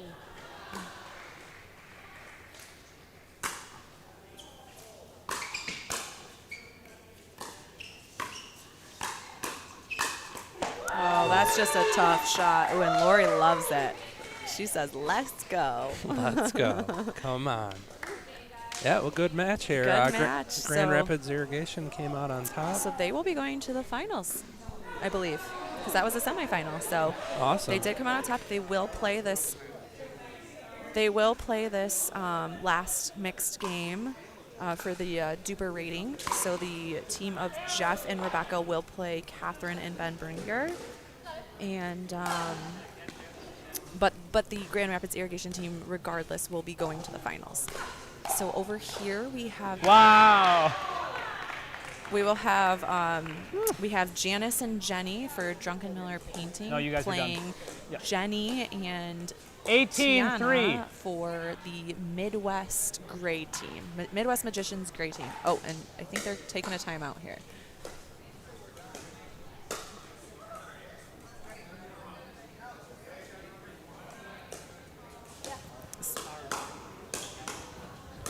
Sounds like it's been pretty exciting over there. Janice has been laying it all on the court. Oh, no, I stepped right into that. Sounds like. And very Janice of her. Yeah, I know I've seen that before. I was going to say, not uncommon that she goes for her volleyball rollouts. She's kind of like Elise Jones out there. Yeah, she lets it all out on the court. I love that about her game, is she just leaves it all. Let's get Janice a Band-Aid sponsor. Just like Elise.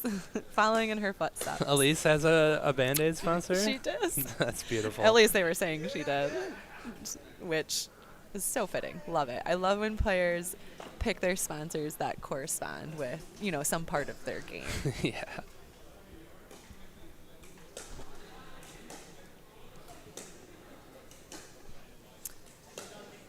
So 18-3 with Jenny and Janice leading, I believe. Oh, and Janice, I said this in my other matchup. I don't think you're with me yet, but I said I would not give a third to Janice. She has not missed a third shot drop today. I kid you not, every game I've seen her play in. Mixed, women's, doesn't matter. She's gotten so good. Her game is so consistent, not only on her thirds, but her dinks. She just digs everything out. I remember playing her a couple weeks ago, and I thought I had all these winners at her feet, and she just put them right back in the kitchen. Keeps it in play. Oh, we jinxed her. But it wasn't a third, to be fair. It wasn't a third. 5-19. All right, 5-19 with the Magician serving to the Painters. Frozen at 20, 20-5. Okay, so this is game point for the Drunken Miller painting team, and they do have to get it on their serve, and Janice missed her serve, which is one of her favorite shots. 6-20. So we really cursed her. We really cursed her. I take back everything I said about Janice. She's terrible.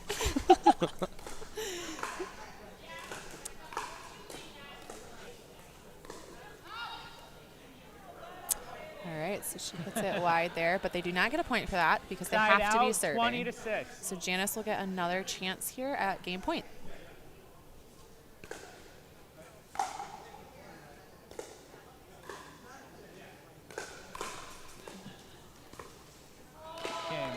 And that is the game.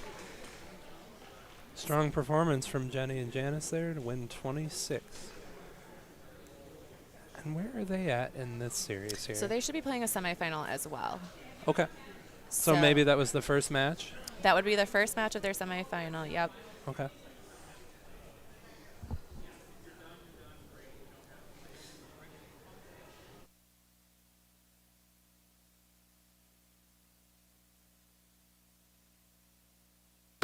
Welcome to All In Pickleball Gym, the first dedicated indoor pickleball facility in Grand Rapids, featuring 5 full-sized indoor courts and 2 trainer courts that feature a professional outdoor pickleball surface.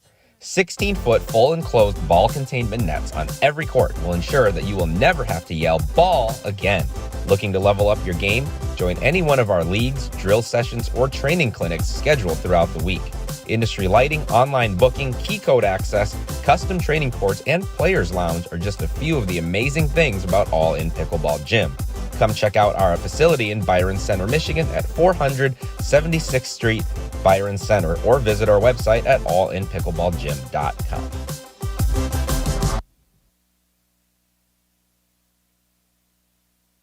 All In Pickleball Gym is the idea host for competitive pickleball events. We are the nation's preeminent indoor court facility, full video editing and live streaming services. Our in-house editing and live stream broadcast capabilities set us apart from all other pickleball host venues. Contact us at support@allinpickleballgym.com to learn more about our minor league team affiliation opportunities.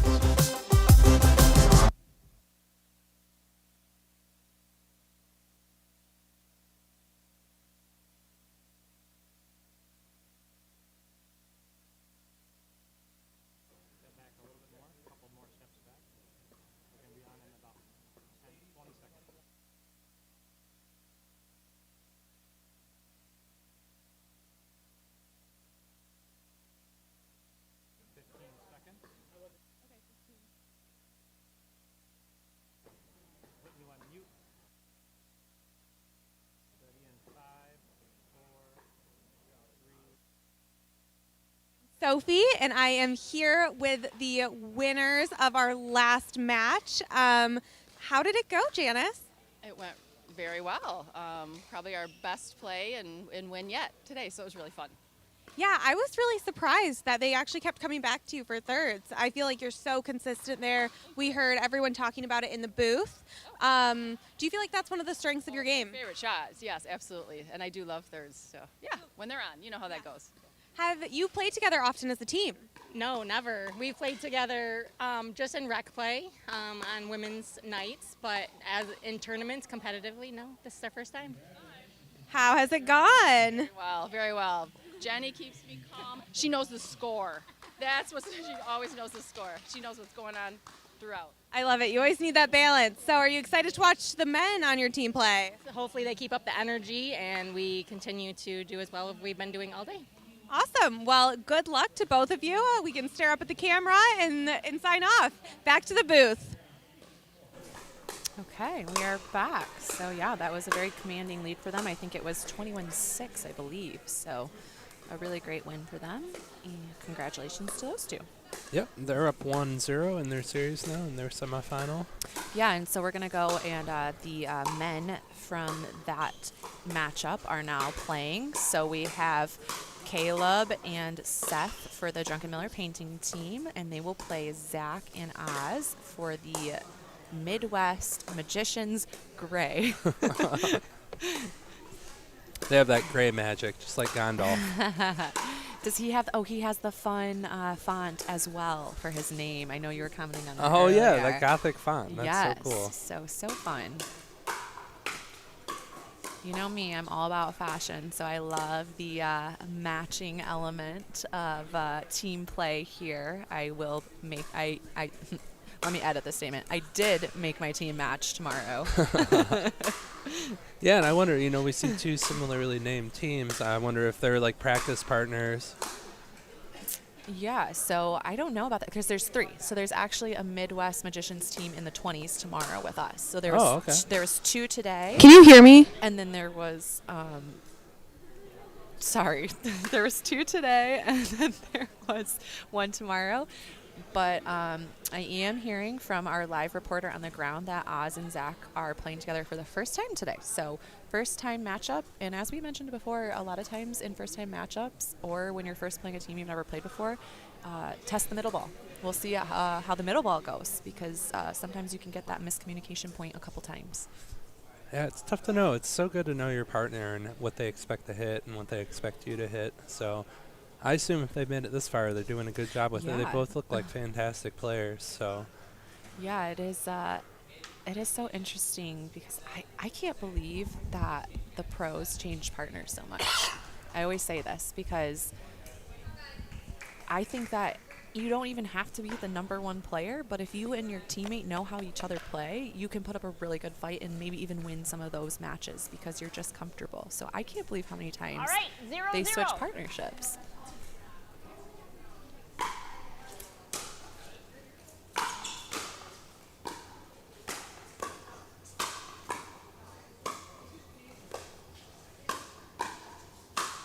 Oh, wow. What a first point. Yeah, great hands from both teams. And a goodness. strong finish from Seth to the side there. So it is 1-0. Seth will be serving to Oz, and Caleb is playing with Seth, and Zach is playing with Oz.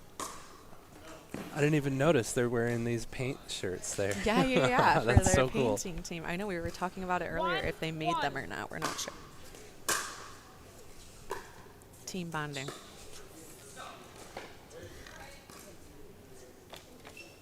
All right. 2-1. Sherry over there keeping score for us. Nice and loud. We love to hear it. Nice strong serve from Zach there to get the error. Yeah, and he's got that ace paddle, which really gives you a lot of power. I have not hit with one, but I have played against multiple people that have, and whew. Same. Those things rip. They rip. 2-3. I don't know how anyone dinks with that paddle, and maybe you don't. Maybe you solely rely on your speed ups, because mine would be rocket ships off of that. I always like saying the rounded paddles too. It reminds me of a hand mirror. Never. Wow. That was a great movement by Oz to take over, but just ends up hitting it too far out, and great read by Seth to let that ball go. 3-4.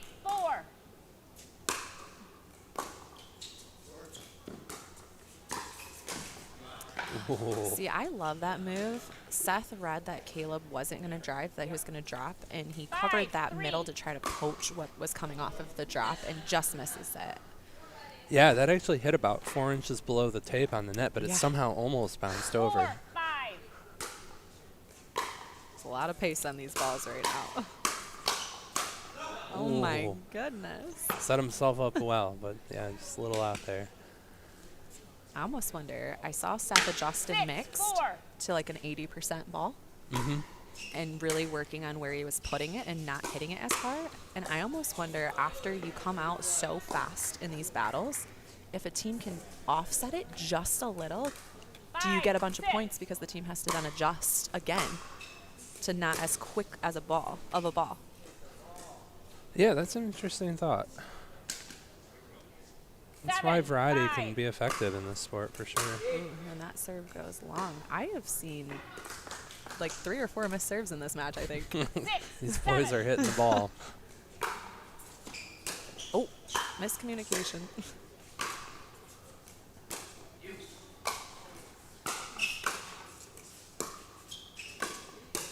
Oh, wow. Good spot from Oz there. And he held on to that ball just long enough and then added a little flick at the end. It was a really good shot.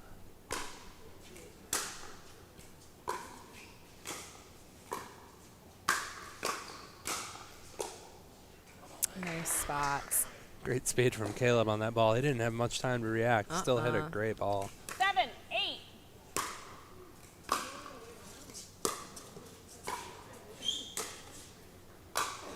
The full court lob works out.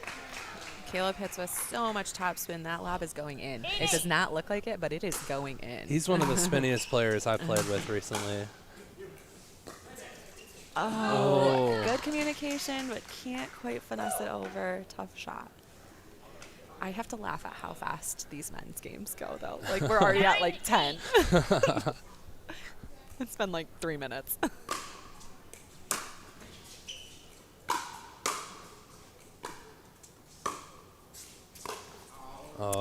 Good angle from Seth. Good idea. Doesn't quite convert, and yeah, Seth finds the ball there. I think he tied it up on that one. 9, 9. Yep.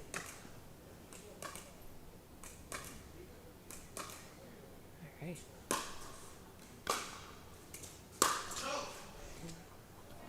Tough shot. He had a very good serve. Nice and deep on the back line there. 10, 9. It's hard not to hit that ball, too, when it's in your wheelhouse. I agree. Just barely snuck her in there. I was wondering if it was in or out because I was like, maybe that's a good miss. It's your call. Yeah, I thought it might even be out. I wouldn't call that myself. If you can't call it, it should be could not in. See that one clearly. In my opinion. Okay. I think they're going to give good it. Sportsmanship. They're giving I was it to going to him. say that's a good call. It sucks, but sometimes it's just what you need to do. All right, so we do have a side change. I believe Oz and Zach are up at the 11, so maybe 9-11, or sorry, 11-9, I believe, 11-10 potentially. We will find out here from Sherry shortly.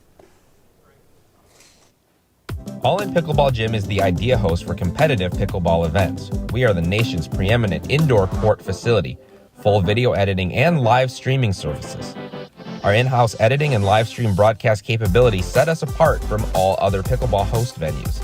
Contact us at support@allinpickleballgym.com to learn more about our minor league team affiliation opportunities.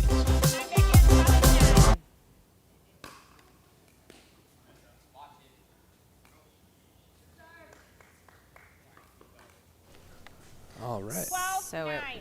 Yep, so 12-9. The Magicians are up.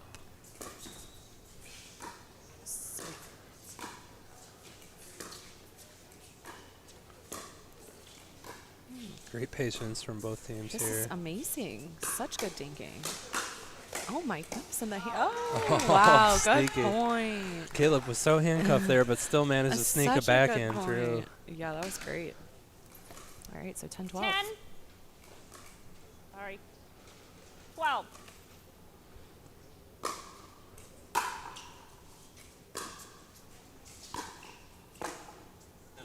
Ooh, almost. Close. It was a great drop shot from Seth there too, Yes. but Zach just put a good play on that ball. Yeah, he's got that new gearbox, which I hear is pretty fun to play with. Oh yeah, interesting. I haven't tried any of their newer ones. Yeah, they just came out with that new line, and that is one of them.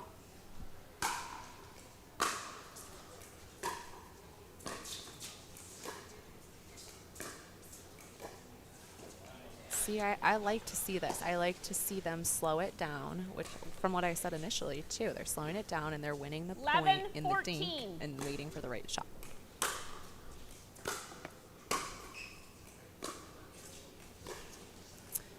Just another drop shot. It's there. 12-14.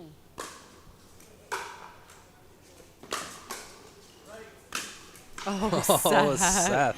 Do you think Seth wanted that ball or no? I don't know. Just worked out that way. That was a great shot. And we are at, oh, I like this timeout. Yeah, they went on quite a run. 13-14, yeah. And so Midwest Magicians, their women's team lost their first game. So this is a big win for them if they can pull it off, because they're going to want to go into mixed 1-1 instead of down 2-0. Yeah, 2-0 is a hard place to be. Yeah, so we'll see what happens here. It's shaping up as a really good match. And again, so tomorrow, as you see on the bottom of the screen here, the 20 division will play. So that's like our 5-0-ish range league. There's 5 teams playing. It will start at 10 a.m. and it's going to be pool play to start, and then there will be a gold and silver medal match as well as a bronze medal match. So there won't be semis or anything because of the number of teams, but it will be really, really good play, and really great players are signed up. So it's going to be exciting. So tune in if you can. I think, Pat, you're going to be back for that, aren't you? Yep, I'll be on the broadcast in the afternoon, and yeah, looking forward to some fantastic pickleball tomorrow. And Soph will be our court reporter as well. So she's been doing an amazing job today. Shout out to Soph. So look forward to some great interviews. Hopefully I get to talk to her. I got to get one win so I can talk to her. All right, back to the match here. Ooh, it was a good look, though. He did have a good look at it. Just lifted it a little too high, and a great eye by Oz to let that go. On the previous point, Oz had an amazing Superman finish. Big overhead, and always a foot in the air. 17-13 with the Magicians up.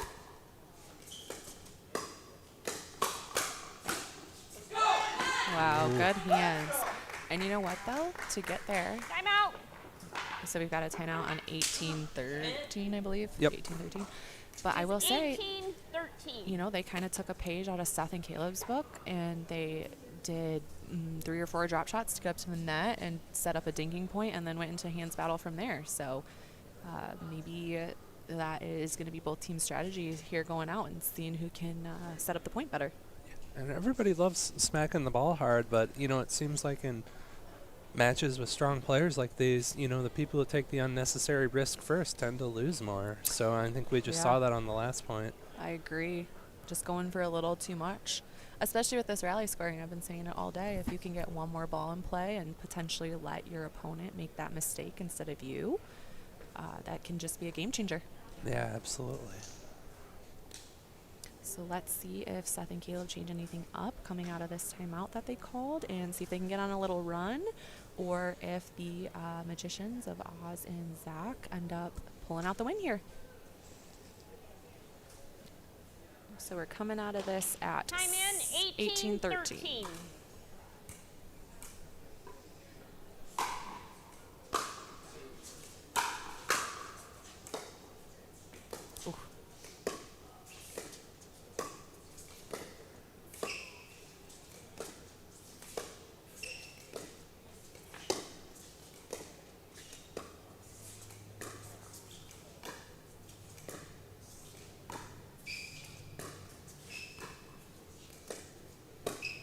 I don't know, Pat. It's almost like they're listening to me. Yeah, what a fantastic dink battle there. Amazing dink battle. Both people in it on both sides. Very aggressive dinks. That was beautiful. Ooh, great pickup.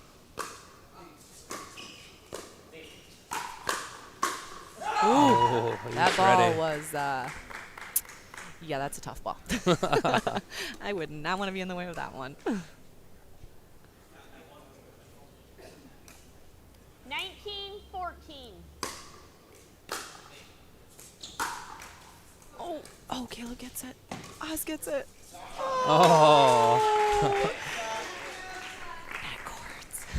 Lord curse. And they're all laughing about it, so I love that. I love when everyone's having a good time. Oof. Ooh.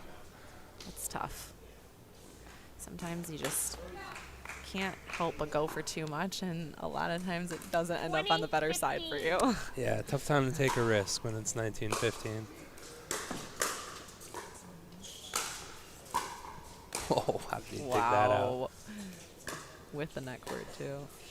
Oh, no. Oh, wow. Nice flick that was from Caleb such there. a good shot. I mean, I think everyone was waiting for him to dink that, and he just flicked it right at the body. It's a great shot. Nice deep serve there. Oh, wow. Great hands from Zach to keep that in. And they don't get a point for that because they are at 20 and the scoring freeze, but they do have the serve here. So let's see if they can finish this out to make it 1-1.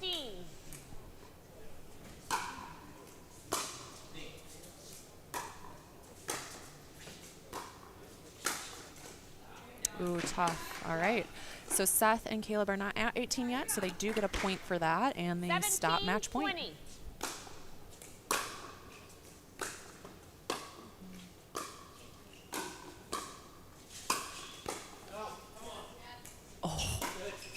Whoa. Oh, my gosh. Whoa. My How did that sneak into gosh. that corner? That was amazing. I mean, it hit the very back of that line. 18-20.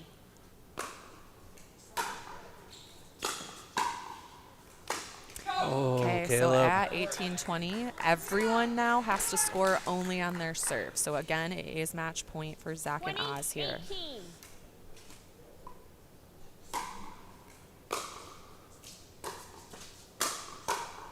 All right, so that's a great point. However, Seth and Caleb do not get a point for that. They will stay at 18.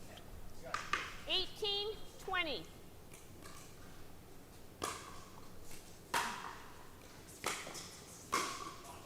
Ooh, he wanted that ball. Getting back into it. 19-20 now. 19-20. Everyone has to score on their serve. 19-20.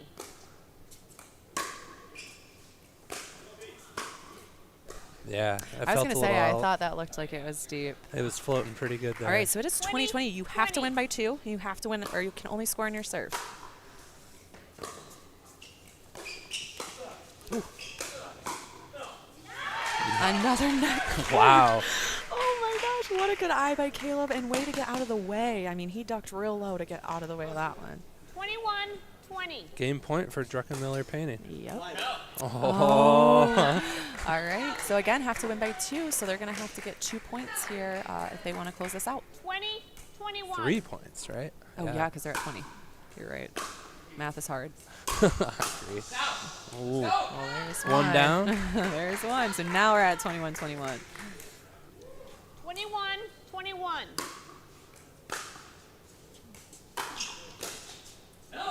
That's a big ball. Caleb had a really deep return on that, and Zach just had a great dropping drive. Pounded it. 22-21. So this is match point for the Magicians.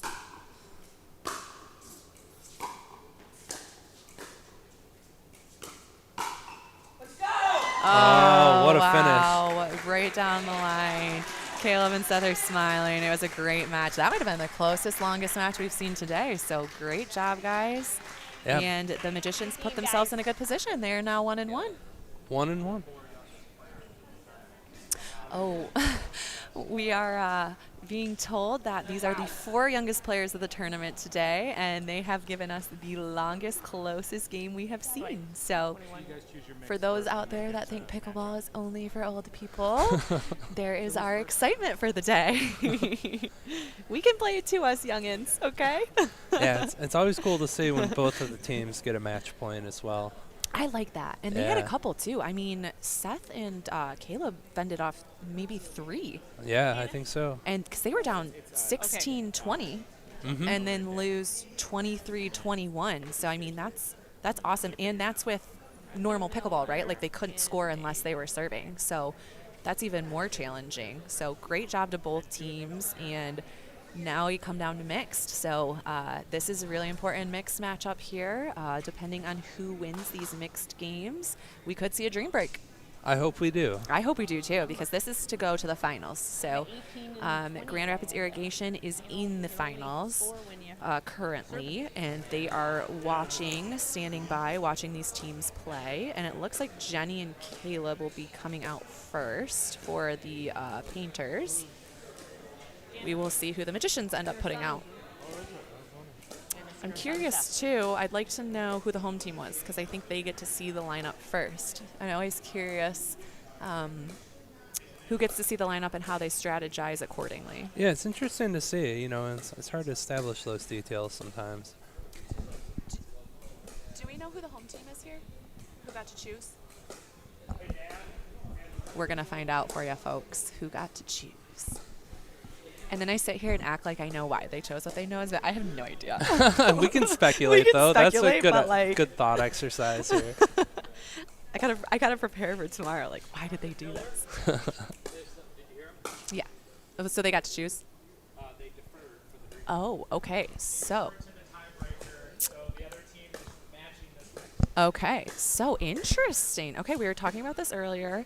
How I personally would want to choose I would want to see the mixed, because you want to assume that you're not going to a dream break, right? Mm-hmm. So I found out that Junkin Miller Painting was the home team, and they actually deferred their decision to see mixed, and they want to see the dream break lineup if they get there. Interesting, yeah. Yes. Putting it all out there for the dream break. Yeah. So I did talk about this earlier, and I said, if you think your mixed teams are going to win no matter what, then yeah, I mean, you want to see the singles, because you can be really strategic, and that's yeah, at 1-1, there's a good chance of it going to a dream break. Yeah. Sorry, I got you tied up here. No, you're good. But yeah, so that is very interesting to hear that that's what they decided to do. So if they do come out on top, I would love to hear why they made that decision. And I think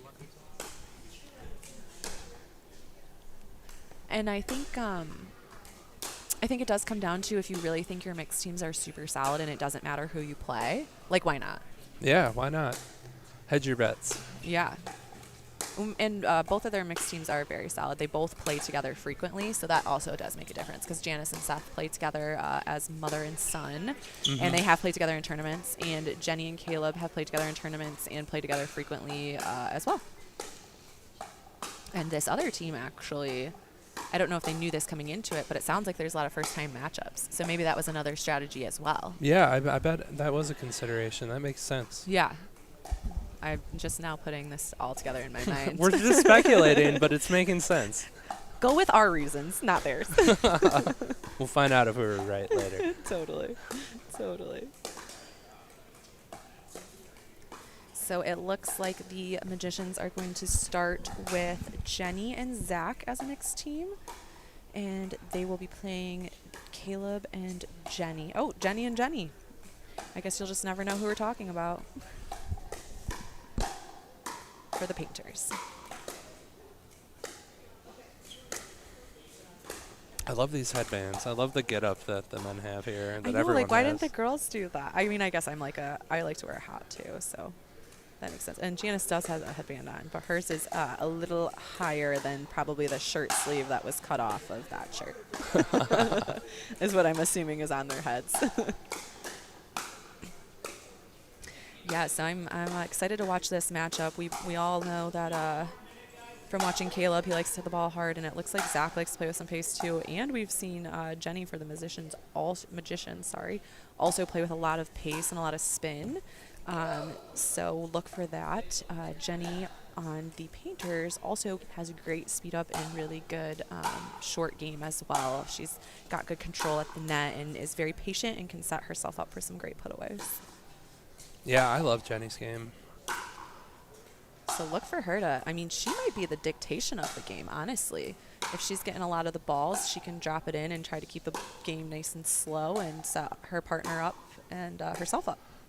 Yeah, I'm curious to see how it breaks down, if it's a more traditional mixed sort of strategy here where they kind of target the females, and I'm not sure that's going to work here. You know, all these ladies are so good. Super solid.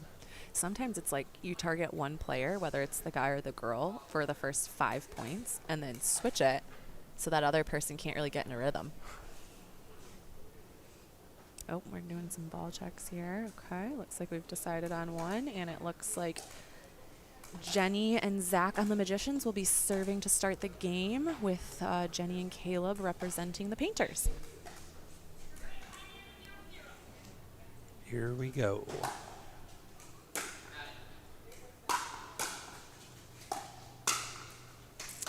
Middle ball. Caleb was ready. There it is. Great finish.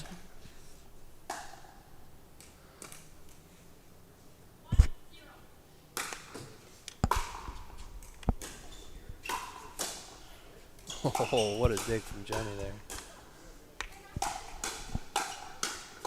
Wow, Wow. great shots by Jenny. So definitely some targeting, I would say, but Jenny is playing great today, and her hands were fantastic on that point. Oh, no. I didn't say it. I take it back. I didn't curse another player, I swear.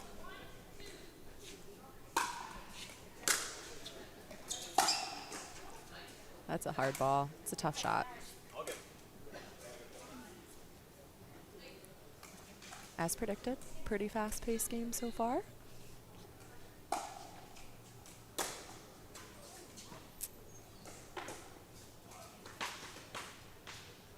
Let's see if we can get a side out here.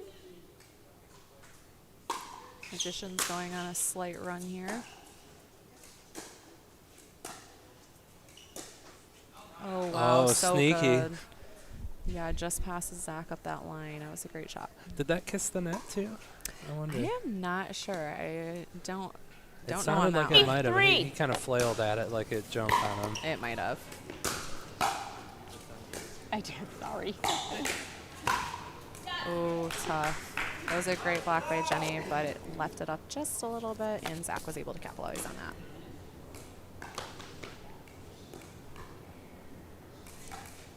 Four, three.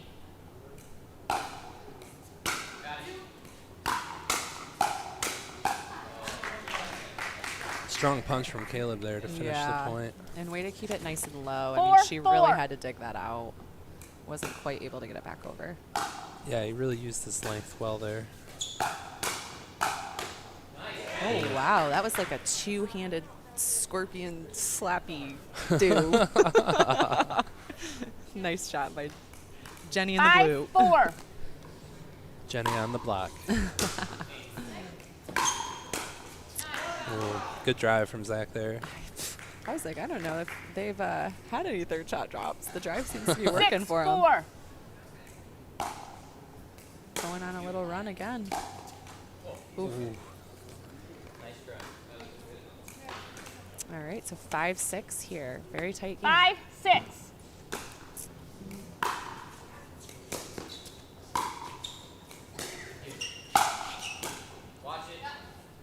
That's a big ball. She kind of chicken winged that, but it was such a good, like, she just didn't need to clear her body, which was a great shot. 7-5.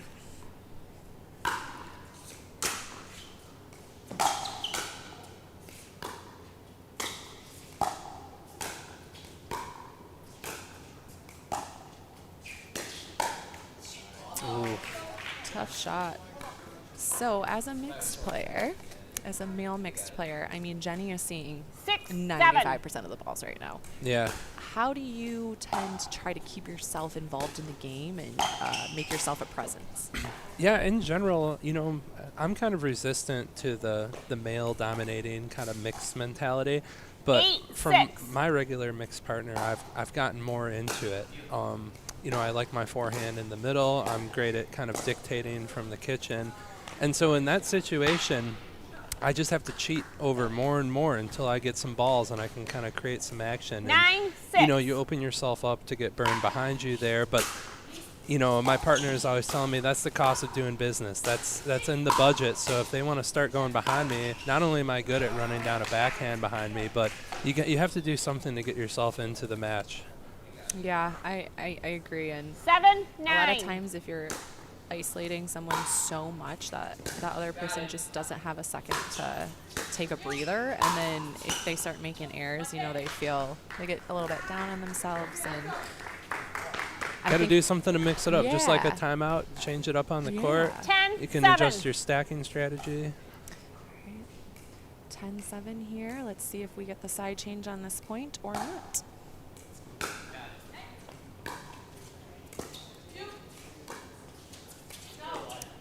All right, so they hold off a side change here, and it is 8-10. 8-10.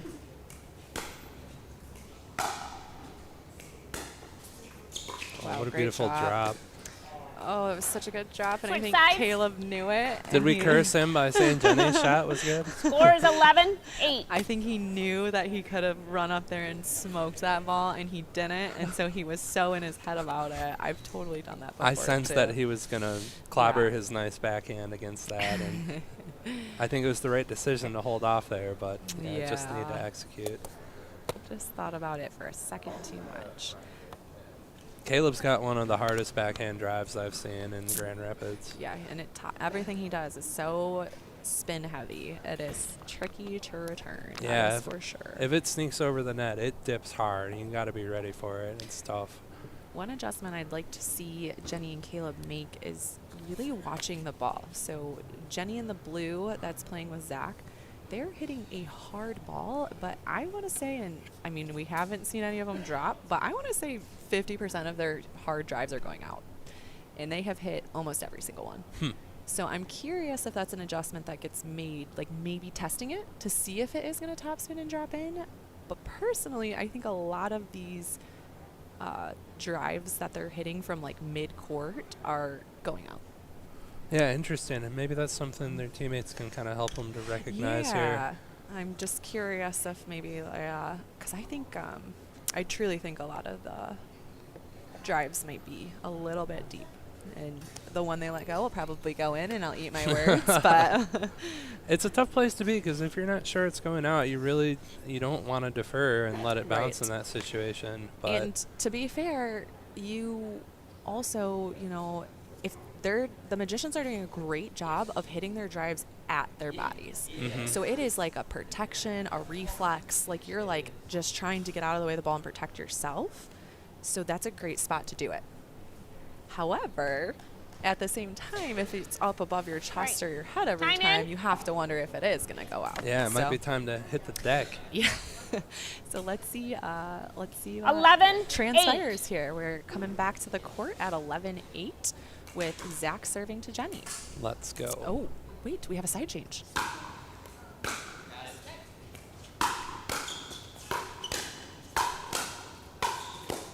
Oh, wow. Great defense by Jenny, but Zach is able to finish that off. And Jenny is playing the left side now. Caleb is on the right side. So we did 12, have at the side change, we had a change inside.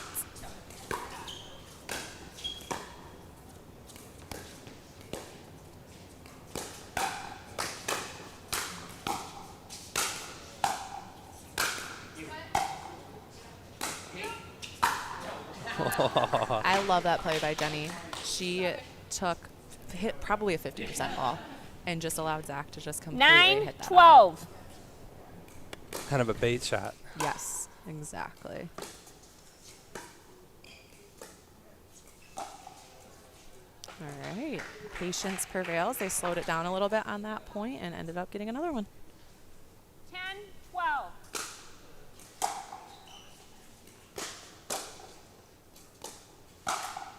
Ooh. Great hands from Jenny to get up there, but just went for a little much into the tape.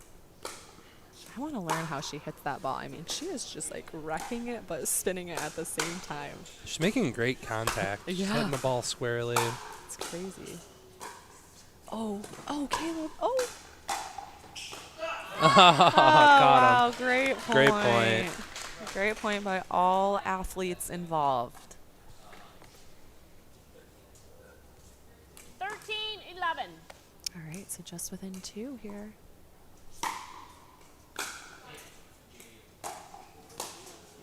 That was a sneaky drop shot. It was.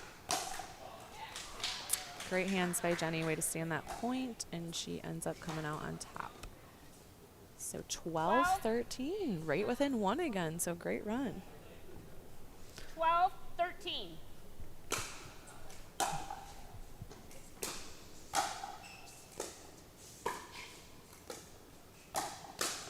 Ooh, I think she got what she wanted. Yes, she did. 14-12.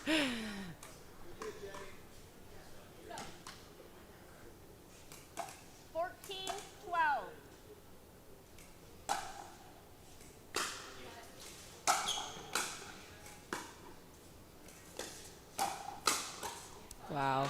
Great flick by Caleb there. He snapped right through that ball. Yep. That was pretty. That was a tough shot.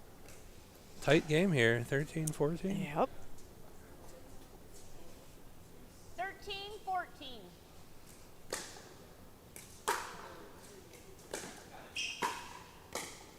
Good spot from Zach. Nice rolling He had a flick lot there. of topspin on that. 15-13.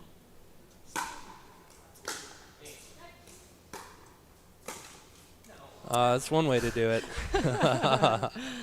Another net cord. 14-15.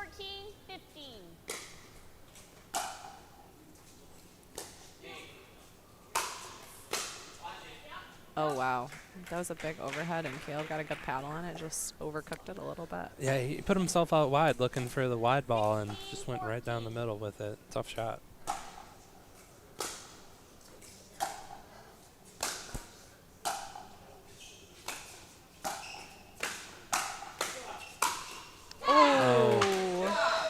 That was a really good play. You know, they were really just applying a lot of pressure as they were coming up to the kitchen line and able to beat them on that one. Oh. Oh.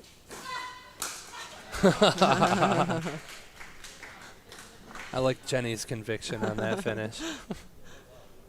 I think that with betting coming into pickleball, like one of the options should be how many net cards are they getting in a game?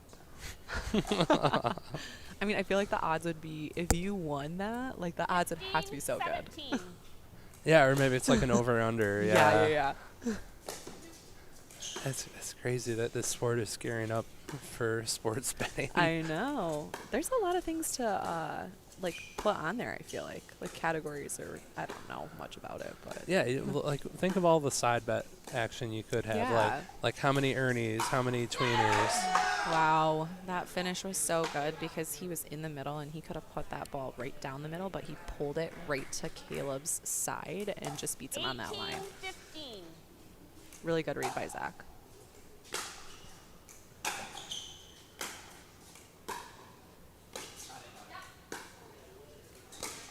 Ooh. That's tough.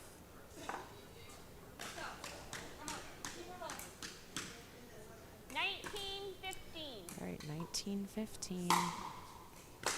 The score will freeze at 20.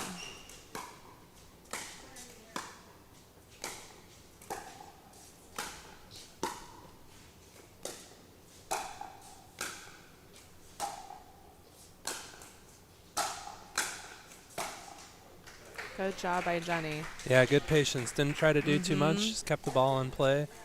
Nice point, critical moment in this match. Very good patience. 16-19.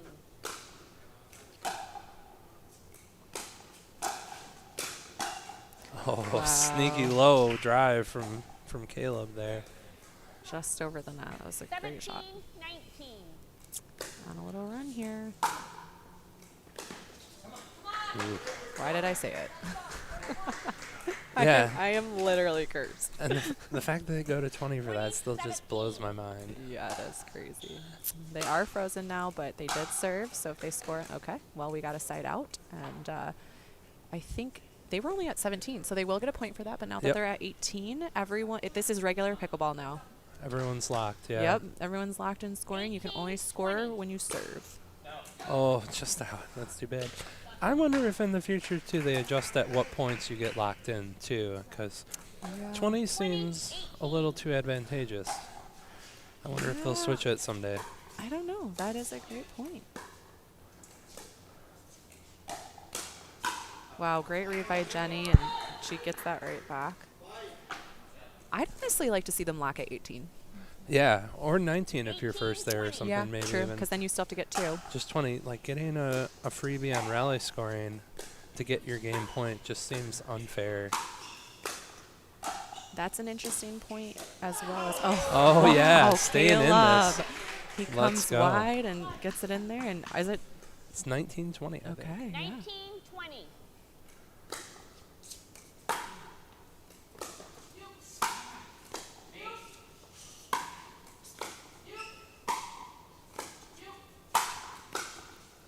Great defense from Jenny. Oh, but what a nice dink. Wow. Jenny was holding in that point so long, and Zach, wow, that was great. I mean, as good of a shot as that was, I mean, I think Jenny was there like a second behind that ball. I mean, She hustled was her butt close. up there. Great shot by Zach. Match point here.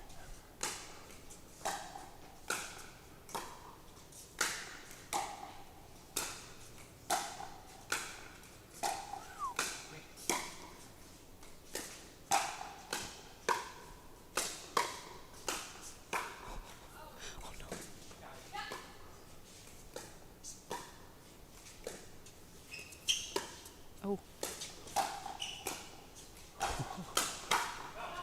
Oh, what a fantastic point. Wow. And they To fend off game point again. Stay alive here.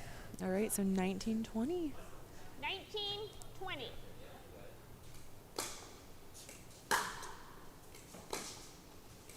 Nice drop. Great defense from Zach. Oh. These are really good points. This is really top-notch pickleball right now. Everyone listening and watching, this is fun.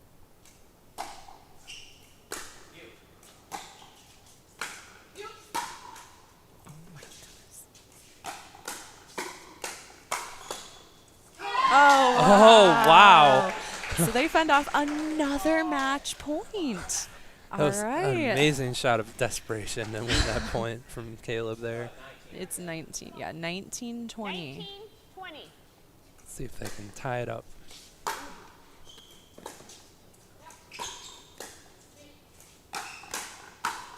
Oh, he was wow. ready. Did you see how far over he was there, too? Yeah, he was sitting on that ball.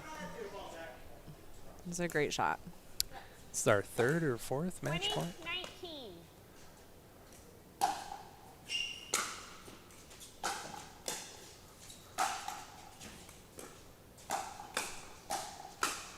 Yeah. Wow. All right, so Jenny and Caleb really need to get just one here because that pushes it back to win by 2. So we've been at 19-20 a couple times here. Let's see if they can do it.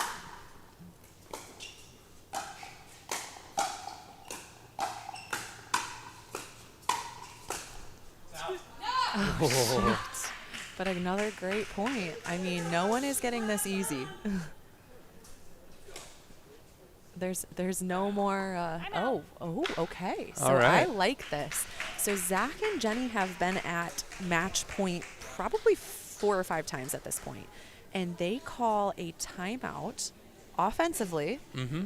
I think they're doing it. It looks like Zach put his paddle on the right side, so I think they're going to do a side change. And I am curious if Jenny and Caleb read that side change is happening and maybe change their side as well. Also, that could be a trick. Maybe they're just baiting them. Yeah, and they've been in non-traditional configuration here Yes. now, so I wonder, if they switch back or if they Yeah. hold it. But I love the timeout because they haven't been able to convert on that match point, and now they can sit here, talk about it, change it up, try something new, go crazy. And I think I don't know if you get 2 timeouts per game or if it's 1 timeout per side, but I don't think anyone's taken a timeout yet until this one. Yeah, I think you're right. I think you get 2 per match still, right? So they do have another one if they maybe this doesn't work out for them and they want to change it up again. Who knows? Let's see what happens. Oh, okay. So it was a fake. 20. No one paid attention to it except for me.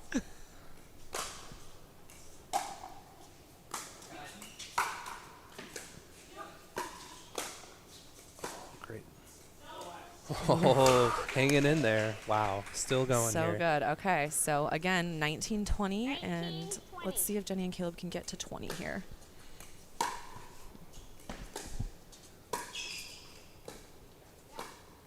Ooh, they do Ooh, it. they Okay. tied it up. So it is now 20-20. So you will have to win by 2 for either team. 20.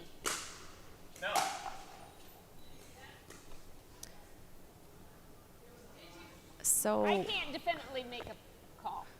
I didn't love that he called that before the ball bounced. Yeah. I thought maybe he got it. I wouldn't call it either way from where I'm sitting. But it is their call, so it is now 2020.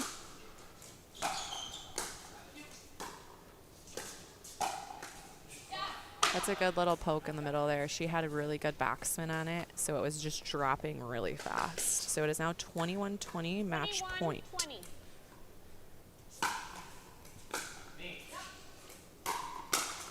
Oh. Okay, wow. What a great match, What a though. great match. That was one of my favorites I've seen today. Really good points. Everyone played amazing, and everyone seems to be in good spirits, so we love to see that. And Jenny and Zach come out on top, so the Magicians go up in this matchup. They go up 2-1. So the Drunken Miller Painting team of Seth and Janice will have to win this match in order to get to a Dream Breaker.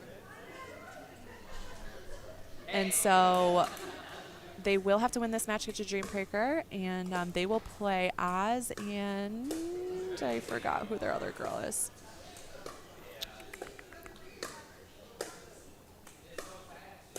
I'm not sure who their other girl is. Taiwana. Oh, yes. Who has a great serve, and so does Jan. Oh, it'll be like the girls serving against each other. They both have great serves, so this will be a fun one. I think this is going to be a hot match. I think so, too. I mean, if we can get another match just like we saw, I mean, everyone is in for good pickleball.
Technical difficulties, and we are back. Hello, everyone. My name is Sophie. I'm here with Zach and Jenny. Congratulations on a match.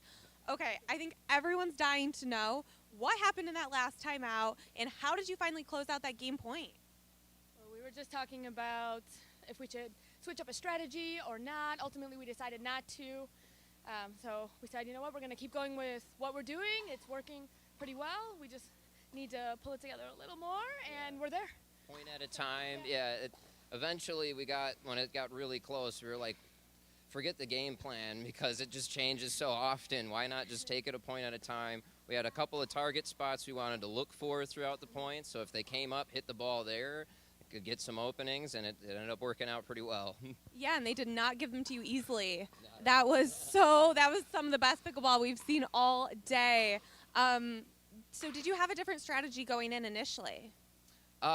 Yeah, kind of. The initial strategy was to just kind of target the female player, both backhand. Classic mixed. Yeah, exactly, yeah. But it changed throughout because we weren't giving Caleb enough balls, and then we started giving him too many, and he started killing it again. So we're like, okay, we can't just hit to one player. We've got to mix it up. We got to make them move around, find an opening. Jenny, I hear that you have a padel background. Is that correct? And how does that translate to high-level pickleball? I do. I come from padel, and you know, some things I can use here in pickleball. Yeah, the backhand, some of the high balls. We didn't see too many of those today, but those things can easily translate over. Cool. And then are you guys a normal mixed team, or is this all new for you? We've played a couple of tournaments together, yeah, back home in Livonia area. Yeah, this is probably our third tournament together, I think, something like that. Yeah. We tend to play pretty well together, we think, yeah. Cool. So looking over at your team that's about to start here, if you were them, what would you be doing right now? Oh, man. I'd be staying mentally strong and taking it point by point. They can do it. Yeah, definitely 1 point at a time. This other team is killer. They're really good. They have to just stay solid, play their game.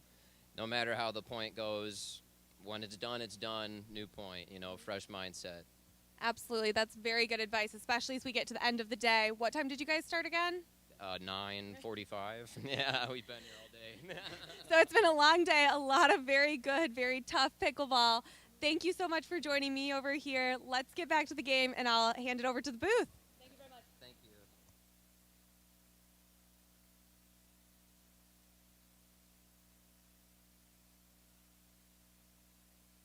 10-0, 0-0.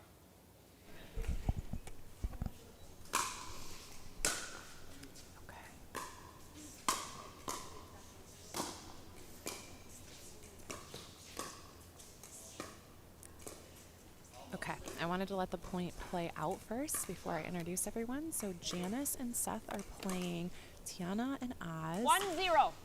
The Magicians, which are Tiana and Oz's team, are up in the series 2-1. So Seth and Janice need to win this game in order to get to a dream break and to the finals. All right, so it is currently 1-1. Both teams are super tough, and this should be a really good match. 1-1.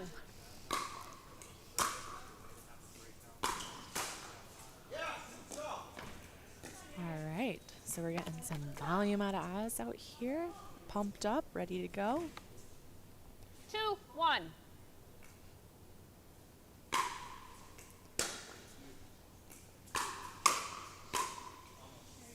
That was a great shot by Seth. Another one of his kind of 80% shots, and Tiana was about 1 foot in the court, so he hit her in a really good spot. It's just a tough shot to get back. All right, 2-2, I believe. 2-2.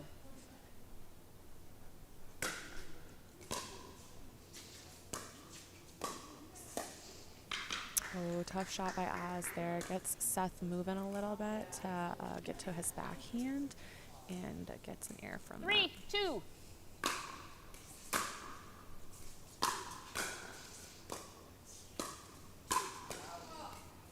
And Janice is on the ground again. I think she got overpowered a little bit there. I'd like to see her let that ball go. And if it drops in, it drops in. But I think it might have been going out.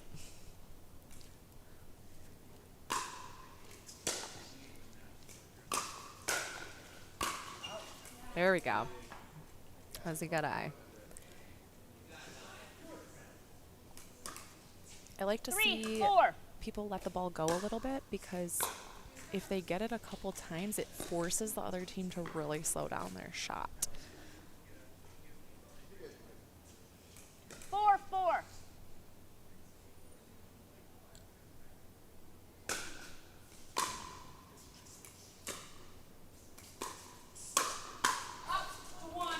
Very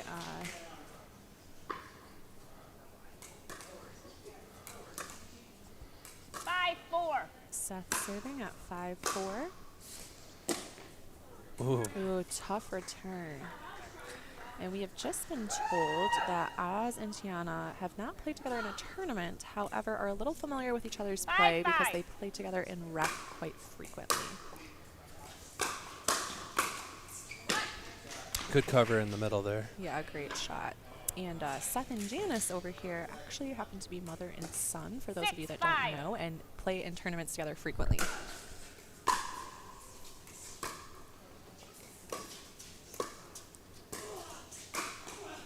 That's a great pickup by Seth. I mean, he was everywhere at that point. He was. That was a well-played point, and Tiana just couldn't get quite out of the way of that shot.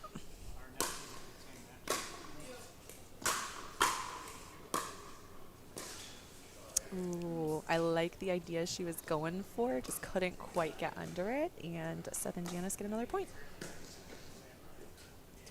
If Seth and Janice win this game, it will go to a dream break. Just back on the line there. 9-5.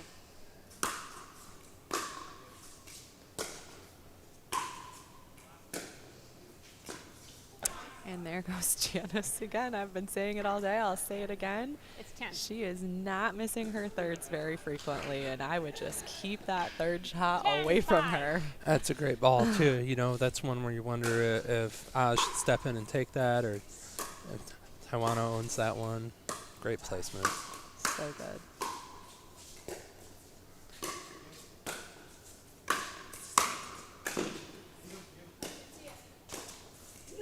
Oh, off the tape.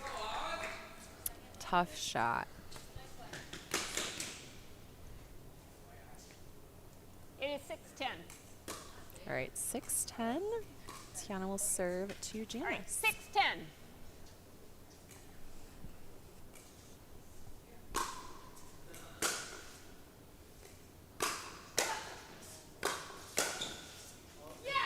Snuck it in. Switch sides. And they get the side change on that, so it is 11-6. Scores 11-6. Janice and Seth are up on the side change. I love Janice's like little grunt after she hits the ball. She had quite the exultation there. She does. She does that all the time. I love it. All In Pickleball Gym is the idea host for competitive pickleball events. We are the nation's preeminent indoor court facility, full video editing and live streaming services. Our in-house editing and live stream broadcast capabilities set us apart from all other pickleball host venues. Contact us at support@allinpickleballgym.com to learn more about our minor league team affiliation opportunities.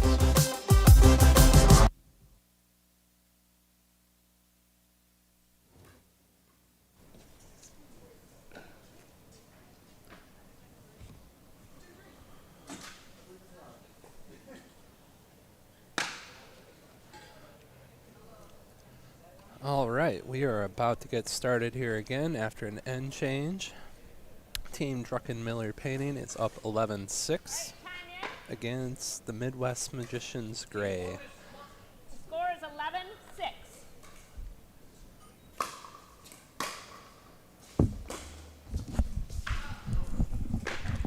The first drop I've seen her miss in a long time. Seriously. And on the side change.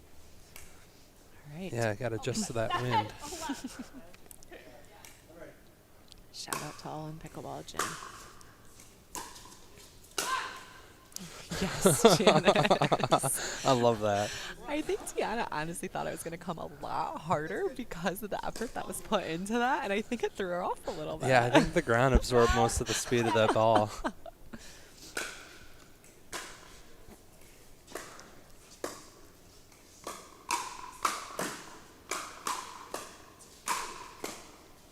Wow, Tiana's hands, man. She wasn't even moving. She was just like flick, flick, flick, flick. Yeah, amazing work from her. One kissed off the tape then. Nice deep serve. Wow. Oh, tough spot. That was a great read by Seth. He was really locked and loaded and ready for that ball. 13-8.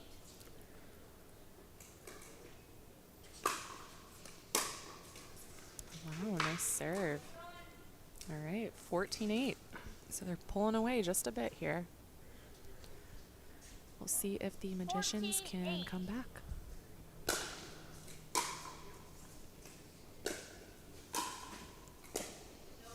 Oh my goodness, we've cursed her.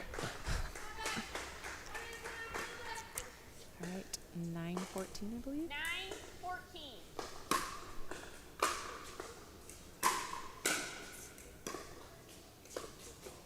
Ooh, tough shot. Well, looked like it skipped a little bit. They must have had some pretty good spin on it. Yeah, I think so. Very good shot. 10-14. Magicians answering with a little run of their own here.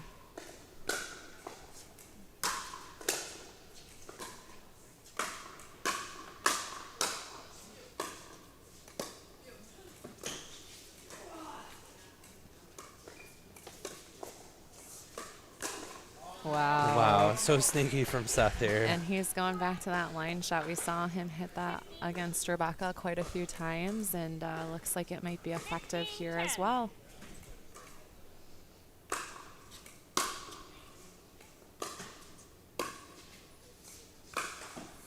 Doesn't quite convert on that one. I think he had a good look. The ball just kind of I snuck think away so from him a too. little there. All right, 11-15, Oz serving to Seth. That was a great pull by Janice. Yeah, right? She really pulled that way further over than I think Oz was anticipating and ends up converting a point for that. Not where you expected from there, yeah.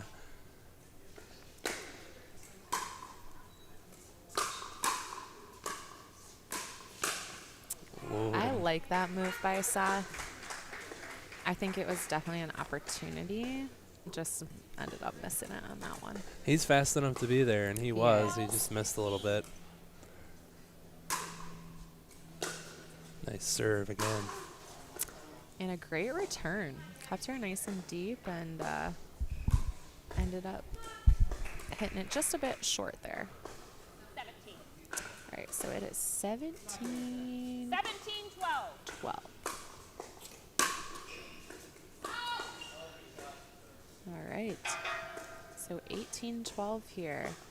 Seth and Janice on another little run. Let's see if they can finish it off or if it will go back to the Magicians.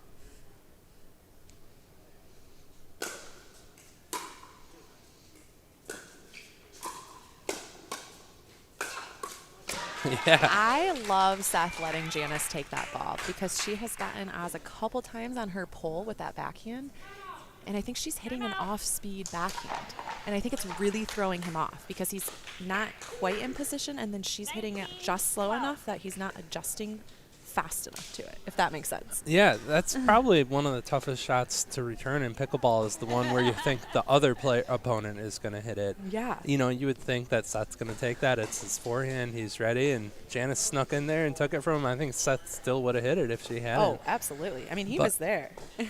That was, yeah, fantastic backhand from Janice. I love that.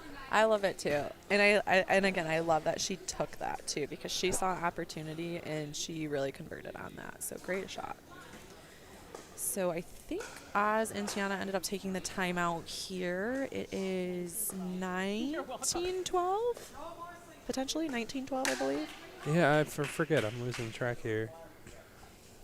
I know Sherry's been really good at doing scores, so she will announce nice and loudly for us out of this timeout. If it is 19-12 and Seth and Janice convert on this point, they will be at a scoring freeze and only able to score on their serve. Score is 19-12. Yeah, good call.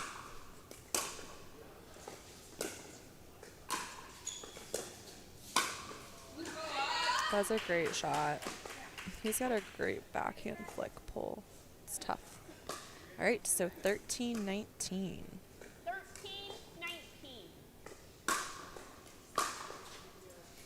Nice return from Seth on a hard serve. Ooh, Oh. not quite. And just couldn't quite pick it up there. Oh. Once again, we see that 20th point served or scored on their opponent's serve. I know. Pat really does not like that. If you I guys haven't don't. noticed. And they end up getting it. Okay, everyone. So great game by both teams. Tough match. Seth and Janice come out on top. Oz and Tiana just behind them. And this puts the official score 2-2. So we will go to a dream break to see which team will be competing in the finals against Grand Rapids Irrigation. So this is going to be really exciting. And the most exciting part is the Drunken Miller Painters deferred to see the mixed lineup to see the Dream Breaker lineup.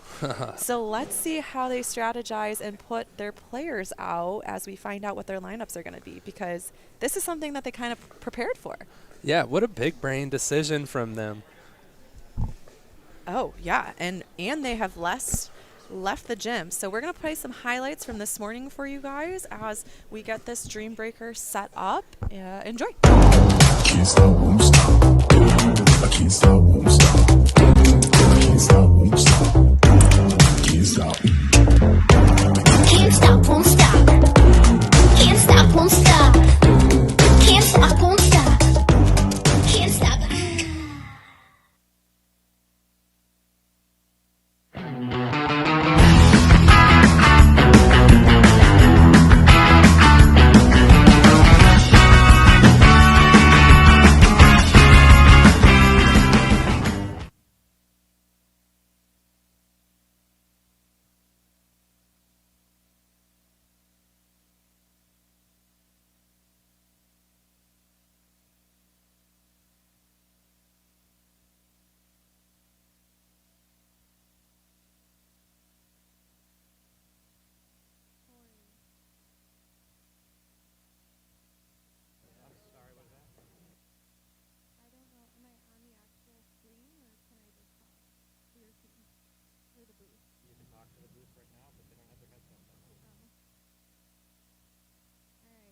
Can you hear my mic?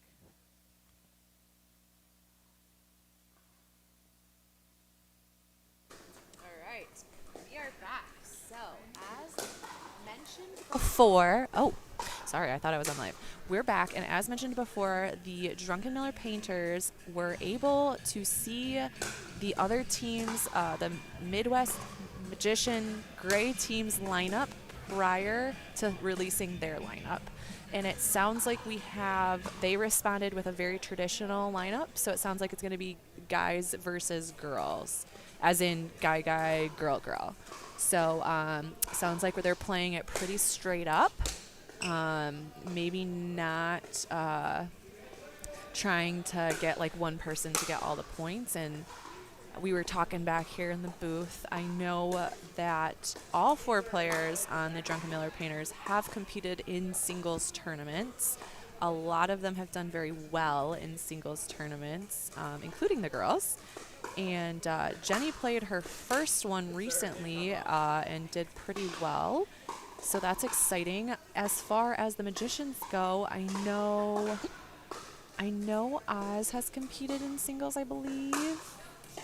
And as far as everyone else, I don't know, but they have played, this team has played at least 2 Dream Breakers today. So they are kind of the experienced team in the Dream Break at this point. They are well-rounded in their experience with Dream Breakers. So whether they have played singles or not, they know how it goes, and this should be a very fun one to watch. So whoever wins this Dream Breaker will go to the finals and will play Grand Rapids Irrigation in the finals. So this is really probably our most exciting Dream Breaker of the day. Most at stake, definitely. Yeah. So hopefully we get a really close one for you guys and get some really good singles points. Should be a fun one. And here on the screen, you can see the Grand Rapids Irrigation are warming up. So they've actually been sitting for quite some time because they came out of the pool that had 4 teams. So they didn't have to play that extra game, like that quarterfinals game that the other pool had to play. And so they are a little offset on time here, and looks like they're getting warmed up, which is great, to play in that finals match. And these players have been here since 10 a.m. playing, so it is quite a long day for them. Everyone is doing awesome and giving our viewers a show. So we're super excited to see this Dream Break and put on that finals match for you guys. I think finals and bronze, right? I'm not sure how it works. That has to be how it works. Are they playing a bronze medal match? Anyone that can hear me? I would assume whoever loses this game will go to a bronze medal match against who was the other team in the semifinal?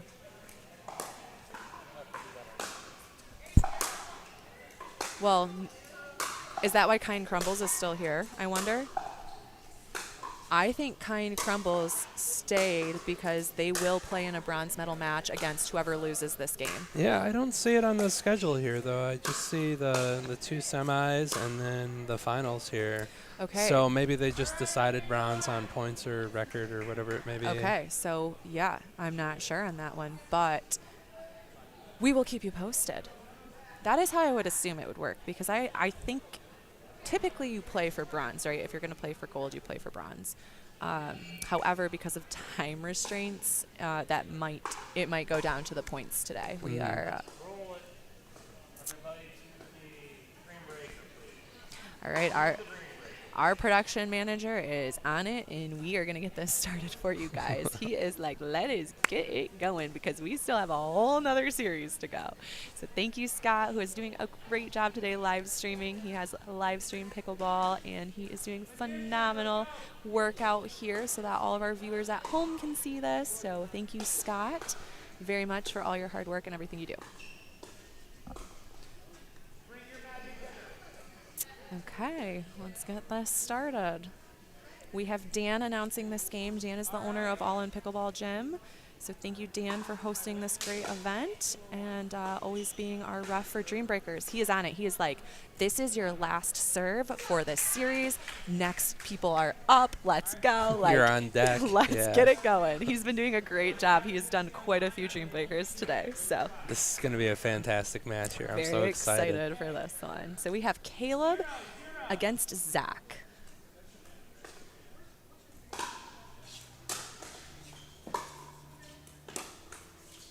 All right, so Zach takes the first one. Zach is on the Midwest Magicians Gray team. Caleb is playing for Drunken Miller Painting. Ooh, serves wide there.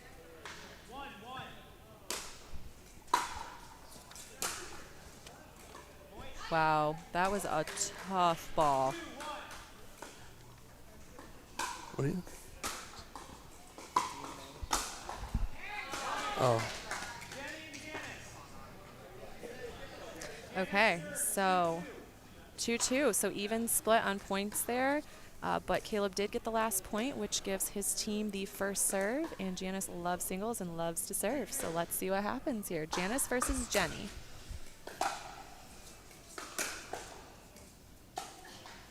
Too good. Yeah, nice shot to the edge there from Janice. Janice is one of the most strategic singles players I've ever played. Every time she hits the ball, it's so deliberate, too. Yes. And she actually won at the U.S. Open. She won Nationals? 3-5 nationals. Yes. Yeah, last summer. Yes. Or last fall. In singles. Mm-hmm. Oh, wow. what a nice finish. And she walks back. She's like, no sweat off my shoulder, baby. She's all over it. All right, let's see if Jenny can get one off of her or if she'll go 4-0. Point. And she does it. She gets that fourth point and puts her team up 6-2. Serving 6-2. Seth will serve to Oz here at 6-2. Nice deep serve. Yeah, great serve. Oh, wow. So we see a rare pickleball point in singles here. That was very well played by both guys. Yep, that ball is just out. Point. 7-3.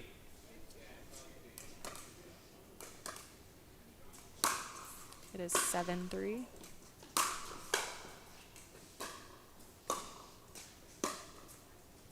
Ooh, just Just wide. wide. So a 7-4. 4-7. Ooh. All right, so a good series for the Next, Magicians Tawana, here. Jenny. They go up 3-1 in that series, and they needed to get that extra Tawana, point. you're serving at 5-7. So Tawana will get the serve since Oz won the last point, and it is 5-7. 5-7.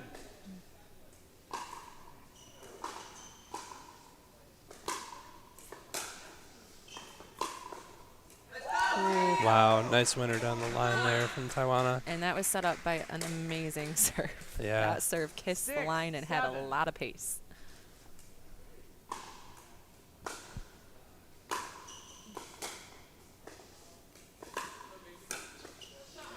That was a great Point. shot. 8-6. 8-6. 8-6. Good serve by Jenny to put him up 9-6 here. Let's see if she can get this last one, and it'll be a 3-1 run for her. It is 9-6 currently. 9-6.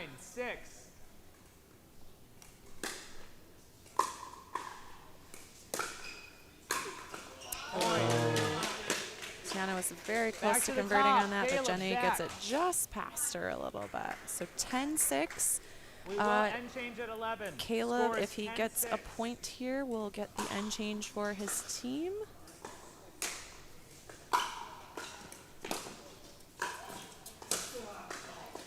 Great shot by Zach, and he Point. holds off the end change and puts it 7-10. for 7, his team. 10.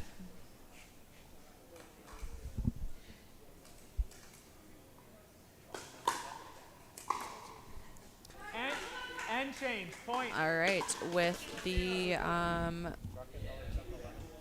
out serve, that puts Serving, a side 11-7 change into after you place. rotate. Caleb serving for Drunken Miller Players Painting ready? is up 11-7. 11-7.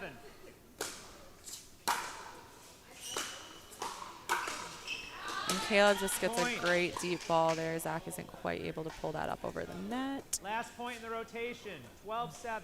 And Dan is on it. He is letting them know. All right, so 12-7, Caleb serving to Zach here. 12-7.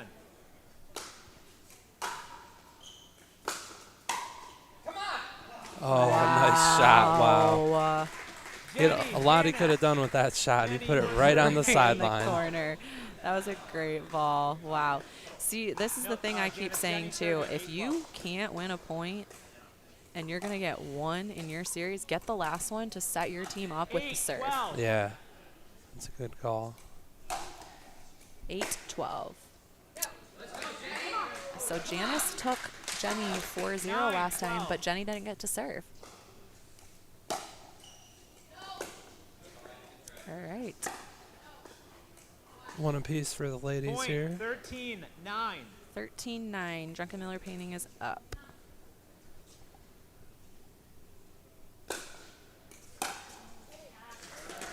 $14-9. Drunken Miller Painting Last is point up. in the rotation, 14-9.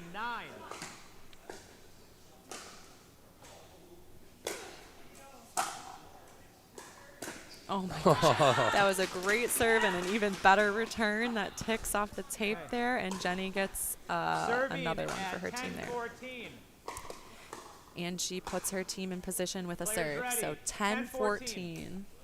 Oz will be serving to Seth here. Great placement from Seth on a hard reach there. Oz had a great drop off to the side there, but Seth just too fast.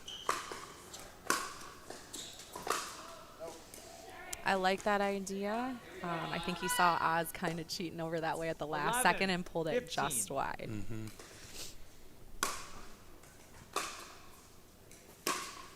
Oh, that was a great return. Not only did he Last return point in that the deep, but he rotation, cut that ball. 16-11. Everyone's painting lines here today.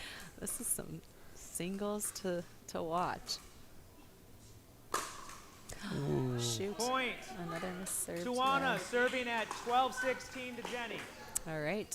So again, you know, if you want to get that point, the last one is the best one to get, because now Tuana gets to serve, and Ladies that's ready. one of her weapons. 12-16.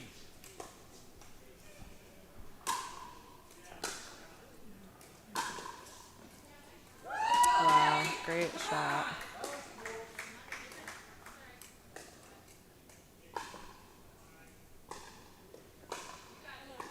Hi. We got a 16. little wave from the players.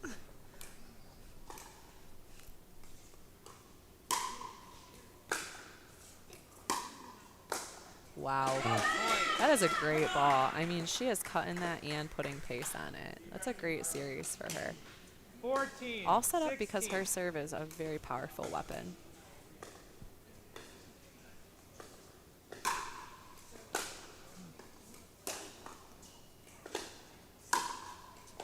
Wow, what a great shot. Just in control there. Yeah, I mean, I feel like she's just really taking her time and really just like watching where Jenny's going and then trying to put it where she's not. She could tie it up here.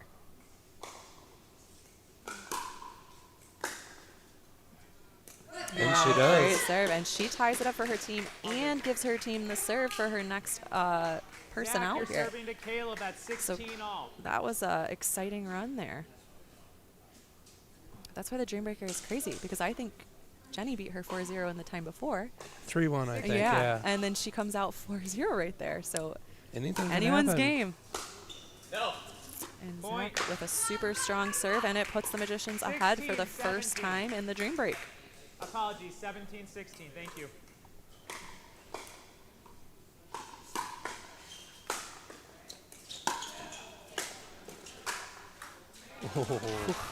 That is a great angle by Caleb to set up that 17 all. backhand for Zach, and he was able to get to that ball, but not enough on it.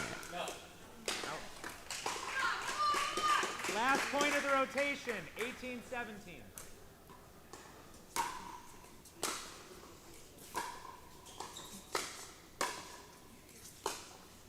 Wow. Yeah, nice shot from Zach. Nice shot from Caleb. And Oh, yeah. Great top spin. And those two guys are so Reminder, we athletic. do They are not just freeze all to over the 20. court on that. 18-18.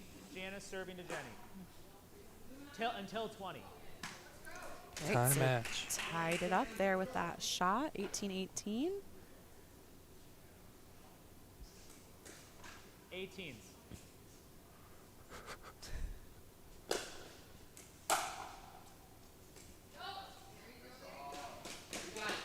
Point, 19-18.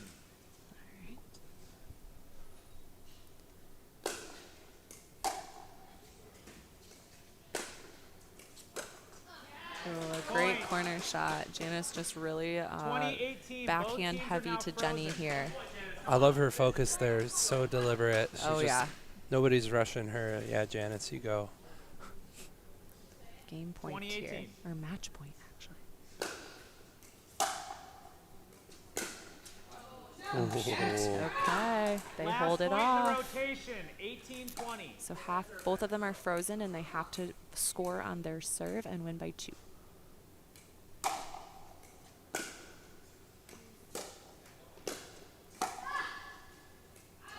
Oh, Just got the misses that serve back. line. Seth So serving at 2018, the Drunken Millers will serve first. And this is match point on Seth's paddle. He will be playing against Oz in this rotation.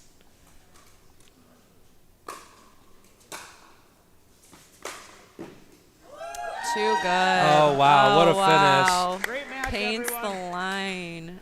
That's a great match. That was so fun to watch. I knew it was going to be a good one. Yeah, that was I knew it was awesome. going to be a good one. So, in the finals, we have the Drunken Miller Painters versus Grand Rapids Irrigation. Both of them Grand Rapids teams. And this should be a really fun one because they play each other often. So it's going to be a little more familiar for everyone and a very intense competition. Did we determine if there will be a bronze medal play out? Okay.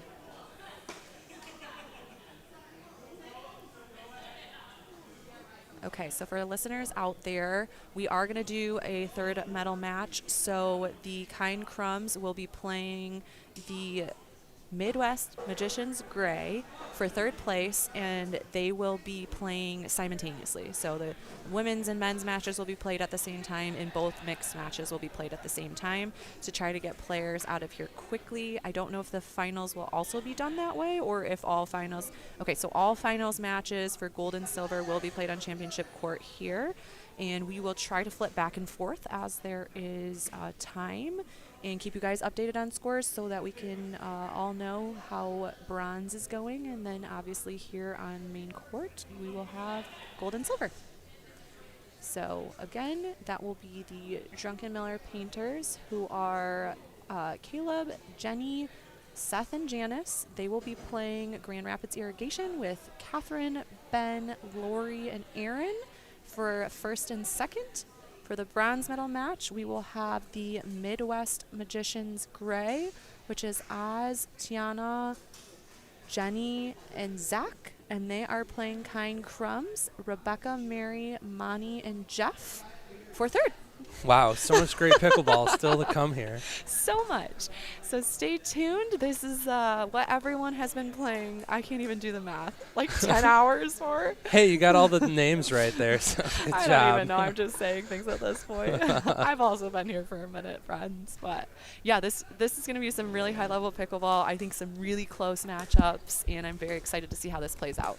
Yeah, this is going to be good. It's interesting to see the Bulls cross over here finally. So Yeah, super exciting. So stay tuned, everyone, and we will have this coverage coming soon. I think Grand Rapids Irrigation is probably like rearing to go. They've been waiting for a minute, but Drunken Miller painting's like, oh, we just had to do a dream breaker. That's the thing. You know, they talk about this in pro matches all the time. Coming out hot into that finals when the other team's been sitting is considered a pretty colossal advantage, you know.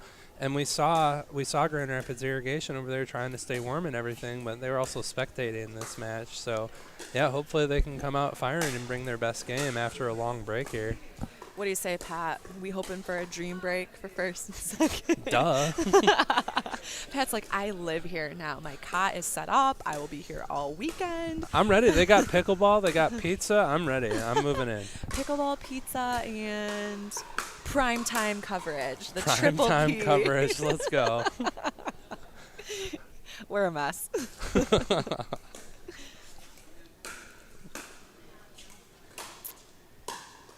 Oh, man. So Soph, our on-court reporter, has asked who we think is going to take it all.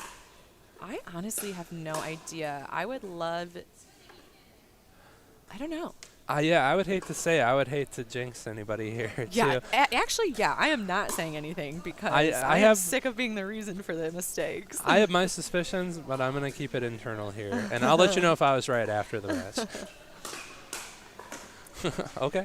You know, for me, it's interesting because I think a lot of these games could really go either way. I mean, I think everyone is very strong, and I think it's going to be kind of come down to who is having less unforced errors. Yeah, it seems to have come down to errors, like almost every match we've seen. All these teams have the shots. Everybody has the ability to bring it. It's just who can play the cleanest game. And I think another big thing is energy. I think if there's a team that is really into their, points, and if they're really like hyped up as a team, I think it just it could be a game changer. Yeah, momentum's everything. Yeah. And yeah, when you're vibing with your team, that's probably better than anything to keep you in the match. Yes, so it is. It could really go either way.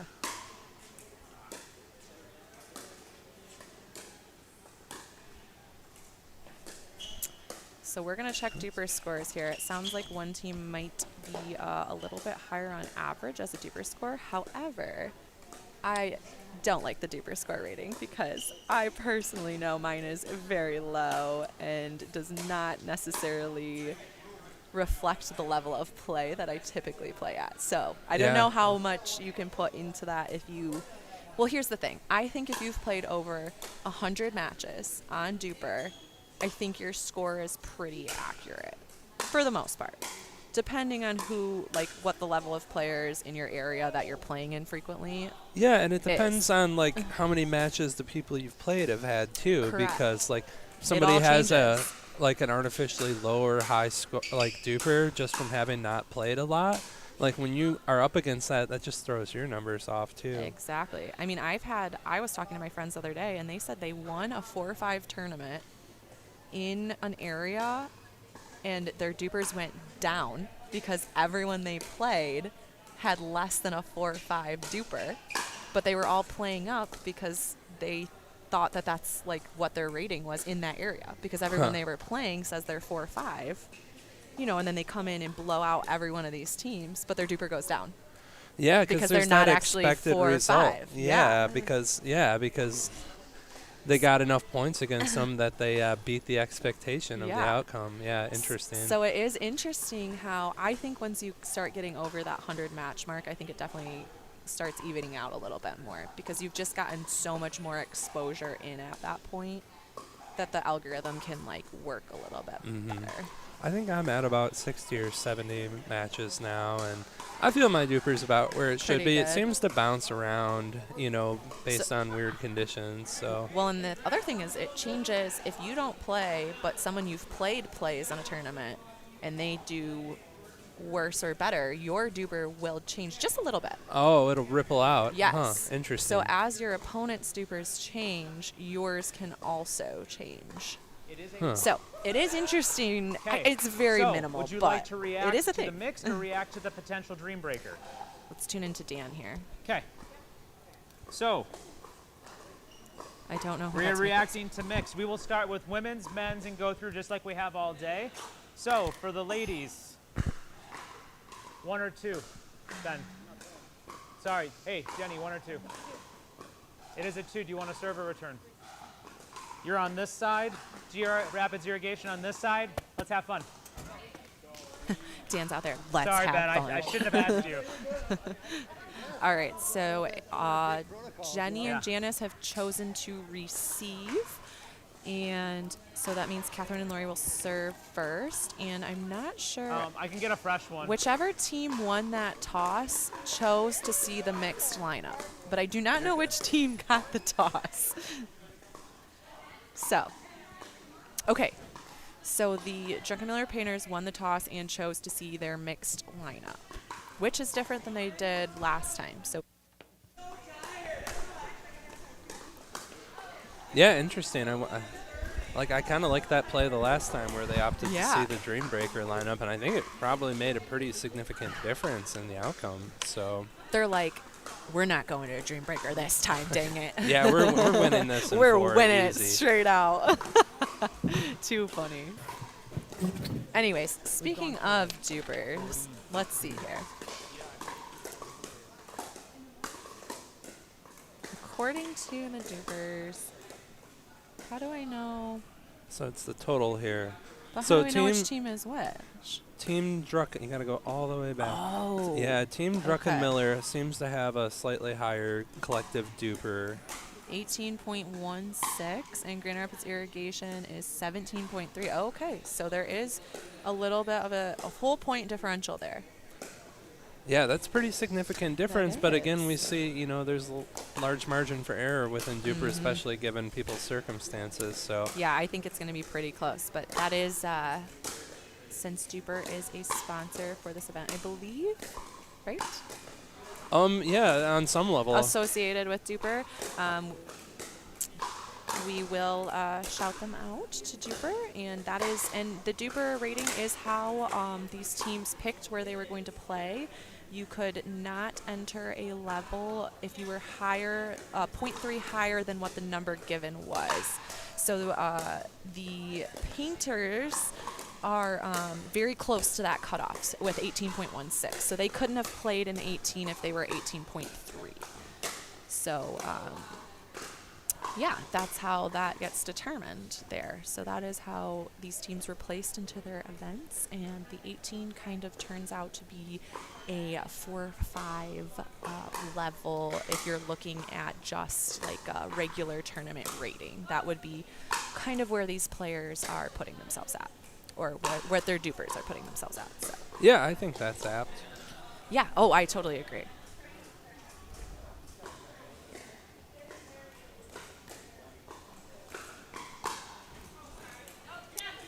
Yeah, so Soph was saying that the Grand Rapids Irrigation team, the women both have higher dupers than the men do.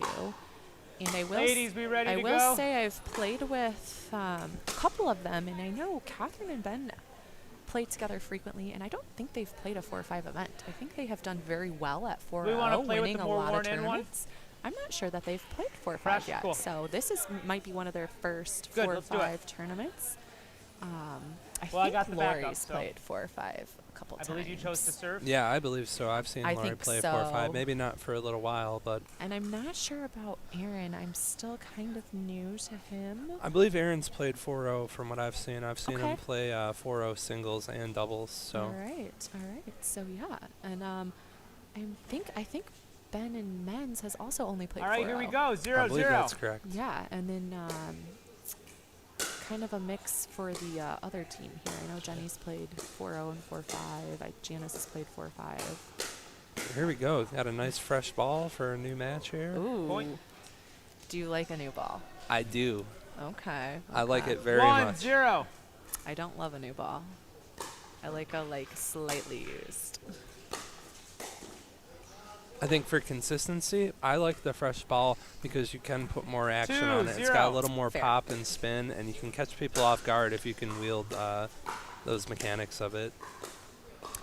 And we are playing with the DuraFast 480, the Neon DuraFast 480. And it is a little bit of a harder ball, but it is pretty warm in here, so I think the ball might be playing slightly slower at this time. historically, as it gets warmer, all the balls get a 3-0. little bit softer. So Grand Rapids Irrigation off to an early lead, 3-0 here.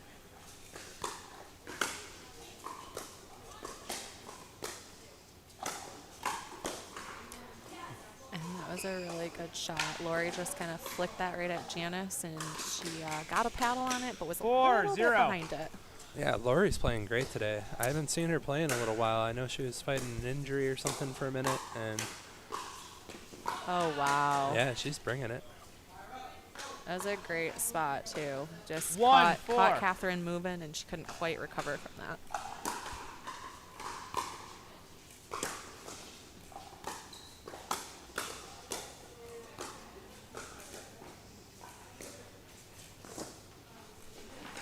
Point. All right.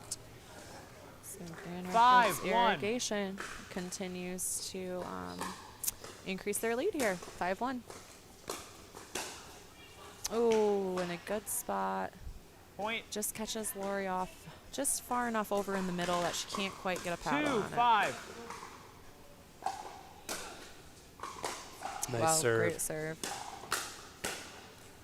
And Oh, Janice wow. with Janet her backhand cuts again. it off. She just has that little backhand pull right to the line there, and she has hit that quite a few times today. 3-5.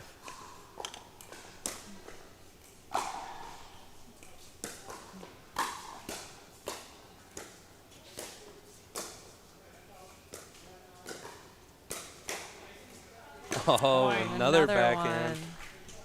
I like that shot Jenny had in there. She had one where she looked like she wanted to take it out of the air, and Schlosser 4, didn't have a 5. good look and let it bounce, and just kind of snuck behind it. Yeah, that was really good patience. Smart decision. All right. Point. They did not get that point, but they have snuck back in 6-4. here with 6-4 as the score.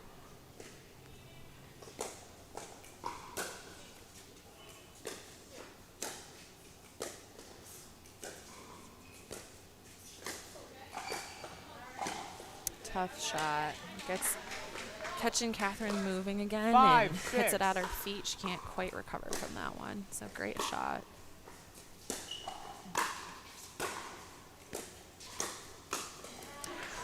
And she does it right back. Catches Jenny pinching middle a little bit and hits it right behind her. with Yep, a really created good a shot. good space and capitalized. 7-5.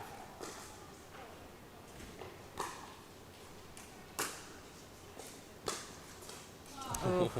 Point. Curse of the tape. And we honestly haven't seen one in a minute, so 8-5. they're back, friends. They're back.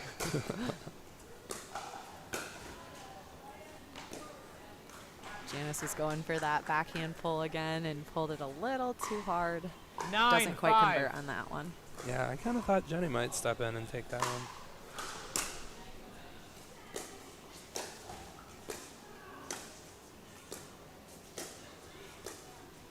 Quick update for our bronze medal match.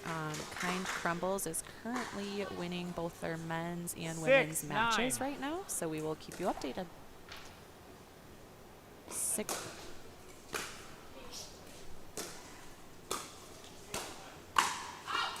Good eye by Oh, Jenny. good lead. Yeah. I would have hit that. Me too. 7-9. Great restraint.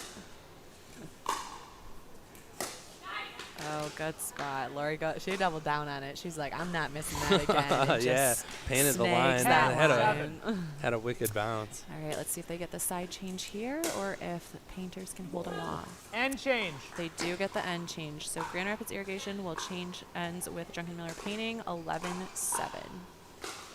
And they could change sides on this side out, either team. So yeah, we'll I see wonder if they what, come out. I wonder what we see. You know, we've seen more that Drunken Miller Painting here. They're kind of attacking the player in the rear, and I feel like there's a couple of missed opportunities here where they had a good look to play a fastball to the player at the net, and you know they're giving the other team time to respond here. They're giving them time to prepare, and sometimes it's better to just cut down on your opponent's time to react, even if it's not the most Service ideal 7-11. shot.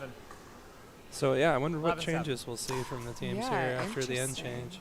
Yeah, it will be interesting.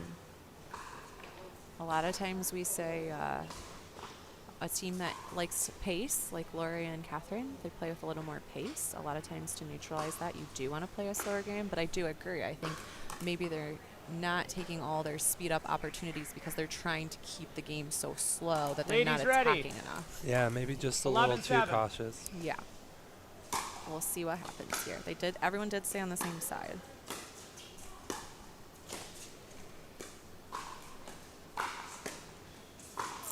And they do force an air out of Lori there.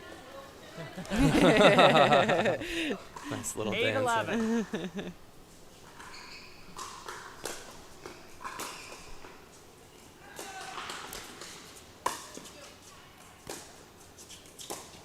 Oh, Catherine is almost able to get that. Lori was just a little bit out of position there. Might have saved that 9-11. lob. Yeah, I thought that was sailing wide. That was a good spot from Jenny up the middle there.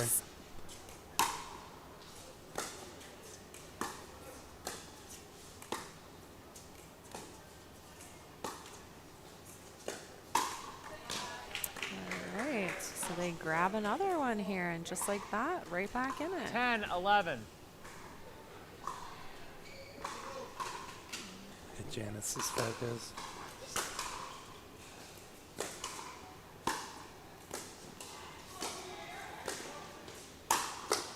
Oh, nice shot from big Lori. overhead for Lori, and big slap.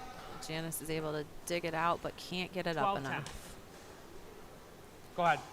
Grand Rapids Irrigation is up 12-10 now.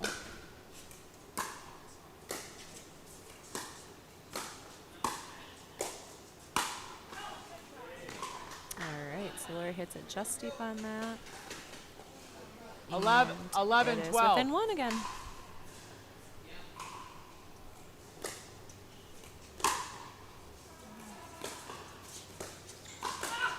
All right, so Catherine decides to come over and take a forehand in the middle from Lori, and it ends up paying off. She left a vulnerable ball, but worked out. It worked out well.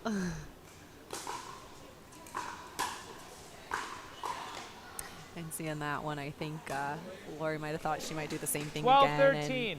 And ends up creating that error.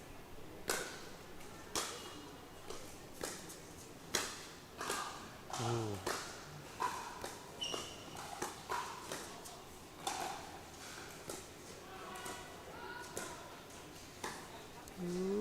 Ooh. Oh. Shoot. 13-13. All right, so they tie it up. Wow.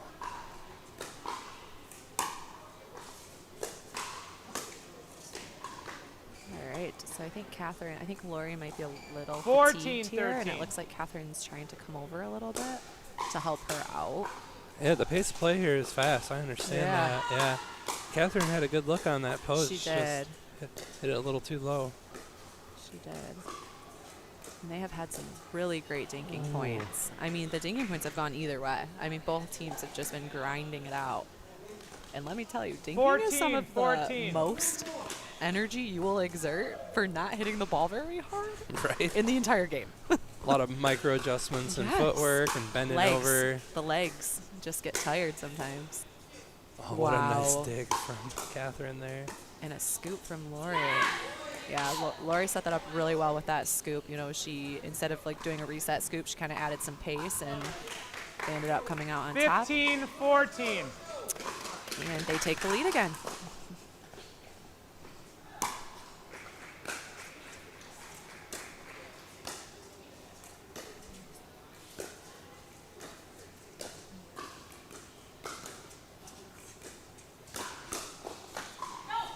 Oh.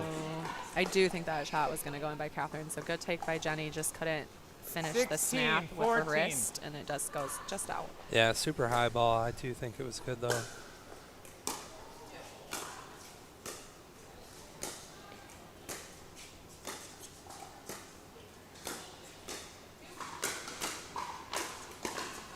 Oh, great play by the Painters. I mean, Catherine hit probably 7 drops 16. in a row just to try to get out to the kitchen line. Yeah, I mean, so much work to get there. Yeah, and they just held that line down really well and ended up finishing the point off. Oh, nice spot from Catherine. Yep, she saw her moving just wide and got it right at her 15. feet.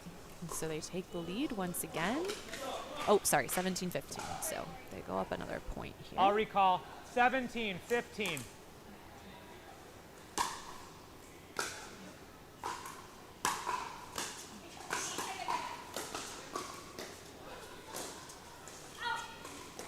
Some great jobs from Grand Rapids Irrigation there. They were really honed in on those. 18-15.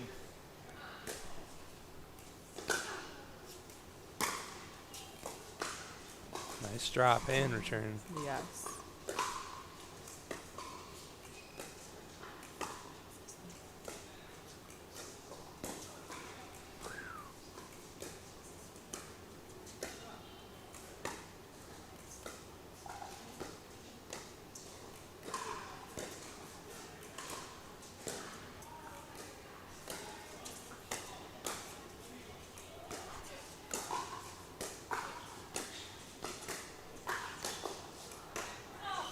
Oh my gosh. What an amazing What point. a point. I mean, the focus, the dinks, and then moving them back off 16. the line.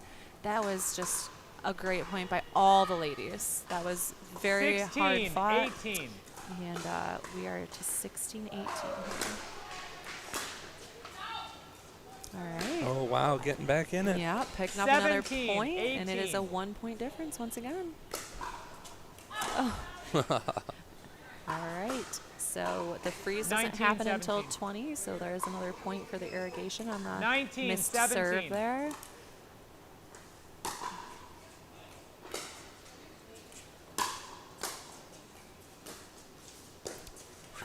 Great play by Janice.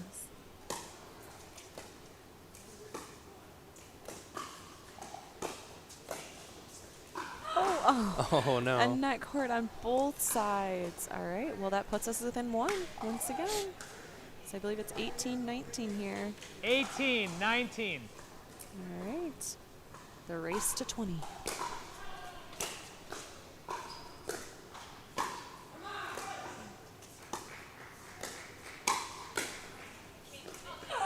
Oh, tough. And good supportive partners. Lori knew she couldn't quite get there. 19. Catherine tried but couldn't get it. And you know what? She's like, it's okay. That's just a good shot. And sometimes it is. Yeah. All right. Oh, wow. Everyone is frozen. 2019. All right. So at 2019, Janice has game point on her paddle. All right. Little miscommunication in the middle there. 19-20. Grand Rapids Irrigation will serve here to see if they can get to 20.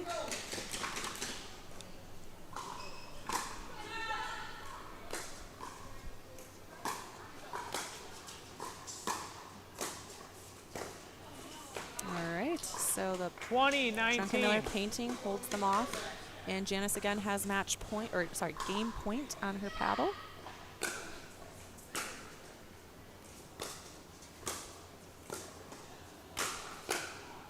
What a dig. Yeah, that's a big ball by Catherine. Another.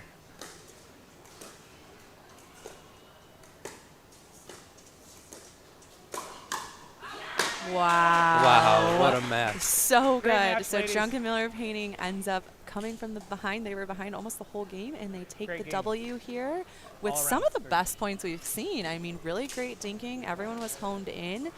We also have an update for bronze. Kind Crumbs men Gentlemen, won. you're up. Looks like Let's get women 5 just minutes in and then finished. get to the game, So we'll see who won. Oh, I think Kind Crumbs women won as well. So Kind Crumbs goes quickly up 2-0 in the bronze medal match. And Kalamazoo Irrigation, Drunken Miller Painting goes up 1-0 in the first game of their series. So now we have men's. Grand Rapids Irrigation has Ben and Aaron playing Seth and Caleb for Drunken Miller Painting. This should be Really well a quick game. Quick hands, big shots. Should be a fun one.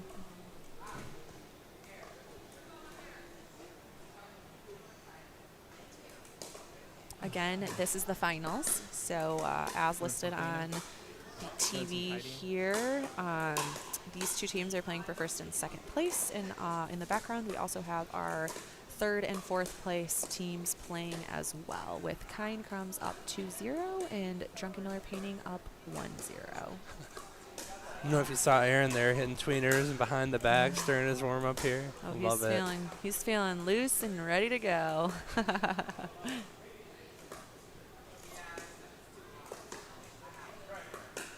feel like sick trick should get you extra points. Like if you hit a tweener and you win the point, you get 2 points. I always like to say, like, if you hit a shot in between someone's legs, like, you should get extra points. Like a field goal? Yeah. It's like, I worked hard for that place. I want an extra point. You don't hit them. You just get it right in between their legs. This is going to be a fun match. I just dropped. Oh, sorry, Pat. You're good. Headbutting people over here.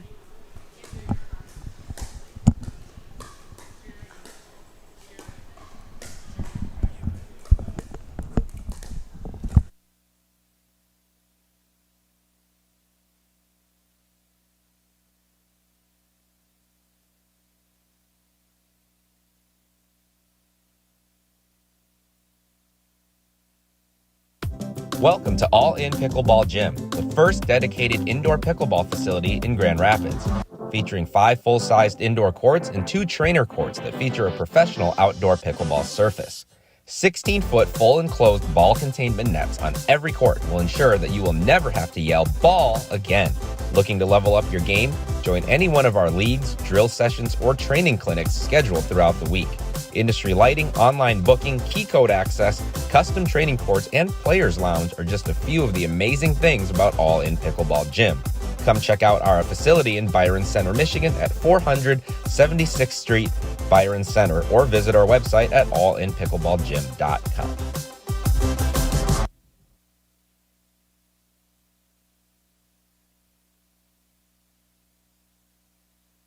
All In Pickleball Gym is the idea host for competitive pickleball events. We are the nation's preeminent indoor court facility, full video editing and live streaming services. Our in-house editing and live stream broadcast capabilities set us apart from all other pickleball host venues. Contact us at support@allinpickleballgym.com to learn more about our minor league team affiliation opportunities.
It is a 2.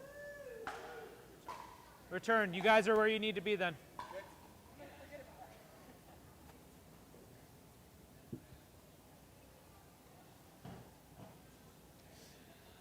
The fan behind us, is that?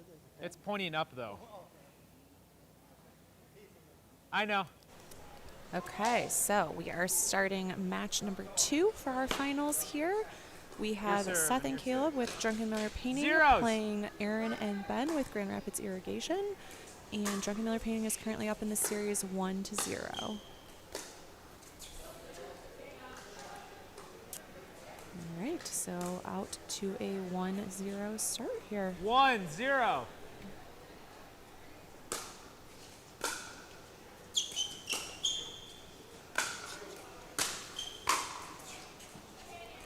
Nice finish from Aaron in the middle there. So Caleb goes for a lob that I'm not sure was going in. Ben hits it, and then Aaron says, "I'm done with this," and just snags the line on a beautiful cross-court shot.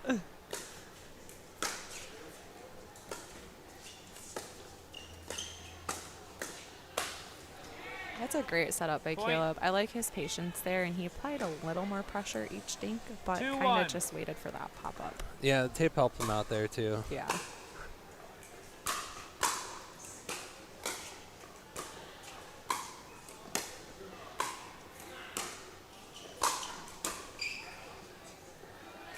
Oh, just wide.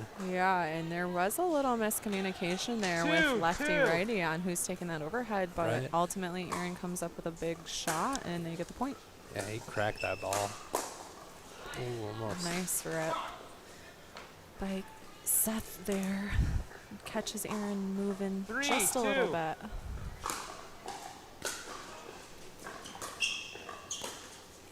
Nice drop from Seth. Yeah. Drew the air. It's a tough shot. 4-2. I feel like that ball like almost hit the tape on the underside and like flipped 5-2. over. I know it didn't, but that's what it looked like.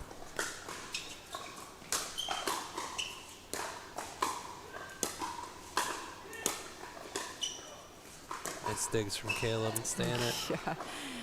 Yeah, he was, I liked how he was playing that point. He was trying to keep it to 3-5. Aaron's backhand, keep him honest on that line over there, and Aaron had some really great blocks on that. Too bad the under the net is not a valid shot here. That would have been good. Aaron said to check the ball. He thought it was cracked potentially. I think it was just a Dura bounce, to be honest. Sometimes it hits the hole and bounces a little weird. 6-3. And they stay with the ball, so I think it must have been okay.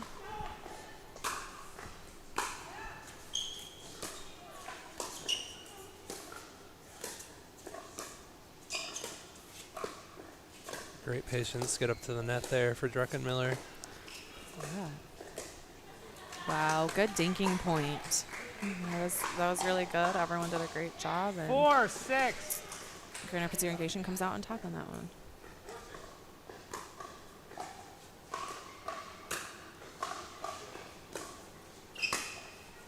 Oh. 5-6.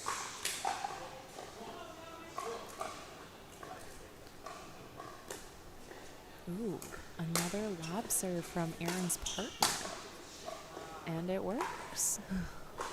Made him think about it just a little too much, and Caleb a little bit overcooks it on that, and they're tied up now. All right. Should have stuck with the lob serve. Go ahead, 7-6.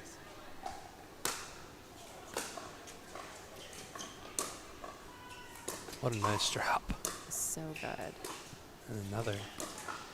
Aaron has got his backhand on lock. I think they're trying to target it a little bit because he's so strong in the middle with his forehand. 7-7. But he has been hitting great backhands off of their shots.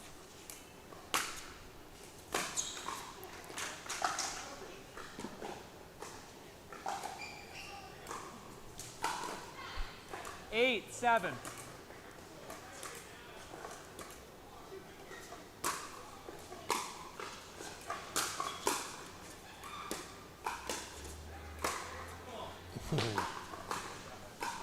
Eight all.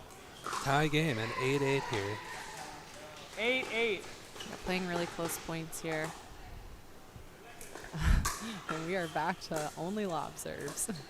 I like that slice pancake return there from Seth. I do too. It really cuts the ball down on your return.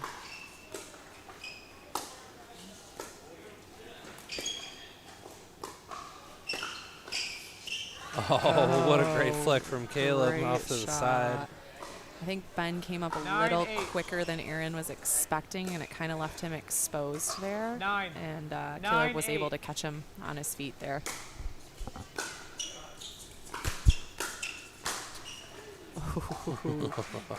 Caleb said, "Let me take that," and just a little too athletic for his own good on that one.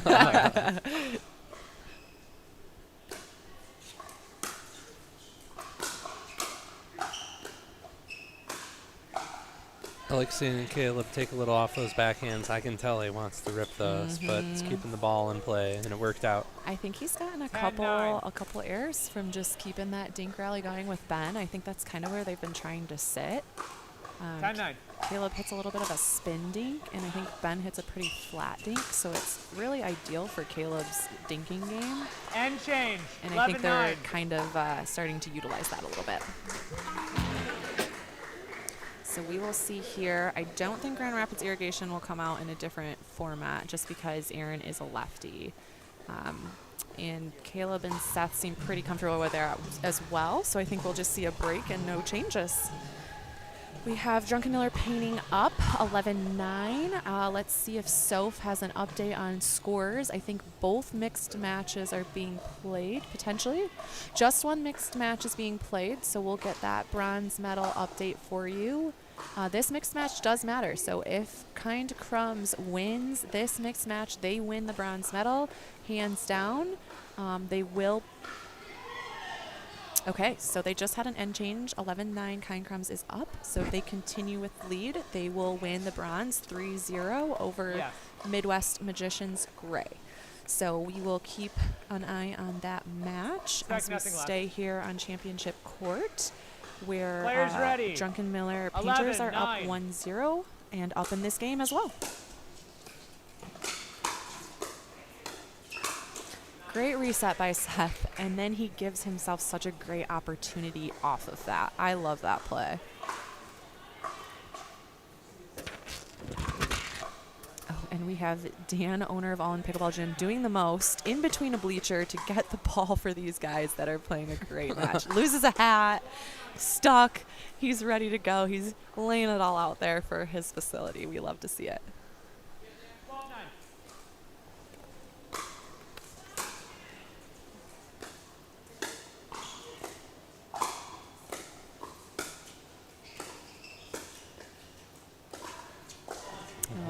So again, we see Caleb really trying to stay in that engagement with Ben, and Ben comes out on top of that one. 12.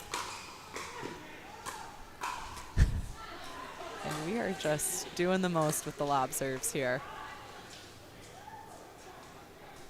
11, 12.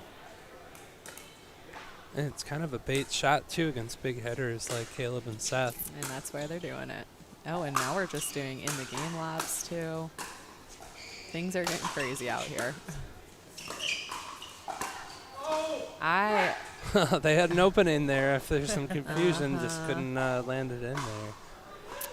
And Seth made a really big play the ball before that by just getting the ball in play, not doing too much and setting himself up for that next ball.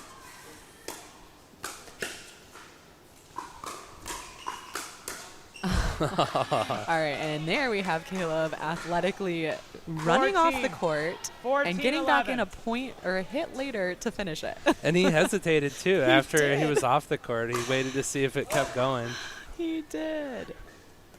All right. 12, 14. All right, so Grand Rapids Irrigation takes the serve here after that missed serve, and it is 12-14.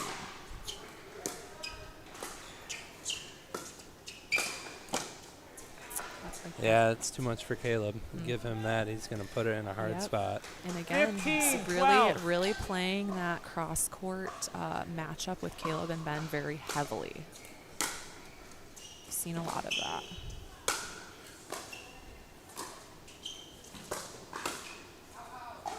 Oh wow, what a gift from Seth. Yeah, and 16, an even 12.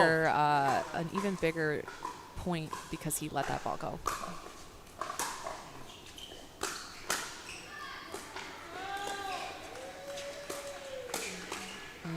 Nice shot.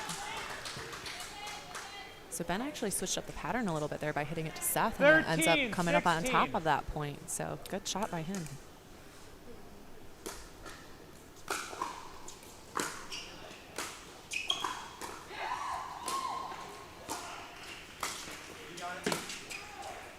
Oh, almost. Didn't Tries have to enough go space. around the post 17, and 13. doesn't quite get it to the line there. I like that backhand up high from Caleb there. That's pretty sweet. Aaron, Almost dug it out. Aaron says, I am done with this cross-court pattern and getting isolated. Let me take 14, that forehand 17. and finishes it.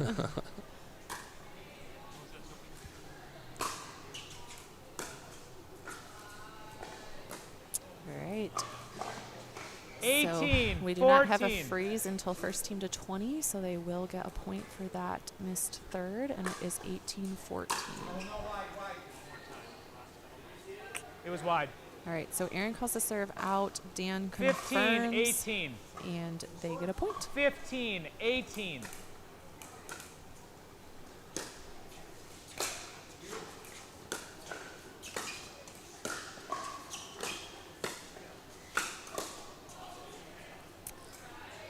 All right. Good pressure 19, from Caleb there. 15. Get the serve back. Yeah, they're just really targeting Ben here and waiting for that pop-up to finish it.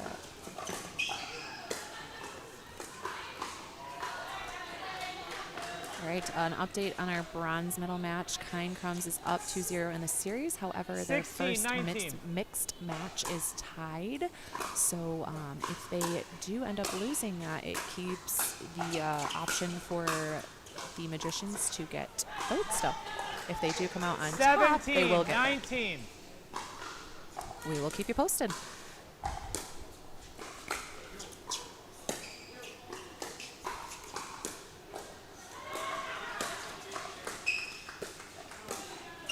All right, so great patience by Ben. He hangs in there and gets a little bit of overcook 18, from Caleb 19. there. Grand Rapids Irrigation still in this. 18-19. Yep. Brings it back within one. And now it Sneaky is low tied. serve. 19 all. They must have gotten sick of lob serving. Maybe that was the plan all along. It's good to have some variety. Oh, nope, it's back.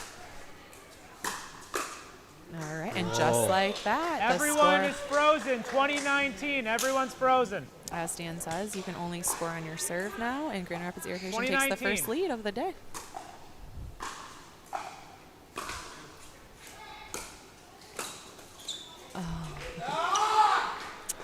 Staying alive here. 20. Yep, Aaron was a little upset about that one.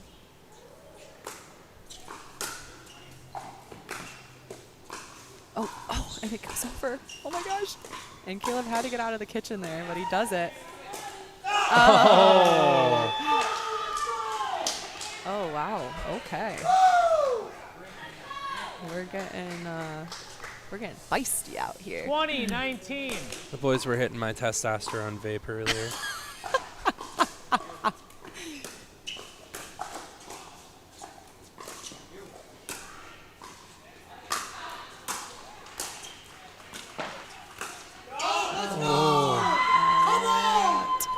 So that brings it to 1-1. Grand Rapids Irrigation. Oh my goodness, we are still screaming. Oh man. Okay. Well, so Grand Rapids Irrigation pulls out the win after being behind the entire game. Yeah, absolutely. And it makes it 1-1. So both mixed games matter here. And we do know that Drunken Miller gets to see their lineup for mixed first.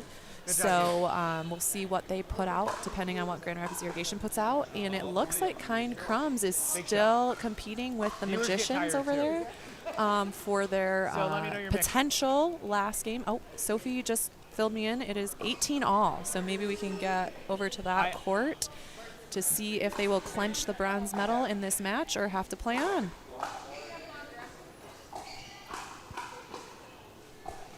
And here we are. Oh, and they get that one. All right.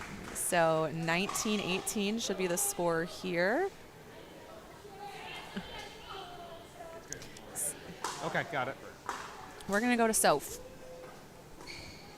We are watching the bronze medal mixed match that decides the win, and we are seeing a lot of fun being had on this court. Some people are smiling, some are looking tired, but overall it is really great play. It is now 19-19. So close.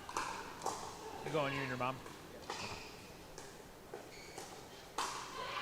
Oh, nice finish. Manny says Great not setup. today. Oh, and he pumping the fist. He's Let's go. excited. So 2019 will put the Kind Crumbs at a freeze. They can only score on their serve, and they have match and bronze medal point on their paddle. Next match will be Caterberg and Man versus Sturridge and Sturridge. Okay. Oh no! And Mary just That is clips the third time Manny has tossed his paddle in the air. Manny tosses his paddle, but guess what? It is a scoring freeze for everyone, so the Magicians did not get a point for that, so it should still be 19-20 here.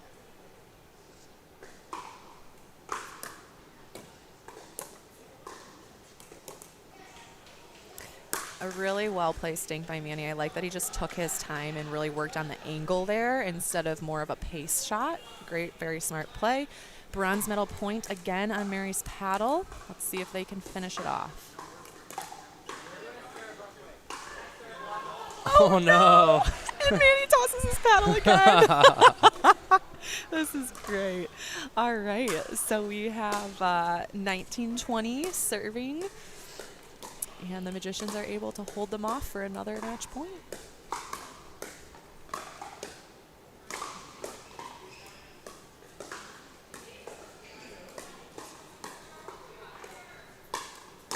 Oh, and Mary couldn't quite get out of the kitchen. All right, so it's 20-20 now. So they have to win by 2, either team. And obviously you can only score, as I've been saying, on the serve. So we'll see how this pans out at 20-20.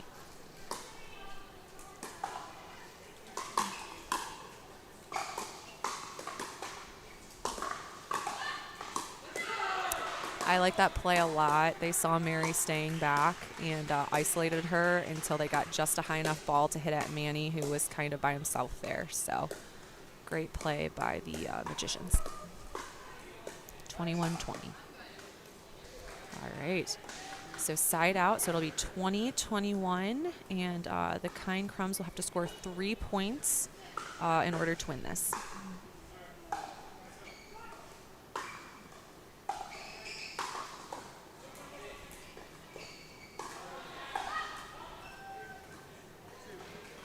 Good leave by Mary, and also I like her decision to let that bounce. I think she wanted to take that out of the air and decided, I've missed a couple in the last couple. Let me just let it bounce and take a more accurate shot, and it paid off. 21-21.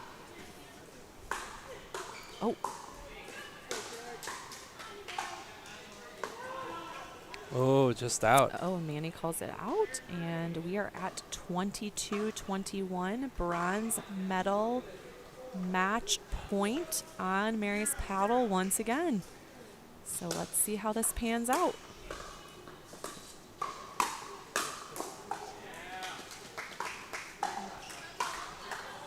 Oh, and Manny finishes it, and Kind Crumbs has gotten the bronze medal here in the 18s division after a very tough match in mixed. And the whole team is celebrating here.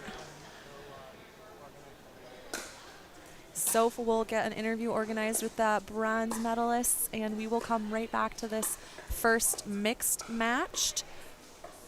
And we have Aaron and Lori are matched up against Seth and Janice. So this was the team they put out, the Drunken Miller Painters put out according to the fact that Lori and Aaron were playing. So see how this pans out. Currently 1-1 for the final gold medal match here. Let me listen in for the score. Oh, 4-0. So Drunken Miller Painting is up 4-0. Janice went for her backhand just a little too strong on that one. She's been on fire with that shot all day here. Just overcooked her a little. Little fatigue potentially starting to creep in. She had such a good look at it too. It was there. Ooh, really tough drop from Aaron. That is a low ball. I don't even know what to call that. That was like a sliding, penetrating drive drop. I call those drive drops. Nice D. Really nice D. Yeah, Aaron was looking to light up Janice, and then changed it over to Seth and caught him moving. So great play by Aaron. Good read. And they're right back in it, 3-4.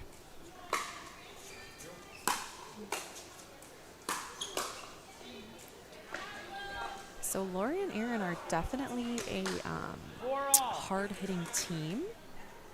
I'd like to see Janice and Seth try to get them up to the kitchen and in a dink battle. Yeah, I think that's a good call. And Janice and Seth are very capable of doing that with the very good drops that they both have and good patience on their dinks.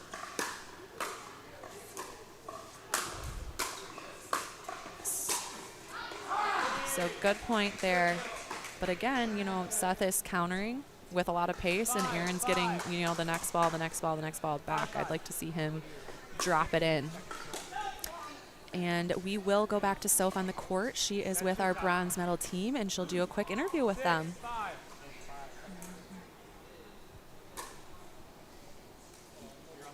Hey, this is Sophie. I am on court with the Kind Crumbs, who just secured bronze in the 18s division. Congratulations. How does it feel?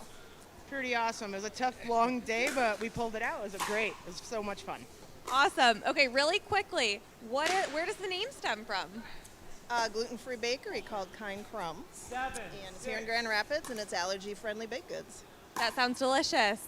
So, okay, that last game was insane. So much energy, so much power. How did you decide who to send out there? Mary did pulled a lot of good drives. You know, her strategy is to keep the drives in and make a pop up and then finish it off, and it worked really good. And you know, we had the whole long day of trying that out. We perfected it and we made it at the bronze medal match. That's a good one. That's awesome. So you put power against power. Awesome. Jeff, what was it like watching your team but not being able to do anything about it? Were you on the edge of your seat? It was amazing. That's all. It was amazing. Were you ready to play one more? No, my drive home is going to be a lot better, keeping it just the way it is. Awesome. Well, you had great faith in your team. You cheered them on well. Are you going to go enjoy some wonderful baked goods after this? Okay, they already have been. Well, congratulations, Kind Crumbs. Enjoy your win. We'll see you when you get your medal.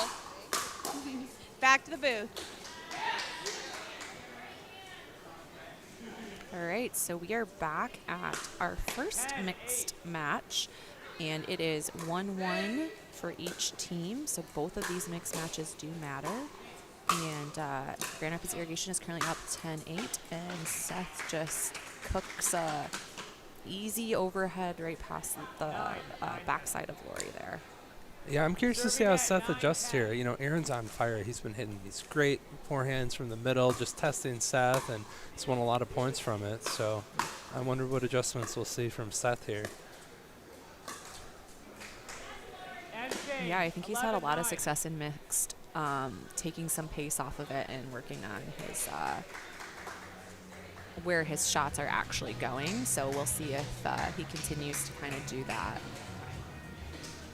Here is the side change with Grand Rapids Irrigation up 11-9. So very tight match. And excited to see how this one pans out.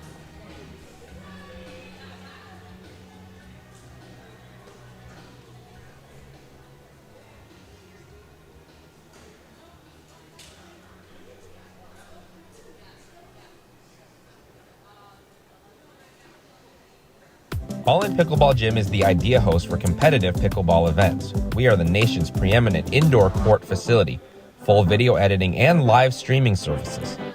Our in-house editing and live stream broadcast capabilities set us apart from all other pickleball host venues. Contact us at support@allinpickleballgym.com to learn more about our minor league. All right, so first point of the side change, and Drunken Miller Painting comes out on top.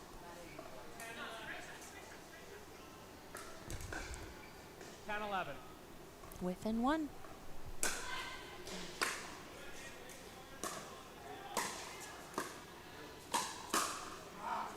Got him. Seth tags him. And I think he was right. I think that was going to go out, and he just couldn't quite get out of the way. So great spot by Seth. And tied up. Yeah, tied up.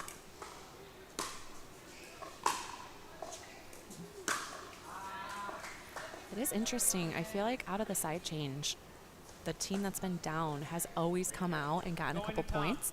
But, like, there's not a whole lot that you're adjusting to when you're side changing indoors. Yeah, but looks a bit little of a different. a But little bit of background. I feel like I've seen the same, yeah.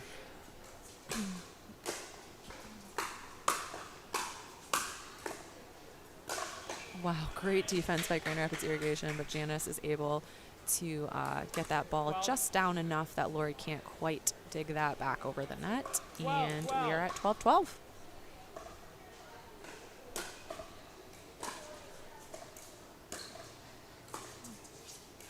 Somebody wanted to hit that. And Seth comes in. He's like, Mom, look where you're standing. I am taking this ball at the kitchen line where you should be. Yeah, after he gave up the previous one, he was ready for the next. Great play. What a great drop. See if we can follow it up and get up to the net here. Lori is just crushing those. Oh, she goes for the ATP. Janice can't quite defend that one, although she's defended multiple ATPs today, I will add. And Grand Rapids Irrigation comes out on top of that one. Tied it back up.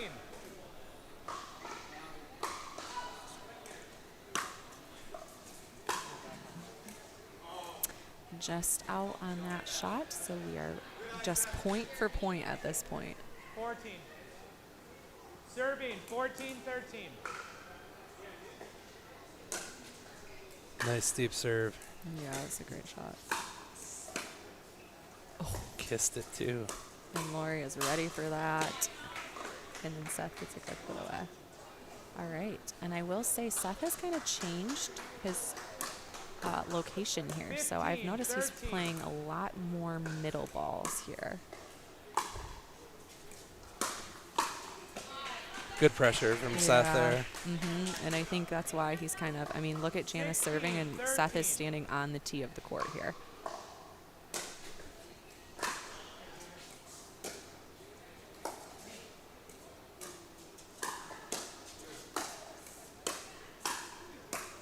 Oof. Just misses that, but some great digs. 14-16. So after a little run, by Drunken Miller Painting, Grand Rapids Irrigation gets a side out, and we are within 2.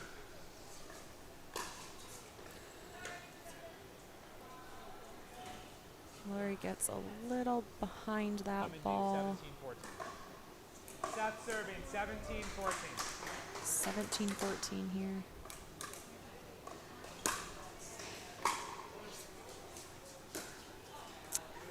Janice missed a third.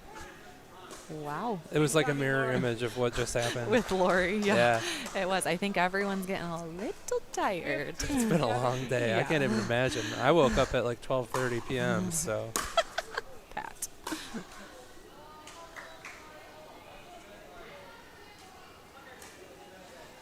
Again, a lot more in the net balls. Not seeing as many out balls as we used to. I think a little bit of fatigue is setting in for all the players. Although Seth probably has about 20 years younger than everyone on this court right now. Right? He is so fast. He closes so well and hits the ball hard. He's got great hands. Like, Seth hasn't even been playing that long. He's been playing for 2 or 3 years, I think. He's already one of the best players in the area. It'd be crazy to see where he gets in the next few years. And I think Seth is taking advantage. I think he knows Lori's a little tired and not moving her feet as well right now, and kind of taking advantage of that. That's another serve from Seth and Janice that hit the back line and skipped. Yep. With the facility, so good. Oh, after all that. Yeah, with the facility being so new here, the fresh paint, sometimes the lines do skip a little bit. You'll find that. That's been my experience with any line at any facility. Yep.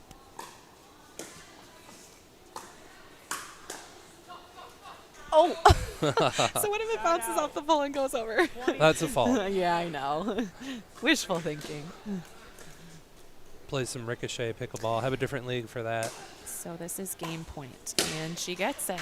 Wow. So tough fought match here, 21-16, and Drunken Miller will take that one and go up 2-1 in the series.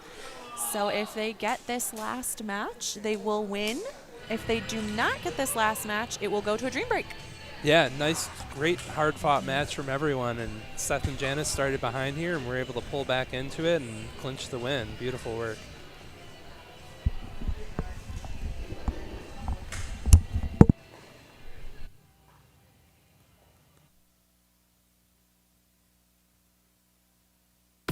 Welcome to All In Pickleball Gym, the first dedicated indoor pickleball facility in Grand Rapids, featuring 5 full-sized indoor courts and 2 trainer courts that feature a professional outdoor pickleball surface. 16-foot full enclosed ball containment nets on every court will ensure that you will never have to yell "ball" again. Looking to level up your game? Join any one of our leagues, drill sessions, or training clinics scheduled throughout the week. Industry lighting, online booking, key code access, custom training courts, and players lounge are just a few of the amazing things about All In Pickleball Gym. Come check out our facility in Byron Center, Michigan at 400 76th Street, Byron Center, or visit our website at allinpickleballgym.com.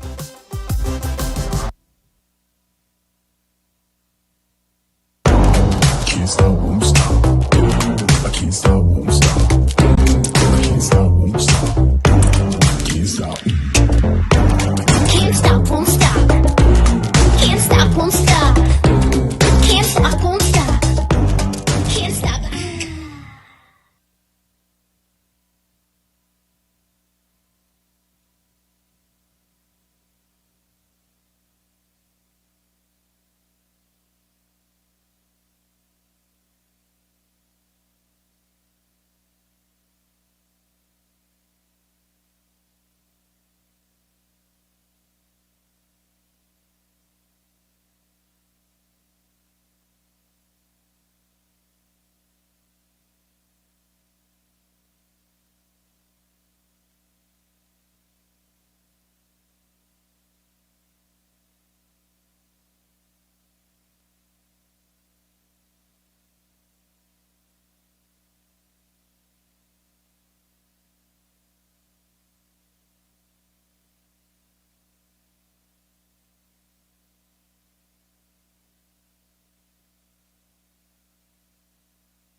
That's why this is great, because it's actually pretty accurate. Yeah. Both. We had a formula for a regular format.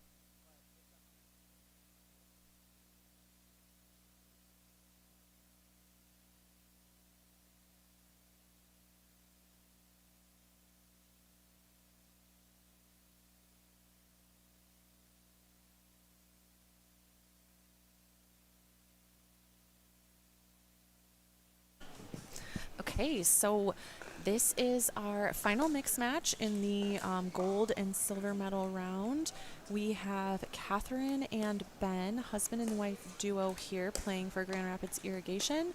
They will be playing Caleb and Jenny, who play together in tournaments. So two very well knowing of partners teams that we have going on here. And if Caleb and Jenny win, they will secure the gold for their team. If they do not win and Ben and Catherine come up victorious, they will go to a dream breaker. So Caleb, or the Drunken Miller painting team did put out their mixed lineup according to what Grand Rapids Irrigation showed them. They deferred for the seeing the dream break lineup. So It did pay off for their first match. Let's see how they do in the second one. We have our final mixed match on the way.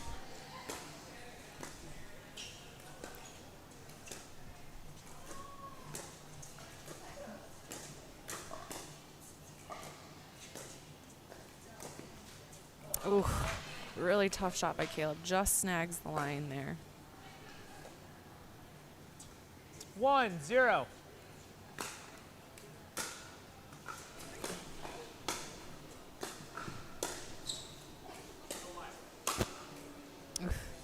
And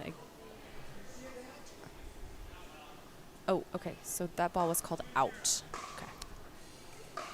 So it is 2-0.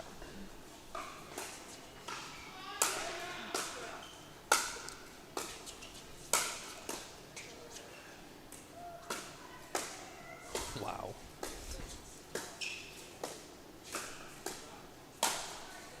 What a fantastic point. Really good point. Great defense. So much pressure applied from Yeah. Grand Rapids Irrigation here, and they got all the way up, but got put away. Nice serve. Yeah, I think that hit the actual corner there. Yep, and followed it up by a great return and then was able to get that put away right after that. So great play, Caleb.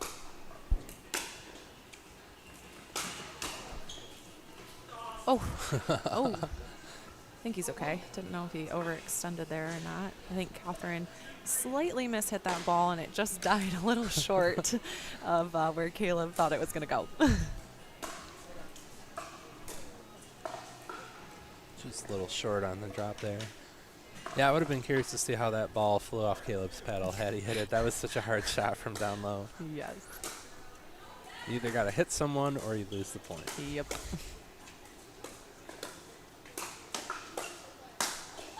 Yeah. Oh, and we've got a big let's go out of the Bruningers over here. Pretty pumped up about that put away, and it is 3-3.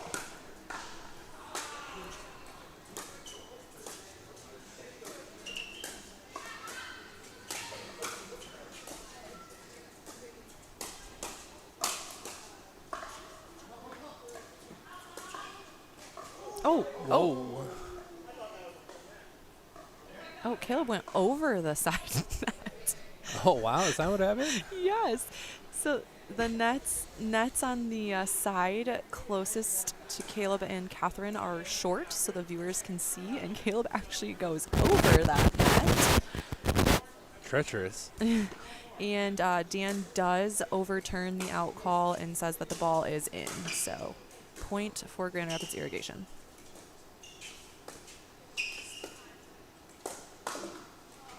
Ooh, good speed up by Jenny. I don't think Ben was expecting that one, and doesn't quite get his paddle on it in time. Oh, okay. Shoe adjustment here. She might be icing Caleb. No, it's important to do whatever you need to do to not get an injury in the points. So.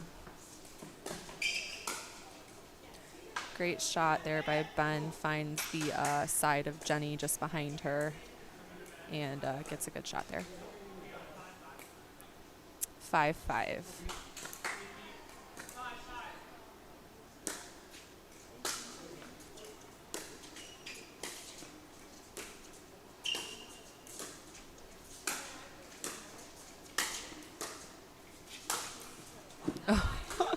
So Caleb takes out Jenny, but gets a great angle and put away on that overhead. Good take by Caleb. Yeah, I agree. Checking on your partner after.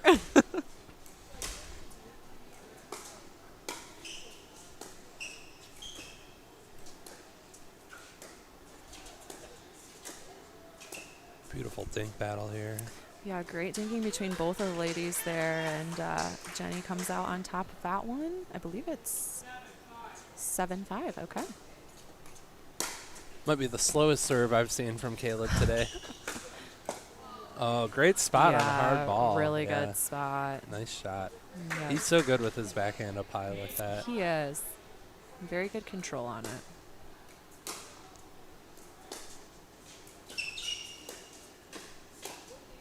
Wow. Nice defense from Jenny. Gets her the point. I'm not sure they thought that ball was coming back over, so.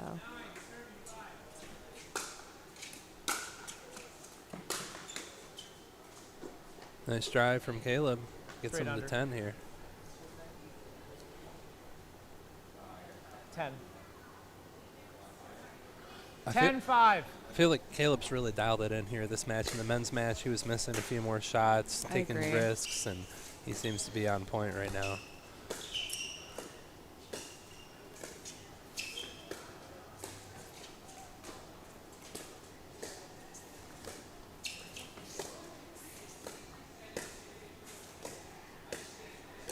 Good patience from everyone. Yeah, really great dinks right now. Moving the ball around really well. Everyone's getting involved in this point.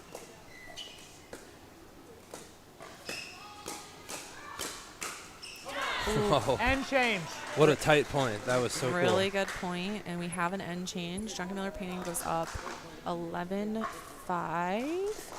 And again, if Caleb and Jenny do win this match, it will be a gold medal for their team. They will go up 3-1 and not have to do the dream break.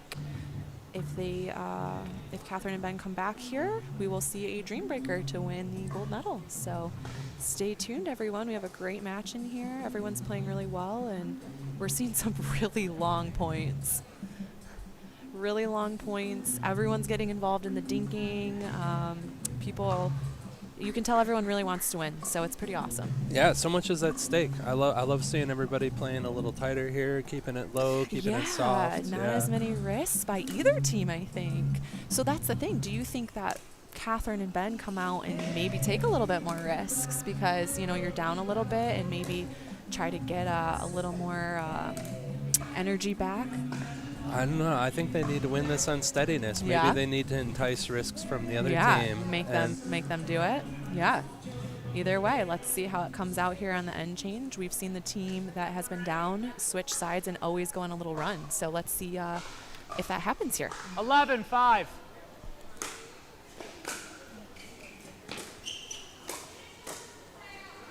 And there we go. There's one. One Side down. out. All right. 6-11.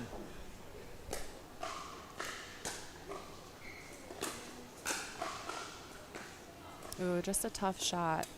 Catherine had to move back just a little bit too much on that. Jenny found her feet really well. 12-6.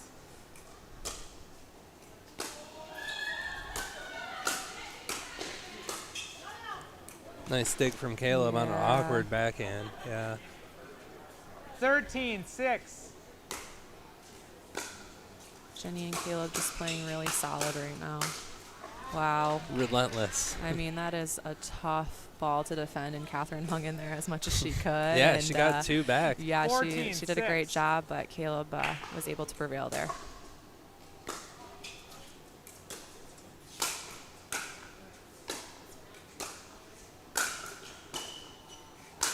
Oh, shoot.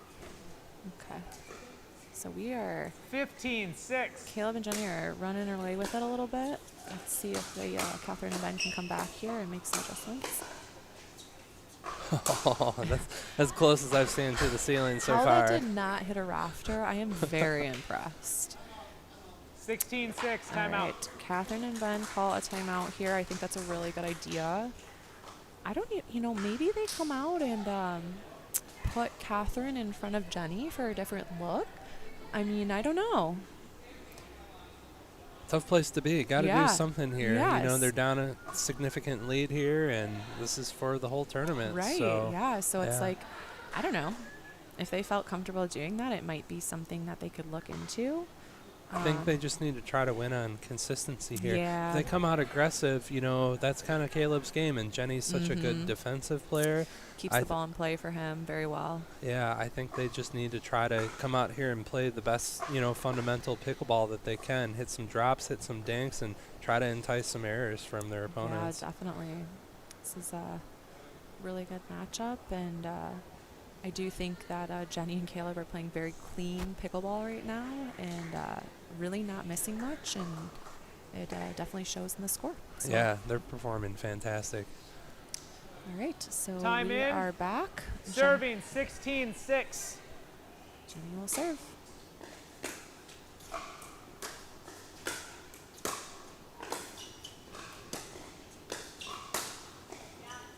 I mean, Wow. those drops that Caleb are hitting are barely going over the net, and he sets himself up for a really great finisher in the corner there.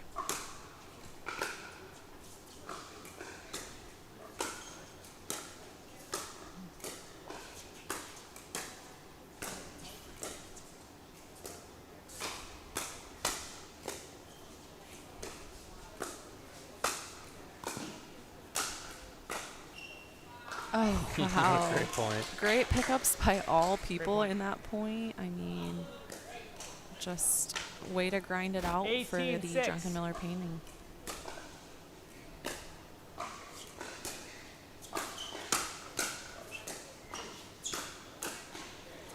All right, so they get a side out here at 18-7. Ben will serve to Caleb. Let's see if they can go on a little run.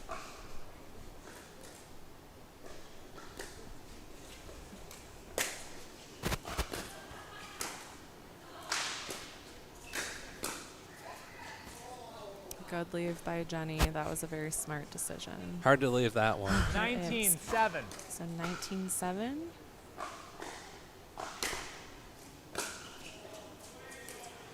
All right, so this is for the gold medal. 27. Jenny has a chance to get it for her team.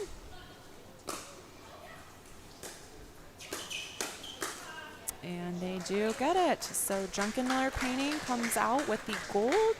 3-1 against Grand Rapids Irrigation, who played amazing and will get the silver medal for it.